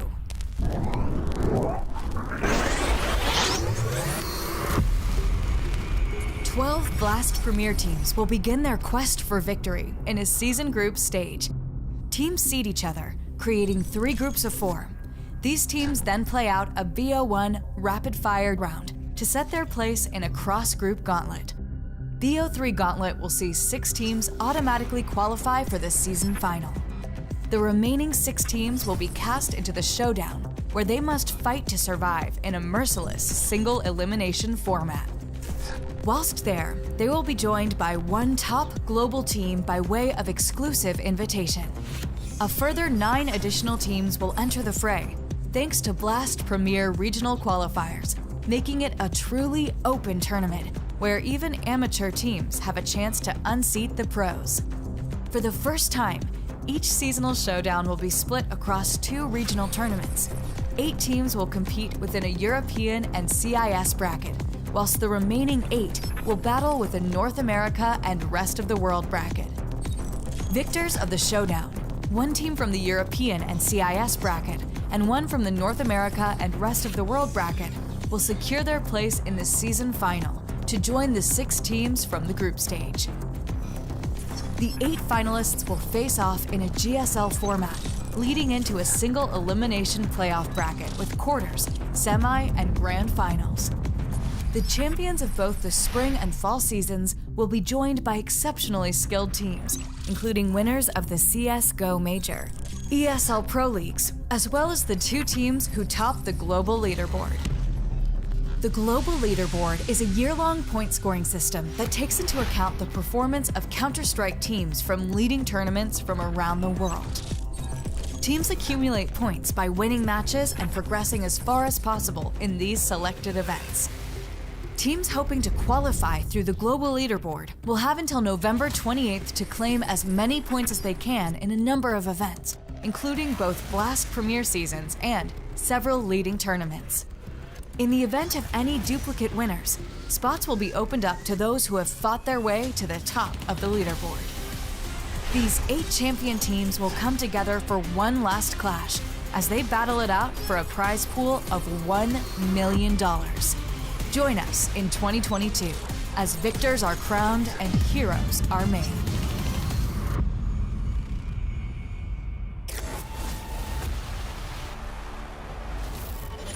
Guys digested all that. The quiz will come after this last best of one, and if you fail the test, then you're not allowed to watch tomorrow.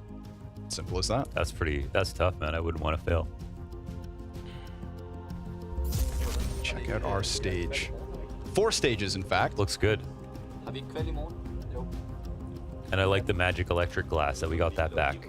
That's how you know we're back. I don't understand the science behind it, if I'm being honest. I mean, I feel like Anders would, for some reason, know. Yeah, that is true. Well, you see, the I can't even pretend to be smart, actually. You almost said polyps. Yeah, I was going for polymer. Polymer. Yeah. Which I also don't really know what that is. Type of plastic. Zywoo be quizzical look mean from mugging. Zywoo. Yeah. Ferme ta gueule. Aïe, aïe, là. Elle est bonne, ça. Apex has not been... how do I put this? He's been teaching them swear words. That's supposed to be the first thing that you learn when you learn a new language, right? I mean, yeah, I suppose it depends on who's teaching you. And in this case, it's Apex. So he went straight to the necessities. See, even you said it, necessities. Necessities.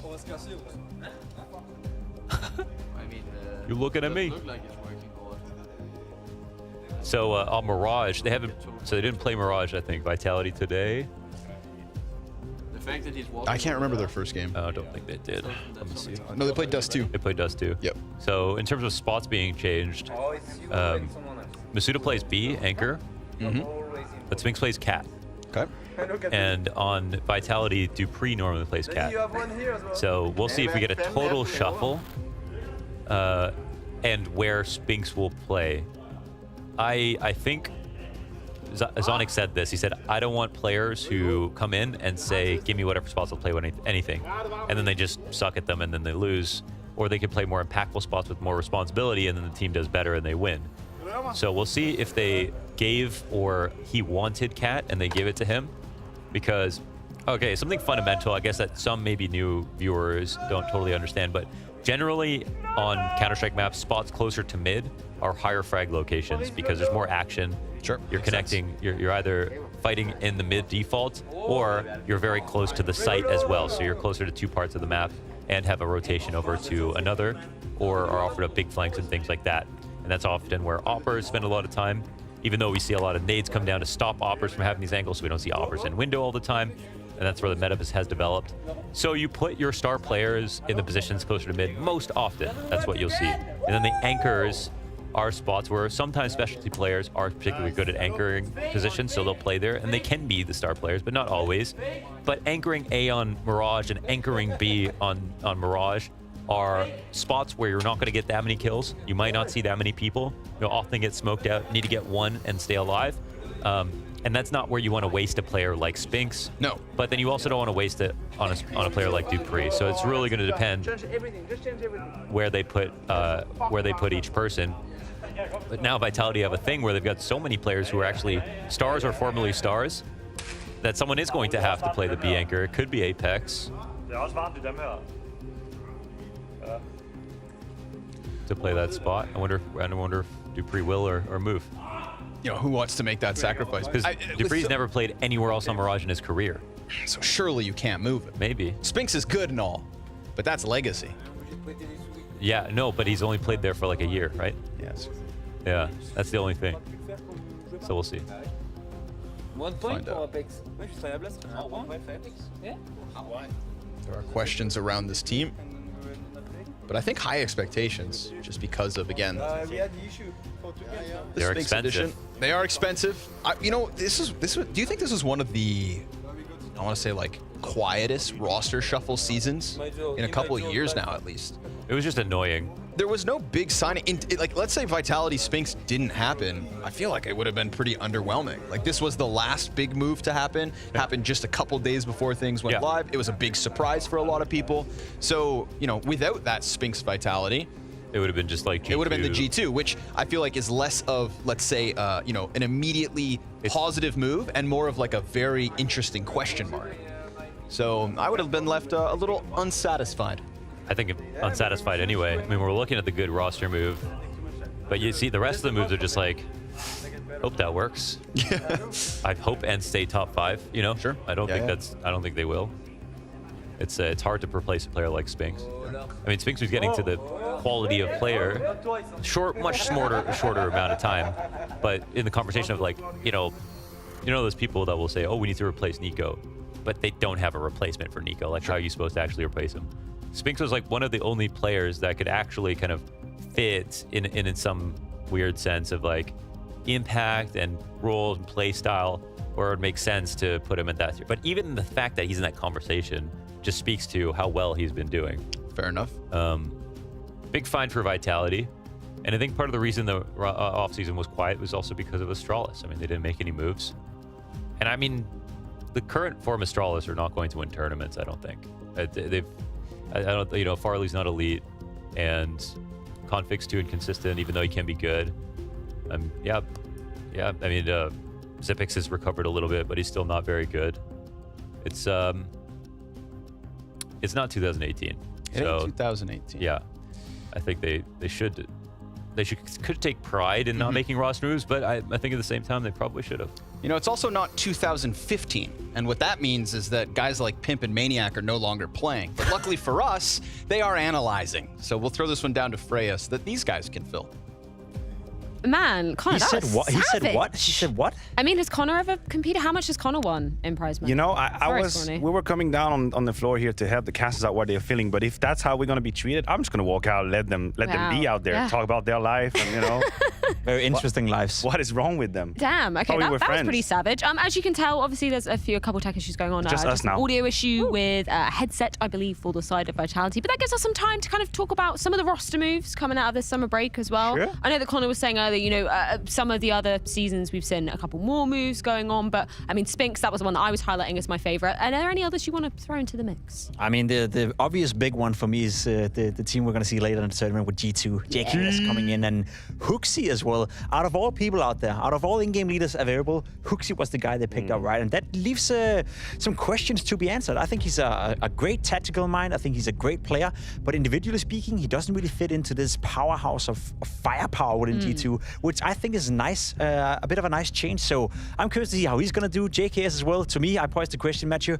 He's still a question mark for me. He had a great stand-in tournament for FaZe, but apart from that, the past couple of years hasn't really been at the level we expected him to be. So how sure are we that JKS is going to be the old JKS? I mean, of course, we have a whole lot of questions, but you know what I find to be amusing, Freya, is that 6 months ago, we were standing right here and we talked about G2 and Vitality making changes in order to be fighting with Na'Vi. That was the whole storyline. It was the whole conversation, the whole dialogue. These two teams, these two powerhouses, who actually were playing very good Counter-Strike at the top of the list, top 2, top 3, top 4, made a couple of changes just to be able to fight with Na'Vi. Where are we now? I mean, and then just reset FaZe all end the of the cards. chat, literally. So people are kind of fighting to take down not only Na'Vi, but FaZe as well, now that they've come off a really great season that we saw just before the summer break as well. The Hooksy conversation, really interesting, because I believe this is his first English-speaking team that he's going to be leading. At least as far as I'm aware, yes, the first top English team he's going to be part of. So in-game leading in a non-native language, I know from firsthand how hard they can be in terms of communicating, in terms of giving the precise information fast enough and in a way that everyone understands it and articulates it. Especially when there's different nationalities within the team. JK is obviously coming from Australia, speaks fluent English. The other guys have done it for quite some time, so they should be good at it. But you're right, that's also a point of conversation. How is he going to fare within that? There's a conversation we were having on our way to the studio as well when it comes to Hooksy. How many times in the history of Counter-Strike have we seen rookie, newcomers, straight up step into the IGL role of a team of high caliber as high as G2? We try to put a couple of examples together. I think Stewie might have done it at some point. Boomich kind of really quickly took over Na'Vi when he was in the shadow of Zeus, but they are far and few between. These are not very likely examples, and the reason for that is that being an IGL comes with a truck ton of responsibility. You have to have authority. You have to know what the hell you're doing. People have to follow you.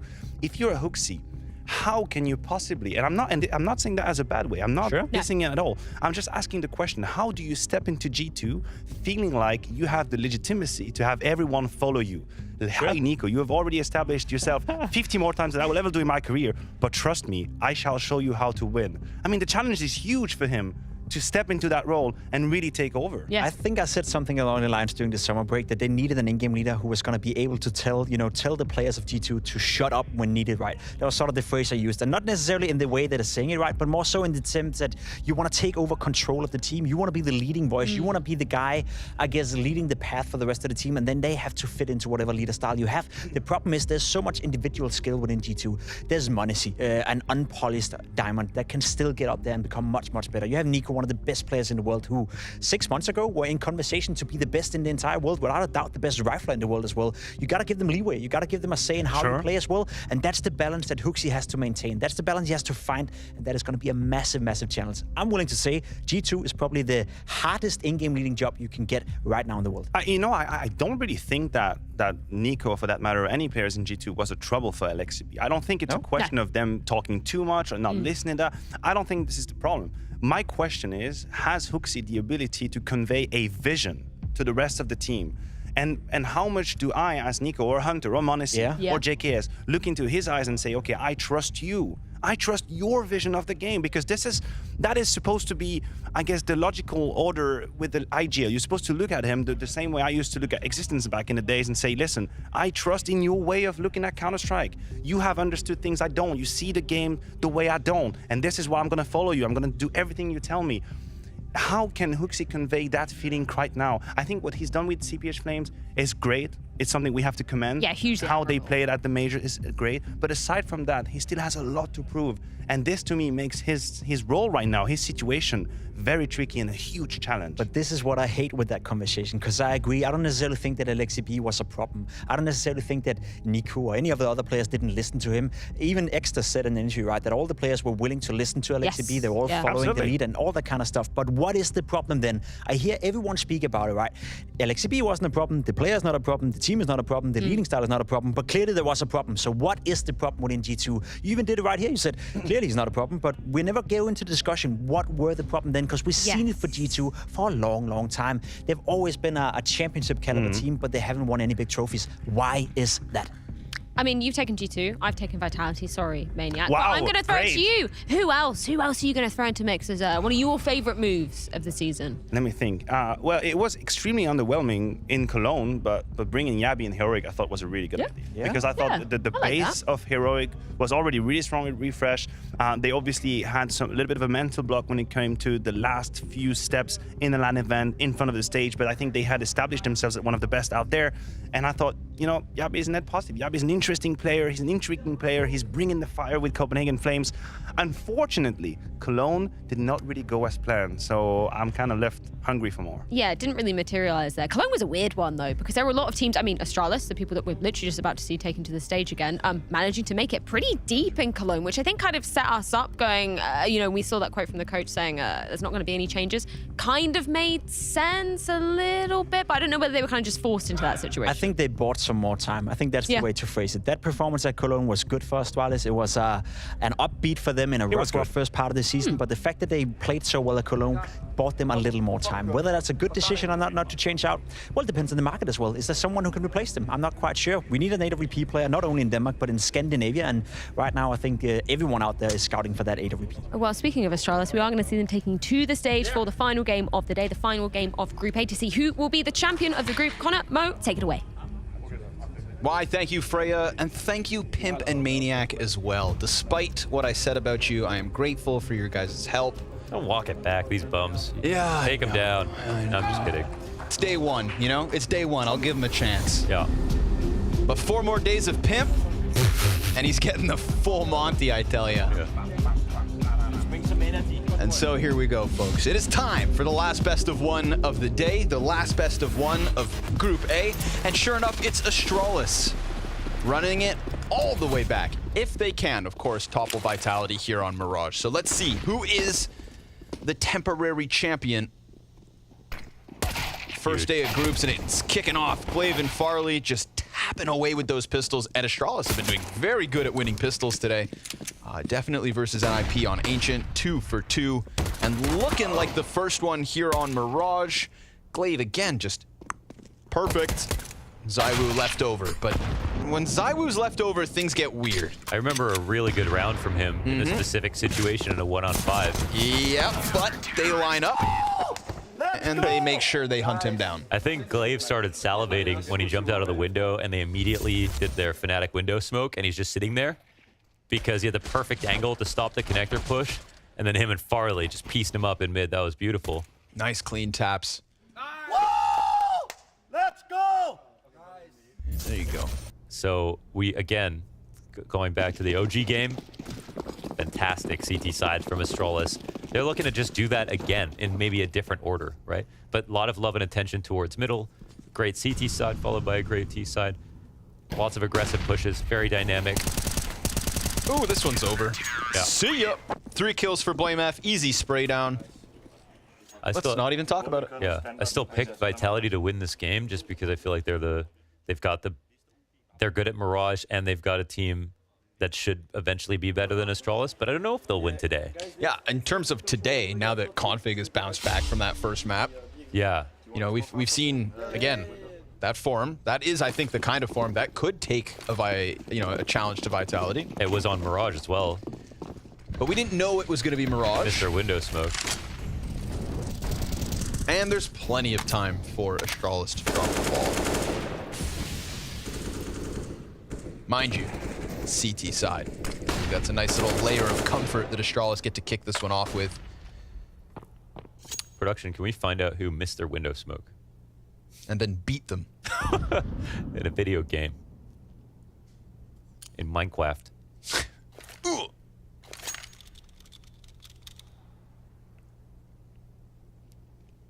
Apex at the front.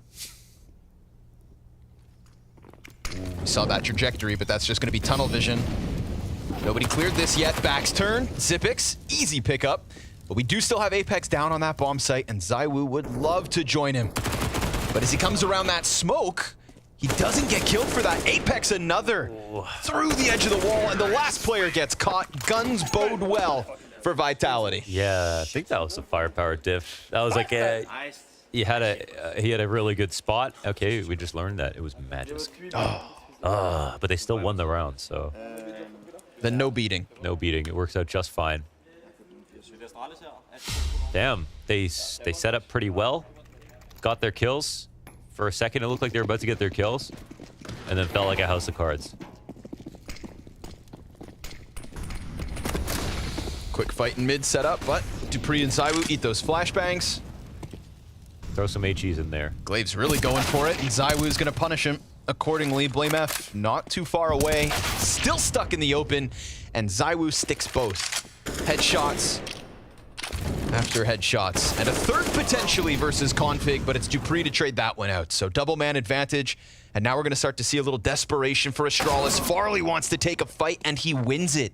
That desperation could be a solution had he been given a chance to fall back into that bomb site. Xyp9x found out and fighting, but down to 48 health. A second kill is his. Xyp9x in a clutch versus dupreeh 2022.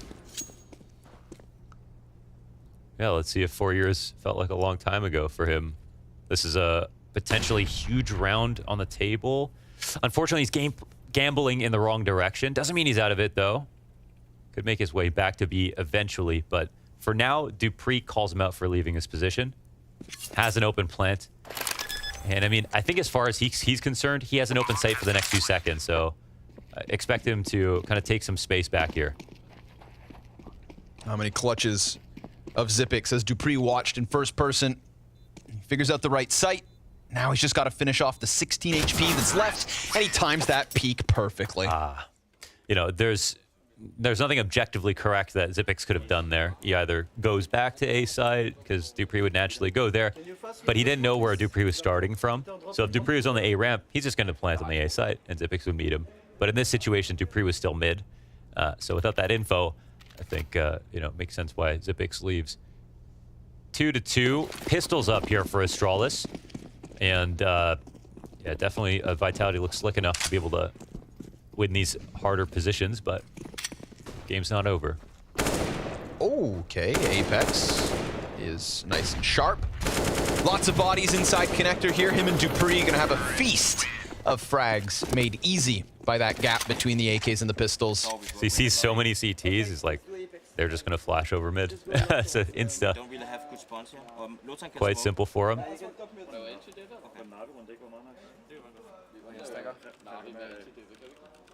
So no fumble from Vitality.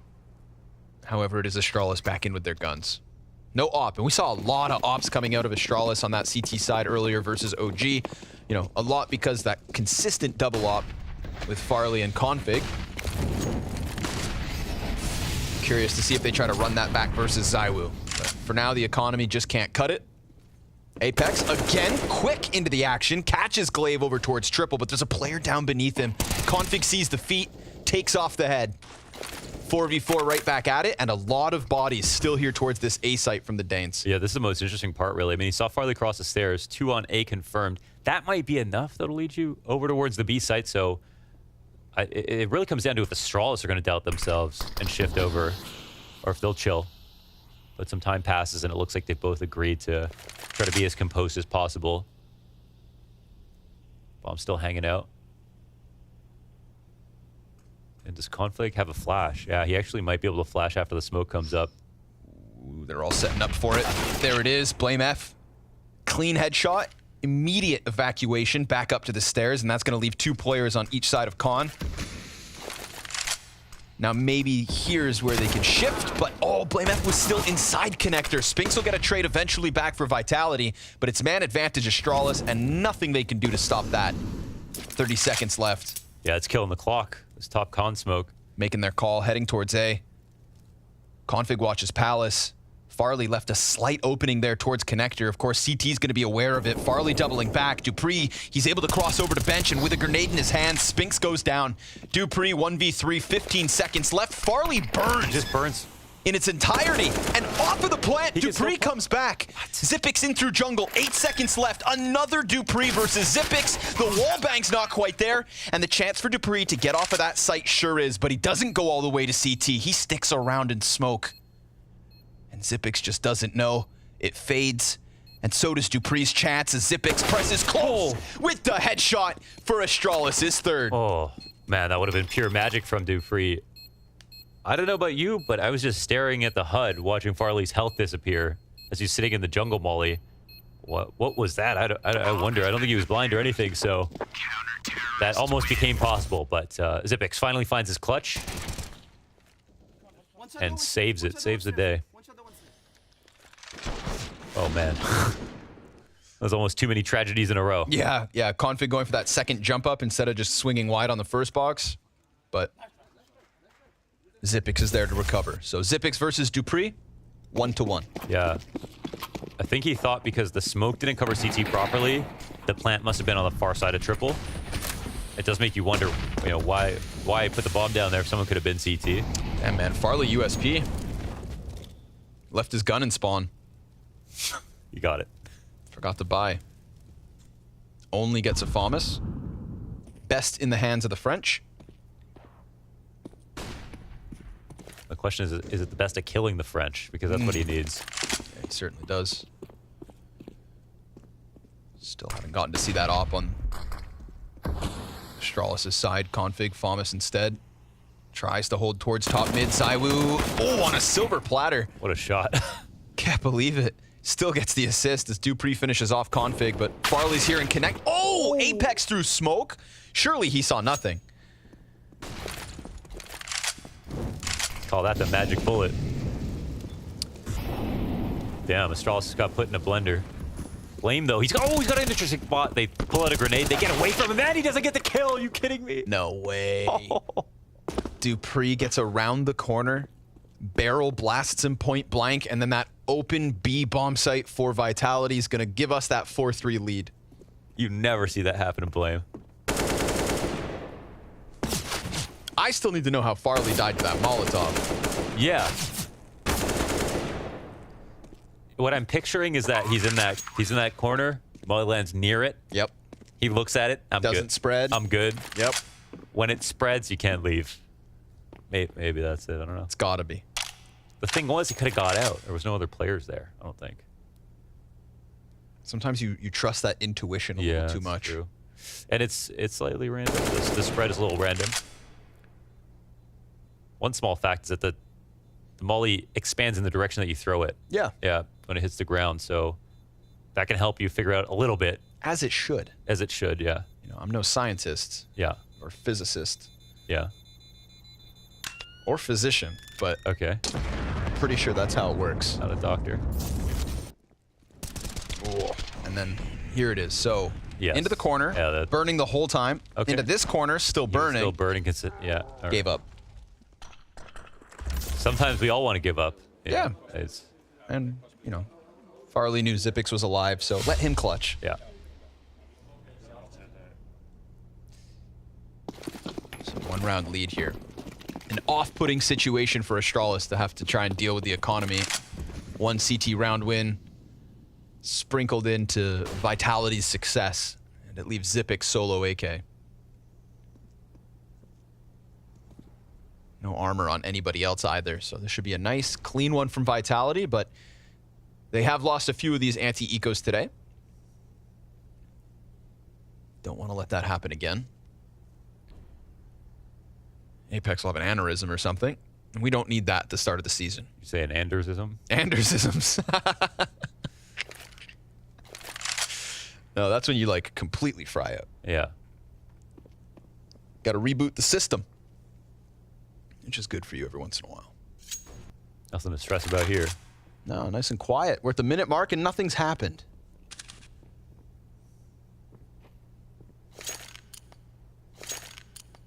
Too quiet.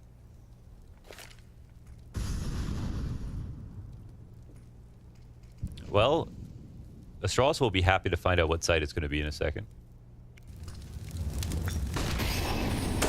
Config sitting silently beneath the window. Farley almost dead to another Molotov. And Config does come up with the USP frag, but it's not going to be another. Whew. Quick turn from Spinks there. Keeps himself alive on 32 with a double kill to his name. And only Glaive left between him and Vitality's 5th. Yep, so the NB on the Antico. The stacks come out. You only get a kill. 1 kill for the moment. And there she goes.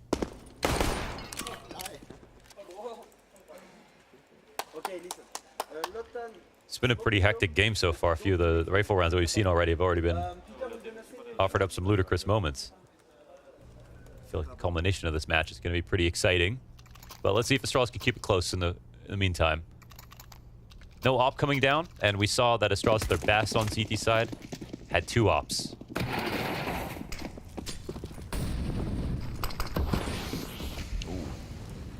He didn't make it, but he still got a teammate to boost, right? Yeah, they're recovering it. And luckily for them, nothing too fast.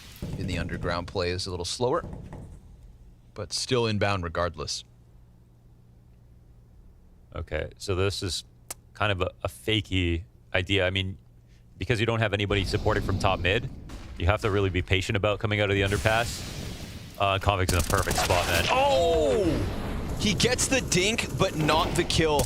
Magisk ends him. Farley goes for the commitment on the spray. Luckily, Glaive picks one up as well from inside of that A site.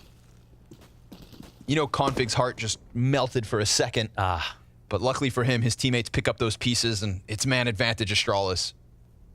Not to mention, Magisk so wounded. Yeah, that one's going to bruise Config's ego for a second. He'll be all right. Yeah, that's a pocket strat. You know, something you don't do won't do probably twice a half, but you throw it in every once in a while. You got to be hoping they're not watching in connector to underpass. They don't have a aggressive mid setup. You're hoping Config is in the spot that he was. And even though they still get that kill, they lose both on the A ramp. However, Spinks, they'll try to make the most of this. That's 1 back and 1 spotted. Zywoo looking for the trade, but a missed shot, and Glaive stamps his name on round number 9. Gives Astralis another one. 3 kills within it. Nice and easy. As they tried to come up connector, he shut it down. Made sure to shave one off ramp once Farley gets this first one. Love that Farley disengages, lets Glaive come at it from another side of a different smoke. Yeah. Kept Vitality guessing. Yeah, now we've got a bit of a match. Now we're building into something interesting, and I'm excited to see Astralis start to get up into the ops again.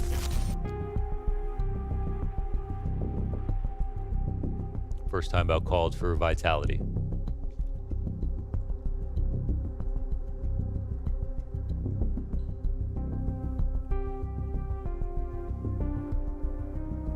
so much untested territory on their T side so far. They can do a lot. And because of the way that some of the positions got distilled inside of middle, I feel like you want to try that again and see if you can make it just more clean. Even though they're up in rounds, I think some of their regular ideas, they've won in ways they didn't expect. So there it is. Farley picks up the first off. Full strength buy here for the CT side. It looks like back to mid for Vitality for the time being.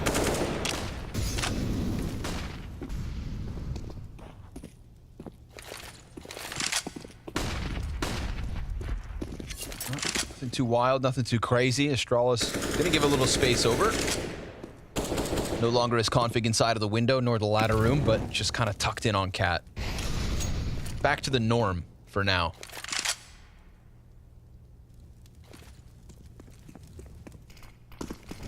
Saiwu looks to take to the front of this. Oh, they're going fast. Yeah, very quickly starting to push up. Look at that. Catches config off guard. Oh, but Xyp9x gets both those Cat players down. A third trio of kills from inside this B site. A dink into Spinks with the pistol, and Xyp9x has done all the damage he needs. He turns it back to Cat, gets himself a fourth versus Apex, and he hunts that ace, but Spinks denies it. A double, and almost a third for him as well, but this game's tied at 5 apiece. Man, I wanted him to make it 5 so bad. Zip, what a round. And that would have been the one that you could prove that Zip today has played some of his best B anchor that we've seen from him in recent memory. His back-to-back games on Mirage on CT side where he has been the beginning and end of the round. Teammate dies straight up. He's in his usual position, instantly turns it into 4 frags, and does most of the damage needed for the last one. Glory to the B players. Yeah. For once.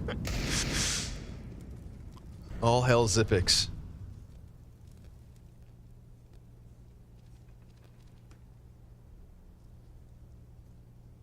Apex just gonna walk out. Config so tucked behind that firebox. Starting firebox. Whoa, all the way into connector. Finally, we get that deep peek out from Config. That was the only AK that Vitality had to work with, so nice to see it at least get thrown into the mix. Could have gone crazy had Config not come out for the trade, but he'll finish off Saiwu. Frag destined for Magisk, drops him to 17 HP. And this one will get swept under the rug quite easily from Astralis. They've got themselves a lead now on this CT side. Well, not now, but soon. Yeah. Yeah? Right? They've got the lead, right? It's, I mean, it should be under wraps. I mean, it's just, yeah, no problem, man. No wait a second. No, don't you do this. Don't you dare, Dupree. 2 kills with the P250. Config's coming back around from market, but he got tagged up early, so he's 30 health. He finds the timing, though. He slides out, starts to miss a couple shots and recovers. Jumps back into market. They still think it could be A and Config dies. No.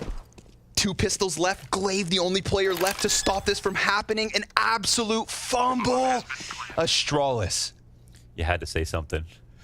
They were supposed to have the lead, and they could still easily do it if Glaive can just clutch this 1v2. We're talking unarmored Magisk and Spinks. Glaive now making noise. They know exactly where he's at. Oh, he fumbles it all, and Vitality kick him in the teeth. There's no way. They'll get the lead eventually, right? Wow, you had to say something. Oh, man. I'm sorry, guys. That one's on me. They should be thanking you. That was content. Oh.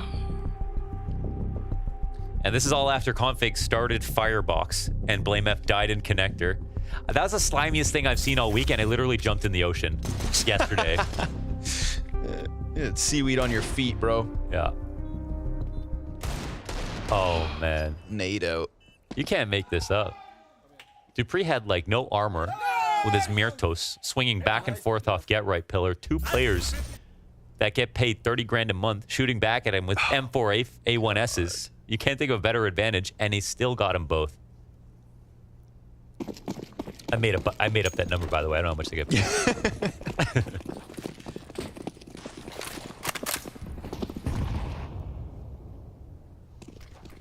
And now they're just going to steamroll, man. Man, not even a pause off at the back of that for Astralis. So just going to have to enjoy the flavor. Probably tastes and feels like garbage. But they're going to have to deal with this. That's Vitality back with the lead. Like I always thought. And Astralis having to wait a little while. Yeah. CT is the good side. Yeah, that it is. You know, T side's fine though. Yeah, it was improved. Yeah. You know, it definitely. We didn't even get to see the full T side because they won. You know, so it'll still be great. It'll be a movie. Yeah. Oh, that reeks of copium. Yeah. Ooh. Magic skin from Cat. Blame F hands on an AK. Still plenty of time to also go towards the A site. In fact, bomb's already heading in, so this will be a cleanup duty from Magisk with another double to close it. I thought I had a smoke again! Yeah, I know. Earlier today in Pit on Inferno, Magisk tries to put out an incendiary and throws a flashbang. Yeah. And he pulled out his smoke so fast, he did put it out with like 4 HP left over. Somehow survived. And then here he doesn't die for a similar mistake, which is hilarious. He did a good job of sectioning off those angles, though, when he's looking for those fights. So Good recovery. Landed on his feet. I don't think he would have been laughing at the end if he died there. Good recovery. That was good.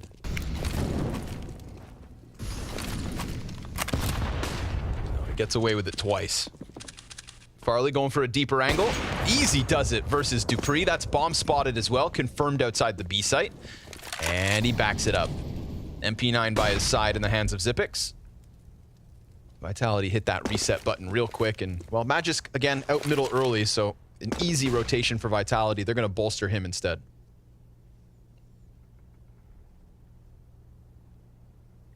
Such a weird pace to this game. I mean, it's actually provided some of the most funny rounds.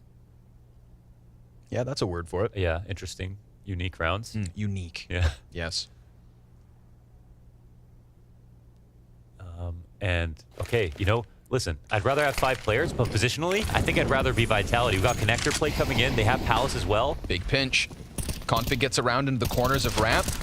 Oh, there's the fight. He actually comes back for it, but this sets up the MP9. Glaive could go huge. Drops bomb, 40 seconds. Magisk last shot. Oh. Gets the kill, recovers bomb. Goes for the plant, but the CTs, as they peek, are met by ZywOo. The numbers were there for Astralis, but positionally, great A split. Yeah, they got... It's not just that they got a connector, it's that no one saw them get into connector. They saw someone going towards a ramp. And the information wars of 2022. Yeah. So that's well done from Vitality. I feel like a couple of these last bullet kills also made a big difference, and a nice opener from Farley. He was somebody I said I feel like he was having trouble with opening frags. I mean, he wasn't dying too much, but in terms of bringing impact, I feel like he wasn't finding much. And that's a position where he goes for something a slight bit unique, and I think that's all you have to do. Go a little bit deeper than is natural. Jump up on that cabinet. Look for a kill. Okay, I got the kill in the last bullet. Yeah. It wouldn't have even been as impressive if he had 30 bullets. Exactly. So that's how strong this silenced M4 is.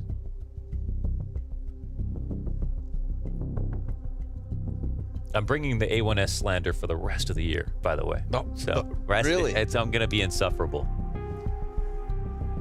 More than normal? It's ruining my favorite game. I mean, you literally went and... I mean, you went to Seattle, dude. Yeah. You could have told them while you were there. Oh, I did. Yeah. And they just poked their head out their office? I told them lots of stuff. Okay. Yeah. Did they tell you anything? No, they didn't tell me anything. It was a one-way street, unfortunately. Okay, it was like a confessional. Yeah, exactly. They actually just got stuff out of it. Guys, careful also. But my favorite part was showing the creator of New Nukes, Franz J's live stream, where he plays Nuke 6 hours a day, every day. That was amazing. Oh. Slow crawl through the murder hole. As the solo AK and solo op of Astralis hope to keep Vitality off 9. They're shooting for that 10-5 T-side Mirage.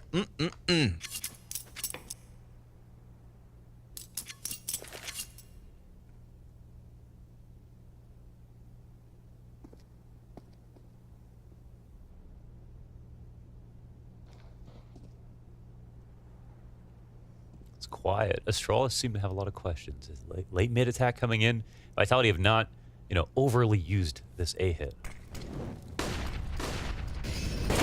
Here come the smokes, and there goes Glaive. So one of the pistols down, but The threats still loom near. Xyp9x, blinded, waiting for a chance to strike.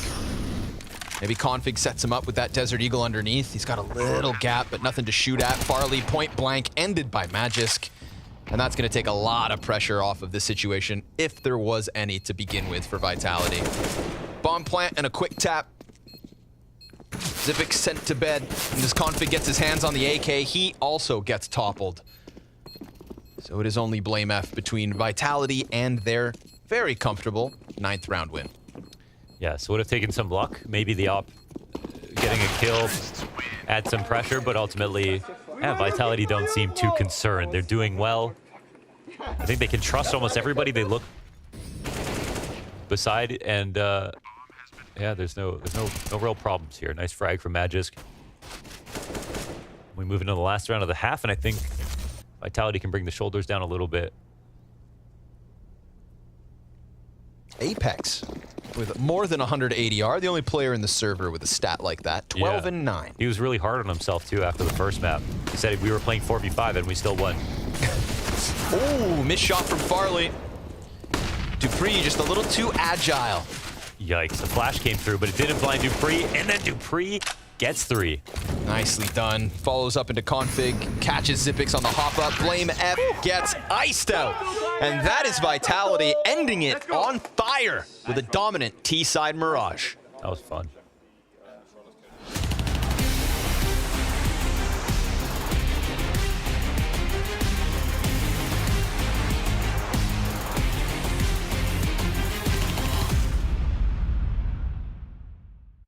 I think in-game leader in CS definitely have to have like a feel for the game and you have to be decisive.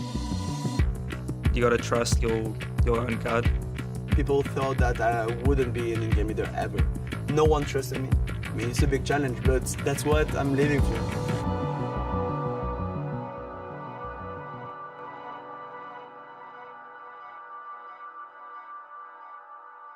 We are in Stade de France, which is the French stadium where the national team of football and rugby play. It's also our facility for 2 years. For most of French people, it's really known because we won like the first World Cup of France 23 years ago. I used to be an entry fragger for probably 10 years of my career. I love that role. I love playing for the team because the entry fragger, they dies first. Yeah, it's hard wall, really hard wall. But I always on the side work for the team, like tactically, with nades, with coding. I've never been like that far from being a leader. For some years, I didn't do it myself, even though I could, because I wasn't ready. I wasn't ready. There has been some movement on Vitality, as we see here in the lower third. I mean, Alex no longer in the roster, and the team seems to be having its ups and downs. And when Alex departed the team in 2020, my old coach Extas came to me and said, I think it's time for you. I said, okay, let me 2 or 3 days. I need to think about that. A player like Apex now having to be that in-game leader, I think is a huge, huge change for him and a huge responsibility. And then I came and said, okay, I think I'm ready. Trust it's everything in this game. Like if you don't trust your coach, if you don't trust, I don't know, manager, analyst, player, like why you play this game? Like it's all about trust. Actually, when he became a leader, I trust him like 100% because he has him in the blood. Like he can motivate, he can cry, he loves CS. He had a lot of emotion, so yeah, I like it. Yeah, you can be a good leader, and he proves every day.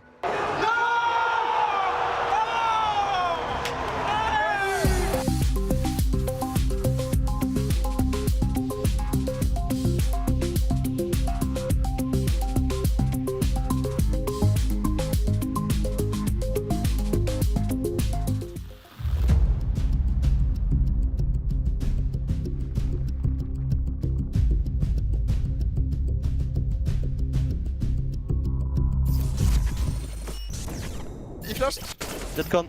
Nice. Below Aiden. Almost Below there. Aiden. Don't. Default. Guys, two guys. Default. Pushing short. Close round. Half HP. Below. It's shadow. Shadow low. We can chill. I'm pushing up here. He's short. Thanks. Try to bait it. Don't think.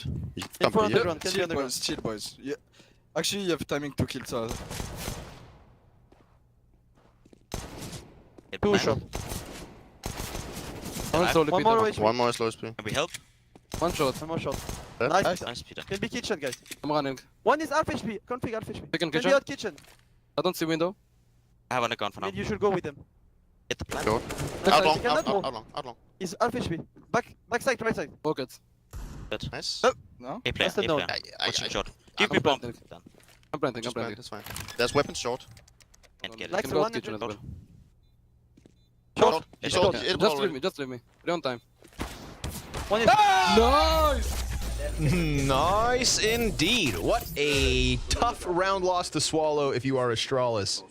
Damn, it looked like even when Dupree was tapping noobs with that P250 up catwalk, he still wasn't even that inspired. Yeah, he was just chilling. Another one half, man. Another one half, man. Yeah, it's still who knows if you're going to win at that point. From our Mowing 'em down. perspective, it's like, okay, this is crazy. All right, Astralis, 5 rounds. Can they win a pistol? We said improved T-sides, but this would have to just be lights out.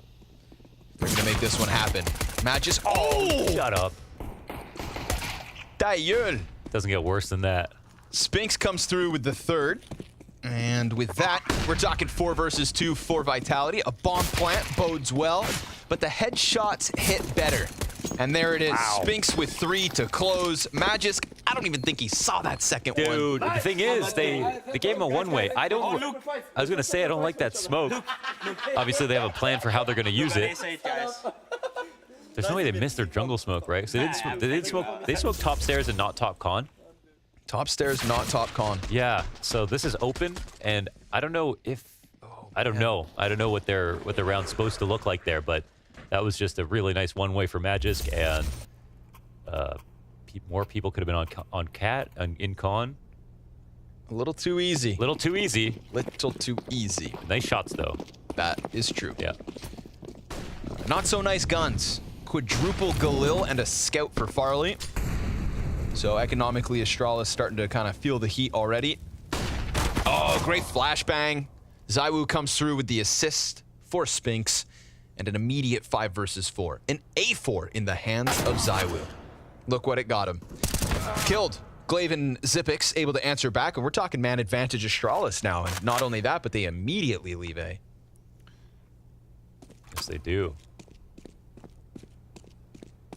But just keeping tabs. But is he also calling for help? Huge questions with this enormous fog of war on middle. They don't know where anyone is. And Magist moves into a better spot, but Apex dies inside of the window. And he's starting to move off even over to watch Cat. Dupree gets caught. Nice recovery. Yeah, they're getting destroyed. I mean, they don't know where he is, but they know. Yeah, strong So, feeling. We'll see if Magist can do anything here. Put Glaive at the front of that B expedition. Oh, I just realized we're watching the first rifle round on the CT side. We'll find out on some of the spots where people have switched. Mm-hmm. Time to keep our eyes on Spinks and Co. Now Astralis, no B site wide open. So 4 Galils and a scout work out well. But it's Zipix again. You know, a continuation of this good form. Not in a clutch this time around, but just an easy does it 3K. Definitely. Yeah. Yeah, B anchoring. He was definitely making noise today. Just mopped him up in mid. Look at those X's all stacked on top of each other in window. With a Galil, too. Mm-hmm. He won't get that 4th one, but he's done his job and then some. Magisk gonna make this one a little costly. Damn. A4 looking good. Yeah, we get it. You don't need the silenced M4. Whatever. Some of us aren't that good. Okay, Magisk. I never lived long enough to shoot all 20 bullets anyways. Yeah, that's a privilege. Can he get another? Hang on. Farley's coming. And it's good. Okay. 2 survive for Astralis as they get themselves that 6th. Yeah. All right, let's take a look at spots here this round. That is if they have money. Really important for the bees. Now they're broke.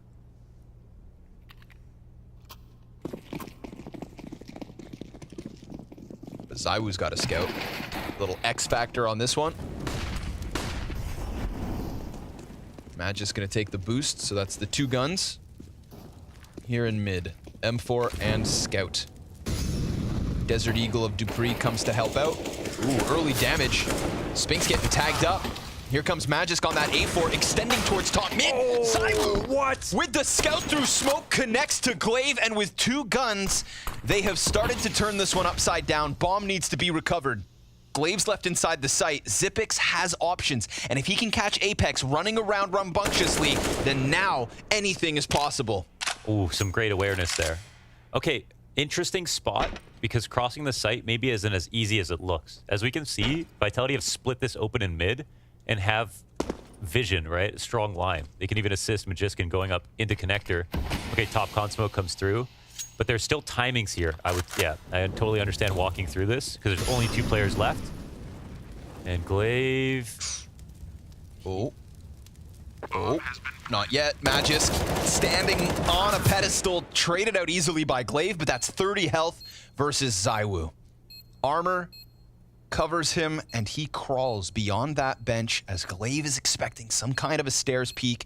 ZywOo getting ever closer, slowly sliding by, and he gets just ahead of the timing so that Glaive doesn't have the crosshair on point, and Vitality with 2 guns. And those 2 players themselves in Magisk and ZywOo come out with all 5 frags. That was nice from ZywOo. Doesn't go for the bench peek, go for the headshot angle. No, he just skips it. So I have enough time to walk up on this. Glaive low HP, wins the rounds. And, okay, honestly, this has been kind of an A4 commercial here for Magisk. Amazing shots being hit. He's having a great game. Who only gets that 2nd kill because the 3rd guy bottom mid's got a nade in hand. Yeah. So he found that timing as well, right? Just slips it through.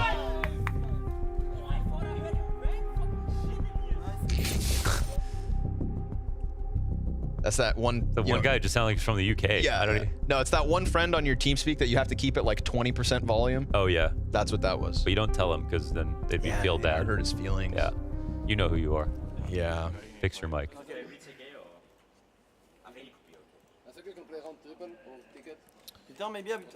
They're getting brutalized. I think we're seeing the individual level shine through way more. Yeah. All these other games have been like so close in some sense that it doesn't feel like it comes down to that. This game, it's like individual level diff. So they trade back, and now Vitality in the pole position with a 2-1 lead in rounds, burgeoning on 13. But the trades back from BlameF are great. That's nice. Couple kills his way. That opens a door for Xyp9x to slide out from ramp as well. Config's up in Palace when the timing could work. Farley bringing bomb over. Ooh, Xyp9x. He's got this timing. He's carving his path. Oh, and Config just blasts away Apex from Palace through jungle with the Galil. Oof. No 2nd kill for Magisk, though. Dupree stranded on this B site, jumps up into the gunfight versus BlameF. That's going to make the job of Xyp9x and Config all the easier. And this game keeps on going because BlameF has decided to take things over with those opening 2 kills in mid. Yeah, and he's even resigning from this trade. Even though they know they have Dupree contained. So they're going to hold him off and actually try to hunt him down here. This would be nice for Astralis to bring this back in.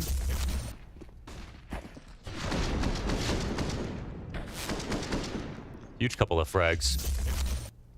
Always finds ZywOo up on that bench looking for op kills. Just a nice headshot angle to the top of mid.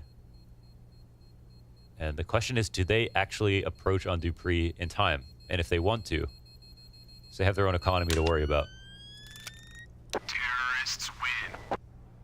I'll let that A4 slide. Keep 3 alive themselves. Try to chop that lead down to a manageable level. Couple of impressive T rounds here.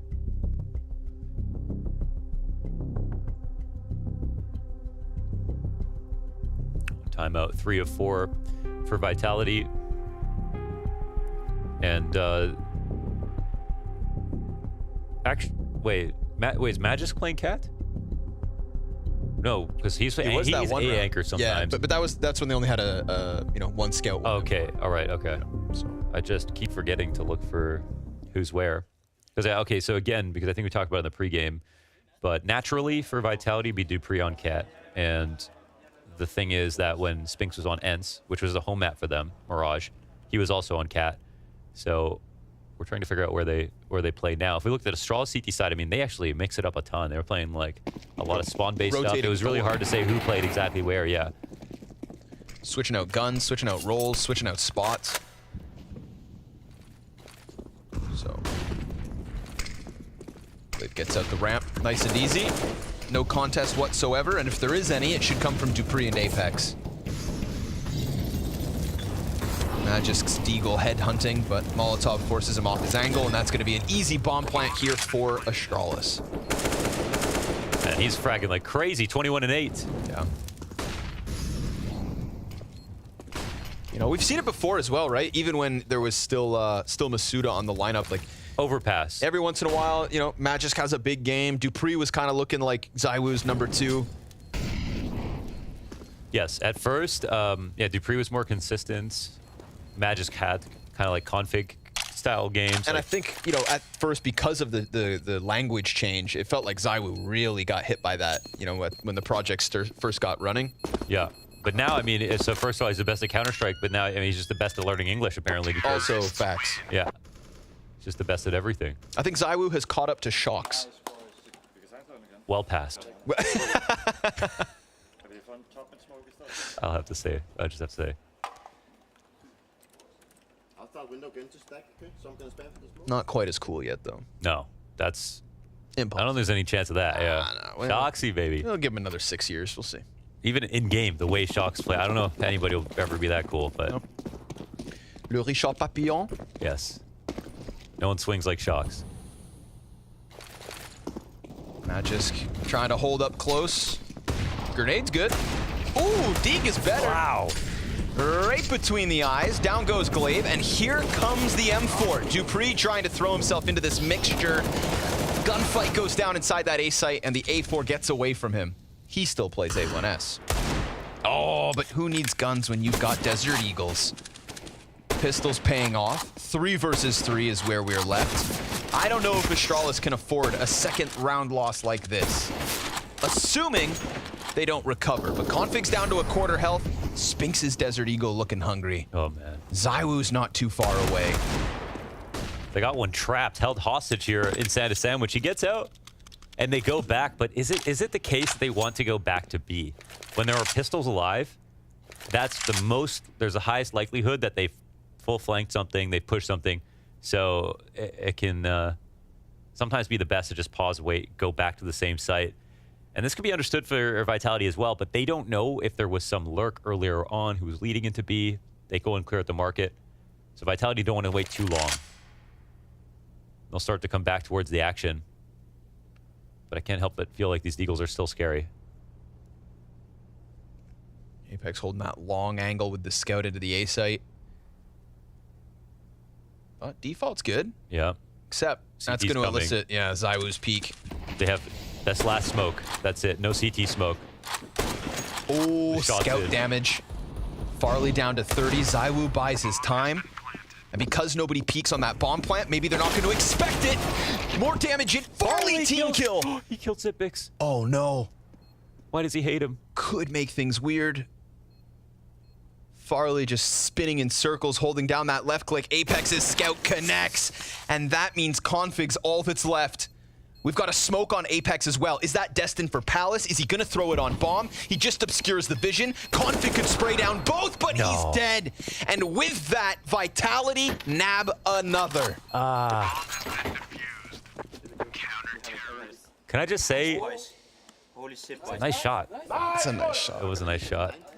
Farley's, right? Yeah. Oh, okay, yeah. Yeah. This one was clean. Yeah, and Matt just has the cannon out today. That was a nice shot from ZywOo. This is really unfortunate. It does feel like, yeah. I see why, because the bullet bounced. Yeah. Yeah. All good. All good. No problem.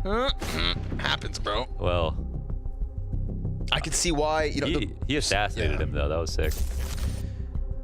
It's because the bullet looked like it was coming from the left. Because Zipix is shooting over, I see it. Yeah.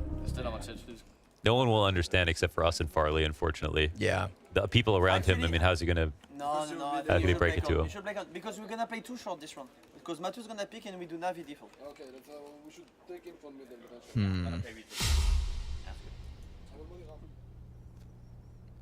That's 2. 2 down the drain for Astralis. Tough pills to swallow. So, on the full rifle, Sphinx actually in connector. Dupree has his spot. Damn. Yeah. Setting up the Sphinx. So this is more Nico than ever, playing into connector. So, new position for him.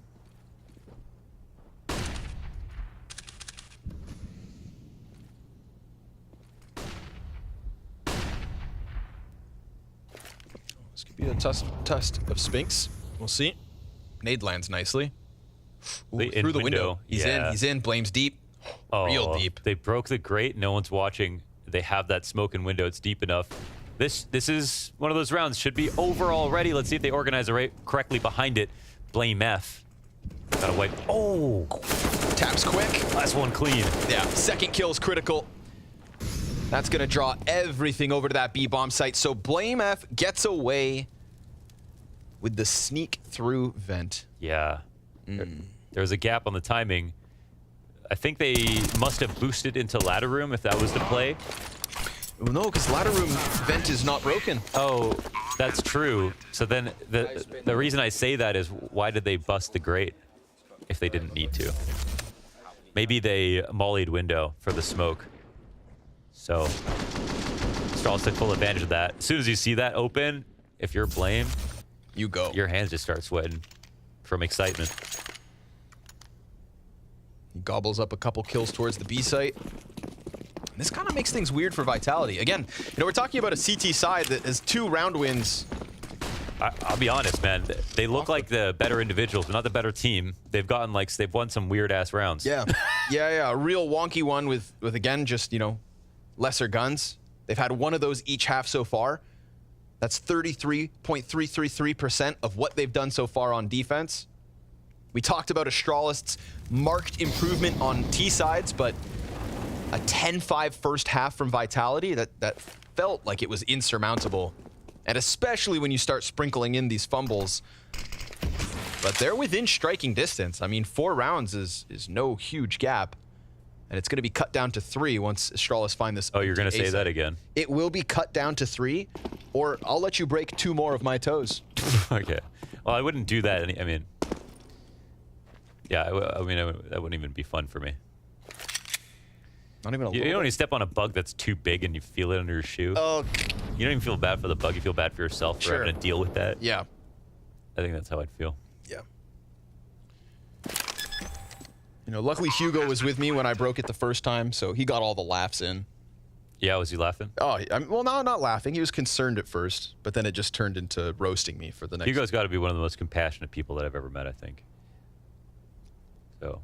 Honestly, not even. Wow. Just kind of, just let it out. Kind of turned into like he's just a bit of a witness. Okay. Hands off, kind of just observed. Love that, actually. Anything more? What else let's throw some Hugo slander out there. Some Hugo. See, the thing with Hugo is it's hard to talk smack because a lot of people love Hugo, or they're just indifferent. I was one of them. And yeah, what can I else? Let's see. He spent 2 weeks with me in Montreal. He is not a very good cook. Oh no. He's the kind of guy. What did he burn? He's the kind of guy who meal preps. You know, he'll cook a meal and then he'll eat that same meal 4 days in a row, which is fine, except. This is normal, by the way. Here's except. Okay. He won't ever reheat it. He's that guy that. What do you mean? But he puts it in the fridge, right? Yeah, man. He just eats his meals cold. All of them? Yeah, man. Like Smeagol. You know, just like raw. Like, is this all British people or just Hugo? This? I think it's Hugo, man. Oh, okay. And I need everybody to know. But yeah, they're all weird though. Since going home, he's made changes. Okay. He's working on it. Ooh. So are Vitality. He's blind. But work to do because Farley's got the answer and vision over smoke.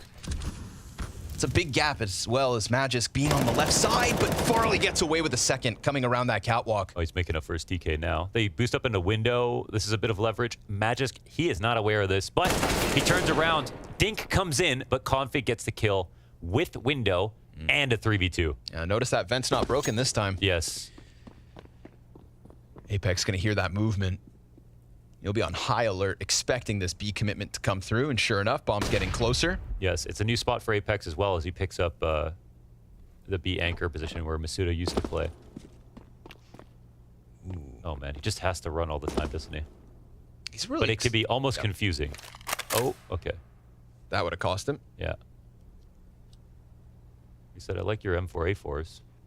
Yeah, let me try it out. Blame F still flirting around in middle. But Apex peeling himself away from apartments opens up that door that Xyp9x had so patiently waited for.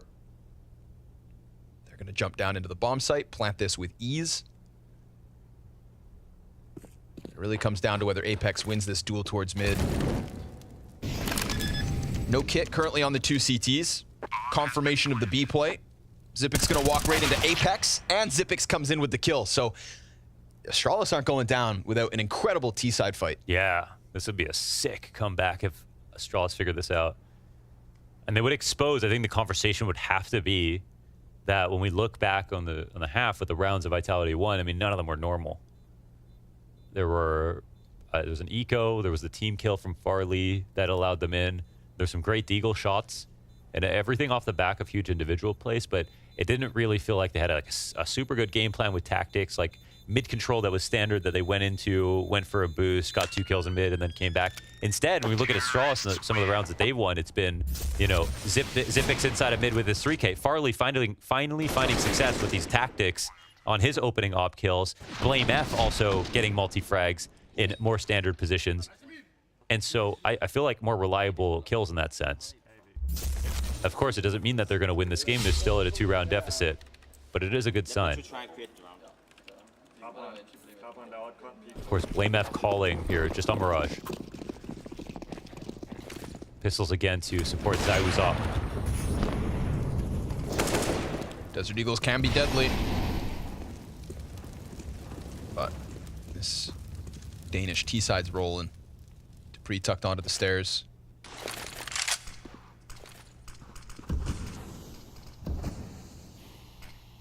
Apex wants to shoot. Oh, and he does. Right at the right time. Gonna tap Farley down to 70. Oh, more damage comes through. Oh! Dupree finishing what Spinks started. Now, they have collected themselves up on Catwalk, right? At least they take map control, but that's Zywoo ready with the op. This would be the third time that they win with lesser weapons. Farley just whittled down, ended by Dupree. And now Config with everything to do. 1 versus 5. He'll kick it off with the frag versus Apex. And who else wants some? He's got a little room to work. Jumps. Oh. Sprained ankles, broken toes, and a headshot in from Dupree to give Vitality yet another. You can't be losing those. You actually can't make this 3 up. times in 1 best of 1. Yeah, 3 times in 1 best of 1.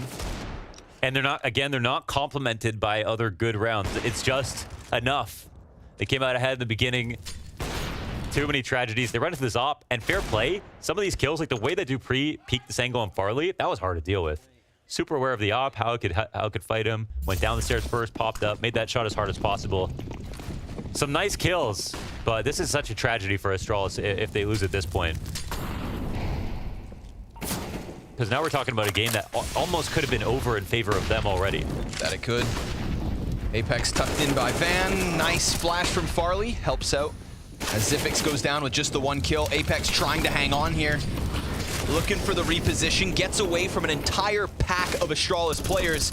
He's got a helping hand in Spinks. But we still have Astralis past that get-right position. Glaive swinging out. Connects to the head. That's 2 players down inside of the site. Vitality at a man disadvantage. Rotation's just taking their time here. And position's known, but check out this from Glaive. That bomb is stuck in this corner. And the T-side do not have the utility to get him out of here, so they're just looking for the duels, and the duel connects. Farley opts out. Magisk, Zywoo 1v3. And he's not even going to play for this. Yeah. Wow. Lets it slide by. Astralis, another lifeline. Good flashes on that exec, yeah, to get him in. I thought Apex, he kind of MacGyvered the situation, put into a really awkward spot, disengaged off the van after getting this refrag, put his smoke down, made it hard for them to scale, but jump back up for another duel, and there were already T's everywhere. So, yeah, you can see the lack of chemistry and again, I mean, the fact that, again, they have changed a lot in terms of where they're playing. So not exactly comfortable looking. And Astralis win another hard round. But unfortunately for Astralis, Vitality are saving next round, so it means their odds have gone up.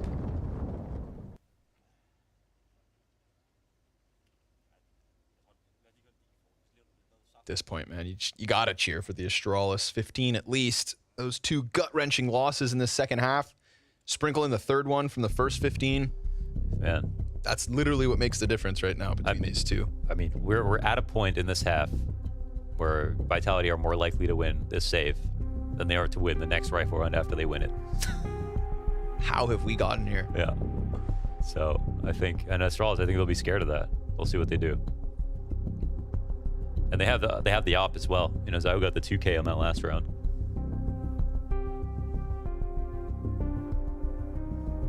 And then you go connector with them. As there were rumblings of an improved T side from Astralis, this would be the biggest improvement yet.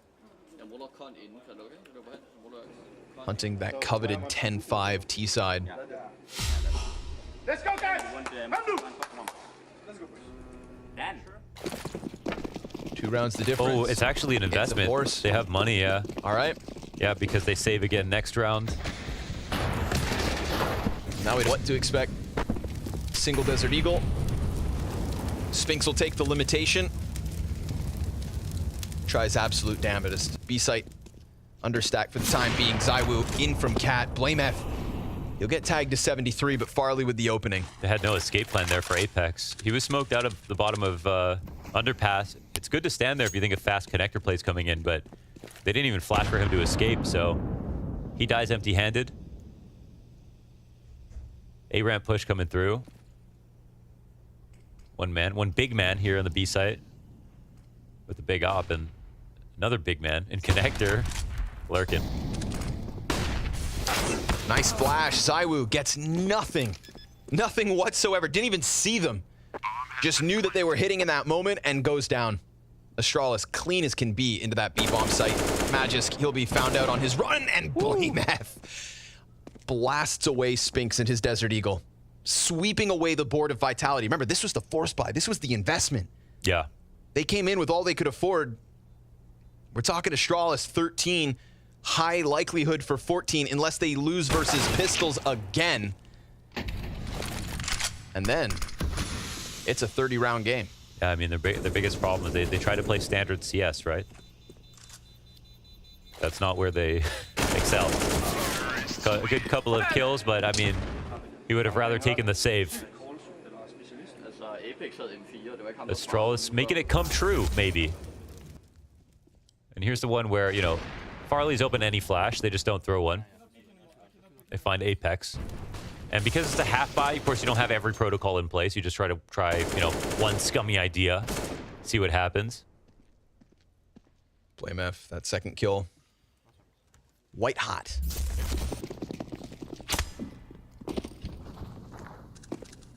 Vitality did the math. They're going to be buying next. This game could potentially go 30 rounds. But I absolutely do not want to speak too soon. Vitality having earned that hesitation.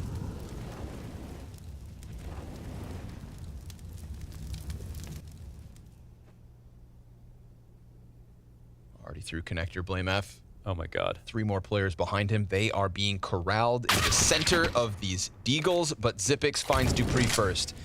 That's a sigh of relief for a moment. 4 more counter-terrorists on this bomb site. Glaive comes out from Palace. Magisk, the only player to deliver 2 Desert Eagle headshots. Okay. But it's 14 all. Wow. They just walked up into connector, and Dupree was stalwart on his angle to the bench. Waited for a kill to come through. Xyp9x didn't let him get away with that, and now it's 14-14. Gloves come off. Money's in play. And I'm glad we have the situation where Vitality have to prove they can win on guns to close this out, because we got 4 rounds this half all on islands. No consecutive wins for Vitality in the second half of this match. Killer T-side versus Vitality. After their worst CT side of the day. They don't know. And even with those questionable rounds, here comes Config, pops out, taps for 2. Down goes Dupree. And Astralis are staring a 15th round win in the face. Convert the double man advantage. Magic, though, draws this back. And does so with 100 HP. Nothing connected there from Config in his 3rd gunfight. That sliver of hope starts to creep into the back of Vitality's minds. They've never done anything aggressive with ZywOo, so it's kind of hard to figure out where he's playing. He's either been over on B or, you know, sitting ticket. And right now, our Vitality gambling. There's 2 here. They'll go back to collect some information. Of course, A is more retakeable, but not when you've got, you know, 1 smoke and 1 HE on the other side of the map. Could this be the one here for Astralis? They don't want to drop the ball. I think they're officially saving to the next rounds. All right. With the way this is playing out. They're going to let it go.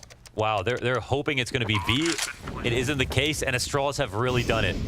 They've stood up against getting ecoed 3 times in 1 half, come back on the T side of Mirage, and done it versus Vitality. Yes. The biggest win of the day if they can pull it off. If. Big if. Damn, lesser men would have crumbled. Look at this 24 and 17 zip picks. That's huge. Topping the scoreboard, and it's not just 1 map. He was good today overall. You know, 1 bad map, 2 good ones. Ones that mattered too. Oh, ZywOo going to rack up some costs as they try to clear the board of Vitality's save. They will lose the op, in fact. So Vitality going to have to try and recover. Round 30, 15 secured. And Config, I mean, this was just hook, line, and sinker. Locked into that position so early, they never saw it coming. 1 flash to release the tension, and if they knew he was there, they could have just cleared him, but he snuck in there quick. That's huge. A great tactic from Astralis. Round 30 underway. Let's see it. 1 final hurdle from Astralis, and some of these hurdles higher than the others. Oh, doesn't put it out. Glaive just runs right through, dies instantly. And now Config's on recovery mode. ZywOo peeks out from default, tons of damage. But here's the help from Blame F. Out from Palace, 3v3, health advantage the way of Vitality. They killed everyone but the A anchor. And Magisk sits underneath this Palace, waiting, and Zipix not gonna see this coming. The barrel of the gun and the bomb dropped in the dirt. A potential further challenge to Astralis on Mirage, if overtime is truly needed.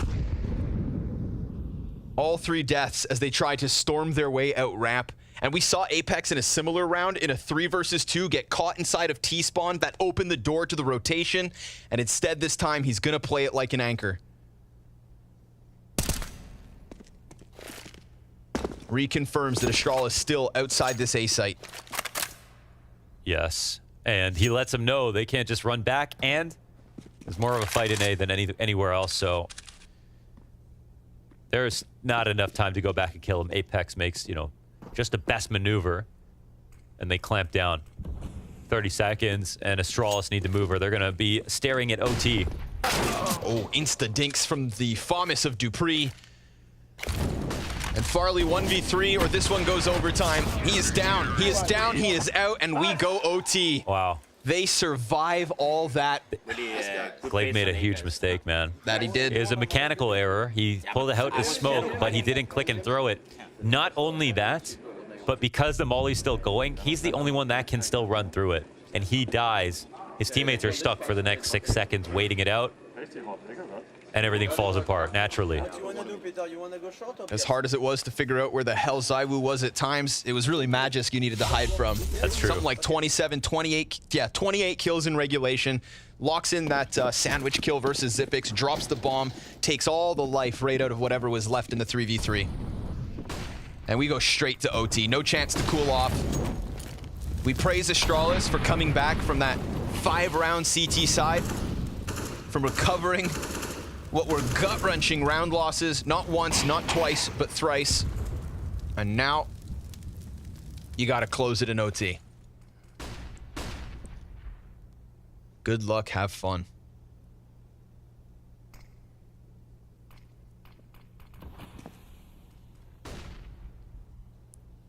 Won't be any more ecos here for Vitality. Well, now they're doomed. Now they're doomed. On paper, they're doomed. So we'll see if it pans out. Magisk has, yeah, been the shining light here for Vitality in both halves, and I see he's already down past half. The attack is coming on slow, but methodically. Astralis haven't given up any information or players or damage until now. Ooh, Spinks point blank. Oh, but we've got headshots straight back. At least a couple kills the way of Astralis, and Spinks just shaves the head off Config, curves that bullet over stairs, and leaves Farley in a very tough spot, blown away from the top of Ticket. Apex seals the deal. Vitality, they get themselves 16 in OT. Do what they could, as clean as ever. Right here, of course, in the first round of overtime. Spinks stand up. Huge, huge play from his new position here on connector. Beautiful shot over the top of the stairs. Laser sharp.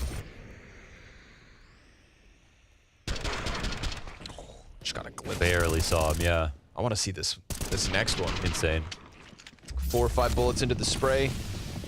Looked like last bullet too. USP came out right after. Spinks right back at it.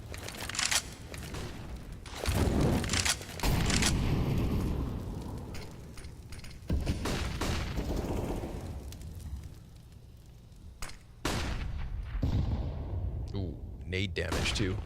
They have a plan to take back middle here, but of course, 2 top boxes, 3 in fact. Spinks just swings. Wow. All right. Not a care in the world. It's 1 for 1.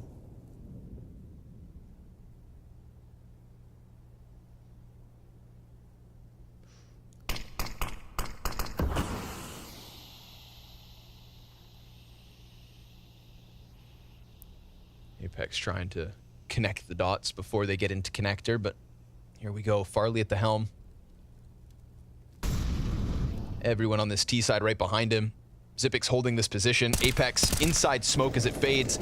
Little bits of chip damage. Config comes through with the kill towards Palace. Apex drops bottom mid and Farley just body bags him.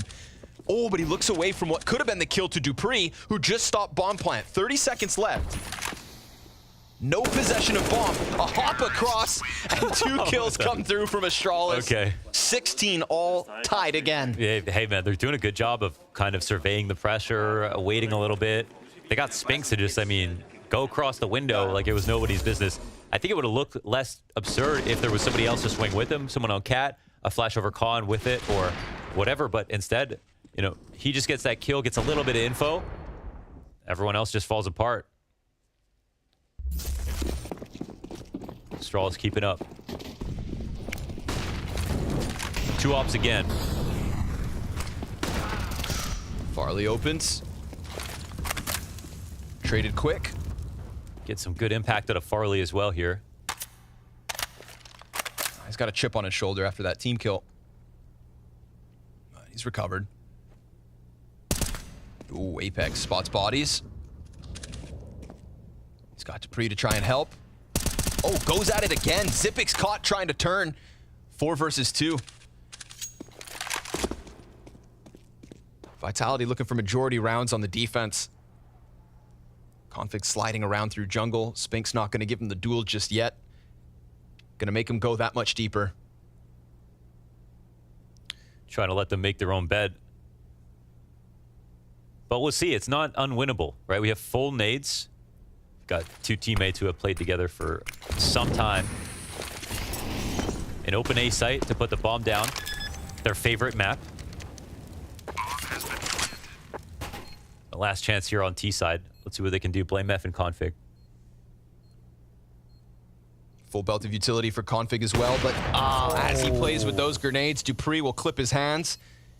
Blame F honing in on this one. Nice headshot into Zywoo. Quick reposition. 2 frags for Blame. 10 health left. Bombs planted out in front for him. Tons of utility here for the CTs. Couple shots as Dupree pushes in, and with enough time, they'll take it. That's 17 to Vitality. 2 of 3 CT round wins. Wow, they pulled off that retake. Unfortunate, I think Blame asked for a grenade, and Config gets spotted. So nice patience from Dupree. It pays off. And the retake is successful for Vitality. 2 CT rounds. I can't help but feel like that takes off some pressure here. But again, it's certainly not done. It's just a longer day.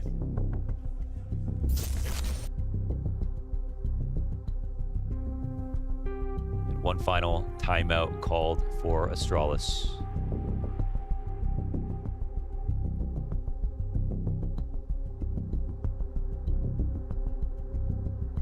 Have to revisit what they did in the first half.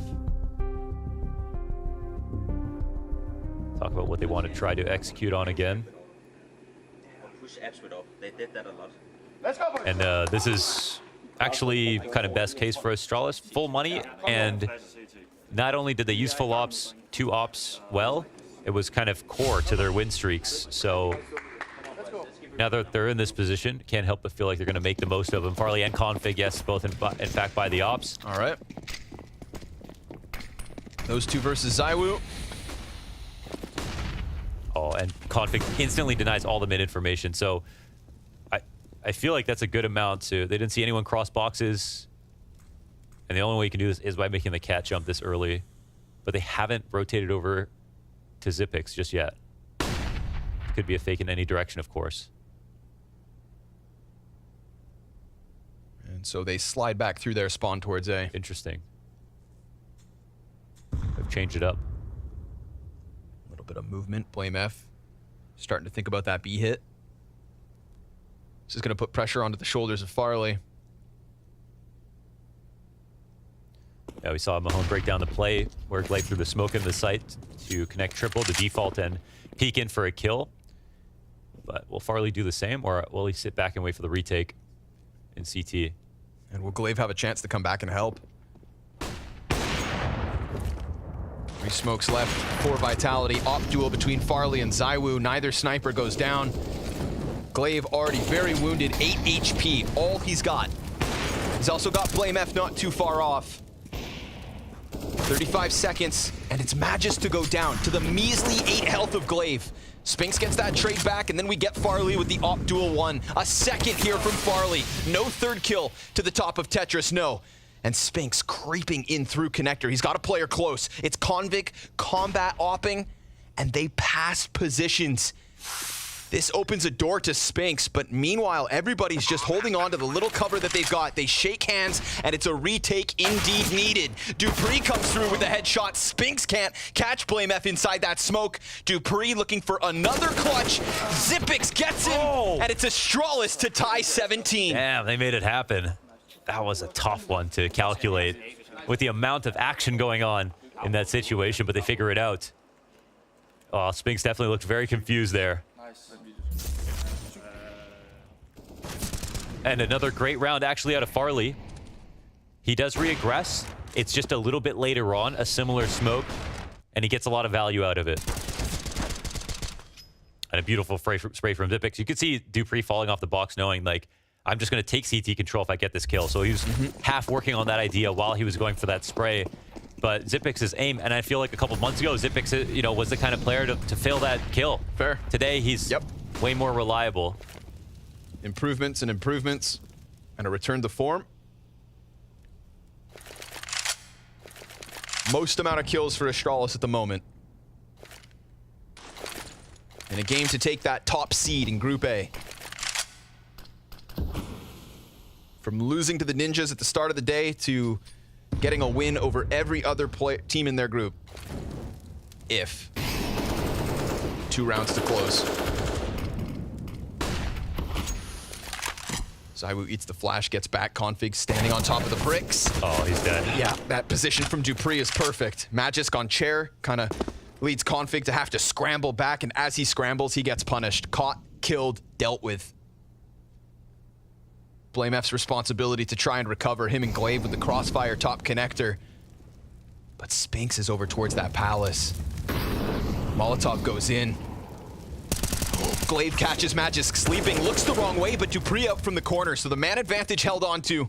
The critical 18th round will be picked up, and Blame F iced out by Dupree. Farley has to turn attention. He needs to be sharp, and he'll drop that bomb. A second one from Farley. Zipix answers. Spinks needs to do everything smoke over towards the ramp. 20 seconds remain.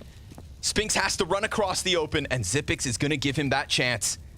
The barrel of the gun's been spotted. Xyp9x goes down at a sprint towards this B site. No time. He has to turn it back. Farley now knows it needs to be A, and Farley escapes down ramp. A bomb plant necessary. He's got the time, and Farley gives him the space. He plants, and the retake needed. Time to come up big for 18. 1v1. And Spinks just keeps this crouched on default. Farley goes high. Spinks waits. Damage one way. Farley caught falling back, and the USP's enough. Astralis with 18. You kidding? Oh my god. I'm happy for Farley. He missed that first shot. I remember last time Spinks whipped in a situation like that, I'll be honest. But this second kill, critical. That was all time. That was all time, baby. That's the FPX Farley that they hired. Woo. Gets away with the sidearm. That was huge. And then that makes up for the TK. All right, now it's all good. Yeah. That's behind us now. That's round for round. Wow. Thought that was Spinks' round wrapped up as soon as Farley gave him the space. Second chance to close it, but Vitality 5v4. Blame F dead in an instant. I think Dupree makes sound crossing over. He's like, show me config. Ask and you shall receive. And that opens up Farley to move over towards Market. So, I mean, he's been impactful multiple times towards OT. He's getting 2Ks, and he's going to deliver again. Okay. From a 4v5 to a 4v1. Zywoo's got an answer, but Config's got the close. And Astralis from 0-1 at the start of the day to a Xyp9x top frag on Mirage. The kings of Group A. A win over top of OG, Young Ninjas, and Astralis. Yes, what a win. What a win. What a day of Counter-Strike. Absolutely earned. An excellent performance out of Xyp9x, a recovery from Farley. I'm telling my kids this is 2018 Astralis right here. Hell, a recovery from Config. His first map today was garbage, and he called it out. Nice to see that stark improvement, a total turnaround, and a good bit of success to start the second season of 2022 for the Danes. One of the few rosters that didn't really make significant changes. Wanted more of the same, and that was a question mark, but today, it's an exclamation. We send this one down to James Banks on the floor.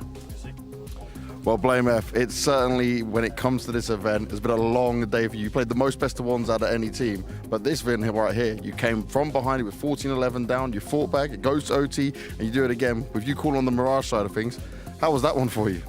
I mean, it felt great, because obviously we had a great T side, and it always feels good when you're calling, and it's like a lot of stuff that was working. So yeah, it felt good, and I also think that we had some individuals that stepped up a little bit. I think our siege side was really bad, and we definitely didn't do the things that we usually do. Maybe we were a bit timid or a little bit scared, I don't know. But overall, it was a good match for sure, because they've beaten us a lot of times in the past. And this one is important as well, right? Because now you get the first seeding of the group, your attempt to get into the finals, only one best of 3 away. But just with how the day started off when I first spoke to you, right? You were very unhappy with how those things went. Are you impressed with the turnaround, especially the mentality from the lads?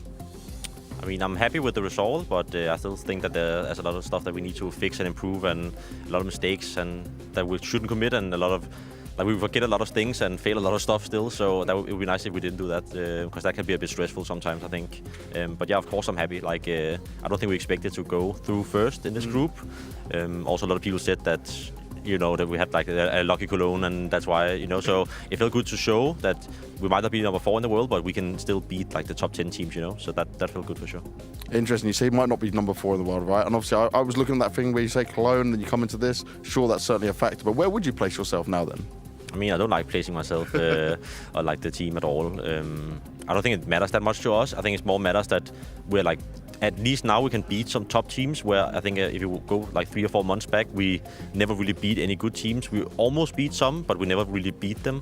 But I think now we actually are like beating good teams consistently. Not Na'Vi and FaZe, but some of the a little bit lower than that.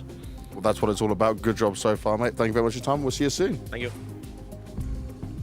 The Danes get it done. Despite a hot T-side start off from Vitality, despite it going to OT Astralis, they do top Group A here at the Blast Premier Full Groups. And I think Connor kind of put it perfectly. Resilience and fortitude from Astralis, despite, having a rough start to the day, coming back and fighting. Yeah, and it's a very good reminder for us and the community as well that even though we're playing for seeds for the Gauntlet, when these two teams go against each other, they want to win. They absolutely want to win. You could hear them scream round after round because it doesn't matter the circumstances, it doesn't matter what you're playing for, you find yourself in that moment where every single kill matters, every single little difference is going to make a win or a loss. That was a great game to watch. It's kind of what we expected, right? A very back and forth close game. You have rounds like you're going to see right here where Farley unfortunately ends up killing his teammate. It is a ridiculous scenario, right? There was many of these rounds. You see it right here and just take a moment to appreciate the brilliance. It's a nice headshot for coming out from Farley. Clean kills. He was hitting everything on the server as well, not only with the rifle, but also with the AWP. I think Astralis took it pretty well. At that moment, I thought they would have lost the game. But you talk about resilience, you talk about Astralis fighting back. It was a scrappy game of Counter-Strike. It was a messy affair. But Astralis, I think, were the better team. They lost 4 force fires against Vitality and still found a way to fight back into the game. I think that is a massive, massive achievement from Astralis. And as Blame F said right here, they're starting to not necessarily consistently beat good teams, but they're always competitive. And sometimes they will beat them. So well done to Astralis right here. And for Vitality, they still need a bit more time. Yeah, it's a long road ahead for Vitality. I think their CT side on Mirage is probably one of the few maps where a lot of adjustments have to be made. I mean, we saw Apex and Dupree. What a crazy duo to think about on that B side. We saw ZywOo coming over onto the B side with the AWP a couple of times. I think they really want to give Spinks that link position where he can thrive, but it means that the defense is definitely struggling. Jacob talked about it. All the rounds Vitality were able to put together on the CT side were kind of gimmicky. It's about deagle rounds. It's about crazy clutch situations. They were never back-to-back. They were always far and few between. So Vitality struggled massively on the CT side. Astralis was the better team overall, but there was a way in and it was a game as tight as can be. Yeah, and that was the thing. There was a huge amount of question marks for Vitality coming into this one, particularly, having not seen Spinks take to the stage on any of the maps. We definitely got some answers to that today, but some improvements to be going forward for Vitality yet. Still, we can take a look at Group A to see exactly how all of that was summarized. Of course, there were 6 games going on today, all a best of ones. Astralis taking the crown as the kings of Group A, and I believe we can also take a look at where that leaves us in our bracket gauntlet going into next week. Of course, as we were saying, all of this moving into seeding, we see Astralis taking that leap forward. They only have to win, I believe, 1 game, and that cements them in the 4 finals. That's pretty huge, but for NIP and OG, bit more dangerous over on that left side of the bracket. Yeah, it's going to be a long road ahead, honestly. They have 3 best of 3s to win if they want to be at the 4 finals, and unfortunately, if they lose their first game, if they lose the first occurrence, their first matchup, that's going to be it for both NIP and OG. There is no one saving you if you lose that first game. That's why it's called elimination. You just have to make it to the semifinals, then to have that Joker come again. Whereas for Vitality, it's not doom and gloom, right? They're in the semifinal, which means that even if they were to lose the semifinal, they'll still go into the last chance qualifier. So despite finishing second right here and despite losing the game to Astralis, I think it was a good learning curve for them. It was a good experience, getting into a close game, getting into an OT experience with Spinks as well. You get to see how he's reacting. You get to see how he is as a personality. Because one thing is practicing with a player, but another one is playing an official where the pressure's on. So all things considered, Vitality, they're disappointed right now, but I think they're still quite happy, finishing second. Yeah, and it's all things, having that practice. We were saying they had, I think, a week in Paris ahead of before this tournament coming into things, but actually putting it into practice on an official, a totally different beast as well. I would wonder, though, how many people on the Blast TV pick'ems would have put Astralis at the top of the group? Because I don't think... No, you put Vitality, right? I did. Yeah, I don't think many would have put them there. I think that's a bit of a surprise. Yeah, I mean... Look, we low-key sleep on Astralis, right? We talked about it in the green room. They're currently ranked 4th on HLTV in the world, right? Yeah. So maybe we should consider them as such and as one of the best teams out there. Being favorite. No one really considered them favorite in this group here, and we all have eggs on our face now. Yeah, well, we will see exactly how the tournament does progress and whether Astralis do deserve that 4th in the world spot. But before we do that, we got to take a look at our CS Money Plays of the Day. As you guys know the deal by now. Head on over to Instagram and get your votes in on this one. Jacob, what have we got coming up in our first play? Well, we got a bit of Glock action coming out of Mac. He's had a good day of Counter-Strike. He's killing everyone with his Glock. A nice triple kill turning into a 4 kill right here, and he was going for the ace as well. You can see he got red eyes, but he couldn't quite get the last one. Teammate of Magisk as well. And in second, we have ZywOo, who was supernatural in the 2 of the 3 first maps he played. Here we have a good example on Inferno, making plays with the AK, good trainings. Here we can see crosser placement, reads the situation perfectly, plays the clutch to close it out. ZywOo up top. I'd call it surprise of the day. The fact that we have Sipnix playing so well once again. Not a lot of stuff makes me happy, but Sipnix playing well is one of the few things. You saw him shut down the B-bomb side on Mirage. We've seen it so many times in history before that the fact that he's starting to do this more consistently makes me so insanely happy. A nice 4-kill right here. And that was what put Astralis in the beginning of the first half back into the game. Good to see. Hard to please, Jacob. It's all he needed to be happy in life. Literally. Zip All to falls show on up a little Sipnix's bit. shoulders. That's exactly. No responsibility for his own happiness at all. He's not responsible for his own happiness. Well, maybe this will also make you happy, Jacob, because we are going to be crowning our Mersk MVP at the end of the tournament. I mean, potentially, but I don't think that's who James has got in the hot seat as a potential candidate.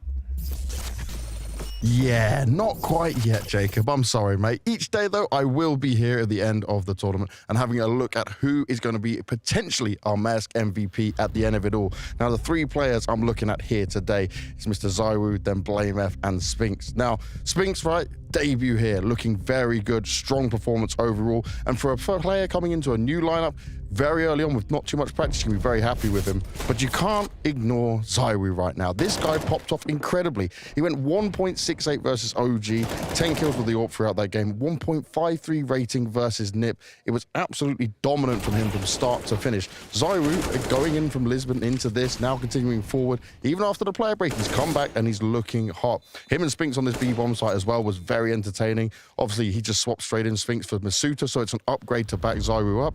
But if he can keep these numbers up when we go into the Gauntlet round, it's going to look very good if he wants to grab that award. But new group tomorrow, and we'll have to see how they do then. Yeah, I'm very excited to see how that one is going to be playing out, Banks. I love that we're seeing Spinks in the mix as well already, coming in hot to trot into Vitality. Nice to see, him continuing that form that we were hoping to see coming into the new squad. Kind of sounds like your new mixtape. Spinks in the mix. Spinks in the mix. Volume 1. I could see Yeah, out I mean, there, you can spin the decks, so I can do that. should we do a yes. collab? Is that what the people want? You guys wonder why I'm miserable in your company? We might also be miserable because we're going to bring up our Betway predictions. Oh, no. Is it at the top? No. You were the genius today. Maybe. Today, every day, all day. Oh my God, you were. Pretty easy. He is. I really walked into that one. I thought that you got way less. But What do you plan Maniac's, to give Farley? Maniac's last famous word in the green room were, yeah, after today, I'm going to be #1 in the predictions. And then what happened, Matthew? Yeah, you kind of feel Well, Farley kind of happened. I Farley think that's kinda what happened. Yeah. Yeah, little did I know. You sound surprised. I don't get it. Look, I just think it's important for you to be at the top sometimes, just so that you get that life happiness that you so. Yeah, you've got a psychology degree. I trust you. I feel like a king every day, man. I'm not gonna lie. Yeah. Just gotta feed him enough that he comes back to work. Well, a totally different ball game going into tomorrow because we do have Group B coming into the mix. I am so excited to see this one playing out. So many incredible names in the mix coming into things. But G2, we're going to see the debut of Hooksy and JKS. So excited about that. Yeah, I mean, we're gonna see the identity of this brand new G2 club. I mean, we know the JKS Jacks make sense, but we don't know what kind of Counter-Strike Hooksy wants to put in. What kind of paint, what kind of, I guess, artist are we gonna see coming out of a Hooksy? I have no idea what he's gonna show us with G2. I am honestly excited to see Na'Vi as well. The fact that Simple is not there, I want to see what they're able to do without Simple. And then Hetrick, the standing coming in, goes a bit under the radar. I've watched him a lot in the Replay Academy League, and he's a very skilled Counter-Strike player. I think he can go in and do some damage. Of course, he's no new Simple. Of course, he's not going to put up a 1.5 rating, but he's a solid Counter-Strike player, and I still think Na'Vi is going to be dangerous tomorrow. Well, I'm very excited to see exactly how it does go down. Of course, we'll have to wait until tomorrow, but we are back same time, same place for day 2 of the Blast Premier Full Groups. Make sure you join us then.